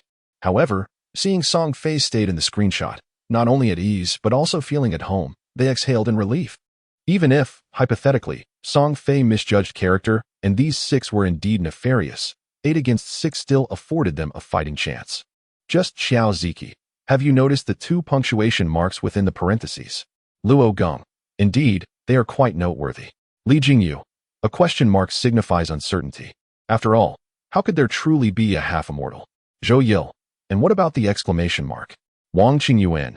It should express one's genuine inner emotions. The 5 pairs of eyes simultaneously turned towards Qi Yan, who, after a moment's contemplation, suddenly raised his voice and shouted, "Who is more handsome?" Qi Yan, by how much are we talking? Song Fei, just a little bit. He is the closest to your level of handsomeness that I have ever seen. Oh, weren't you told not to shout? Qi Yan, well, it's fine now. The 4 companions observed Qi Yan's transition from an impassive expression to one where he was struggling to suppress a smile, the corners of his mouth twitching in a barely concealed delight, leaving them at a loss for words to critique such childishness. Only Xiao Ziki did not perceive this as childishness, or rather, whether it was immature or not had become inconsequential to him. I truly wish to incinerate this pair of homosexuals. Downstairs, opinions diverged, while upstairs, they exchanged glances. They were even inferior to Class 1 of the martial arts students, who at least had read the letter and therefore had no obstacles in understanding the ensuing dialogue. However, Class 2 had never seen the screenshot. They only vaguely knew that Song Fei had written about the situation on the 2nd floor, leaving them utterly bewildered regarding the subsequent conversation about handsomeness. Of course, there were sensitive individuals, such as Zhao He. After spending half the day contemplating his bald head, he finally expressed his true feelings. An inexplicable sense of discontent lingered. The kitchen reunion had resulted in a sleepless night. It was not that Song Fei was unwilling to sleep. Rather, the kitchen, devoid of heating, was unbearably cold, with no means to insulate against the chill of the floor. The group had abandoned the idea of sleeping on it. The cleared countertop, however, provided a decent refuge, shielding them from the cold ground. Unfortunately, the unique layout of the kitchen differed from the spacious one downstairs. Each compartment resembled a small kitchen with its own countertop. The ordering system meant they prepared as many portions as there were students, resulting in limited space. With 2 girls sprawled across the countertop, little room remained. Thus, Lin Delay and Huang Mo huddled together atop the counter, while the male classmates leaned against the wall, some managing to doze off, while others merely rested with their eyes closed. Zhao He and the others were no better off, each sporting dark circles beneath their eyes, appearing utterly worn out. Song Fei finally comprehended that the fatigue etched on the faces of Class 2 was not solely due to their frantic escape, but also from the torment of inadequate rest. Huang Mo and Lin Delay were the first to rise, already preparing miso soup. The rich aroma of the paste combined with the warmth of the stove brought a hint of comfort to the frigid morning. As Song Fei stretched his neck and shoulders, he approached the window to let in the cool air, which invigorated him instantly. Outside lay a pristine world blanketed in snow, so breathtaking it seemed unreal. The treetops and ground were shrouded in a thick layer of snow, shimmering under the newborn sun like a bride's wedding gown, pure and translucent. The snowfall is quite substantial, and Zhao He, who had unknowingly crept up behind Song Fei, remarked with a hint of curiosity that it seemed as though such a heavy snow had not graced the winter of the previous year. Wu Zhou, reluctant to part with the bowl of soup that was almost at his lips, sighed. If we were in the northeast, the snow would remain untouched throughout the winter, blanketing everything in a vast expanse of white until spring arrives. Thankfully, we are not in the Northeast. Even with a mere few degrees below freezing, we are already feeling the chill. I shudder to think what it would be like at temperatures plunging to the tens below. Achoo! I can hardly bear the thought. He Ji-wen, rubbing his nose, gazed curiously at Song Fei, who was peering down from a distance, her neck stretching further as if she wished to peer around the corner of the building. This sight filled him with trepidation. Song Fei, be careful. Don't fall. Whether Song Fei heard He Ji-wen's warning is uncertain, but Zhao He, standing beside her, clearly did, and found it odd. He nudged her with his elbow and asked, "What are you looking at?" Last night, Song Fei had regaled the Class 2 students with tales of their combat experiences and scientific achievements. As for the combat experiences, Song Fei may have exaggerated slightly.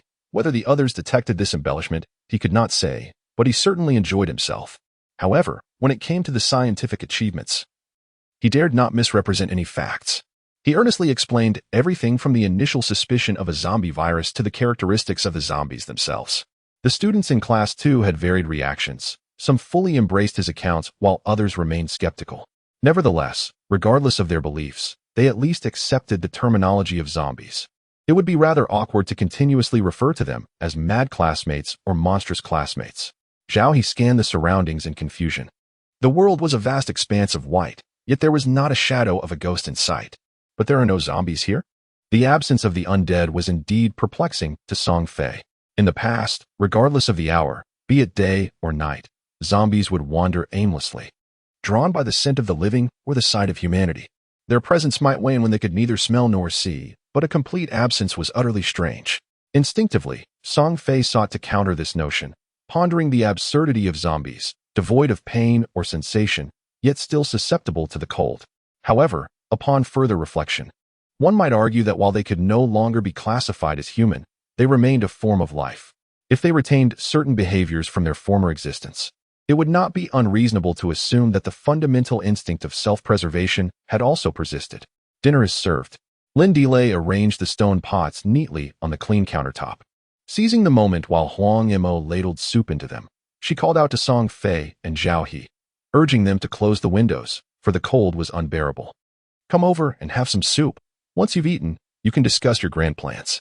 Just as she was about to turn away, Song Fei paused, lifting the stone pot closer, as if confirming he had indeed heard the sound of dreams shattering. The cacophony was unmistakable, clattering, crashing, and splintering. It seemed that he was not the only one experiencing this fracture. "Girl, the shards represent Wu Zhou's poignant sentiments. I can understand your decision to forego the stone pot in favor of a larger ladle for cooking and sharing, given our current circumstances. However, isn't it rather cruel to prepare miso soup with merely a handful of bean sprouts? Shouldn't it contain tofu, beef, mushrooms, and clams?" Wu Zhou's expression darkened. They had all witnessed the tofu spoil on that fateful day. Yet, he retorted, "But isn't there still beef in the freezer? And an entire bag of dried mushrooms as well?" Huang Mo gazed at him silently, her expression tranquil yet profound. As Wu Zhou continued speaking, his voice trailed off. Despite Huang Mo's gentle demeanor, he felt as though her glasses might suddenly shatter, severing his throat.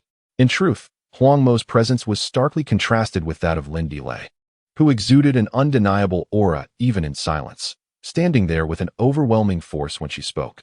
Conversely, Huang Mo often remained inconspicuous.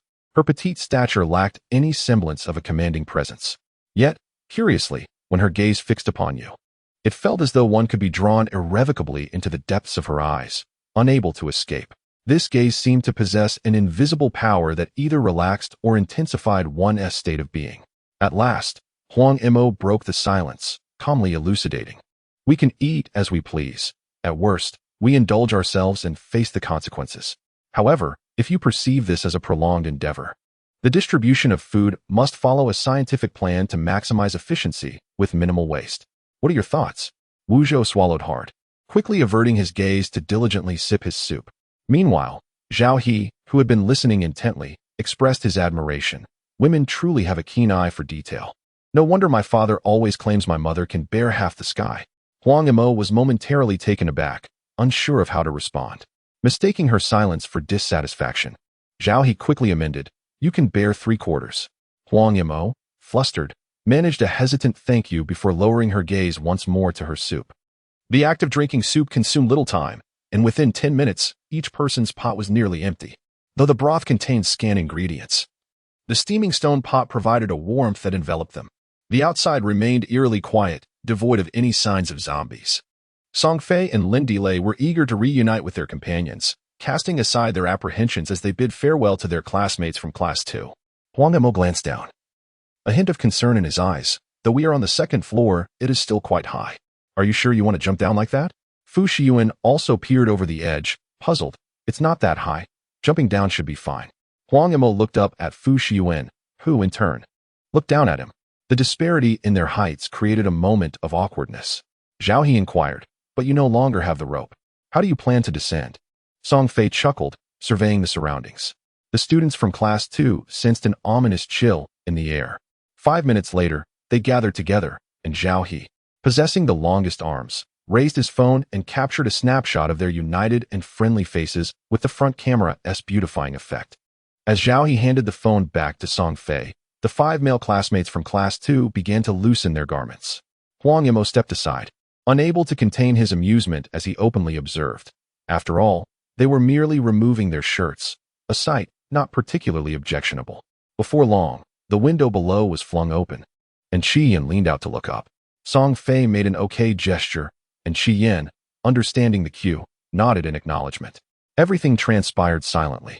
Upon entering, Song Fei was struck by the vastness of the space, although he knew instinctively that the kitchen downstairs must be significantly larger than the one above. The abrupt transition in scale required some adjustment. More importantly, there were 4 refrigerators, each grand and resplendent, standing proudly in the corner. Far more impressive than the solitary one upstairs. Qi Yin was amused by his appearance and, unable to resist, gently patted his head, inquiring, "Are you hungry? What would you like to eat? Feel free to choose." Song Fei was taken aback and replied in surprise, "Can you cook?" "Not at all." Qi Yin responded without a moment's hesitation, displaying a natural ease. Song Fei frowned. "Then what am I supposed to choose?" Qi Yin was momentarily stunned. "You can't cook?" Song Fei retorted. "When did I ever claim to know how to cook?" Qi Yin countered. "When we first met, you said you could grace both the hall and the kitchen, like a reincarnation of the Tianluo girl, and that anyone who found you would merely need to lie in bed and enjoy life." Song Fei. The little companions quietly dispersed, unable to bear witnessing Qi Yan's innocent and bewildered expression. If previously, Class 1 of the martial arts had divided opinions on this pair of close friends, now there was a unanimous consensus: support Qi Yin and oppose Song Fei. Observing Qi Yan's confused and hurt demeanor, and then looking at the disdainful expressions of their peers, Song Fei felt a flicker of shame. However, objectively speaking, it was hardly a grave sin. After all, who doesn't embellish their words when flirting? It's no crime to boast a little while pursuing someone. Lin Delay gently spoke up. Song Fei grasped her hand fervently, nearly moved to tears. "Right? You have the most experience. This is human nature." Lin Delay firmly withdrew her hand, stating, "But once you win someone over, honesty is paramount." Song Fei protested. "No." Zhou Yil interjected, "It's one thing to lack honesty, but to then kick the person aside is another matter entirely." Song Fei, "No." Luo Gong, "They are willing to set aside past grievances to reconcile." Xiao Siki, "You kicked him again for the second time." Song Fei, "He." Li Jingyu, "When it is unattainable, it is a cherished blemish on the heart. Once obtained, it becomes nothing more than a mere stain on the wall." Song Fei, on the verge of tears, seeks solace from his only confidant, Qing Yuan. Classmate Wang steps forward in a timely manner, offering comfort with a gentle pat on his shoulder.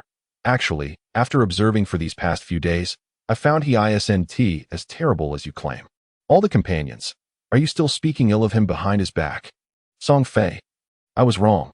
I shall reflect in the corner right away." The companions of Class 1 in Wushang, anxiously awaiting the arrival of Song Fei and Lin Delay, dared not light a fire to prepare breakfast, fearing distraction. Thus, they hastily consumed some snacks brought from the library, merely to get by.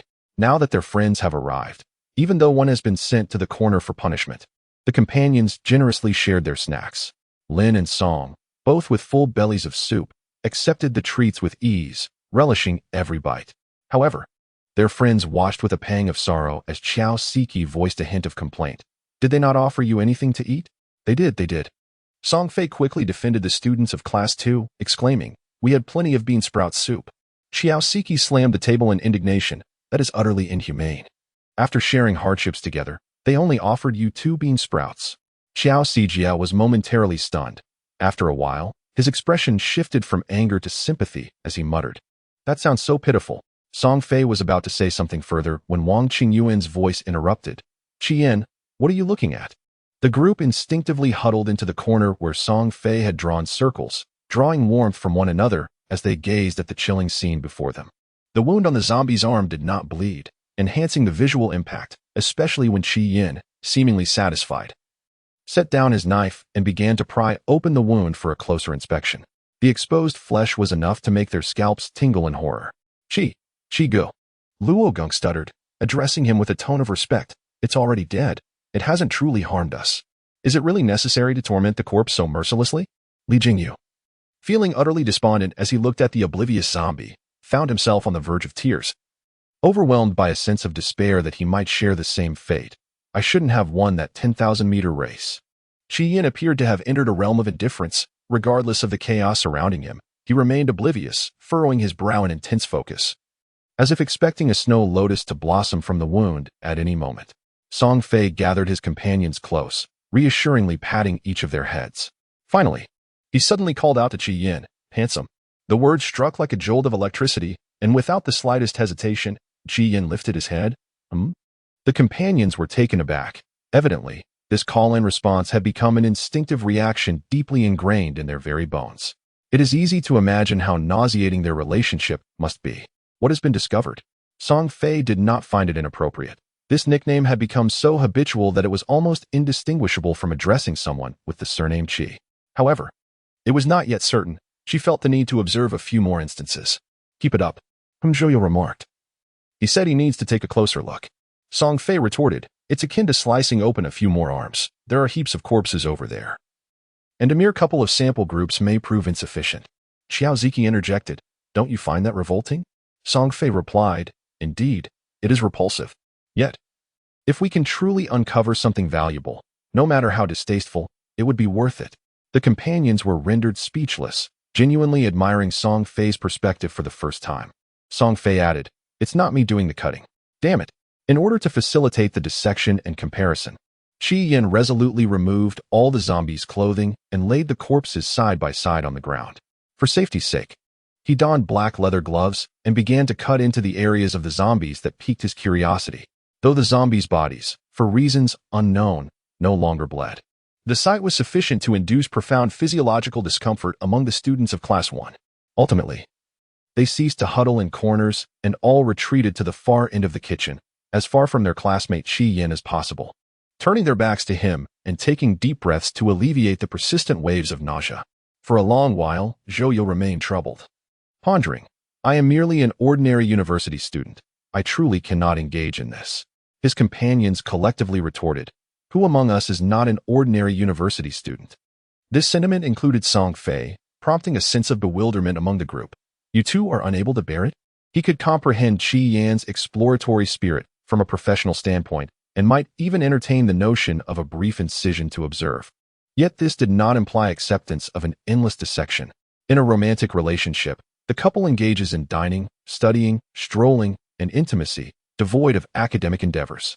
After more than half an hour, Qi, having concluded his research, kindly inquired of his companions, "Would you care to join me for a look?" No. You can enjoy it on your own."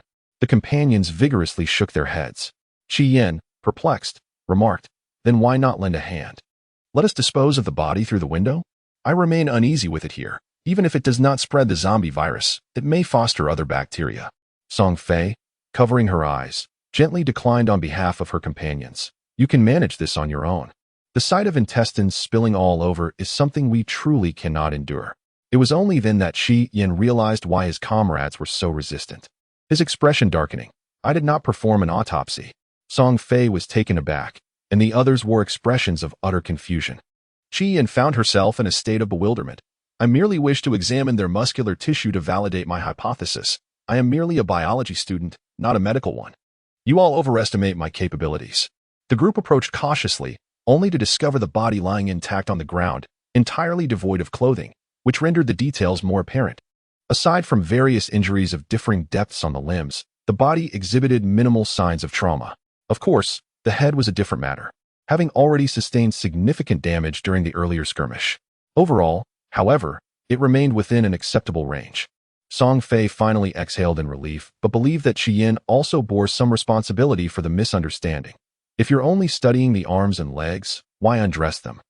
Qian replied matter-of-factly, to use them as a mat. Song Fei mused, well, that is indeed a clever idea. The others were taken aback.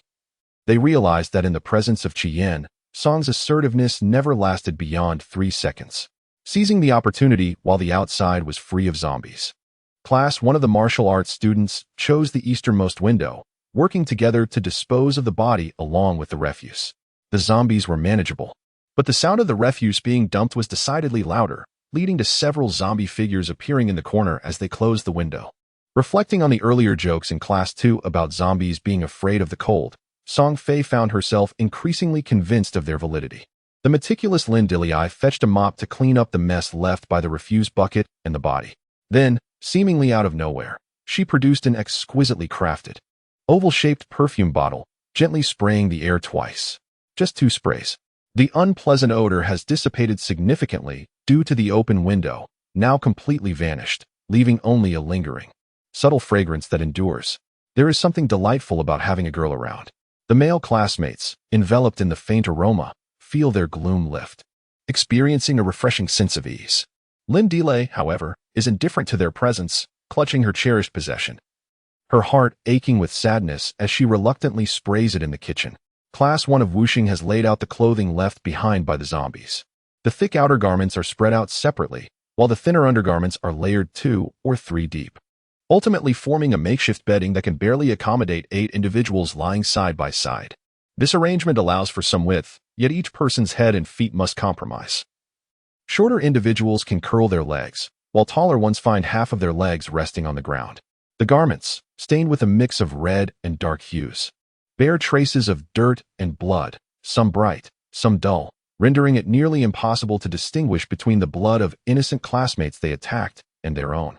Fortunately, Qian procured a large black plastic bag, similar to those used for roadside trash bins, likely intended for the cafeteria's kitchen waste. Upon tearing it open and laying it flat, it covers an area of approximately 1.5 to 2 square meters. With just a few of these bags, they managed to cover all the clothing, tucking the seams beneath the garments and securing the edges with several large bowls to reinforce the setup. Thus, a splendid black plastic bedding is elegantly completed. At last, Class 1 of Wuxing has a less frigid shelter, and everyone bundles up in their cotton and down jackets. Finally gathering together, Qian then began to articulate his research findings with great eloquence.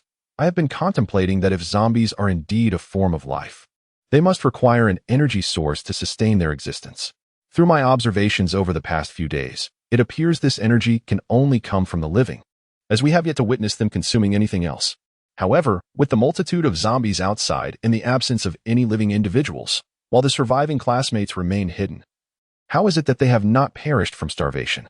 The group was momentarily stunned by this unexpected inquiry. Even those like Song Fei, who were well-versed in the subject, could not help but marvel at the unique perspective of a top scholar, while ordinary individuals pondered their own sustenance. This academic mind had already begun to deliberate on the dietary habits of zombies. Could it be that they consumed their victims slowly, akin to leopards, dragging them to a secluded location for gradual consumption? Speculated Zhou Yil. No, Wang Qingyuan interjected, a glimmer of insight flashing in her eyes as she seemed to grasp the crux of Qian's argument. If they do not devour their prey within a short span, the bitten individuals are likely to undergo necrosis and transform into zombies themselves, thus rendering it impossible for them to be saved for later consumption. However, there appears to be a flaw in this logic, Xiao Ziki remarked, his mind entangled in confusion. If the victim mutates mid-consumption, do the zombies continue to feast or abandon their meal? Continuing to eat implies they are consuming zombie flesh as well, while abandoning their prey complicates matters further. Essentially, they would have to relinquish one to consume another. According to Qian's theory, this would lead to a depletion of available energy sources. A single individual can only take a single bite, and it may not even be sufficient to consume flesh. Is it feasible that, after being bitten, some individuals mutate rapidly while others do so more slowly? akin to certain viruses? Some may manifest symptoms shortly after infection, while others might remain asymptomatic for years or even decades. Li Jingyu speculated, thus the swift ones become zombies, while the slower ones are devoured. Unintentionally, Yu Guang caught the unwavering determination in Qi Yan's gaze, prompting Song Fei to exclaim, "Come on, stop with the suspense and speak plainly." The brusque tone caused Qi Yan to furrow his brow in a display of grievance, remaining silent. Song Fei, exasperated, remarked, "What? Do you need me to kiss you before you share?" Qi Yan's eyes suddenly sparkled, shining like stars. The six companions simultaneously turned to look at Song Fei, their faces alight with excitement and delight, reveling in the unfolding drama. Song Fei felt a wave of embarrassment, wishing to slap himself for his indiscreet words. I merely thought you all seemed so serious, so I sought to lighten the mood." A chorus of disdainful glares greeted him, which Song Fei feigned ignorance to. Qi Yan, disappointment evident in his downcast eyes, appeared so pitiful that his comrades felt compelled to brand Song Fei with a scoundrel label for public display. Song Fei maintained a facade of oblivion, yet internally, he had already envisioned lifting Qi Yan and repeatedly hurling him about 800 times. During their courtship, everything had been so uncomplicated and sincere. Even when reprimanding him, there was always directness without circumlocution. How had it transformed from an idol-like romance into a theatrical performance? Moreover, it was executed with such heartfelt dedication. Without needing to observe Song Fei's expression, Qi Yan could discern his escalating frustration merely by the slight flaring of his nostrils. Though I felt a twinge of guilt for my wickedness, the delightful flurry of pigeons in my heart could not be quelled, fluttering about in ecstatic circles. Clearing my throat, I took on a serious demeanor, for there were pressing matters at hand. I deduced that spreading the virus was their instinct, while consuming humans was not. Thus, driven by this instinct, they would relentlessly pursue and gnaw at humans, moving from one to the next. It was only when no living souls remained in the vicinity that they might continue their feast, and even then, such consumption might not be absolute. Reflect for a moment. Though we have encountered a multitude of zombies on our journey, the number of corpses we have observed is surprisingly scant. If they were truly engaged in widespread feeding, there ought to be skeletal remains littering the ground. The absence of bones suggests that only a select few have been devoured, while the majority have succumbed to infection and transformation. I laid bare my thoughts and deductions, allowing my companions a moment to digest the information. Amidst the contemplative silence, Wang Qingyuan grasped the situation most swiftly, posing a pertinent question. If, as you suggest, their consumption of humans is merely to propagate the virus and only occurs in rare instances, then how do the numerous zombies outside sustain themselves? You previously mentioned that all living beings require energy. I nodded, continuing, thus, my earlier dissection of their muscle tissue was intended to validate my hypothesis. Wang Qingyuan inquired, "Was it confirmed?" I replied, essentially, yes. Upon examining all the corpses, I found their muscle and fat maintained a relatively stable state. To illustrate, if an individual refrains from eating for a week and solely consumes water, in order to sustain life, their body will rapidly deplete fat and muscle. This phenomenon is particularly evident, as we observed when we discovered you in the library, merely by observation. However, the corpses we encountered earlier displayed no outward signs of the prolonged fasting that would typically manifest. Upon incision and examination of the internal structures, no such indications were present. Wang Qingyuan inquired, "What is the conclusion?" Qi Yan responded, "Their metabolism is exceedingly slow." Wang Qingyuan probed further, "Immortality?" Qi Yan replied, "That seems unlikely, but it is plausible that they could endure without sustenance for a year and a half, or perhaps 3 to 5 years." Wang Qingyuan questioned, "And after 3 to 5 years, would they all perish?" Qi Yan conceded, "Such a possibility exists." Wang Qingyuan remarked, "The scene would undoubtedly be spectacular." Qi Yan agreed, "Indeed." As the two scholars fell into an endless reverie about the future, the remaining 6 students exchanged glances, filled with helplessness. Ultimately, Song Fei, taking on the role of spokesperson, interrupted the scholars' musings. "Could you two momentarily set aside your concerns for the zombies and focus on how we might endure for 3 to 5 years? Time slipped by unnoticed during this rare serious discussion, and before long, it was noon. The winter sun shone gently, akin to the gaze of a beloved, while the frost and snow on the ground began to silently dissolve under its tender scrutiny. However, this is destined to be a gentle and protracted process, for that softly glowing light is exceedingly tender, as if every melting snowflake evokes a sense of reluctance, compelling it to suppress its warmth, allowing this world draped in silvery white to linger a while longer. Should we not kindle a fire and prepare a meal? Li Jingyu's stomach has been grumbling for quite some time. Noticing no one has taken the initiative, he tentatively suggests, subtly conveying his disinclination to continue consuming vacuum-packed sweet glutinous chestnuts and wafers. Surely, we wouldn't have snacks for lunch? Zhou Lu is also yearning for a hearty meal.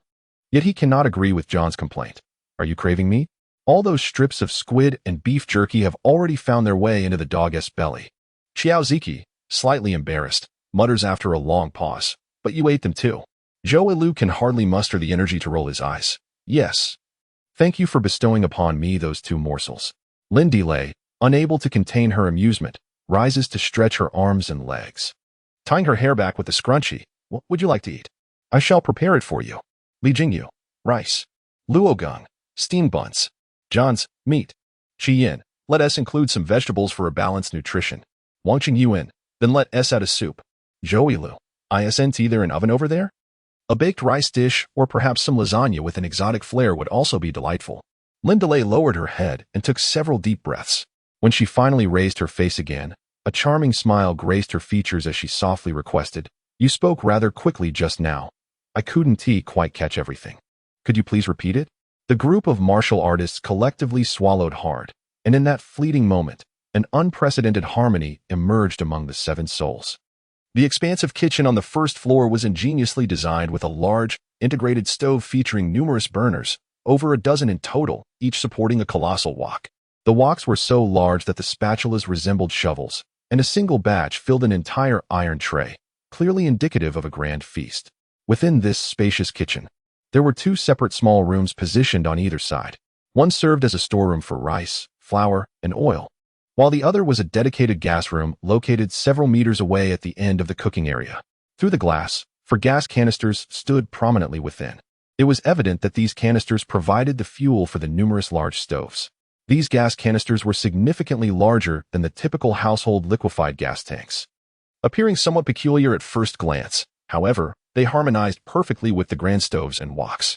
As they hurried towards the dining hall, the group had initially worried that the kitchen might rely on the city's unified gas supply, which, given the current cessation of heating, would likely be unreliable. It was only upon entering this kitchen and discovering the use of gas canisters that they felt a temporary sense of relief. Nevertheless, a more pressing concern arose. The gas canisters had a fixed capacity, and once emptied, they would require complete replacement. In the current circumstances, it was highly unlikely that anyone would come to replenish them. Hence, what would they do when it came time to cook again?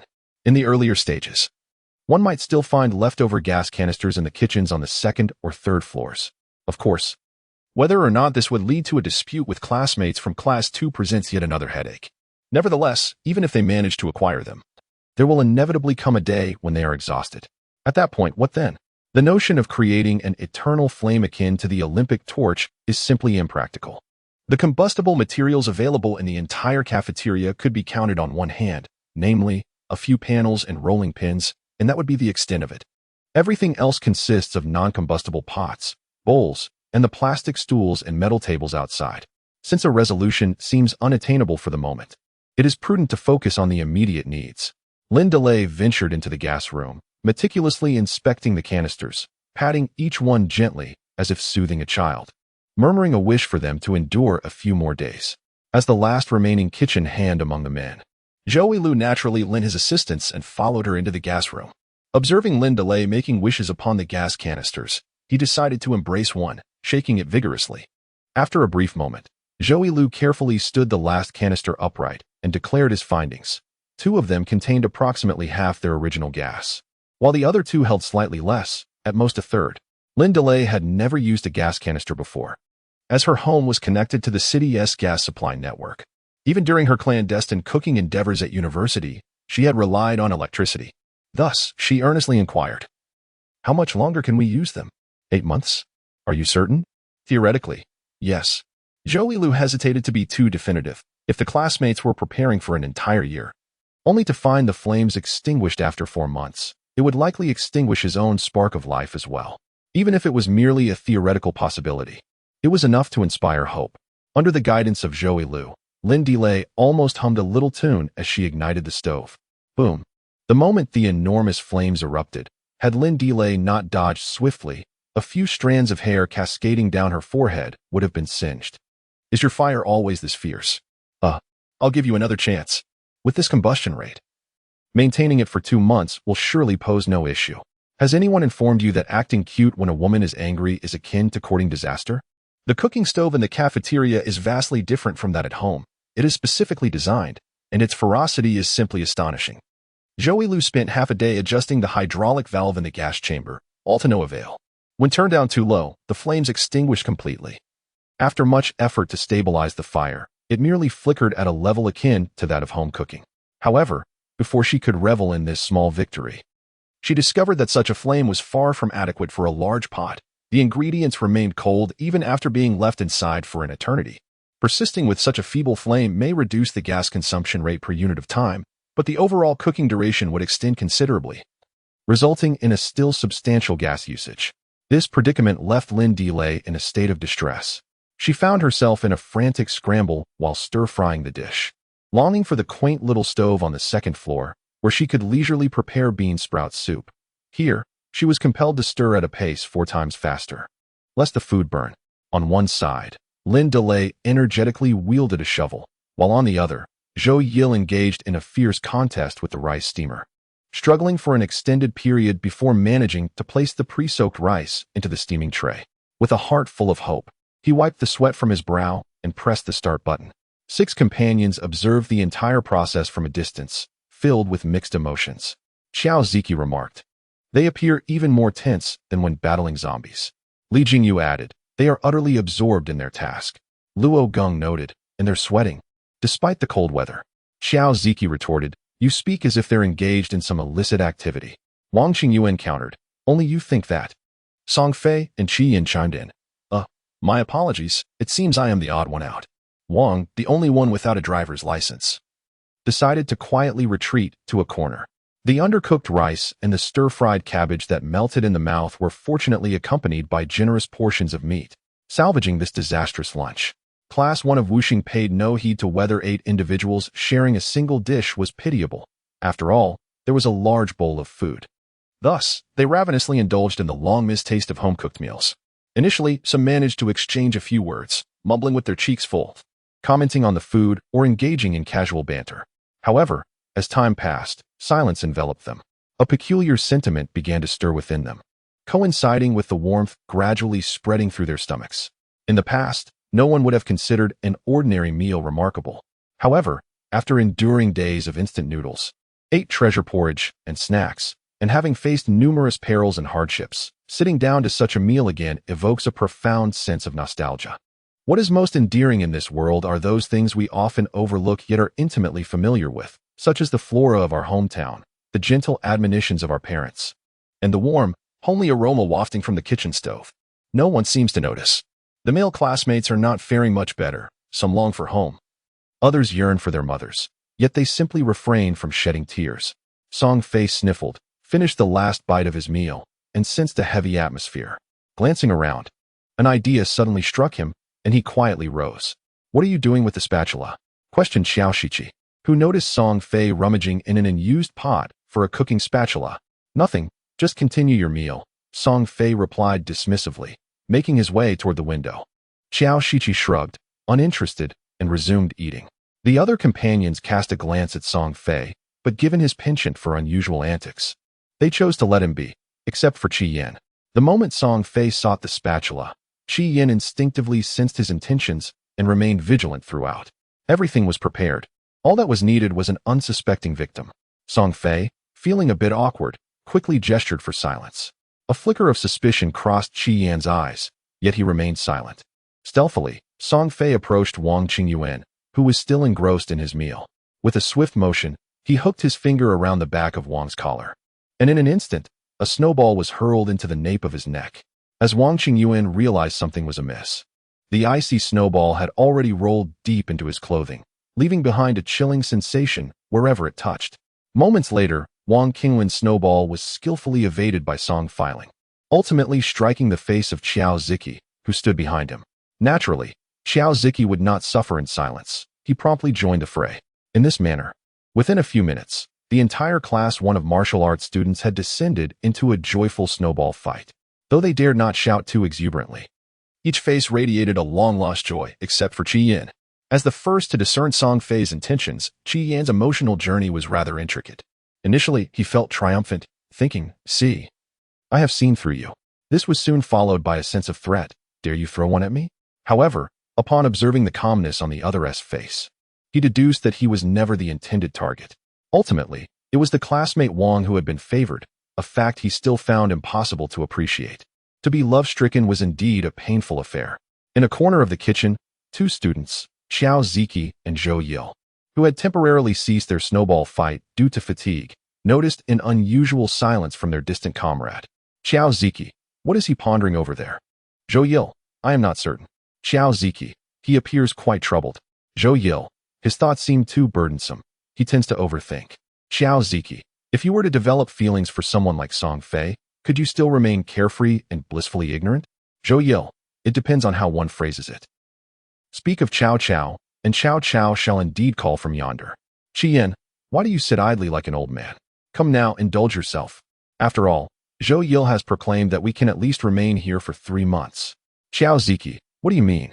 Zhou Yil, the day I discovered love, I vowed to renounce the world. On the 2nd floor, a Korean-style kitchen, 6 heads are peering out the window. Fu Shiyuan, what are they doing? Digging a scoop one moment, and then another? Wu Zhou, we are in an ancient capital, surrounded by many graves. Have they uncovered some clue? Zhao He, don't be absurd. At this hour, are they really grave robbing?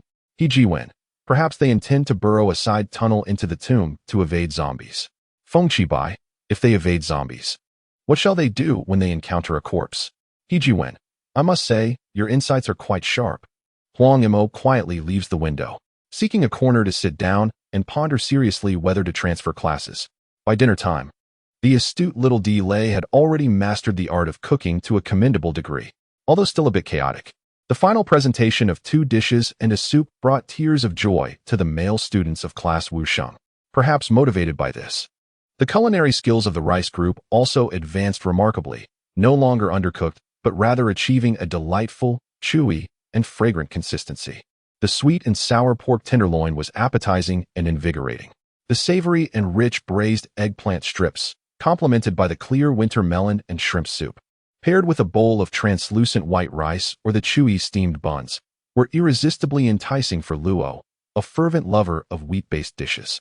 Under his enthusiastic assault, the rice was compelled to retrieve a frozen bun from the freezer, which was then placed in the steamer for warming. 8 individuals formed a small circle around the meal, their chopsticks motionless, yet already entranced by the fragrant aromas wafting through the air. This delectable scent emanated not solely from the finished dishes before them, but also from the vigorous stir-frying during the cooking process, which still lingered, tantalizing everyone's taste buds. If you're not planning to make any speeches, I shall commence my feast, exclaimed Xiao Ziki, who could no longer contain himself, having swallowed countless mouthfuls of saliva, his chopsticks almost leaping from his hands in search of food. Luo Gong, with a hearty bite of bun, swiftly snatched 3 strips of eggplant with his chopsticks. And before his companions could blink, he had also seized a large piece of pork tenderloin. His speed surpassed the realm of mere humanity. Xiao Ziki, exasperated, thought to himself how unnecessary it was to inquire any further. Inspired by such a formidable example, the others abandoned their reservations, and soon 16 pairs of chopsticks danced in a delightful frenzy, devouring the food with the swiftness of a whirlwind. As they reached the halfway point of their meal, the pace of consumption began to wane, the sounds of chewing slowing as cheeks grew weary. In the gradually quieting kitchen, a sudden thud resonated distinctly. Everyone holding a bowl froze. Thud, thud. Another 2 sounds followed. Song Fei sprang up abruptly, rushing to the westernmost window, and discreetly parted the slats of the blinds to steal a glance outside. He had braced himself to confront the grotesque, only to discover that outside the window lay no zombies, but rather a familiar-looking white radish, tethered to the end of a makeshift rope fashioned from several plastic bags, gently swaying as it playfully kissed their window. As night began to fall, the light filtering through the blinds cast an eerie halo around the radish in the darkness. It appeared to pause momentarily before whispering, "Look at the radish." The sound, already faint, became even more ethereal through the window. Yet Song Fei pressed his ear closer to the crack, capturing every syllable. Upon redirecting his gaze to the plump radish, he noticed a piece of paper wedged between the plastic bag rope and the radish itself. Song Fei opened the window once more, extending his arm to deftly retrieve the note from the radish. After securely locking the window, he pulled back the blinds and, illuminated by the light, unfolded the small piece of paper. It was densely filled with writing, beginning with 2 lines of flamboyant, large characters that had been crossed out for reasons unknown, followed by elegantly penned smaller text. As the lights begin to twinkle, one catches a whiff of fragrance, a scent that stirs the heart. I wish to exchange a purple package for a taste that you may gain in splendor while I reminisce of home. Should you consent, lightly rap on the radish, bringing warmth in the snow, a memory that shall endure. Song Fei pondered for a moment, then raised the note again, striving to decipher the nearly illegible large characters, eventually managing to identify each one under the glow of the light. Certainly, this is also related to the calligrapher's own style. The strokes are bold and free-spirited, and even the most ferocious scrawls cannot suppress its unruly charm. What are you all doing? The aroma wafting from the exhaust is simply intoxicating. What are you looking at? The companions observed as Song Fei stood by the window, opening and closing it repeatedly, now scrutinizing a peculiar note, prompting their inquiries. The 7 exchanged glances, their emotions subtly intertwined. Logically speaking, sharing among classmates is perfectly reasonable, yet today is not like any other day. Today, a small request may be acceptable, but what if tomorrow brings another? What if it stretches over a month or 2? Would you still be willing to comply? Furthermore, since a request is being made, a touch of courtesy is warranted. Would it not be too presumptuous to simply say, I caught a whiff, do share some with us? Who claimed it would only take 2 sentences? Song Fei frowned and approached, handing the note to Qi Yin. It contained several formal sentences, quite eloquent. Qi Yin took the note and swiftly scanned it. Noticing the curiosity among the other classmates, he decided to pass it to Li Jingyu. Why don't you translate it? As the most esteemed wordsmith of Class 1, Li Jingyu rose to the occasion, contemplating the note for a moment before speaking, his voice deep and soothing, rich with emotion. On this evening, as the lights began to twinkle, a wave of fragrance stirred us from our reverie. The rich aroma of food drifted in on the breeze, stirring our hearts and igniting our longing. Willing to exchange our delectable seaweed rice rolls for a mere morsel of your leftover broth. Let the exotic flavors enhance the tapestry of your evening meal, allowing us to reminisce about our homes within the warmth of familiar cuisine. Should you consent? Kindly tap gently on the small window with a radish. Such an act of kindness in our time of need shall be eternally cherished. The resonance of Li Jingyu's voice faded in the empty kitchen as 7 pairs of eyes turned slowly towards Song Fei. The latter shrugged. I mentioned earlier that they simply wished to request some food. The comrades exchanged glances of disbelief, realizing this was entirely different from what had been conveyed. The students from Class 2 were not seeking to take advantage. Rather, they intended to trade food for food, genuinely innocent in their request. Especially given the simplicity of their note. Contemplating the prospect that these 6 classmates would continue to endure a prolonged and monotonous diet of foreign flavors, the comrades from Class 1 felt an overwhelming surge of sympathy. The barter proposal was unanimously approved, as Song Fei tapped on the window with the radish. Lin Delay began to portion out the dishes and soup. Soon, the seaweed rice rolls were lowered, and home-cooked dishes were hoisted up. A fair and joyous exchange for both parties. With a loud thud, Song Fei felt as though his chest muscles might disintegrate upon impact with the floor. The seaweed rice roll slipped from his grasp, flying 2 meters away. Fortunately, the bag was securely fastened, preventing any grave consequences. Xiao Ziki promptly rose to retrieve the seaweed rice roll. Qi Yin stepped over John's, crouching beside Song Fei to assist him. Are you all right? Song Fei grimaced in pain, about to cry out for sympathy when a sudden spark ignited in his eyes. Shoving Qi Yin's hand aside, he leaned forward, pressing his face to the ground to peer into the gap beneath the shelf nearby. Qi Yin was puzzled and was just about to voice her inquiry when Song Fei suddenly sprang up and rushed to Zhou Ilu's side, asking, Where's your gun? Zhou Ilu, in the midst of sipping soup, nearly spat it out, taking a moment to comprehend that she was inquiring about his sushi gun. Promptly, he fetched the long gun for this esteemed individual and presented it. Without further ado, Song Fei seized the gun and dashed back to the storage rack, reclining as she extended the slender metallic rod into the crevice, sweeping with vigor. A black remote control was dislodged. Qi Yin picked up the remote, and after a moment's contemplation, A glimmer of excitement flashed in her eyes. Is it for the television outside? Song Fei nodded vigorously. It must be. The school cafeteria's ground floor hall housed 2 televisions, strategically positioned in the eastern and western halves. During mealtime, they would miraculously activate, typically broadcasting either the central news station or Channel 1. The televisions were mounted high on load-bearing columns, making it nearly impossible for ordinary students to reach them without standing on tables, thus relegating them to gazing from afar, unable to meddle or change the channel. As most of the dining students consciously or unconsciously endeavored to overlook this source of positivity, over time, they had nearly integrated the televisions into the walls of their mental space. This was why, until the discovery of the remote, Song Fei and the others had forgotten that. Indeed, there were televisions in the cafeteria. The group erupted with excitement, their hearts, which had nearly succumbed to despair due to the network outages and signal disruptions, reignited with the spark of hope. Do you think, Song Fei endeavored to maintain a calm tone, that the government would broadcast news or warnings about such a widespread catastrophic viral infection on television? This posed a delicate and somewhat sensitive question. I believe so, Song Fei answered himself, a persistent glimmer illuminating his eyes. Thus, I shall take a gamble. His comrades understood that he intended to dash out and activate the television in the hall, risking his life for the sake of their nation. This was on the 18th day since the outbreak of the undead horde, with no rescue in sight. I will accompany you, Qian suddenly declared. Transparency of information is the foremost step in combating such a collective crisis. I shall join you in this gamble. Song Fei gazed at him in disbelief. His throat slightly parched. After a long pause, he finally managed to ask, what if we lose the gamble? Qian pondered seriously for a moment before providing a resolute answer. Then I shall haunt you even in death. Song Fei replied. Are you two putting on a melodrama for us? Lin Delay interjected, exasperated. We never said we wouldn't gamble. However, we must proceed with strategy rather than recklessness. 5 minutes later, the kitchen door on the first floor, which had not been opened since their frantic entry, gently creaked ajar.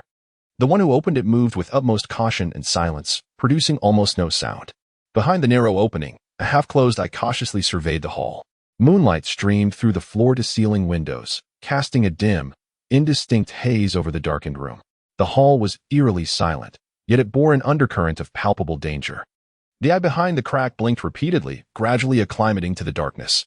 In the next moment, its owner abruptly covered their mouth, suppressing a gasp deep within their throat. The hall was teeming with zombies. They huddled together in disarray, their immense numbers rendering the entire hall reminiscent of a subway car during the morning rush hour.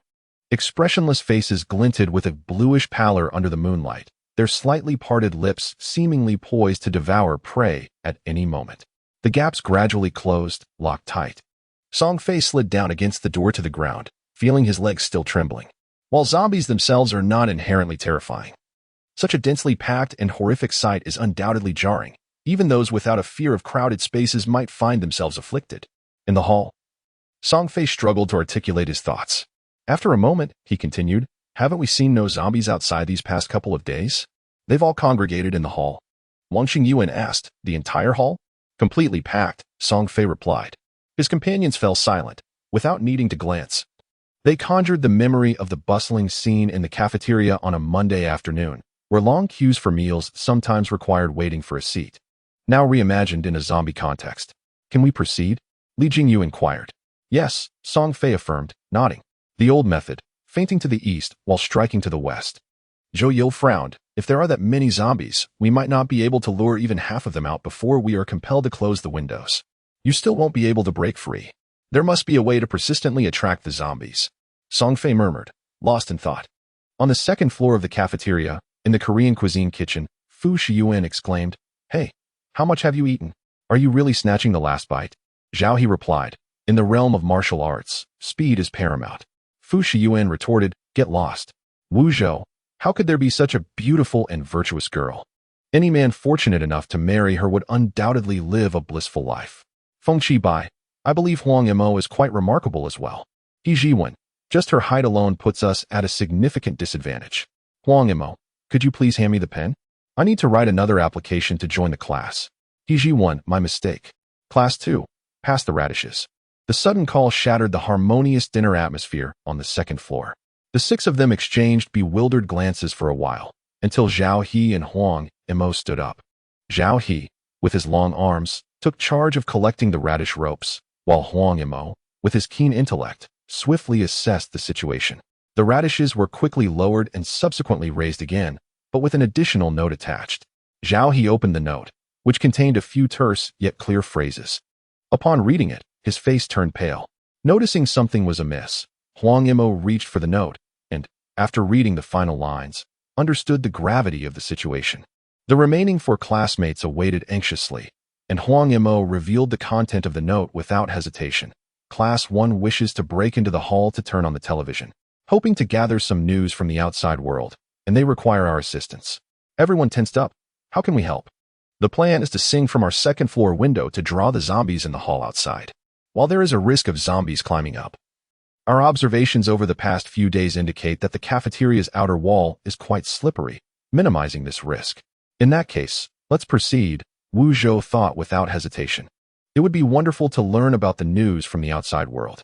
The male students nodded in unison, puzzled as to why Zhao He displayed such resistance to what seemed like a trivial request. Huang Yimou sighed, contemplating a pat on Zhao He's shoulder, but found the height cumbersome and opted instead to tap him on the lower back. One should not bite the hand that feeds, he encouraged. It's not necessary for everyone to sing. Just choose one we all know. Zhao He retorted, every single song is utterly embarrassing. Huang Yimou replied, perhaps they have their reasons. Zhao He questioned, what reasons? Do zombies truly comprehend lyrics? Does singing one song summon them, while another leaves them indifferent? Not exactly, Huang Yimou mused, tilting his head in thought. I suspect Class 1 believes these songs might enhance their chances of success in this endeavor. Zhao He raised an eyebrow. Are they attempting to use songs for a buff? After all, they are placing their hopes in the homeland. With that perspective, it becomes quite understandable. The other 4 listened, their expressions bewildered. Feng Qibai seized the note from Zhao He's hand, ignoring the rest, and headed straight for the last 2 lines of recommended songs. Chinese people. I love you. China, Chinese flavor, Chinese beauty. Half an hour later, fully equipped, Song Fei and Qi Yin cautiously opened the door just a crack, adjusting to the darkness through their goggles. Finally, Qi Yin turned around and gave a thumbs up. Zhou Yil, standing at the westernmost window, promptly opened the sash and retrieved the radish that had been hanging down, waiting for a few minutes. He tapped the glass twice. In the instant the window was closed again, the radish was swiftly pulled back inside. The essence of Chinese elegance is truly magnificent. It embodies a striking charm. The waters of the Yellow River have washed over our golden skin, and for 5 millennia, this hue has remained unchanged. Suddenly, the zombies in the hall began to stir. Initially, they glanced about, seemingly unable to discern the source of the sound. However, those closer to the entrance soon began to rush outside. Though they may not have recognized the direction from which the sound emanated, an instinct compelled them to flee into the open air. Gradually, the number of zombies in the hall diminished. Song Fei and Qi Yin remained tense, unable to afford even a moment's relaxation. At last, the hall was left desolate, with only 4 zombies remaining. Whether they were disinterested in the song or their instinct to evade the cold was stronger, they stood vacantly in place. 2 were situated near the center, while the other 2 occupied the eastern and western sections, effectively spanning the entirety of the hall. The students of Class 2 had barely sung a few lines in tune, their voices ringing out so powerfully that it seemed even the moon hanging in the sky might tremble in response. Time was of the essence. Qi Yin whispered a few words in Song Fei's ear and, without waiting for a response, swiftly darted out. Just beyond the kitchen door lay the serving area, where the cafeteria staff typically stood to serve the students. The only barrier separating this area from the dining space was a glass partition about half a person's height. Qi Yin sprinted to the center of the serving area. Previously, for safety, he and Song Fei had applied mosquito repellent, but now, in order to lure the enemy, he had to remain silent, jumping energetically while vigorously waving his arms. Though the light was dim, the zombie at the far eastern side detected his presence. Perhaps due to the lack of clarity in vision and an inability to perceive sense distinctly, it did not react with agitation, merely swaying unsteadily in this direction. The movements of the zombie on the east side captured the attention of the 2 zombies in the center, who hesitated before turning around. Upon glimpsing a vaguely defined figure that appeared to be a living person, they instinctively let out a howl and shuffled towards it. The howl was not as fervent as in days past, yet in the stillness of the vast hall, it resonated clearly. Song Fei was uncertain whether the zombies possessed a form of communicative language or if they were particularly attuned to the howls of their kind. All he understood was that the longer he delayed, the greater the peril became. Fixating his gaze on the television closest to him, he stole a glance at the zombie that was approximately 7 or 8 meters away and beginning to turn towards Qi Yin. Gritting his teeth, Song Fei crouched low and crawled out. In the pitch-black dining hall, faint beams of pale moonlight streamed through the floor-to-ceiling windows, illuminating the vacant tables and chairs. At the end of the moonlight lay a blurred chaos, where only eyes accustomed to the darkness could discern the silent yet suffocatingly terrifying chase unfolding. Qi Yin had reached the far end of the serving area, with the two zombies that had initially been drawn to him now less than 5 meters away. Meanwhile, a third zombie was climbing in from beyond the glass railing, situated 10 meters away. Qi Yin swiftly vaulted over the glass barrier, escaping the serving area. He turned back to glance quickly in Song Fei's direction. All he could see in the darkness, apart from a single zombie's silhouette, was the pitch-black television screen.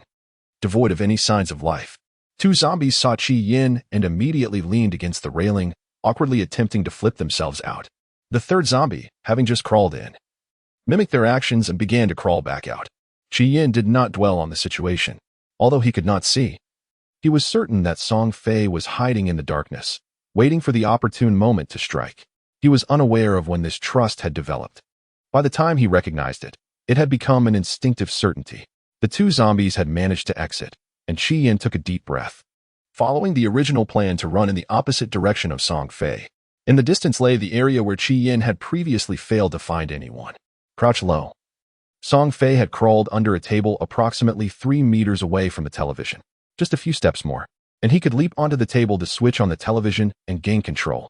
However, he was unable to do so. The fourth zombie, which had originally been heading toward Qi Yin, paused as it passed the television, seemingly sensing something, and came to a halt. Confused, it glanced around and occasionally sniffed the air. Song Fei was in a state of desperation. The sound of chaotic footsteps continued from that direction. Hidden beneath the table, he could not see the situation, but he knew Qi Yin was valiantly luring the enemy according to their strategy. With a burst of resolve, Song Fei crawled out from under the table and stood up abruptly.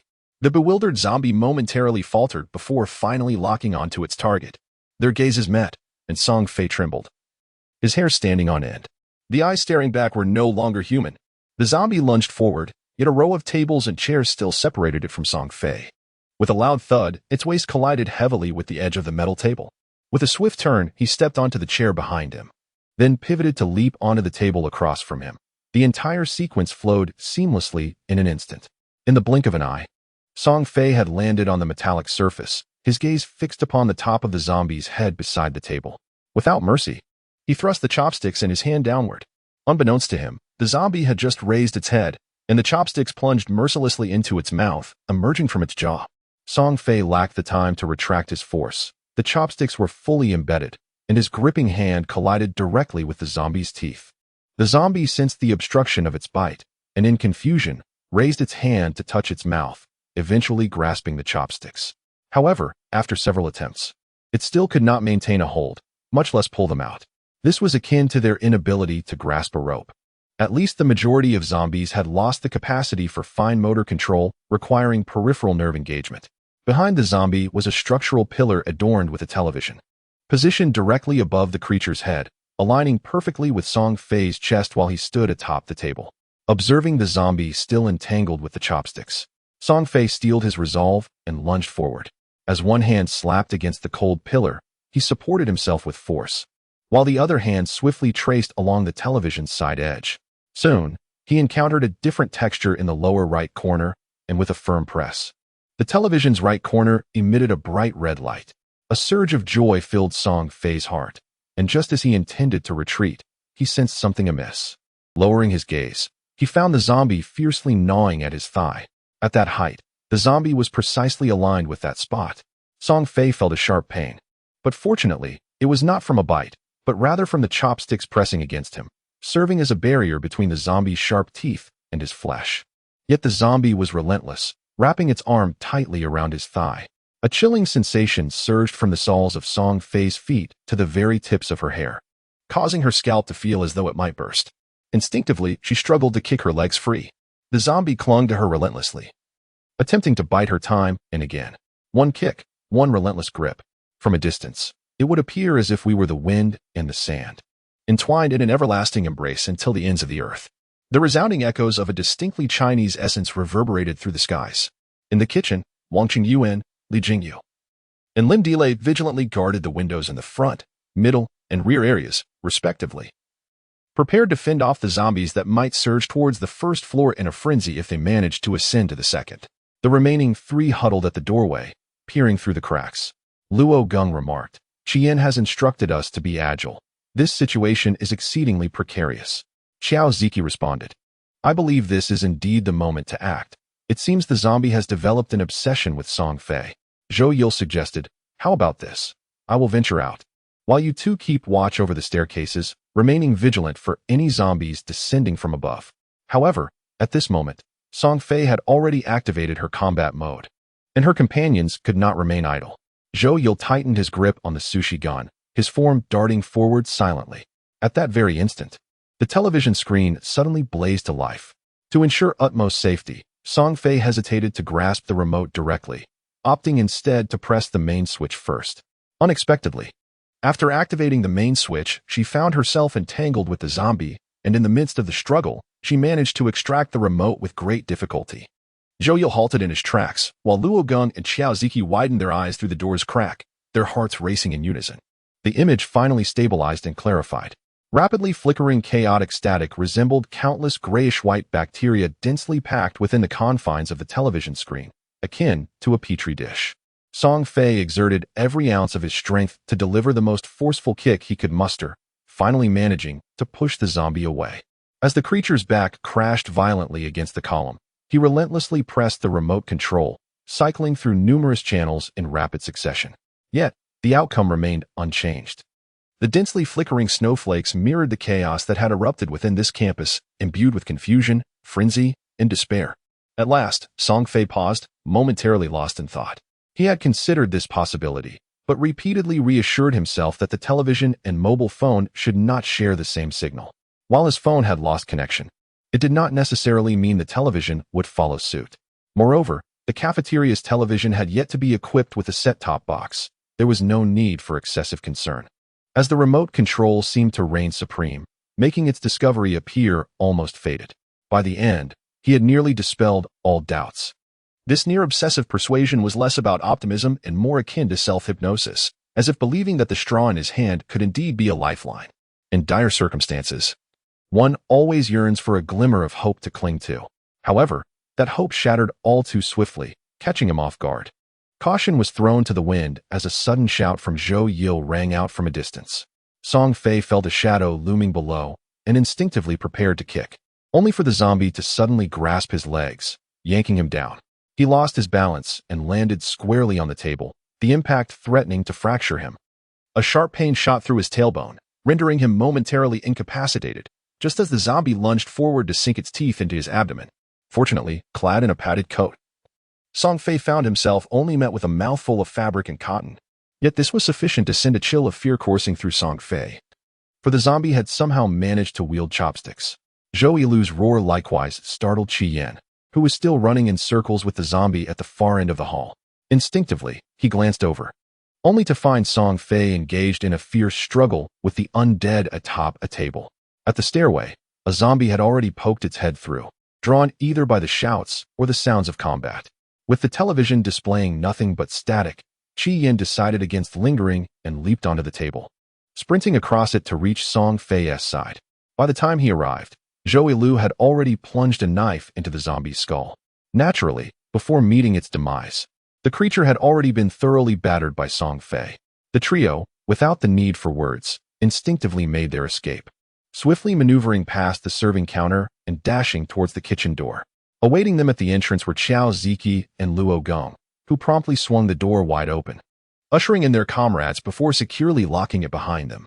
Once inside, Song Fei and Qi Yan collapsed onto the floor, one exhausted from the struggle with the zombie, the other weary from the chase. Li Jingyu inquired, "What does the news say?" Lin Delay asked, "How is it?" Wang Qingyuan questioned, "Is there any signal?" 3 questions, 3 attitudes, ranging from optimism to neutrality, and from neutrality to realism. Though the possibility of adverse outcomes had not been overlooked until it was substantiated, No one wished to voice such concerns, as if uttering them would somehow make the bad manifest while the good would dissipate.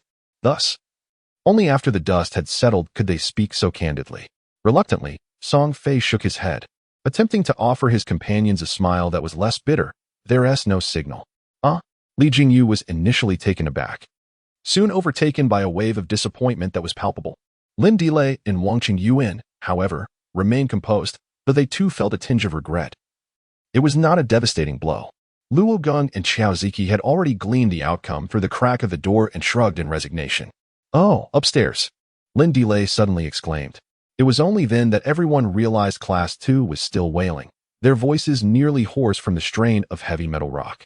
Lin Delay dashed to the farthest corner from Class 2's window, confirming that no zombies lurked before the glass, and swiftly flung open the window, proclaiming loudly, "Mission accomplished." Her voice possessed a unique resonance, perhaps attributable to her background in broadcasting. It pierced through the cacophony without the need for shouting, cutting through the overwhelming atmosphere with clarity. The chorus finally ceased, and the night returned to tranquility, save for the zombies congregating at the base of the window, intermittently emitting sounds. "Damn. My throat feels like it's on fire." Zhao Heong sighed deeply, utterly fatigued, as if he had just spent the night singing at karaoke. His companions, their throats sore, were left with no desire to utter another word, merely nodding vigorously in agreement as if with their very lives. Huang Mo fared relatively better, still able to call out loudly from a distance, "How is it?" Lowering his gaze, Huang Mo confirmed his suspicions. Zhao He was not as composed as Huang, and had it not been for his friend's restraint, he might have leapt down in a fit of rage, exclaiming, "Don't hold me back. I want to annihilate them." After a night of toil, their efforts had yielded nothing but futility. 8 individuals sat listlessly, devoid of any inclination for slumber, neglecting even the pursuit of a darkened corner to rest.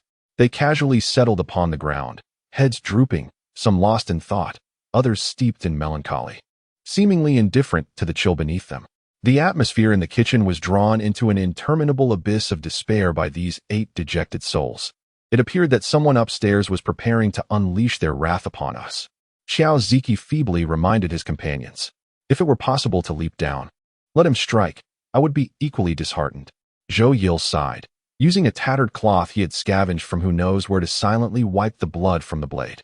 In truth, the absence of signal was not a source of fear. Issues with phones, networks, and even the television were to be expected. What truly unsettled them was. Luo Gong hesitated before continuing. What troubled him was the fear that it was not merely a disruption of signal that hindered news transmission, but rather the chilling possibility that news simply did not exist. "Impossible," Song Fei declared, his conviction unwavering. If he had harbored any doubts prior, they were now resolutely dispelled. Could we, mere fish, shrimp, and crabs, dispatch a few zombies while the nation faltered in its control? While subduing an expanse of 960,000 square kilometers posed challenges, consolidating forces to stabilize the heartland was undoubtedly feasible. Then I cannot comprehend. Xiao Ziki adjusted his seated posture, his brow furrowed into deep creases, his voice tinged with indignation. Television signals are not akin to mobile signals. They do not require nearby base stations. Surely one television tower would suffice. Once the signal is transmitted, the television should easily receive it. Has the television tower been toppled as well? Song Fei found himself at a loss for words. There has always been something peculiar about Xiao Ziji's assertions, yet as an outsider, Song Fei finds himself at a loss to articulate his doubts. Despite being the most commonplace elements of life, it seems he has never ventured to explore their underlying technological principles. Instinctively, he turns to Qi Yin whenever he encounters a question he cannot answer, a deeply ingrained belief that has taken root within him. Qi, initially content to remain a passive listener with his gaze lowered, understands that silence from Song Fei indicates that the inevitable has arrived. Hesitantly lifting his eyelids, he meets a pair of eyes brimming with a thirst for knowledge. In the past, Qi Yin relished such scrutiny, as he could respond effortlessly and engage in articulate discourse. The queries posed by Song Fei typically revolved around academics, life, aspirations, and the vibrant days of youth. Rarely would one delve into romance only to inquire, "By the way, do you know how a television works?" Clearing his throat, Qi Yin ventured a half-educated guess. "The signals from a television tower are akin to wireless signals, right? The kind you receive with an antenna? But now, with cable television, it seems it's not as simple as just Song Fei appeared contemplative. Sensing a semblance of reason in Qi Yan's explanation, though directed at Song Fei, Qi Yan's words seemed to contradict Xiao Xijia, who grew displeased. Are you suggesting that television towers are now obsolete, merely for sightseeing? Song Fei, already grappling with his understanding, found himself swayed by Xiao Xijia's query, prompting him to look back at Qi Yan. At this point, Qi, unable to fabricate any further elaboration, resignedly raised his hands and confessed, I am merely a biology student. Song Fei was momentarily taken aback, then sighed in exasperation. You could have simply stated that you were unaware. Qi Yan hung his head in dejection, rendered speechless. Times have changed. He remained the same, but Song Fei was no longer the person he once was, and the world had transformed beyond recognition. The facade he once maintained was gradually being stripped away. Whoever claimed that the television tower served merely as a tourist attraction was mistaken. Lynn Delay finally found her opportunity to contribute to the conversation. To be honest, although she had studied broadcasting and hosting, the intricacies of television signal transmission fell under the realm of communication engineering, a subject she grasped only superficially. However, she was generally aware of the purpose of television towers. Their towering heights were designed to receive and transmit signals. In the early days, before the advent of cable television, old-fashioned televisions were equipped with antennas specifically to capture the analog signals broadcasted by these towers. Xiao Ziki remained perplexed. You mentioned it was early days. Now, with every household having cable television, who still uses antennas? Aren't those signals rendered obsolete? The comrades, who had been attentively listening with a mindset to learn, were startled by her expression. Song Fei quickly inquired, what's the matter? Although the comrades were at a loss, they dared not disregard Lin Delay's urgency. They promptly rummaged through their pockets, and within moments, 5 mobile phones were presented before her, as if in tribute. 2 Apples, 1 Samsung, 1 Huawei, 1 Xiaomi, and 1 Oppo, including the one she already held. Qi Yan and Xiao Siki observed with an air of calmness, yet internally, they silently offered a toast of farewell to their classmates Lin Delay and Li Jingyu, who had valiantly engaged with the fruit machines. Although they thoughtfully passed their chargers to the younger generation of fruit enthusiasts, their battle-hardened instincts told them that the demise of those machines was merely a matter of time. Lin Delay gazed at the multitude of phones piled before her, bemused. Why did you all give these to me? I can't even unlock the screens. I meant for each of you to take out your own and check if their SA bill and radio. Her words struck a chord of realization. Song Fei could hardly believe he hadn't thought of it before. If they couldn't receive television signals, surely they could tune into the radio. As far as he recalled, most phones should have that feature. Song Fei delved into the System Tools folder, which in truth served as his cluttered repository for all the useless pre-installed apps that he couldn't uninstall. After rummaging through it for quite some time, he indeed found a recorder, but conspicuously absent was an icon for a radio. The rest of the group experienced a similar progression of emotions. Initial excitement gave way to confusion, which ultimately led to disappointment. It can't be. Luo Geng persisted, searching through the folder repeatedly. Rationally, he accepted the absence, yet emotionally, he struggled to comprehend it. My dad listens to the radio on his phone every day. How could it be missing from mine? Is there truly a generational gap in phones? The group found themselves at a loss, as they too were engulfed in bewilderment. Each believed that a radio should be present in their devices, yet, inexplicably, it was nowhere to be found. It is unlikely that all brands and models of mobile phones have been stripped of their built-in radio functionality. However, if we consider the mobile devices of class Wusheng 1 as a sample for investigation, it is undoubtedly indicative of a prevailing trend. Yet, had it not been for Lin Delay's mention, they might have altogether forgotten the existence of such a feature. As the pace of technological advancement has been so rapid that everyone is relentlessly pursuing new innovations, oblivious to the gradual changes occurring around them, some of which have even vanished without notice. Suddenly, the familiar sound of a radish knocking on the window echoed once more. Still reeling from the impact of the snowflake television's demise and now faced with the second blow of the radio's extinction, the friends momentarily failed to react. The urgent knocks persisted. Knock, knock, knock. The radish was evidently anxious, striking 3 more times in quick succession. Song Fei approached the makeshift bed, retrieved a flashlight from the backpack pressing against the corner of the bedding, and then moved to the window, lifting the blinds to illuminate the emptiness outside, which yielded nothing more than a radish bound with a note. Turning off the flashlight, Song Fei swiftly opened the window to retrieve the note and, once the window was secured, glanced down at the familiar delicate handwriting. Strangely, Song Fei felt an inexplicable sense that it was pinned by Huang Emo. What could they be planning? Would their escalating insults incite them to descend for a brawl? Zhou Yilu inquired with a hint of apprehension.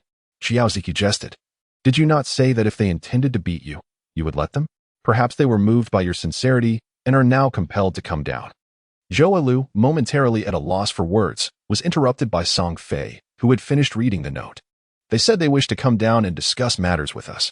The friends were taken aback. It was already the dead of night, a time that was, theoretically, quite inappropriate for visiting. How should we proceed? Song Fei inquired, seeking the opinions of those present about whether to invite them down. The group exchanged glances, momentarily uncertain. Cooperation is one matter, yet face-to-face interaction is another. Although such thoughts may seem somewhat petty, the grain reserves upstairs undoubtedly cannot be compared to those below. Having allowed a wolf into their midst once could cast a shadow over them for a lifetime. Are you certain there are only 6 of them? Luo Gun asked. Looking up at Song Fei. Song Fei promptly nodded, yes. Lin Delay added, I can attest, there are just 6. Then let us bring them down. Luo Gung suggested to his companions in a tone that implied negotiation, 8 against 6. We may not be at a disadvantage. After a moment of contemplation, the group agreed. Song Fei and the others swiftly facilitated the entrance of the newcomers, who were Zhao He, He Jiwen, Huang Emo, and Feng Qibai. With Qi Yin closing the window and securing the lock, the number of individuals in the kitchen rose to 12. The 4 guests stood by the window, remaining in the spot where they had landed, hardly shifting an inch, their tension palpable. The 8 members from Class 1 dared not let their guard down. 24 eyes met in an uncomfortable silence. Familiar with both sides, Song Fei took the initiative, spanning a distance of 3 meters, and called out to Zhao He, who appeared to be the leader, friend, or wolf. Zhao He looked bewildered at the question, while He Jiwen and Feng Qibai seemed equally perplexed. Huang Emo smiled, her gentle expression rendering her delicate features unexpectedly charming. A great river flows wide. The wind carries the fragrance of rice blossoms along the banks. Song Fei opened his mouth. When friends arrive, there is fine wine. When wolves come, there is a rifle. He Jiwen and Feng Qibai recognized this as my motherland and exchanged glances. Suddenly, one of them restrained Zhao He's arms. Understanding the situation, Zhao, gritting his teeth, said with difficulty, rest assured, I can endure it. But why do such hateful people exist in this world? Following such a unique opening, the atmosphere became lively. Although there remained an air of caution, it resembled more a survival instinct in a viral crisis rather than malicious intent. Without malice, peaceful coexistence is possible. Of course, whether deep friendships can flourish is a matter for time to decide. The 4 were invited to sit on the floor, and upon taking a glance at their surroundings, the classmates from Class 2 understood that they were being treated as esteemed guests. The originally scattered 8 friends gathered their phones and moved closer. The floor became somewhat crowded yet warm, with 12 individuals pressing against one another, blurring the lines between the 2 classes. What are you all doing with your phones? Feng Qibai asked curiously, surveying the scene and noticing several people clutching their devices. Isn't the internet down? Playing offline games at this late hour? The speaker was oblivious, but the listener was attentive. Sad memories resurfaced, and Song Fei sighed, forget it. It's hard to believe that just when inspiration struck, I wanted to broadcast. Yet not a single phone is available. We have one, Feng Qibai suddenly interjected. The 8 friends widened their eyes in unison. Huh, but it's useless, He Jimen inquired, simultaneously retrieving his Huawei from his pocket. Unlocking the screen with a couple of taps, he accessed the radio, plugged in his earphones, and ultimately handed the white earbuds to Song Fei. As Song Fei accepted the earphones and inserted them into his ears, Luo Gung gazed at his own Huawei in silence, feeling a sense of frustration. After all, he was supporting domestic products. Yet how could it be that someone else could purchase a model equipped with a radio? The static crackled and hissed. After struggling for 2 minutes, Song Fei finally concluded that there was not a trace of human language within the earphones. Even Spanish or Arabic would suffice. Yet he remained undeterred. It was all just the sound of electrical interference. Why don't you try adjusting the station again? He suggested. However, Luo Gung recalled the torment of his father's incessant broadcasting from his youth. His father was perpetually tuned to FM frequencies, often forcing the earphones into his ears to share the experience, and he distinctly remembered the news broadcasts. He Jimen responded. That is a secondary transmission conducted by the local broadcasting center after receiving the signal, which is then broadcast through FM to nearby regions. Song Fei seemed to grasp the implication, If no stations could be found on FM and the television had no signal, did that mean our city's broadcasting and television systems were no longer operational? Perhaps this was the case for the entire province. Hejiman adjusted his glasses, employing the meticulous language characteristic of a science and engineering student. Though the transmission range of FM is limited, it is not strictly confined to a single city. Often, one can also pick up stations from surrounding areas. Thus, the unspoken conclusion hung in the air, understood by all present. This may not be the most favorable news, yet after a series of disappointments, experiencing yet another setback seems inconsequential. At the very least, there is no longer the gnawing regret of not having purchased a phone with a built-in radio, and one has inadvertently gained knowledge. He, a physics major, is surprisingly well-versed in radio technology. Hejiwen smiles bashfully. It's just a hobby. His already plump face becomes even more endearing with this expression. There are no what-ifs. Song Fei asserts without hesitation that despite the risk of being bitten, they must turn on the television, for they believe that information will indeed be transmitted. Upon hearing this, Hejiwen surveys the expressions of all the classmates in Class 1, noting that while their resolve may not be as steadfast as iron, they share a common trust. He glances at his three companions, receiving affirming gazes in return. So, do you wish to collaborate with us? Yes. Where might we find such radios or satellite dishes? It's uncertain. Song Fei is at a loss for words, feeling exasperated by the lack of a clear target. Just as Zhou Yil inquires, would a listening device for the CET 4 and CET 6 suffice? The classmates in Class 1 brighten at the prospect, if such devices are indeed available. They need not worry, for surely several educational buildings are equipped with them. What about car radios? Xiao Ziki suddenly interjects. 11 pairs of eyes turn towards him. This suggestion is not astonishing, yet it demonstrates a rather unique line of thought. Are you suggesting we break the glass in the underground parking lot? On Monday, Lu could think of no other solution, unless by sheer luck he encountered someone forgetful who left a window open or neglected to lock their car. Xiao Ziki, perplexed, remarked, I can simply unlock my own car with the keys. Why would I need to break a window? All the classmates responded in unison. You have a car at school? Song Fei chimed in. You brought the car keys with you. At this point, everyone's attention shifted from Xiao Ziki to Song Fei. One must never forget these three essential items: keys, phone, and wallet, even in a moment of escape. As if to prove a point, John, a fellow student, surprisingly pulled a keychain from his pants pocket. It was quite unassuming, adorned with a dormitory key, 2 keys presumably for home, and a rather simple car key. Why would you bring a car from out of town to school? Lu inquired on behalf of the group. In reality, not many students who lived locally drove to school, as the institution was known for its modest ethos, with most students preferring a more grounded and understated approach. Xiao Ziki had initially felt indifferent, but under the scrutiny of his peers, he suddenly felt a pang of guilt, his confidence waning as he spoke. I just went out to have fun over the weekend. It's convenient to go to the city. However, Xiao Ziki fervently shook his head. No, my dad doesn't allow me to drive long distances.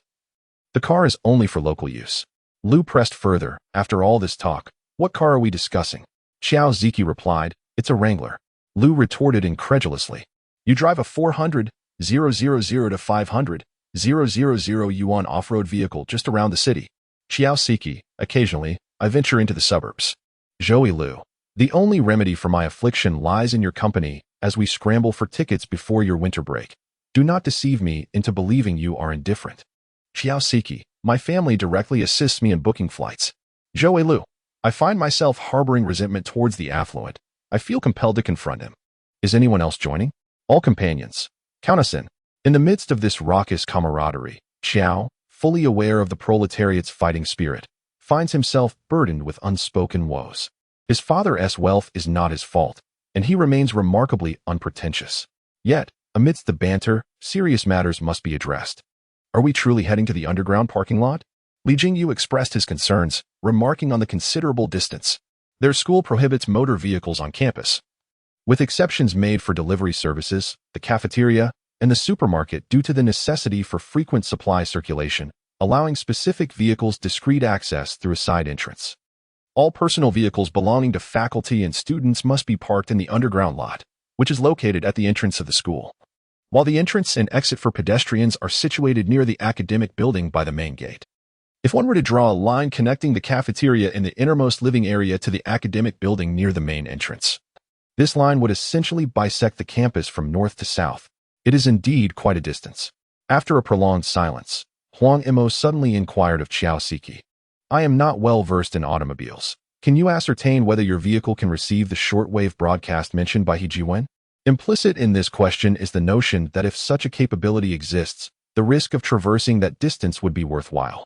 Inquiring minds are naturally drawn to He Jiwen's questions. Ultimately, it seems futile, doesn't it? Unlike the overly specialized Kayasiji, the general idea has still been grasped. Chi Yin has been observing several classmates from Class 2, and by now, she has likely gathered that if you come to discuss collaboration with us, there should be more than just theoretical guidance without a preliminary plan, right? He Jiwen has been holding back. They must have brought a proposal with them. Who would have anticipated that the diligent and inquisitive friends from Class 1 would engage in such a discussion that somehow led to the emergence of a vehicle? This unexpected turn of events is beyond prediction. From your college? No, the College of Computer Science. Although the Guwu building bears a name reminiscent of a private property of the physics department, it is, in fact, shared by the departments of physics and computer science. The first 5 floors are dedicated to computer science, while the 6th to 10th floors belong to physics. During free periods, students from other departments may also utilize the classrooms here for study. Are you certain the computer science department possesses such resources?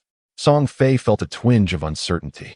If they were searching for computers in the computer science building, he would feel more at ease, but looking for a radio seems somewhat far-fetched.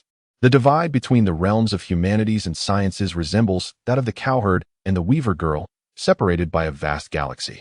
Thus, before he could even respond to He Jiwen, Luo Gong, who was on the same side of the galaxy, promptly clarified, our school's computer science department is officially named the College of Computer Science and Electronic Information.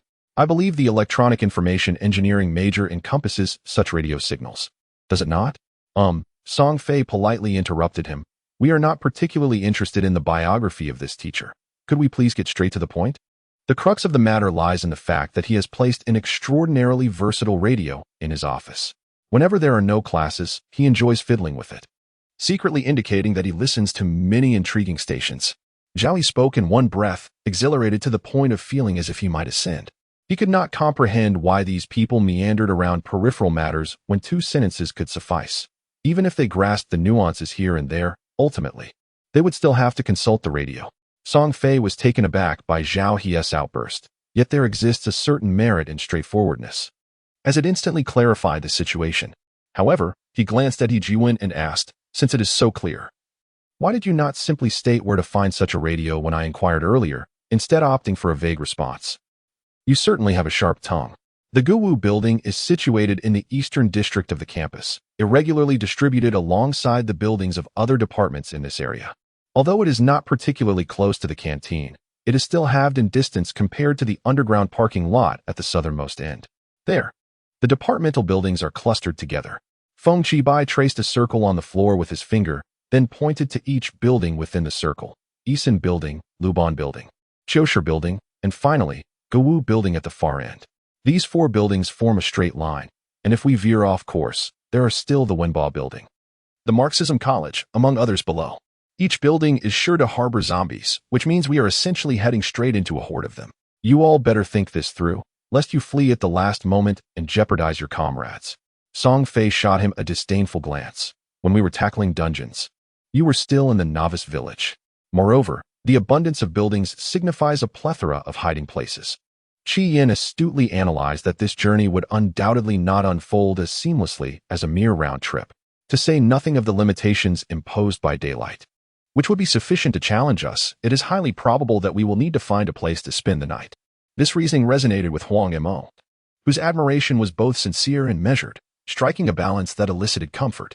This is precisely the rationale behind our collaboration. It is not merely a matter of insufficient manpower, but rather that you possess more experience than we do. Song Fei smiled.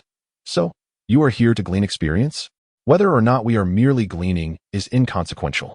Huang Imo replied playfully, for at least while scavenging for equipment, there is less concern about being betrayed. Song Fei, taken aback, took a moment to respond. Sister, is there any field of knowledge that you are not versed in? Huang Imo feigned deep contemplation for a while. It seems that, for the time being, there is none. Though unspoken, The mutual understanding of collaboration between the two teams had tentatively taken shape. Huang Mo and He Jiwen quietly exhaled in relief, with one leading the negotiations and the other serving as a technical advisor, both having arrived with a mission. Furthermore, while persuading Team 1, they had to remain vigilant against their two free-spirited companions from their own team, who might disrupt the proceedings. However, leaving these two behind was not an option, for with only two representatives from Team 1, a sense of insecurity would prevail, making it even more challenging to assert dominance in negotiations. Ultimately, when it comes to charging into battle, it is the warriors who must take the lead, while Shi and Lao He can merely provide support from the sidelines. Upon receiving the order, Zhao He finally relaxed his previously rigid posture, alleviating the soreness in his muscles as he stretched his limbs and rotated his neck. It felt as though spring had arrived, breathing life back into the world, yet the burden of maintaining a facade of solemnity had become utterly exhausting. The male students of Class 1 remained on high alert, sensing that this bald-headed figure might charge forth to instigate a brawl. Huang Mo rubbed his forehead, fervently hoping that his classmates would embody the spirit of peace, while simultaneously wishing for Zhao He to speak up soon. At last, feeling more at ease, Zhao He began. I assumed you would be reluctant to collaborate. Huang Mo's expression darkened at this. The classmates of Class 1 exchanged glances, and ultimately, it was Song Fei, his closest confidant, who inquired, why is that? Zhao He, straightforward as ever, articulated his confusion. We wish to venture out in search of information because the food supplies on our second floor are dwindling. However, your first floor is different. It seems you have enough provisions to last at least 2 to 3 months. Given this situation, why would you want to take the risk of joining us? Isn't it better to have company on this endeavor? Someone chimed in. While it may be advantageous, it remains illogical. If we were to perish en route to the Guwu building, only to find that rescue forces would arrive in a couple of days, would that not be a tragic waste? Could you perhaps select a gentler example next time? Song Fei was at a loss for words, but understood Zhao He's perspective. Rather than expressing confusion, it was clear that Zhao He remained vigilant, for in his view, their group of 8 had no need to take such risks. With food, drink, and shelter secured, why would they willingly gamble with their lives? Song Fei turned to glance at his companions, and in each of their eyes, a myriad of complex emotions flickered. He understood that they were all reminded of the same pressing matter. This was the driving force behind their vigil at Mayan, as they yearned for information and sought a swift escape from their predicament. Should they remain here awaiting rescue? The most likely scenario was that they would be met not by saviors, but by countless classmates fleeing from the dormitories. Song Fei offered a wry smile to Zhao He. If possible, even if it meant taking risks, they were reluctant to endure another harrowing experience akin to the chaos of the past. The despair of humanity was invariably more terrifying than the threat of zombies. Their outlook was not one of pessimism, but rather a recognition that in such an environment, human nature was prone to distortion. If they could truly obtain any external information, establishing even the faintest connection between this campus and the outside world would provide a semblance of hope, significantly improving their circumstances. Should this information also offer guidance on a path to freedom, then it would not merely be a matter of risk. It would be worth fighting for with their very lives. Song Fei's words momentarily stunned Zhao He, but soon clarity dawned, and the last vestiges of doubt dissipated. Let us collaborate harmoniously, Zhao He declared, extending a hand of friendship first. Feng Qibang, Huang Mo, and He Jiwen quickly joined in. The members of Class 1 exchanged glances, and ultimately, they too placed their hands atop one another's. The warmth of their palms enveloped each other, transmitting layers of comfort. A surge of camaraderie surged within the hearts of all 12 individuals. Class 1 united, unyielding and valiant. We shall survive. Let the beasts of chaos perish. Zhao He, unyielding and valiant. We shall survive. Will we die together? Feng, Huang He. Who gave you the authority to unilaterally dictate our class chant? The cold night stretched endlessly before them. What now? Wu Zhou, in a state of confusion, inquired. Fu Shiyuan, equally bewildered, yet having caught a few words, was suffused with concern. It seems like someone is shouting about life and death. Have they started fighting? Cursing under his breath, Wu Zhou sprang to his feet, speaking as he rushed towards the window. We need to hurry down to assist. Fu Shiyuan, unable to stop him, watched as Wu Zhou flung open the window and began to climb out. Alarmed, he quickly dashed over to wrap his arms around Wu Zhou's waist, leaning out to shout below, is everything all right? Zhao He's voice soon echoed back. All is well. Fu Shiyuan, still holding on to Wu Zhou, attempted to lower him down. Alas, Wu Zhou's legs were too long, and Fu Shiyuan could not lift him high enough, resulting in a painfully awkward descent as Wu Zhou scraped his legs against the windowsill. Once on the ground, Wu Zhou had no time to attend to his comrade, gasping as he rubbed his battered legs. However, Fu Shiyuan remained uneasy. He was certain he had heard something about life and death. And yet Zhao He insisted all was fine. What on earth was happening downstairs? What are you all doing? The response to his second question was delayed. And only when Fu Shiyuan's anxiety peaked did he hear Zhao He's exasperated voice, applying a facial mask. Fu Shiyuan was taken aback, and Wu Zhou, still massaging his aching legs, was equally stunned, incredulously exclaiming, "In such a short time, have you all become this close?" A group of gentlemen sat together, each adorned with facial masks, their expressions dreamy and the atmosphere serene, with glances exchanged and smiles gracing their lips. Two sun-kissed, healthy male students from the physical education department were rendered speechless by the scene they had unwittingly conjured in their minds. Thankfully, they had refrained from descending into the gathering.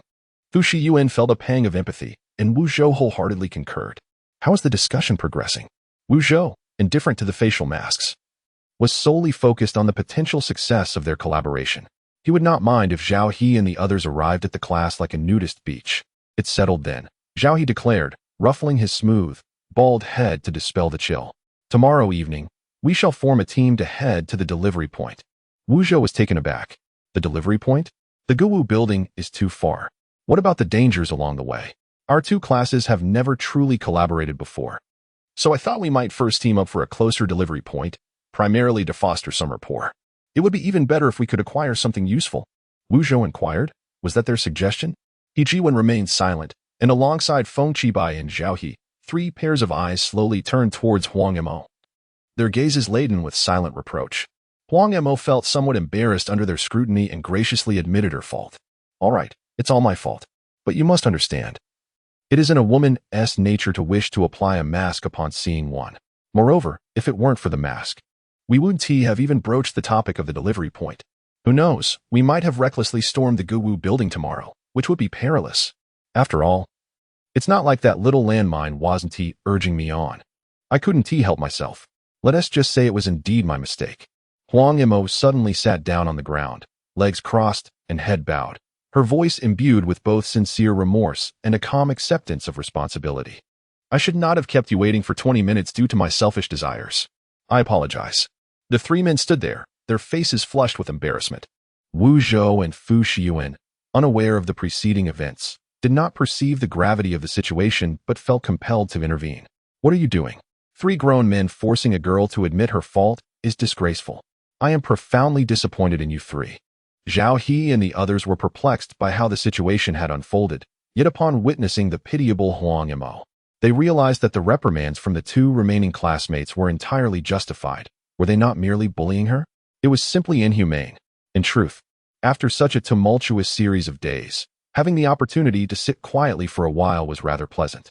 Zhao He pressed his hand against his aching chest, and, with a twinge of guilt, remarked, "Indeed, it feels as if my heart has found tranquility." He Jiwen quickly concurred. Feng Qibai, however, boldly took a seat directly opposite Huang Mo, bending forward to gaze into her downcast eyes, resolving within himself, "The truth is, we are simply envious.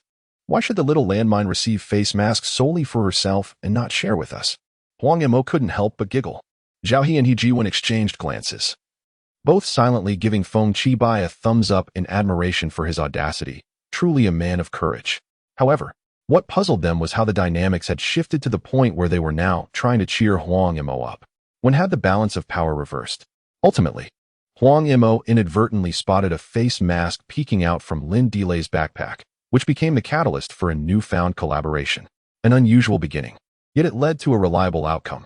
In truth, the items located at the courier point hold little significance for those already stationed in the cafeteria, who are momentarily untroubled by hunger. At most, they may find some warm clothing to serve as makeshift bedding or blankets. However, from another perspective, as Lin Delay remarked, these items could serve as a litmus test for their group. It is indeed worth attempting. If they cannot conquer a courier point so close at hand, the prospect of infiltrating the Guwu building is utterly futile, akin to courting disaster. As the hour grows late, it is time to retire for the night. A well-rested mind is essential for action the following evening. Zhao He stifled a yawn, bringing a conclusion to his companion's discourse. All companions, good night. Zhao He, good night. Huang Mo, by the way, there is a restroom downstairs. Fu and Wu, why mention such a crucial detail only now? It must be noted that during the 3 days without a restroom, each time they hurled the heavy, tied plastic bags out the window into an unknown expanse. They were plagued by a profound sense of self-loathing. Why the outcry? Why do films reserve the Easter eggs for the end? Zhao He exhaled a cloud of breath into the frosty air, watching it dissipate into the depths of the night before slowly replying, because of the element of surprise. The students upstairs, buoyed by the success of their collaborative negotiations and the unexpected delight of discovering a restroom, soon drifted into slumber, marking the first genuine sleep they had experienced in days. The biting cold could no longer penetrate their dreams, where sunshine was abundant and colors vibrant. Conversely, the mindset of the students downstairs was subtly different. Compared to the second class, which had only engaged in the skirmishes between the dormitory and the cafeteria, the first class had a far richer and more perilous combat experience. There is an adage that suggests the more one battles, the braver one becomes. However, more often than not, it is a matter of growing increasingly aware. They are inclined to optimistically envision a radiant future, yet they also realistically anticipate the winding path ahead. This is not a game where one can simply restart upon defeat. Rather, it is a stark reality where death signifies the irrevocable loss of identity. Opportunities are singular, and life is finite. They cannot help but ponder deeply. The consequence of such overthinking is an inexplicable stillness in the atmosphere, as if they are a band of revolutionaries poised for imminent sacrifice. It was not until Song Fei could no longer contain himself and yawned that the tension broke. This act rendered him somewhat awkward, as if he were the only one devoid of concern amidst a sea of contemplative faces. In an attempt to extricate himself from the discomfort, he posed a question. Aren't you all tired? Qi Yin glanced at him, seemingly on the verge of laughter, yet ultimately refrained from expressing it, allowing his gaze to soften as he turned to the group and said, "Let us all sleep. It's already the latter half of the night." At last, the companions began to stir, washing their faces and brushing their teeth. Initially, only Zhou Yil, Song Fei, and Luo Geng emerged from their dormitory with toothbrushes. However, after a trip to the supermarket, Qi Yin, Xiao Ziki, and Lin Delay joined in. Thus, only Wang Xingyuan and Li Jingyu remained, still applying toothpaste with their fingertips. Before long, the 8 of them lay side by side on the floor, their heads resting on backpacks, with most of their feet extending beyond the makeshift bedding. Unable to lie flat, they contorted into sideways positions, squeezing together, which allowed for a meager amount of remaining space for their fellow classmates. The seemingly intimate proximity of 2 individuals sharing a single bed in a dormitory has transcended the boundaries of personal comfort. It is noteworthy that even while sleeping on the floor in a supermarket or library, friends maintain a degree of independence from one another. However, the kitchen is unbearably cold. The latter part of the night is the coldest time of the day. Previously engrossed in conversation, I now feel the biting chill only upon lying down. Despite our bodies being almost pressed together, with my chest against your back, I still feel an involuntary stiffness. In the pitch-dark kitchen, where the lights are off and the blinds are drawn, not a single ray of light penetrates. Even as my eyes adjust to the darkness, I can see nothing. The only sounds that resonate are our breaths, clear and tangible. "Hey, why are you hugging me?" Zhou Yilu's startled exclamation pierced the silence, filled with discomfort and fear. "A brief embrace won't kill you. I'm freezing like a dog. Can't we share some warmth?" As John spoke, he tightened his arms and even brought his legs into the mix. "Why should the warmth transfer solely from me to you? Why don't you share some warmth with me?" Zhou Yilu was on the verge of despair, unable to comprehend how he ended up with such an unfortunate neighbor. "Hey, be gentle. You're going to suffocate me. You two can warm each other up, but must it be so intense?" Song Fei rolled his eyes in the darkness, having just remarked how straight individuals these days often resemble gay men even more than their counterparts, yet suddenly sensed something amiss. Due to the inherent differences between genders, even though they lay closely together, Lin Delay was still relegated to the edge of the makeshift bed, with Song Fei on her left and an empty space on her right. Undoubtedly, Song Fei's presence offered a significant sense of security, however. Perhaps due to the modesty typical of women or the fact that, despite being gay, he was still a man, Lin Delay refrained from inching closer to him. Instead, she made a conscious effort to maintain a slight distance. Quietly, Song Fei pressed his palm against her back. His touch was feather-light. And once it made contact with her down jacket, he ceased any further movement. Even so, this subtle gesture confirmed his suspicion that Lin Delay was shivering. Quite violently at that. Perhaps she should remove her jacket and use it as a blanket. The makeshift bedding was limited, and they all slept in their clothes. Yet wearing the same garment while sleeping and covering oneself with it were entirely different experiences. The latter would provide more warmth. Though enveloped in darkness, she was acutely aware that no one else was asleep. At that moment, she was the only one loosening her clothing. Damn, you should have warned me earlier. I'm nearly frozen to the bone. You show concern for the ladies, but neglect your brothers. You scoundrel. A rustle, a snap, a shuffling sound. Do I even need to take off my thermal top? Who the hell is hugging me without a shirt? Lin Delay instinctively attempted to break free, but the person behind her tightened his grip. Rest assured, Song Fei solemnly vowed, I truly feel nothing for you. Lin Delay was at a loss, unsure whether to feel relieved or to give him a swift kick. The female constitution is inherently more sensitive to cold than that of males. During high school, Song Fei had a close female friend who would invariably have icy hands and feet come winter. At that time, he lacked understanding and mocked her for being delicate, only to receive a thorough beating and subsequently a forceful education regarding the nuances of female vitality. The severity of the beating ensured that the knowledge was indelibly etched in his memory. Shaking his head, Song Fei compelled himself to abandon such thoughts. Overthinking would only exacerbate his fears. The girl in his embrace had improved considerably, yet she remained somewhat chilly, occasionally shivering, a sensation he could discern. Perhaps he should swap positions with Lin Delay? He pondered, considering the absence of anyone on that side, even if he held her tightly. The other side remained a source of frigid air. However, if he were to change positions, it would mean that Lin Delay would be next to him, while Luo Gong would occupy the other side. Song Fei harbored little confidence in Luo's self-restraint. It was one thing for the latter to admire petite beauties. It was another entirely to be so close to a lovely girl while asleep. Anyone who claimed to be unresponsive in such circumstances would be lying. In the darkness, Qi Yan, who had been mentally rehearsing the battle at the Guwu building, suddenly heard the call of her ex-boyfriend. Her reaction was nearly instantaneous. What battle at the Guwu building? Forget the radio. Come here, lie down on this side. The unexpected invitation enveloped Qi Yan in a surreal sense of dreamlike unreality. The other companions, who had not truly fallen asleep, were startled awake. Xiao Ziki hurriedly advised, Song Fei, while friction can generate warmth, it can also easily ignite a fire. Shouldn't you reconsider? Reconsider? Nonsense. Qi Yan restrained the impulse to kick Xiao Ziki, suddenly rising and vanishing from sight, reappearing beside Song Fei in the blink of an eye. His speed was astonishing, akin to donning infrared goggles, effortlessly navigating through the darkness. Where? Qi Yan concealed his breathless state well within the depths of the night, leaving only a faintly aloof query hanging in the air. Wang Qingyuan, shift over a bit. Song Fei suddenly commanded. With Qi Yan absent, a gap emerged between Wang Qingyuan and Zhou Yil. Upon Song Fei's instruction, Wang Qingyuan understood immediately. He moved to the left, occupying Qi Yan's former position, while the others, Li Jingyu and Luo Gong, followed suit. Finally, Song Fei embraced Lin Delay, shifting leftward as well, creating yet another void on the far right. Though Qi Yan could not discern the scene clearly, he could infer the situation through sound. Once everyone had settled, they obediently lay down in Lin Delay's original spot. When Song Fei beckoned Qi Yan over, Lin Delay comprehended his intention.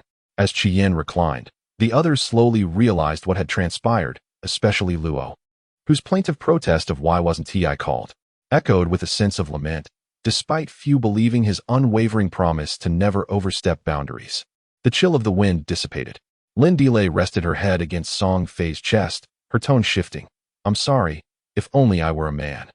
She had strived so diligently to keep pace with everyone, wishing not to be a burden, yet at times, the disparity of gender truly felt insurmountable. Don't. Song Fei promptly rejected this disheartening notion without a second thought.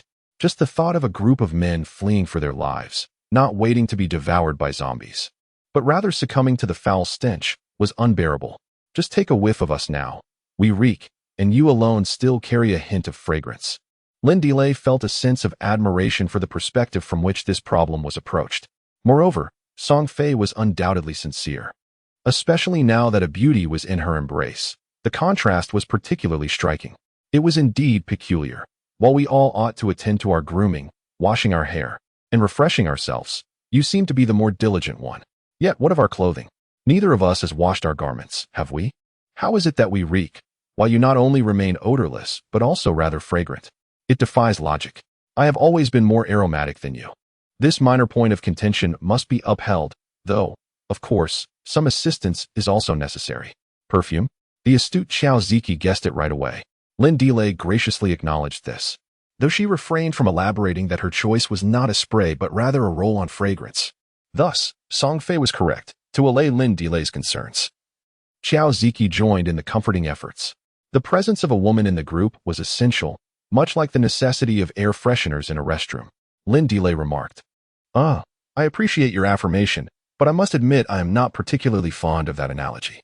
To which all the male classmates responded, we are even less fond. As the dust settled, the Chi family's windbreak was firmly in place.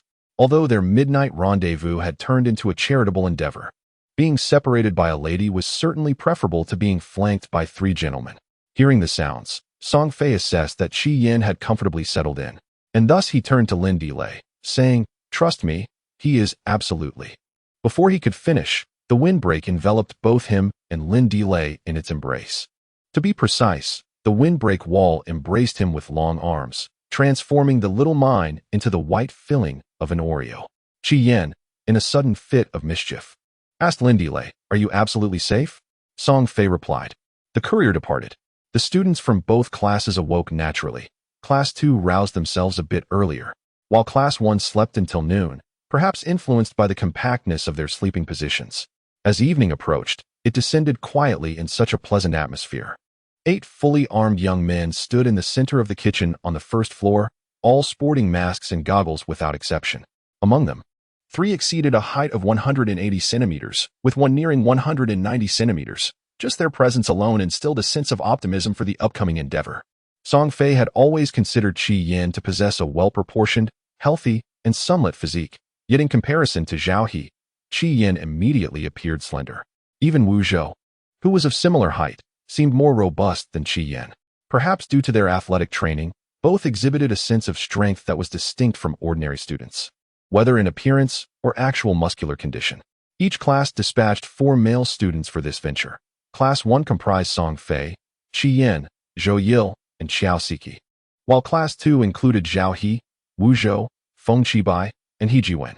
This formation would also serve as their team for the forthcoming expedition to the Gawu building. Otherwise, the so-called practice battle would hold no significance. The classmates from Class 2 had already completed their exploration of the masks and goggles and shared their thoughts on Class 1's peculiar assortment of props. With their discussions concluded in spirits at ease, they echoed in unison, indeed. Song Fei gazed at his classmates. Qi Yin nodded. Zhou Yil gave his sushi gun a slight shake, a smirk playing on his lips, as the glint of the blade flickered across his confident visage.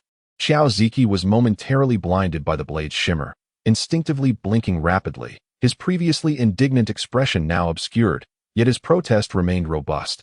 I am utterly unprepared. Song Fei raised an eyebrow, while Qi Yin and Zhou Yil crossed their arms, awaiting their teammates' rationale. Xiao Ziki spread his hands in exasperation. Why me? Song Fei. Qi Yin. Zhou Yil, speak plainly. Why must it be me? Given the circumstances, if I'm not allowed to use English, then I shan't. Classmate Xiao is quite prudent. Wang Qingyuan wishes to join you, yet you refuse him. I have no desire to join, yet you insist. Why do you hold such affection for me?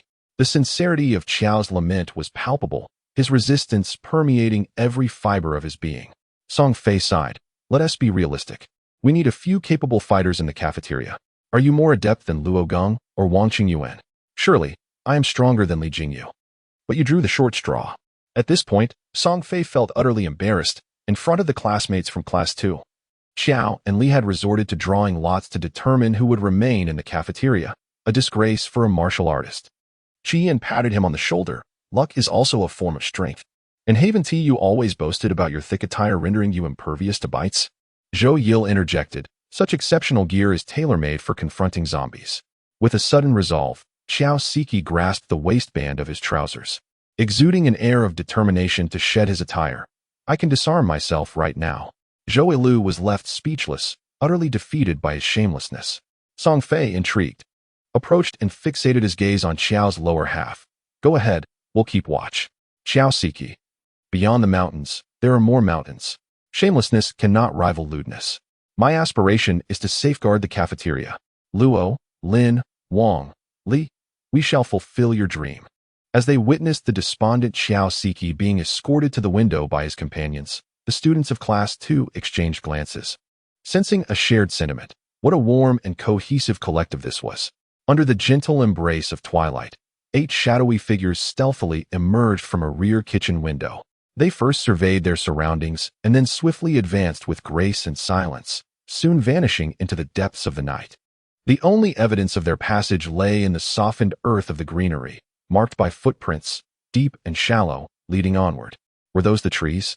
Zhao, accompanied by 3 classmates, trailed behind Class 1. This was the preordained strategy. Class 1 would lead, and Class 2 would follow, as the former had already tasted success once. At this moment, they could discern the outline of the delivery point's colored steel structure from afar, alongside the indistinct figures of a few upright saplings by the greenery.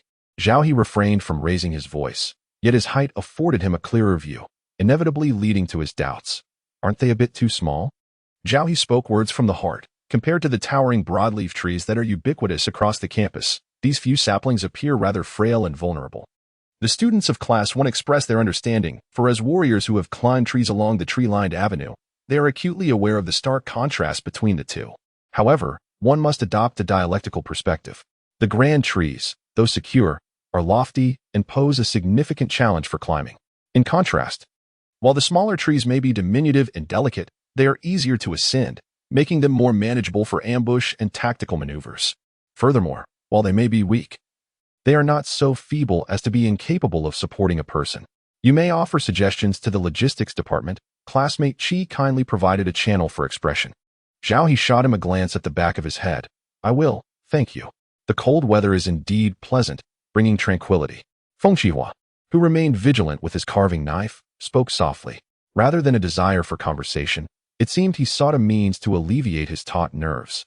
He felt as though he might snap from the tension if he remained silent any longer. Why is it that we haven't encountered a single zombie along the way? This area seems sparse. There were hardly any zombies the last time we came. What? Are you hoping to encounter one? I've noticed your way of speaking. Suddenly, their banter came to an abrupt halt. The 8 of them crouched low, skirting the roadside. As the sound emanated from the other side, a thicket of bushes within the greenery. It seemed as though someone was rustling the branches, the coarse, short twigs producing an unbearable noise. The rustling intensified, as if something were about to burst forth from within. 8 individuals held their breath, paralyzed by fear, their rigid necks turning slowly to glance at one another, silently pondering their next move. Song Fei's voice was barely audible, reduced to a mere whisper, run. Xiao Ziki dismissed the thought entirely. Yet Zhao resolutely shook his head, asserting, we will have to confront it eventually. We may escape this time. But what about the next? Wu Zhou concurred, exclaiming, damn it, once we finish, we shall have no fear. No sooner had the words left his lips than a head emerged from the underbrush. It was a face remarkably clean, devoid of blood or malice. Upon revealing itself, it surveyed the surroundings with a slow, serene gaze. The companions found themselves enveloped in confusion, momentarily unable to discern whether it was human or not. Song Fei swallowed hard, tentatively waving a hand and softly calling, hi. At the sound, the head paused momentarily before slowly lifting. The tranquility was abruptly shattered upon seeing the group, the countenance transforming into a frenzied mask as it charged outward with a wild intensity. Unfortunately, the dense foliage ensnared its body, rendering it momentarily trapped. Zhao, never the type to remain passive, immediately seized the military knife borrowed from Luo Gong, preparing to rush forward. Wait, Qi Yin suddenly interjected, blocking his path. There is something amiss. Zhao raised an eyebrow, questioning, are you afraid I cannot take it in a one-on-one fight? Qi Yin remained silent, his stance unwavering. Yet his gaze was intensely fixed upon the thicket. Puzzled, Zhao followed his line of sight. A rustling sound persisted, and just as the pristine zombie managed to free its shoulder, several more heads emerged from the nearby underbrush. 1, 2, 3, 4, 5, 6, 7. And to begin with, this individual is not merely a solitary hero, he is akin to the 8 immortals crossing the sea. Before the companions could fully comprehend the situation, Zhao He had already freed himself from Qi Yan's grasp and rushed forward, thrusting his spear into the head of the zombie that had first emerged, half of its body already protruding. Blood splattered as the spear pierced through, his movements fierce and decisive, reminiscent of a valiant warrior from the Warring States period, capable of holding back a multitude. Not to be outdone, Wu Zhou swiftly followed suit, wielding his knife with precision to dispatch another foe.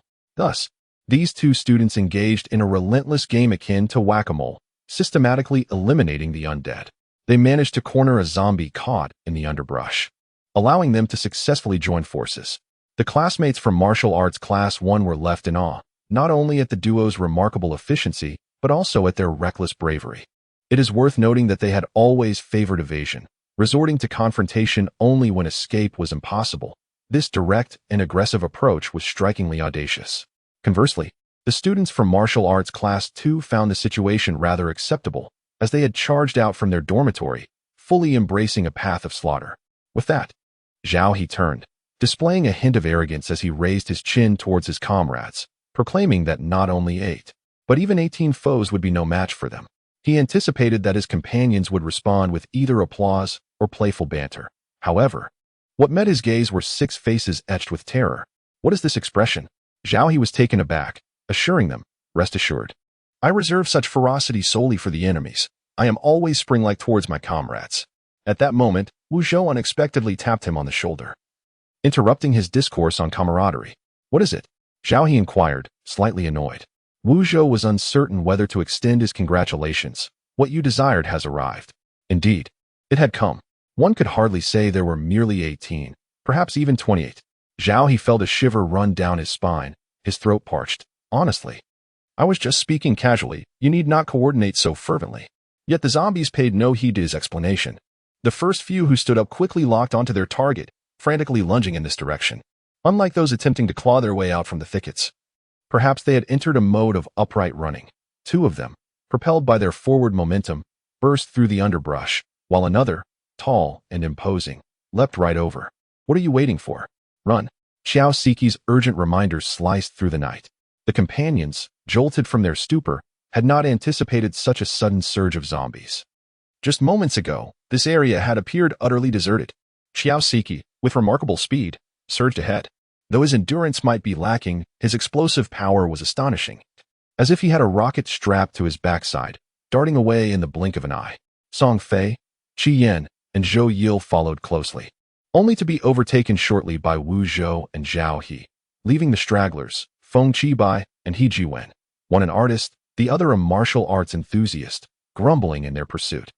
As Zhao He ran, he felt conflicted. What on earth are we hiding here for? Xiao Siki, unwilling to break from the main group, fixed his gaze closely behind Zhao, to hold a class meeting, of course. Lying down for a meeting? That's hardly a class meeting. It's a party. What nonsense.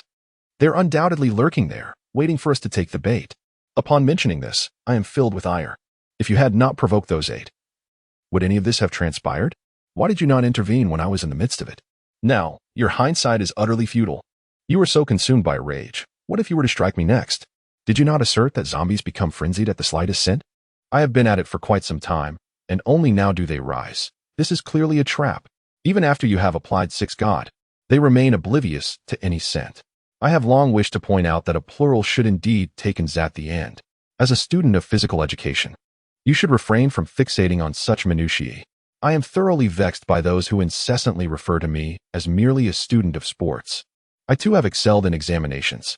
I not only comprehend the necessity of adding ands, but I am also well versed in past tense, present tense, past continuous, and present perfect.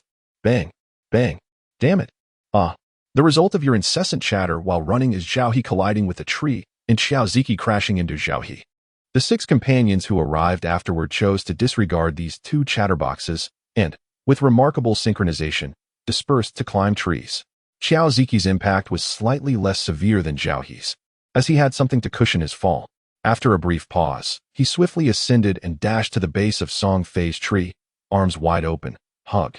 Song Fei was nearly inclined to throw a shoe at him. Nevertheless, she quickly retrieved a rope from her backpack and pulled John's up. Meanwhile, Zhao He, having risen, observed the scene with disdain, scoffing audibly. He selected a tree devoid of others, and, employing both hands and feet, ascended with ease. He Jiwen and Feng Qibai, out of breath and exhausted, found themselves devoid of any strength to climb the tree. As they watched their comrades nimbly maneuvering like monkeys, a wave of despair washed over them. Were they truly from the same university as this agile group? Behind them, more than 20 zombies were drawing near, and the figures in the front were now clearly discernible in their attire. In unison, Qi Yin and Zhou Ilu discarded the rope and shouted, "Come up!" Song Fei also wished to assist, but with Qiao Ziki already present, adding more weight could jeopardize the tree's stability. Without a moment's hesitation, they split into two groups and simultaneously grasped the rope. Feng Qibai was slightly more agile than He Jiwen. He seized the rope and, with a push against the tree trunk, began to ascend incrementally. He Jiwen, however, struggled. After several attempts, he found his legs too weak to lift, let alone push against the trunk. Zhou Ilu was on the verge of panic as he watched his comrade floundering like a fish caught on a hook. He couldn't let go. If he did, the other would plummet to the ground. Just at that critical moment, Zhao He suddenly leapt down and dashed to He Jiwen's side. He wrapped his arms around He Jiwen's legs and propelled him upward, allowing He Jiwen's head to rise above the lowest branch. Although He Jiwen lacked physical prowess, his mind was sharp. He immediately grasped the branch tightly. Once Zhao He saw him secure, he released his hold, granting He Jiwen the freedom to clumsily hook his chubby legs onto the branch. Meanwhile, the zombies that had prompted Qi Yin's anxiety had just reached the base of the tree, where Zhao He had previously taken refuge. At last, all 8 individuals had successfully ascended the tree, as the zombies began to congregate, stabilizing their numbers at 26. Without exception, they all gathered beneath the tree, some eagerly reaching up in a futile attempt to grasp something, while others, at a loss, even began to gnaw at the bark. Raising their eyes, they beheld the dimly lit delivery point, shrouded in uncertainty regarding the presence and number of zombies. "Can you not be so reckless?" Qiao Zhiqi admonished Zhao He, his voice tinged with lingering fear despite the temporary calm. "Learn from Qi Yin, approach tasks with steadiness, rather than charging in headlong." Whether it was poking the zombies earlier or climbing the tree now, both actions were marked by recklessness and peril, nearly causing Qiao Zhiqi's heart to seize in terror. "Am I saving people incorrectly?" Zhao He replied, his brow arching in displeasure. "Besides, I haven't troubled you. I dispatched the zombies successfully, and here I am, having climbed the tree. If you deem my actions unsteady, I, however, feel quite adept at managing the situation." Suddenly, a sound interrupted their exchange. Qiao Zhiqi, now tense to the point of his hair standing on end, timidly inquired, "What was that noise?" Their companions exchanged bewildered glances across the tree. Finally, summoning his courage, Zhao He spoke, "It seems like it might break." Panic surged through Qiao Zhiqi's voice as he exclaimed, "Break what?" "The branch." Zhao He replied, just before a sharp crack echoed through the air. In a split second, as the branch beneath them snapped, Zhao He leapt up, seizing the upper branch just in time, while the one they had been standing on plummeted into the throng of zombies below. It was as if all the companions had shared a brush with death alongside Zhao He, and in the chilling night wind, they were drenched in cold sweat. Still in control? He mused. While one may strike without hitting the face, there are those who simply cannot resist delivering a blow. Zhao He struggled to wrap his legs around the tree trunk, stabilizing his elongated form against the gusts of wind, and fervently vowed, "I shall no longer feign superiority." Suddenly, a sound interrupted him. "No way, not again." His comrades exclaimed in unison, "What on earth is your weight?" 48, he replied, a figure shrouded in mystery. Yet, the two severed branches vividly illustrated the unbearable weight of existence. Ultimately, he could only cling to the trunk with hands and feet, daring not to reach for any tender shoots. "Hurry, I can't hold on much longer," he thought. Clinging to the bark required both skill and strength. Zhao He could only hope the rough texture provided sufficient friction. Nearby, He Jiwen scrutinized the scene and warned his comrade.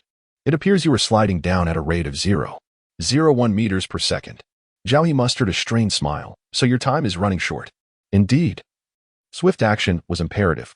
The expression on Zhou Yil, perched on the same tree, grew grave. "Otherwise, we would pay the price of you." This was undoubtedly intimidation, pure and simple. Suddenly, a foot nudged him.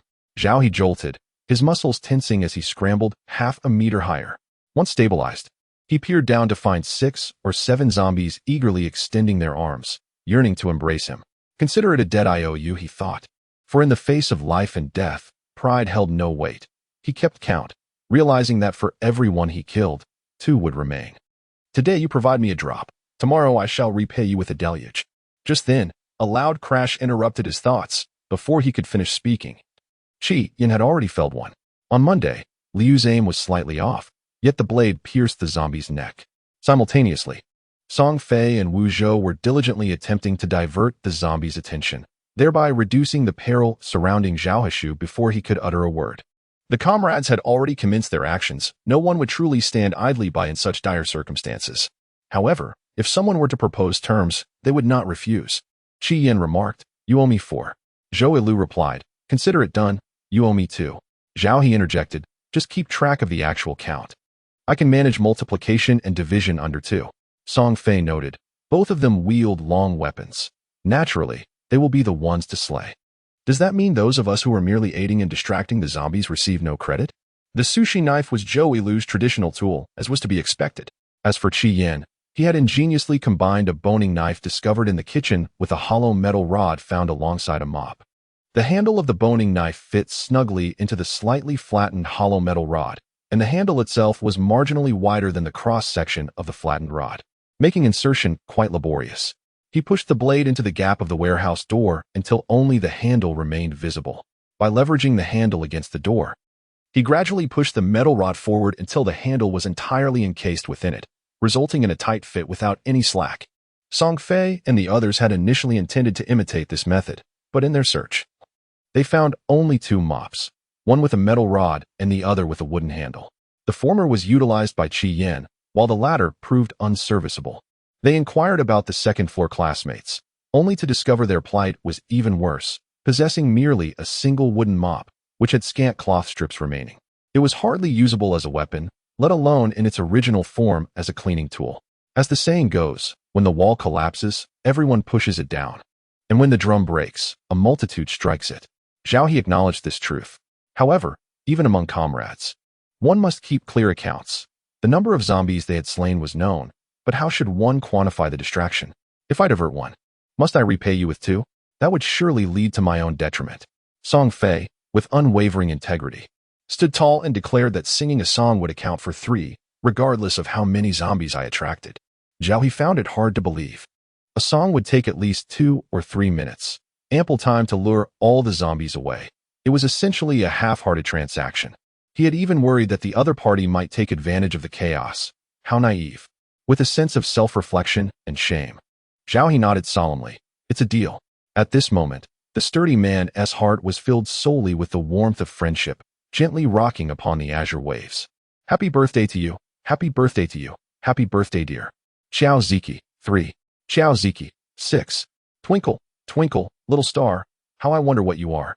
Up above the world so high, like a diamond in the sky. Xiao Ziki, 9 now. Zhao He, I can do multiplication and division within 3 as well. Zhao He, that's enough. Xiao Ziki, this is a bit excessive, at least change the addressee. By the way, Zhao He, do you have an English name? Zhao He, Jasper. Xiao Ziki, that's quite catchy. Zhao He, indeed I shall. Ugh, who wishes to discuss this with you? I am breaking the contract. I shall do so immediately. The nightingale-like baritone was interrupted by the wind. Song Fei, the penalty for breach of contract amounts to 10, plus the previous ones, totaling 19. Zhao He, I shall repay you for a lifetime. The vessel of friendship, having scarcely basked in the warmth of sunlight, lay shattered beneath the iceberg. The 2 from Class 1 were engaged in a fierce battle, while the trio from Class 2, unable to assist, fortuitously observed the entire ordeal of their classmates being ensnared. Overwhelmed by sentiment, He Jiwen, when he mentioned singing, an ominous premonition washed over me. Wu Zhou, thankfully, this tree of mine is sturdy. The urban schemes run deep. Feng Qibai, the rural ground can be treacherous as well. 26 zombies were vanquished by the combined efforts of Qi Yin and Zhou Yilf, eliminating 12, leaving 18, of which 4 were drawn forth by the melody. Battling zombies is a strenuous endeavor. Often, a single thrust does not suffice, requiring repeated stabs with considerable force to penetrate the skull. Having dispatched 10 already left both individual shoulders aching. While they could persist through sheer will, the diminishing effectiveness was painfully evident. Previously, One could dispatch a foe with no more than 3 strikes. Now, 4 or 5 were necessary, and even then, the depth of the thrust was uncertain. Their comrades were not oblivious, witnessing everything with clarity. At that moment, He Jiwen and Feng Qibai from the same tree volunteered to take over, guided by their predecessors, and commenced their assault. 10 minutes later, the number of zombies dwindled from 18 to 13. As Song Fei ceased her singing, no more zombies emerged from the delivery point, leaving one to wonder whether they were simply hiding or if they had all perished within. After 20 minutes, the number of survivors dwindled from 13 to 8. He Jiwen and Feng Qibai were not impervious to fatigue. Coupled with their lack of experience, their stamina had reached its limits. Zhao He, too, found himself at his breaking point after clinging to the tree for half an hour, his body and mind utterly exhausted from the toll taken by Song Fei's ordeal. My comrades, Zhao He gazed up at the starry sky, letting out a sigh. I have both good news and bad news. Which would you like to hear first? The entire group of companions replied, You just mentioned you would stop with the bravado. Zhao He continued. The bad news is that I seem unable to hold on any longer. The good news is that I can still manage to take 2 of you with me. Having spoken in one breath, before his companions could react, Zhao He released one arm. Surprisingly, he did not plummet down. Instead, he gritted his teeth and maintained his grip on the tree trunk using only his legs and one hand. The freed arm was utilized to extract the military dagger that had been tucked at his waist. Once the dagger was in hand, he relaxed his legs, and with a resounding thud, he landed firmly on the ground. Clutching the dagger tightly, Zhao He did not waver, his striking eyes narrowing slightly, exuding an aura of grim determination. You bastard! Wu Zhou erupted in anger, leaping from the tree and tackling a zombie that had just passed beneath him. As the undead creature struggled, Wu Zhou plunged the dagger into its forehead. However, another zombie approached from behind, ready to sink its teeth into his shoulder. Wu Zhou, caught off guard, appeared on the verge of being bitten. In a flash, a chopstick pierced the back of the zombie's skull. Song Fei had arrived. Zhao He found himself encircled by 3 zombies. With a swift kick, he sent one flying, while he swung his arm to fend off another, and dealt a decisive blow to the third with his military knife. The 2 that he had dispatched collided with the tree trunk where Qiao Ziki was situated. The trunk remained unscathed, but the branch beneath John's feet swayed violently, causing him to lose his balance and topple over. Just as he was about to fall into the clutches of 2 zombies, despair washed over Qiao Ziki. In moments like these in films, protagonists typically close their eyes, awaiting their demise. However, he resolved to witness his fate unfold. With a thud, he did not perish but rather fell face first into the dirt. 2 zombies were swiftly subdued by the timely intervention of Wu Zhou and Song Fei, who grappled with them in a chaotic struggle. In a moment of urgency, Qiao Ziki retrieved a Swiss Army knife from his pocket and dashed towards Wu Zhou, delivering a precise strike to the back of the zombie that was pinning him down. Without a moment's hesitation, he swiftly moved to Song Fei's side and executed a similar maneuver. Startled by the flash of the blade, Song Fei managed to pivot the zombie he was grappling with in the direction of the impending danger. As the light faded, the knife found its mark. Breathing a sigh of relief, Song Fei remarked, Could you please aim more carefully next time? On the ground, 8 zombies remained, while 4 students were still standing. Among the 8, 5 continued to engage in a struggle with Zhou Yili or Qi Yan.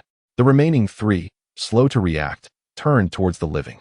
Unlike the previous zombies, which lunged at the sight of the living with fervor, these approached at a languid pace, reminiscent of the shambling undead depicted in certain films, moving clumsily and with deliberate slowness. However, the slow approach only intensified the sense of dread and oppression. The 4 individuals hesitated, momentarily unsure whether to charge forward for a melee or to flee in panic. Song Fei asked, Shall we fight? Wu Zhou replied, For against 3, we can handle it. Qiao Ziki interjected, But there are 5 more over there. What do we do if they come? Zhao He remarked, We can take them all at once. Song and Qiao exclaimed, Who gave you such confidence?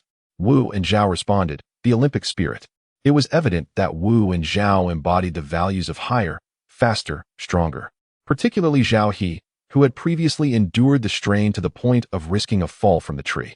Now, he fought with relentless vigor, each movement fluid and decisive.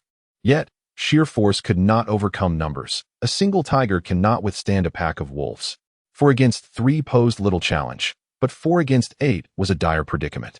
Just as Zhao He and Wu Zhou each incapacitated 1 foe and Song Fei heavily injured a third, 5 more zombies surged forth with alarming speed. What proved even more perilous was that the third zombie, struck by Song Fei, suddenly seized his arm, where he gripped his weapon. A cold shiver coursed through Song Fei's body as he was taken aback. In that moment of distraction, the newly arrived zombie loomed before him. Without time to retrieve his weapon, Song Fei rolled away to evade the fresh assault. The newcomer collided with the injured zombie, only to be shot dead by Qi Yin, who had swiftly followed. In fact, as the 5 zombies shifted their focus, Qi Yin and Zhou Yilv leapt from the tree, prompting Feng Qihai and He Jiwen to follow suit without hesitation. The score had shifted from 4 to 8, then to 5.5. By the time Qi Yin fired his shot, it dwindled to 4.5. There was no reason to succumb to defeat, as long as they gritted their teeth and persevered. The comrades engaged and the struggle felt a tremor. It was the sound of footsteps, many, chaotic footsteps, drawing closer from afar. Climb the tree, Qi Yin commanded decisively. Zhao He kicked away the second zombie, overwhelmed by despair. Still crawling? These footsteps could belong to humans or zombies. But even if there was a mere 1% chance it was the latter, they could not afford to take any risks. Meanwhile, Song Fei pulled Xiao Ziki, while Zhou Yil and Qi Yin took charge of Feng Qibai and He Jiwen, including Wu Zhou, who climbed the tree alone. There was no need for explicit agreement. They had developed an unspoken understanding. Except for Zhao He. He did not choose his original tree. Instead, after assisting He Jiwen up, he thrust his elbow into the chest of the pursuing zombie, forcefully pushing it aside. Then, with a leap, he ascended to a branch over a meter above the ground. Not daring to linger, climbing higher until he was shoulder to shoulder with Zhou Yil, only then pausing. Zhou Yil felt a sense of dread, convinced that this tree would soon splinter and crash to the ground. In the end, the 5 zombies failed to prevent their companions from climbing the tree, even the slowest. Feng Qibai merely suffered a bite on his toe, fortunately protected by his sufficiently thick sneaker, which spared him from injury. The chaotic footsteps had arrived with the night wind. Shadows drew near, closer still, until Song Fei and the others could clearly recognize the face, so close that the individual could see them perched in the tree. Finally, the runner reached the base of the tree, hesitating not for a moment, and began to climb directly upward. He chose a tree devoid of any presence, whether out of caution towards them or a self-awareness of his unpopularity. That individual exhibited agility comparable to Zhao He. He likely weighed less than Zhao He, for he perched confidently upon a branch, seemingly free from the peril of a fall. Fate indeed has woven our paths together. Yu Zhixing's smile, illuminated by the cold moonlight, eerily overlapped with the smile he wore when he was first rescued into the supermarket. Beneath the tree lay 8 newly transformed zombies, while above perched a new classmate. Yet, the chilling aura emanating from this new companion could swiftly eradicate not only the 8 recent arrivals, but also the 5 that had lingered previously. A fateful connection? If one must articulate it thus, it would be a tragic bond. No one dared to respond. The subtle silence felt akin to a slap, neither too gentle nor too harsh, landing upon Yu Zhixing's face. He understood, yet remained unfazed. What s with the glare? As though they were poised to devour him? It's merely that we found common ground, hoping to scavenge something to eat at the delivery point. 8 of you. 1 of me? Am I truly a threat to your share? Stop pretending. Zhao He could hardly bear the shamelessness of feigning ignorance while guarding the supermarket door, refusing to open it. He should have anticipated this day. Now, he begins to play the victim to elicit sympathy? Yu Zhixing paused, momentarily taken aback. Then enlightenment dawned upon him. It truly is you. I thought the voice sounded familiar. Stop the nonsense, Wu Zhou interjected, unable to contain himself. You're in the same class. A single shout should have been enough for you to recognize each other. There are no outsiders here. We all know each other well. So spare yourself the effort of trying to clear your name.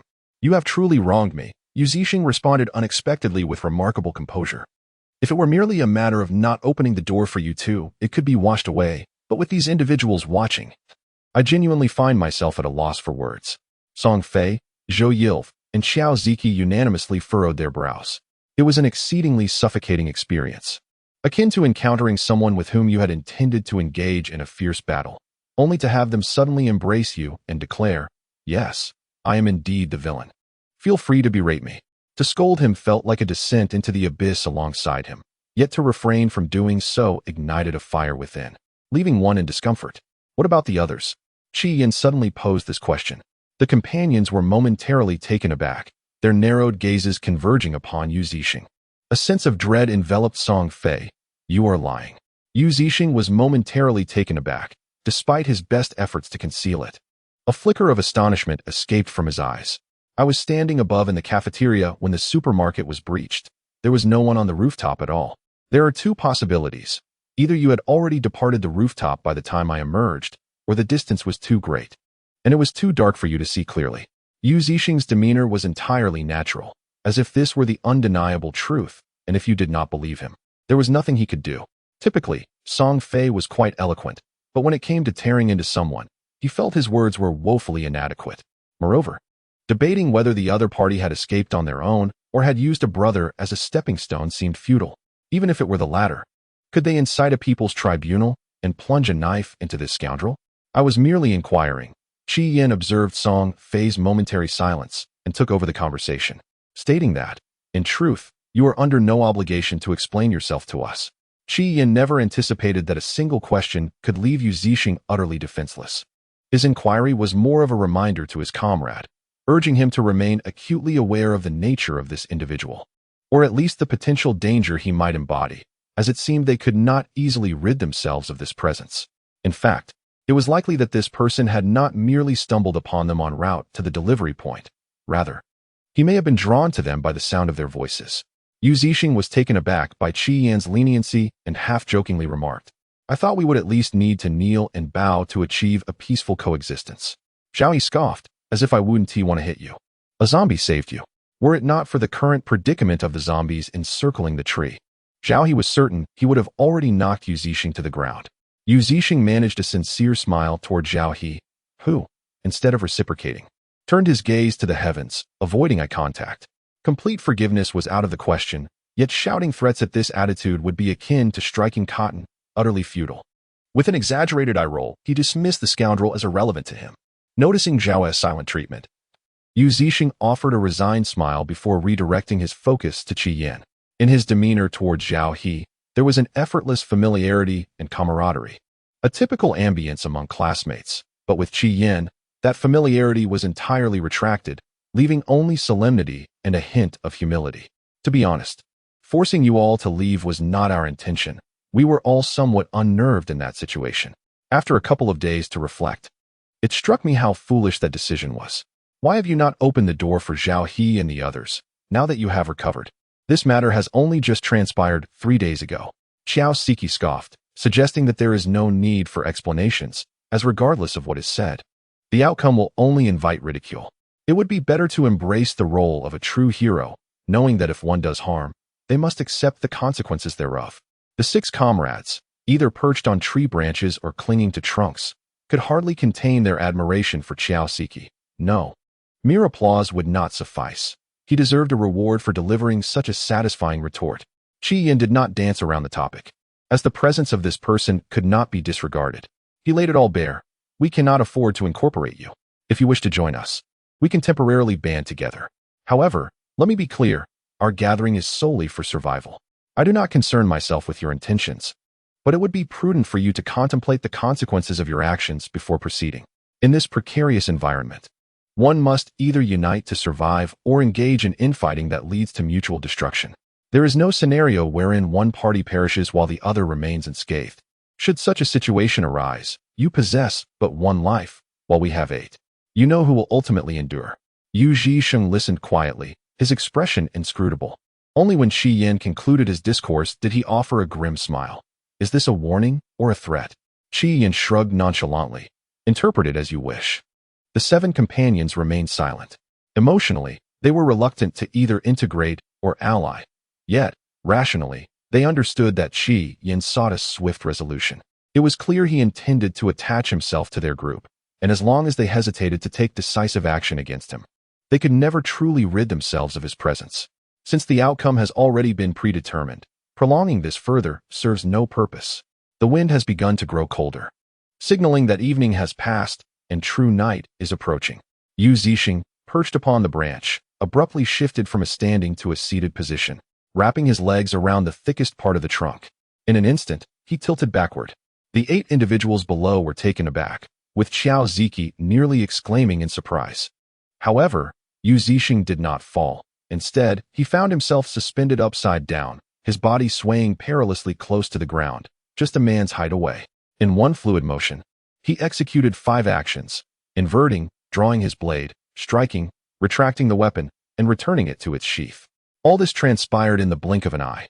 Should anyone have been momentarily blinded by the wind at that precise moment, a mere blink would suffice to miss the majority of the spectacle. How about that? You've certainly gained something by encountering me, Yu Zixing remarked, flicking the blood from his blade, though he endeavored to conceal his satisfaction. Qi Yin remained silent. While Zhou Yil felt a peculiar discomfort, his gaze fixated below, waiting for the perfect moment to take aim. Finally, he raised an eyebrow at Yu Zixing. Meeting us is indeed a stroke of luck for you.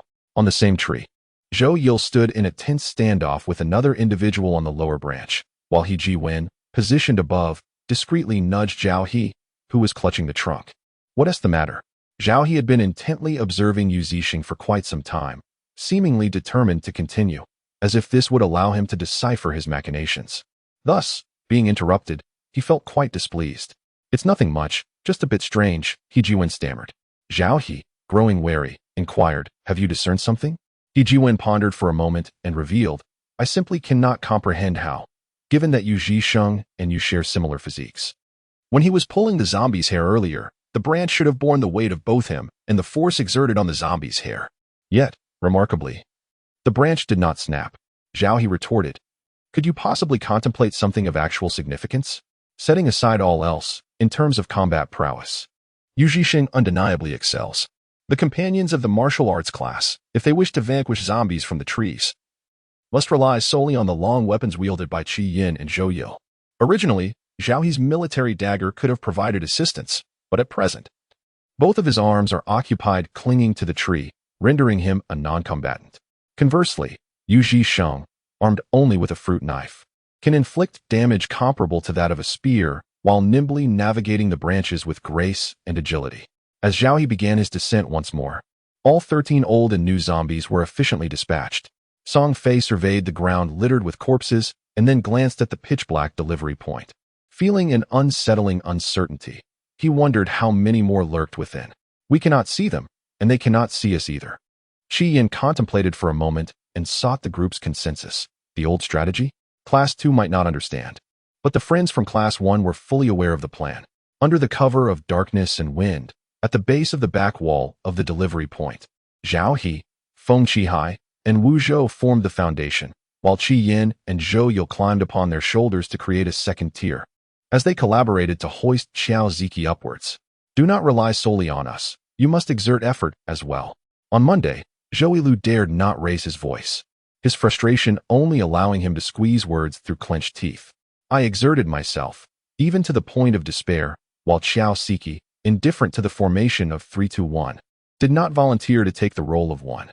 Why must I, being lighter, be thrust into such a position? He truly did put in the effort. Don't ask me how I know. Zhao He gazed up at the sky, his eyes filled with desolation. The faint patterns of his shoe soles casting an ethereal beauty in the moonlight. After a chaotic flurry of movements, Xiao Ziki finally managed to step onto Zhao He's shoulders, achieving the same height as Qi Yin and Zhou Yilu.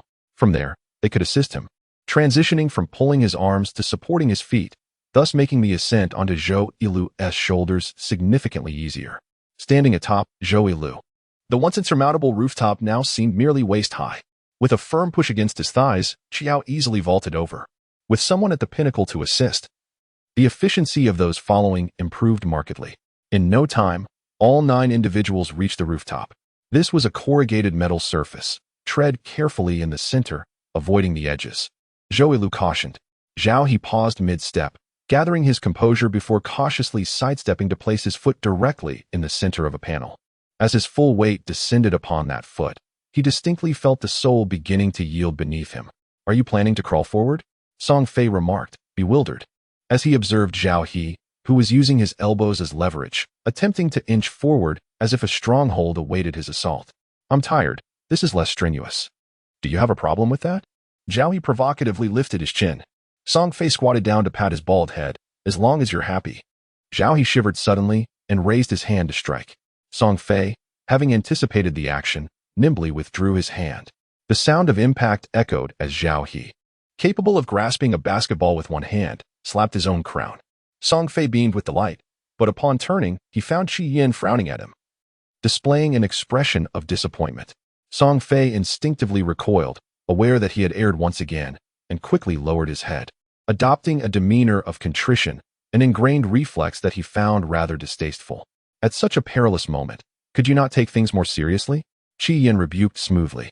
One hand cannot clap alone. Song Fei, acknowledging his mistake, understood that he needed to cooperate with the reprimand. All right, he acquiesced naturally, only to realize afterward that their relationship had changed, and he wondered why he still felt compelled to assume a submissive posture. Yet, setting aside the matter of attitude, Qi Yin's criticism was not unwarranted. Indeed, this was hardly a time for levity. But Zhao He interjected, "Get lost." Qi Yin remained silent. Thus, one might ponder whether Song Fei actually enjoyed such an exchange. Perhaps he should consider shaving his head? However, in the depths of winter, being bald would prove quite chilling. Beneath the luminous half-moon, Qi Yin found himself engulfed in profound anxiety. The agile Johns was the first to reach the upper entrance, deftly crouching down, gripping the eaves, and peering out to address those below. "Zombies inside. Heed my words. You are surrounded. Surrender while you still can." It was likely that the zombies could not comprehend human speech, rendering Qiao Siki's proclamation akin to a song, with little effect. The courier point was shrouded in darkness, void of streetlights, and the entrance remained unilluminated, appearing enigmatic beneath the faint moonlight. As the echoes of Qiao Siki's voice faded, the group had arranged themselves, one by one. At the rooftop's edge, silence enveloped the area. No sounds emanated from the entrance, creating an atmosphere of profound stillness. Could it be that there are no zombies inside? Qiao Siki murmured, uncertainty etched upon his face. This was a remote location. During their previous visit in daylight, they encountered few zombies. Now, with night having fallen and for having been slain as they fled from here, it would not be surprising if the interior was now vacant. "I shall go," Song Fei volunteered, preparing for a second foray. "Dear lady, permit me to reminisce.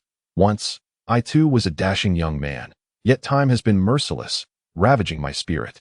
Nevertheless, in my heart, the most exquisite remains ever unchanged." Still, there was no response. The students from the martial arts class exchanged glances, a silent agreement passing among them.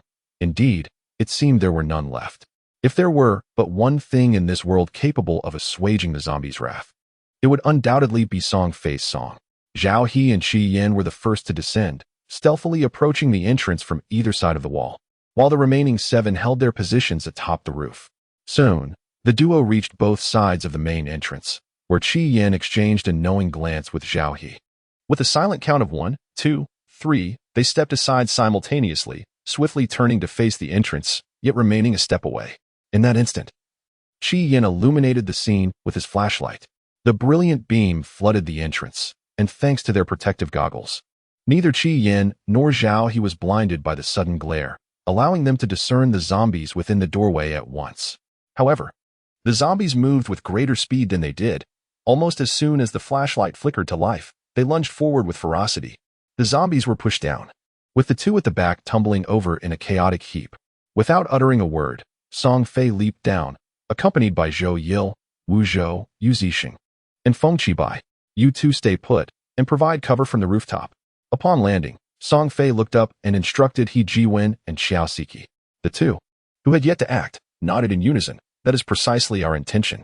Perhaps realizing the futility of concealment, the re-emerging zombies charged forth, reverting to their savage instincts of attacking anything in their path. 7 against 6, and with Zhao He having already severely injured one, the battlefield presented ample space for the companions to maneuver, making this round of combat relatively straightforward. Yet, the underlying implications of the conflict sent a chill down everyone's spine. They were now aware of our strategic feints. Zhou Yil's expression turned grave. No matter how much Qiao Siki called out or Song Fei sang, the zombies remained in hiding, biding their time. Qi Yin lowered his gaze, and after a brief silence, spoke. "They are, as we initially suspected, not devoid of intelligence. Rather, it exists at a significantly diminished level." Zhou Yil replied. "Is it truly low intelligence if they see through our ruse and know to wait for us to walk into their trap?"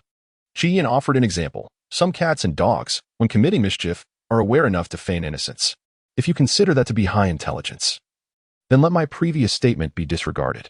On Monday, Zhou Yilu took a deep breath and slowly exhaled, striving to maintain a calm demeanor for the sake of communication. Are you aware that your attitude of IV said what I needed to say? Whether you comprehend it as your problem is quite off-putting. Qi Yin was momentarily taken aback, and from the slightly awkward and apologetic expression on his face, it was evident he had not realized this. Song Fei pushed him aside and grasped Zhou Yilu's hand firmly. I understand. At last, the light at the delivery point illuminated the room, filling it with brightness. Xiao Ziki and He Jiwen remained on lookout, comfortably settled as they occasionally exchanged amusing anecdotes from their respective fields of expertise. For instance, Xiao recommended a film that perfectly melded literature with zombies, titled Pride and Prejudice and Zombies, while he provided an analysis of the distinctions between zombies and the undead from a physics perspective. Inside, the most exhilarating activity commenced as everyone eagerly unboxed their deliveries. Men's UGGs. Zhao He exclaimed. Imported honey. Zhou Yilu added. Pure chocolate. Feng Qibai chimed in. Steam facial device. Song Fei contributed. Warmth patches. Feng Qibai responded. Coral fleece pajamas. Zhou Yilu exclaimed. Goji berries. Wu Zhou noted. Modeling clay. Song Fei repeated. Song Fei. Qi Yin looked curiously at him as he set the cardboard box down and walked outside. I'll keep watch at the door. You all carry on. Song Fei gazed up at the starry sky, pondering whether fate had destined him for deliveries. Qi Yin shrugged, acknowledging that this journey was primarily for acclimatization. He had not anticipated uncovering any surprises at the delivery point. The presence of an extra laborer was inconsequential. The individual in question exhibited no peculiar behavior. He retained what was useful and discarded the rest, neither striving to forge close ties with the martial arts class nor standing out conspicuously, managing instead to minimize his presence. Qi Yin was uncertain whether this situation was fortuitous or unfavorable, yet a persistent tension resided within him, preventing him from relaxing too easily. Upon removing the rectangular delivery box, Qi Yin deftly sliced through the tape with a knife and opened it, revealing a smaller, equally rectangular gift box. The contours of the gift box were snugly encased within the delivery box, meticulously wrapped in protective bubble wrap. As he peeled away the bubble wrap, a striking deep blue gift box was finally unveiled. Its hue resembled a clear night sky, reminiscent of delicate blue velvet. Lifting the lid of the gift box revealed a black wallet, resting serenely amidst a bed of pale green raffia grass. Beneath the wallet lay a card, which Qi Yin, almost instinctively, extracted. The handwriting was neat and elegant. Happy birthday, husband. Remember, I will be by your side for every birthday from now on. Always love you. You're a strong girl. It was evident that this was a birthday gift from a lively young woman to her boyfriend. Yet, for a fleeting moment, Qi Yin experienced a peculiar sensation of temporal dislocation, as if he were standing in his dormitory a year prior, bewilderedly opening a package that contained a wallet nestled amidst crumpled newspaper for protection. Ultimately, the root of the trouble lies with Song Fei. When the suggestion was made to stroll along the bustling commercial pedestrian street, he remarked that there would undoubtedly be a crowd. In the end, he was forcefully dragged along and consequently lost a wallet. However, Song Fei adamantly insisted that it was his own negligence in managing finances, an utterly absurd justification. Perhaps in a twist of fate, as they walked a short distance, snowflakes began to fall from the sky, catching both individuals off guard in their frosty standoff. It's snowing. Song Fei finally broke the silence, his voice barely above a whisper. Qi Yin responded with a soft murmur of acknowledgement. Song Fei lowered his gaze, pondering for a moment before suddenly retrieving his phone and fiddling with it. Qi Yin turned his face away, deliberately avoiding a glance. To his surprise, his own phone, tucked away in his pocket, soon vibrated. Curiously, Qi Yin pulled it out to find that Song Fei had sent him an image. Upon enlarging the picture, he beheld a snow-laden street where a couple walked hand in hand, their intimate silhouette framed by the falling snow. At the bottom of the image, a caption read, "If we continue walking like this, will we reach old age together?" Qi Yin couldn't fathom how much trivial content Song Fei consumed online to have stumbled upon such a fitting image so swiftly. He found the sentiment dreadfully cliché, utterly contrived. Yet, his body betrayed his mind, compelling him to draw the other closer and kiss him passionately. If he could, he would wish to meld this incorrigible rogue into his very being. Song Fei's lack of dedication to academics was matched only by his prowess in charming others, a fact that left Qi Yin both exasperated and enamored. Thus, When he unexpectedly received a package a week later and unearthed his wallet and cards amidst a pile of discarded newspapers, he ceased to resist his own heart. In moments of anger, he allowed himself to explode. In times of joy, he reveled unabashedly. Entangled with Song Fei meant his emotions would mirror the unpredictable ups and downs of a roller coaster, a reality he had come to accept. The card bore flamboyant, cursive handwriting, exuding a carefree spirit. Handsome, here is your wallet. I want to replenish the money, for even if I give it to you, you cannot keep it. Now, a kiss. To this day, Chi-Yin vividly recalls that, with no one else in the dormitory, he quietly crouched down and, wearing a lovesick smile, stealthily kissed the paper. As fate would have it, this glance led him to catch sight of Chi-Yin. Song Fei swore he had not deliberately sought out that individual. Amidst the vibrant scene of a bountiful harvest, this person stood still, staring blankly at a card with indecipherable writing. It was nearly impossible to overlook him. Just as curiosity piqued, Zhao He swiftly snatched the card from Chi-Yin's grasp. What are you looking at? Smiling so creepily. Caught off guard, Chi-Yin lost the card in an instant. Zhao He quickly perused the contents, and a sigh replaced his earlier intrigue. Let us hope, as the girl said, that they can celebrate their birthdays together next year. May all the survivors on this vast land find peace. May calamities pass swiftly, and may homes be restored to tranquility. Gazing up at the heavens, the night sky remains a profound expanse, seemingly frozen since the dawn of creation, indifferent to the vicissitudes of the world while remaining eternally unchanged. The delivery point resembles a treasure trove of Alibaba. It is impossible to simply cart everything away. In the end, everyone's bags are brimming, and they cease their attempts to continue, lest they unearth something valuable that cannot be taken, fostering only a sense of nostalgia. Where shall we venture next? Yu Sheng, devoid of a backpack, carried only a woven bag for large parcels, filled with several cotton garments and down jackets. Indeed, as expected, a subtle smile played on Yu Sheng's lips, his cunning eyes glinting with a hint of triumph. I anticipated you would head there. I owe you my gratitude, Chi-Yin replied, half seriously.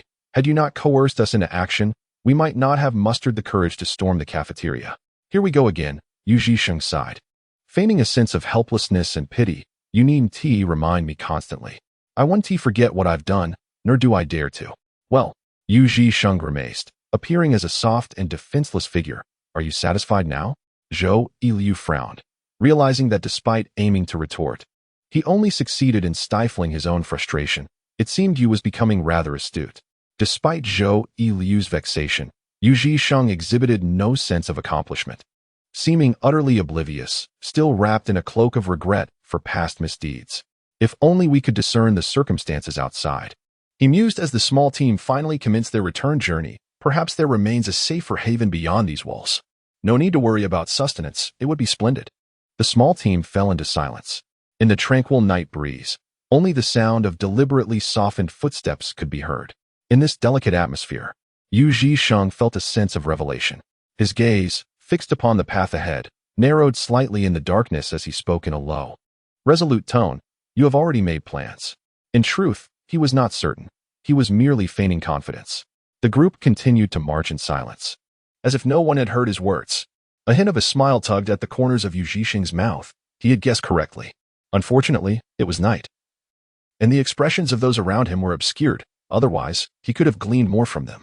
Enough of this idle speculation, Chi-Yin interjected. We too wish to know the situation outside, but communication is severed, and the television has no signal. No matter how much we ponder, it is futile. What about the radio? In many films, characters rely on the radio to obtain information during unforeseen disasters. You are being unreasonable, Yu Sheng's voice sank, savoring the moment. With a hint of concealed sorrow. You had thought of the radio long ago, hadn't you? You simply chose not to share it with me. Whether due to innate abilities or environmental cultivation, Yu Sheng undeniably possessed remarkable insight and judgment. Realizing this, Chi-Yin steadied his mind before lightly scoffing.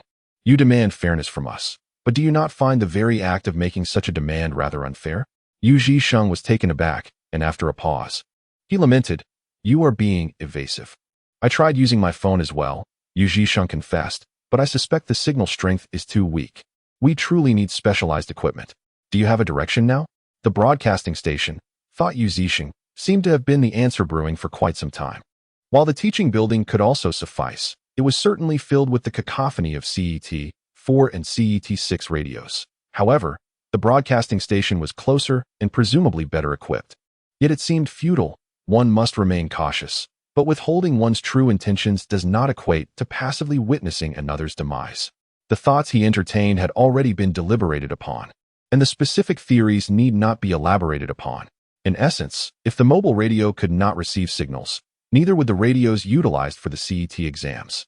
The equipment at the broadcasting station was dedicated to external broadcasting, mixing consoles, campus frequency transmitters, microphones, and the like, far from the simplistic assumptions one might make.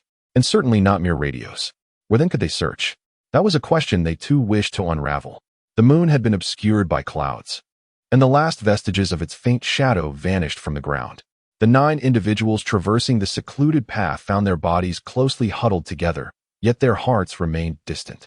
Yu Zixing pondered the veracity of Qi Yan's words, sensing they had nearly exhausted the conversation. He noted that during their exchanges, the other party had shown a reluctance to delve deeper, yet he had persistently held onto the conversation, as the other was not accustomed to deceit. Thus, they continued to speak, albeit with a degree of reluctance. Now, with no further words to share, it appeared they had reached the end. Was it selfish? Perhaps just a smidgen. Yet, each was aware that such actions were, above all, a means of self-preservation. If Yu Zixing truly walks in unison with everyone, then just as Qi Yan had to inform him that the martial arts class was located in the cafeteria, there would inevitably come a time when he must reveal that the radio was in the computer building. Yet, until that moment arrives, they prefer to tread carefully. After all, once bitten by a snake, one is fearful of a well rope for 10 years. Yu Zixing shook his head, deciding not to waste any more mental energy. After all, there is still plenty of time ahead. Living and sleeping together, he truly does not believe that secrets can be kept under such circumstances. Resolute in his decision, he quickened his pace. Feng Qibai rushed over to save him. Had he not fallen, it would have been him entangled with the zombies. However, at the moment of the thrust, a howl erupted. It was the most piercing scream that everyone, including Yu Zixing, had heard since the incident began. A sound so harrowing it seemed to rend the very soul, akin to the sudden alarm of a wild beast herd in the wilderness. This is bad run. In truth, without Qi Yan's warning, the companions sensed the gravity of the situation.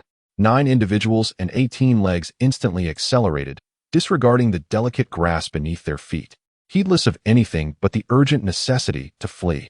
Even so, as they rushed past the thicket where the zombies had convened, Song Fei called out a warning. Watch out for the bushes. Suddenly, from behind, Yu Zixing's curses rang out. It remains a mystery why the zombies seem so particularly fixated on their classmate, but this is hardly the moment for idle remarks. The closest to Yu Zixing, Qi Yan, was the first to react. He charged forward, initially intending to stab the zombie in the head with his gun. However, since Yu Zixing's hand was entangled with the zombie's head, Qi Yan decisively opted to deliver a punch to the creature's temple with his bare fist. The zombie, already locked in a stalemate with Yu Zixing's force, was suddenly struck, causing its head to jerk aside. Seizing the moment, Yu Zixing withdrew his arm and thrust a knife into the zombie's ear. As the creature continued to struggle, Qi Yan prepared to approach and finish it off. But his peripheral vision caught sight of a nearby pine tree. It was an ancient cedar, left to grow freely in a secluded spot due to the difficulty of transplanting it. Neglected and untrimmed, its lush canopy formed a vast shadow, and within that inky darkness, he perceived numerous moving shapes. Narrowing his eyes to discern the figures, Qi Yan's gaze widened in horror as he gasped. The shadows concealed at least a dozen zombies. His voice, almost hoarse, erupted into a yell. His comrades were startled, yet their instinct for survival propelled them into action before their minds could catch up. Simultaneously, the zombies beneath the tree seemed to realize that their prey would not willingly fall into their trap and surged forth in a frenzied assault. After swiftly dispatching the zombie on Yu Zixing, Qi Yan pulled him up and fled, neglecting to allow him the time to extract the knife embedded in the creature's ear. The moon finally revealed half of its face from behind the clouds. In the cold light, the fleeing group was arranged in a staggered formation, with Wu Zhou, Zhao He, and Xiao Ziqi leading the way. The rest formed the second echelon, with Qi Yan and Yu Zixing lagging behind. As the window opened, there was still a distance of several meters to the westernmost window on the first floor when Xiao Shiqi shouted aloud. It seemed that preparations had already been made within. As the narrow window frame, just wide enough for a single person to pass through, swung open seamlessly. Overjoyed, Xiao Shiqi, however, was met with misfortune. His foot unexpectedly landed on a patch of snow that had yet to melt, and beneath it lay ice. In a swift motion, he stumbled, falling to the ground. And the joyful exclamation that had just escaped his lips was replaced by a mouthful of mud. Despite the agonizing pain in his chest, he did not forget to urge, "What are you staring at? Hurry inside." This was directed towards Zhao He and Wu Zhou, who had already reached the window. As the second group of comrades arrived at the scene of John's misfortune, Zhao He and Wu Zhou no longer hesitated, nimbly jumping through the window. Meanwhile, Song Fei instructed his companions to keep running while he swiftly pulled up Xiao Shiqi. Though it was merely a bend and a tug, the urgency of their sprint had already put some distance between them and the second group of allies. When they resumed their run, they found themselves side by side with Qi Yin and Yu Zhisheng, who had initially lagged behind. Behind them, a dozen zombies were hot on their heels, maintaining what appeared to be a safe distance, but in reality, it was a fleeting moment. Thus, when the four of them reached the base of the window, Song Fei, positioned most suitably, was the first to leap onto the windowsill, just as the horde of zombies closed in. "You need to hurry up," Yu Zhisheng exclaimed, feeling a surge of urgency.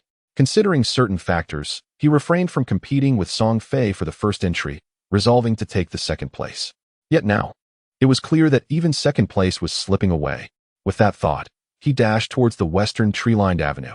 With a determined grit, Xiao Shiqi heeded Qi Yan's advice and sprinted in the opposite direction. The window was tantalizingly close, and Yu Zhisheng was loath to see his efforts come to naught. However, the urgency of the situation did not permit him the luxury of hesitation. He had no choice but to follow Xiao Shiqi's lead. Meanwhile, Song Fei had already leaped through the window and, upon turning around to see that the three had fled, promptly shut and locked the window. Yet, in that fleeting moment as the window closed, he caught a glimpse of Xiao Shiqi, who had stumbled and fallen not far from where he had just run. Was there a banana peel underfoot? Song Fei felt utterly exasperated. However, through the window, he observed that the horde of zombies had shifted their focus to the swiftly moving prey, dispersing in pursuit of Qi Yin and heading towards Xiao Shiqi and Yu Zhisheng, leaving none to guard the window.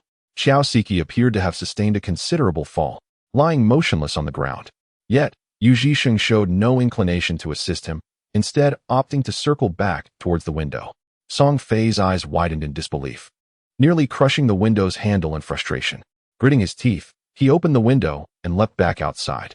"Watch the window," he instructed urgently to Li Jingyu, who remained at the edge. Without waiting to see if Li Jingyu had understood, he dashed towards Xiao Shiqi, almost as if anticipating Song Fei's reprimand.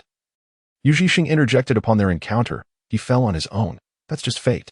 Song Fei had no time to debate whether one should prioritize self-preservation or risk their life to save another in such dire circumstances. Perhaps there was no definitive answer to this dilemma. The choice was ultimately a personal one. The frantic pace of their escape rendered their fleeting brush with one another but a momentary encounter, gradually fading into the distance. Song Fei was ultimately a step slower than the horde of zombies. However, just as the undead were about to pounce on Xiao Shiqi, he suddenly shouted, "Come and bite me." The omitted portion is filled with expletives that would be censored in any context, so please fill in the blanks with your imagination. Yet, the zombies did not require any imagination. They heard him loud and clear. Whether they could comprehend it is unknown, but at least the effect was widespread. As only two zombies remained fixated on Xiao, while the rest turned their attention towards Song Fei. After cursing, Song Fei took flight, with the zombies hot on his heels. In the midst of this extraordinary display of Chinese literary prowess, Xiao Shiqi experienced a revival of spirit. He delivered a powerful kick to the chest of an approaching zombie and swung his arm to fend off another. Although he suffered a bite on his arm during the swing, a mere bite was no match for Xiao, who had ventured out clad in 3 layers of thermal clothing and a down jacket, now replaced with a cotton coat. He laughed defiantly at the absurdity of it all. Meanwhile, as Xiao Shiqi battled the two zombies, Yu Zhisheng had already sprinted to the window. Li Jingyu, guarding the windows, did not recognize Yu Zhisheng and was momentarily bewildered. However, since he had been behind Song Fei when he jumped through the window, it was assumed he was a newly rescued companion on his way to the delivery point, prompting Li to instinctively open the window. Upon seeing the window open, Yu Zhisheng could hardly contain his joy and lifted one leg to climb through. Just as he intended to bring in his other leg, his ankle was suddenly seized. A normal person would have likely fallen in disarray, But at the moment he landed, Yu Zixing caught sight of the zombie that had grabbed him. Just one. The zombie, seeing him on the ground, immediately released its grip and lunged down from above. Lying on the ground, Yu Zixing remained composed as he awaited the approaching zombie. As it bent down, he forcefully raised his leg and delivered a powerful kick to its chest. The zombie stumbled backward, and seizing the moment, Yu Zixing leaped up, grasped the window frame, and propelled himself through the opening with determination. He promptly closed and locked the window, executing the maneuver with precision. What happened? Zhou Yil anxiously inquired. Except for Song Fei, no one witnessed Xiao Ziqi's fall. Thus, whether it was the first to enter Zhou Yil, Zhao He, or those responsible for the rescue, Luo Gong, Lin Delay, Wang Qingyuan, or Li Jingyu, they were all aware that the already safe Song Fei had rushed out again, unaware of Xiao Ziqi's mishap. Gasping for breath and enveloped in the lingering shock of survival, Yu Zixing noted that Song Fei had gone to rescue him. Zhou Yil, half convinced, pressed on with his questions. What did you say when Song Fei ran out and encountered you? The distance was too great, and Yu Zixing's voice was barely audible, rendering his response vague by the time it reached the window. However, this seemingly credible answer managed to convince Zhou Yil. You truly remain as heartless as ever. Anger was certainly warranted, yet the thought that it was Yu Zixing who had uttered those words diminished the intensity of his ire. It was unsurprising, thus leaving little room for indignation or hurt. Nevertheless, Zhao He could not contain his temper, seizing Yu Zixing by the collar. Do you believe I won't throw you out right now? Yu Zixing remained silent, his expression tranquil, as if he anticipated that his adversary would not act against him. Frustrated, Luo Gong, Lin Delay, and Wu Zhou also gathered around, the atmosphere thick with the tension of old grievances and new animosities converging. Li Jingyu and Wang Qingyuan were oblivious to the truth. One was lost and helpless, while the other swiftly observed and analyzed. Suddenly, a loud thumping noise echoed from outside. Everyone turned their heads in unison, only to behold 3 large faces pressed against the glass. Without further ado regarding the quarrel with Yu Zixing, Zhou Yilu promptly opened the window, allowing Song Fei, Qi Yin, and Xiao Ziqi to enter. Once the 3 had safely arrived, Zhou Yilu quickly shut the window and lowered the blinds, finally able to set aside the anxiety that had hung in the air. How did you end up together? It's a long story. Song Fei gasped for breath, feeling as though his lungs were about to burst. Qi Yin appeared somewhat pale from the exertion, yet he was still in much better shape than Song Fei. Just as he prepared to explain to his friends, Xiao Ziqi unexpectedly threw a punch at Yu Zixing's right cheek. Caught completely off guard, Yu Zixing was struck squarely, although he did not stagger much. Blood trickled from the corner of his mouth.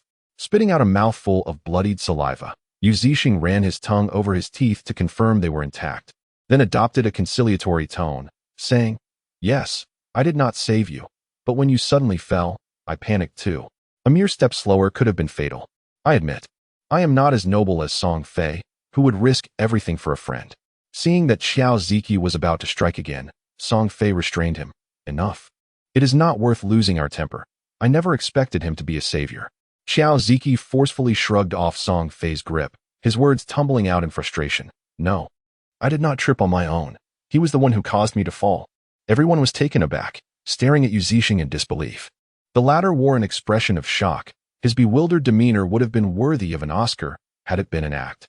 Her lips parted and closed, trembling for quite some time before finally uttering a pitiful, I truly did not. Xiao Ziqi was on the verge of exploding. Are you still pretending? Yu Zixing's chest heaved dramatically, looking even more aggrieved than Qin Xianglian. Why does no one believe me? With his companions silent, Xiao Ziqi felt an overwhelming urge to make an ultimate statement. Zhou Yil slammed his gun against the ground, exclaiming, To hell with fairness and justice. I choose to believe you. This fool is capable of such nonsense. Yu Zixing wore an expression of helplessness, nearly breaking into a bitter smile.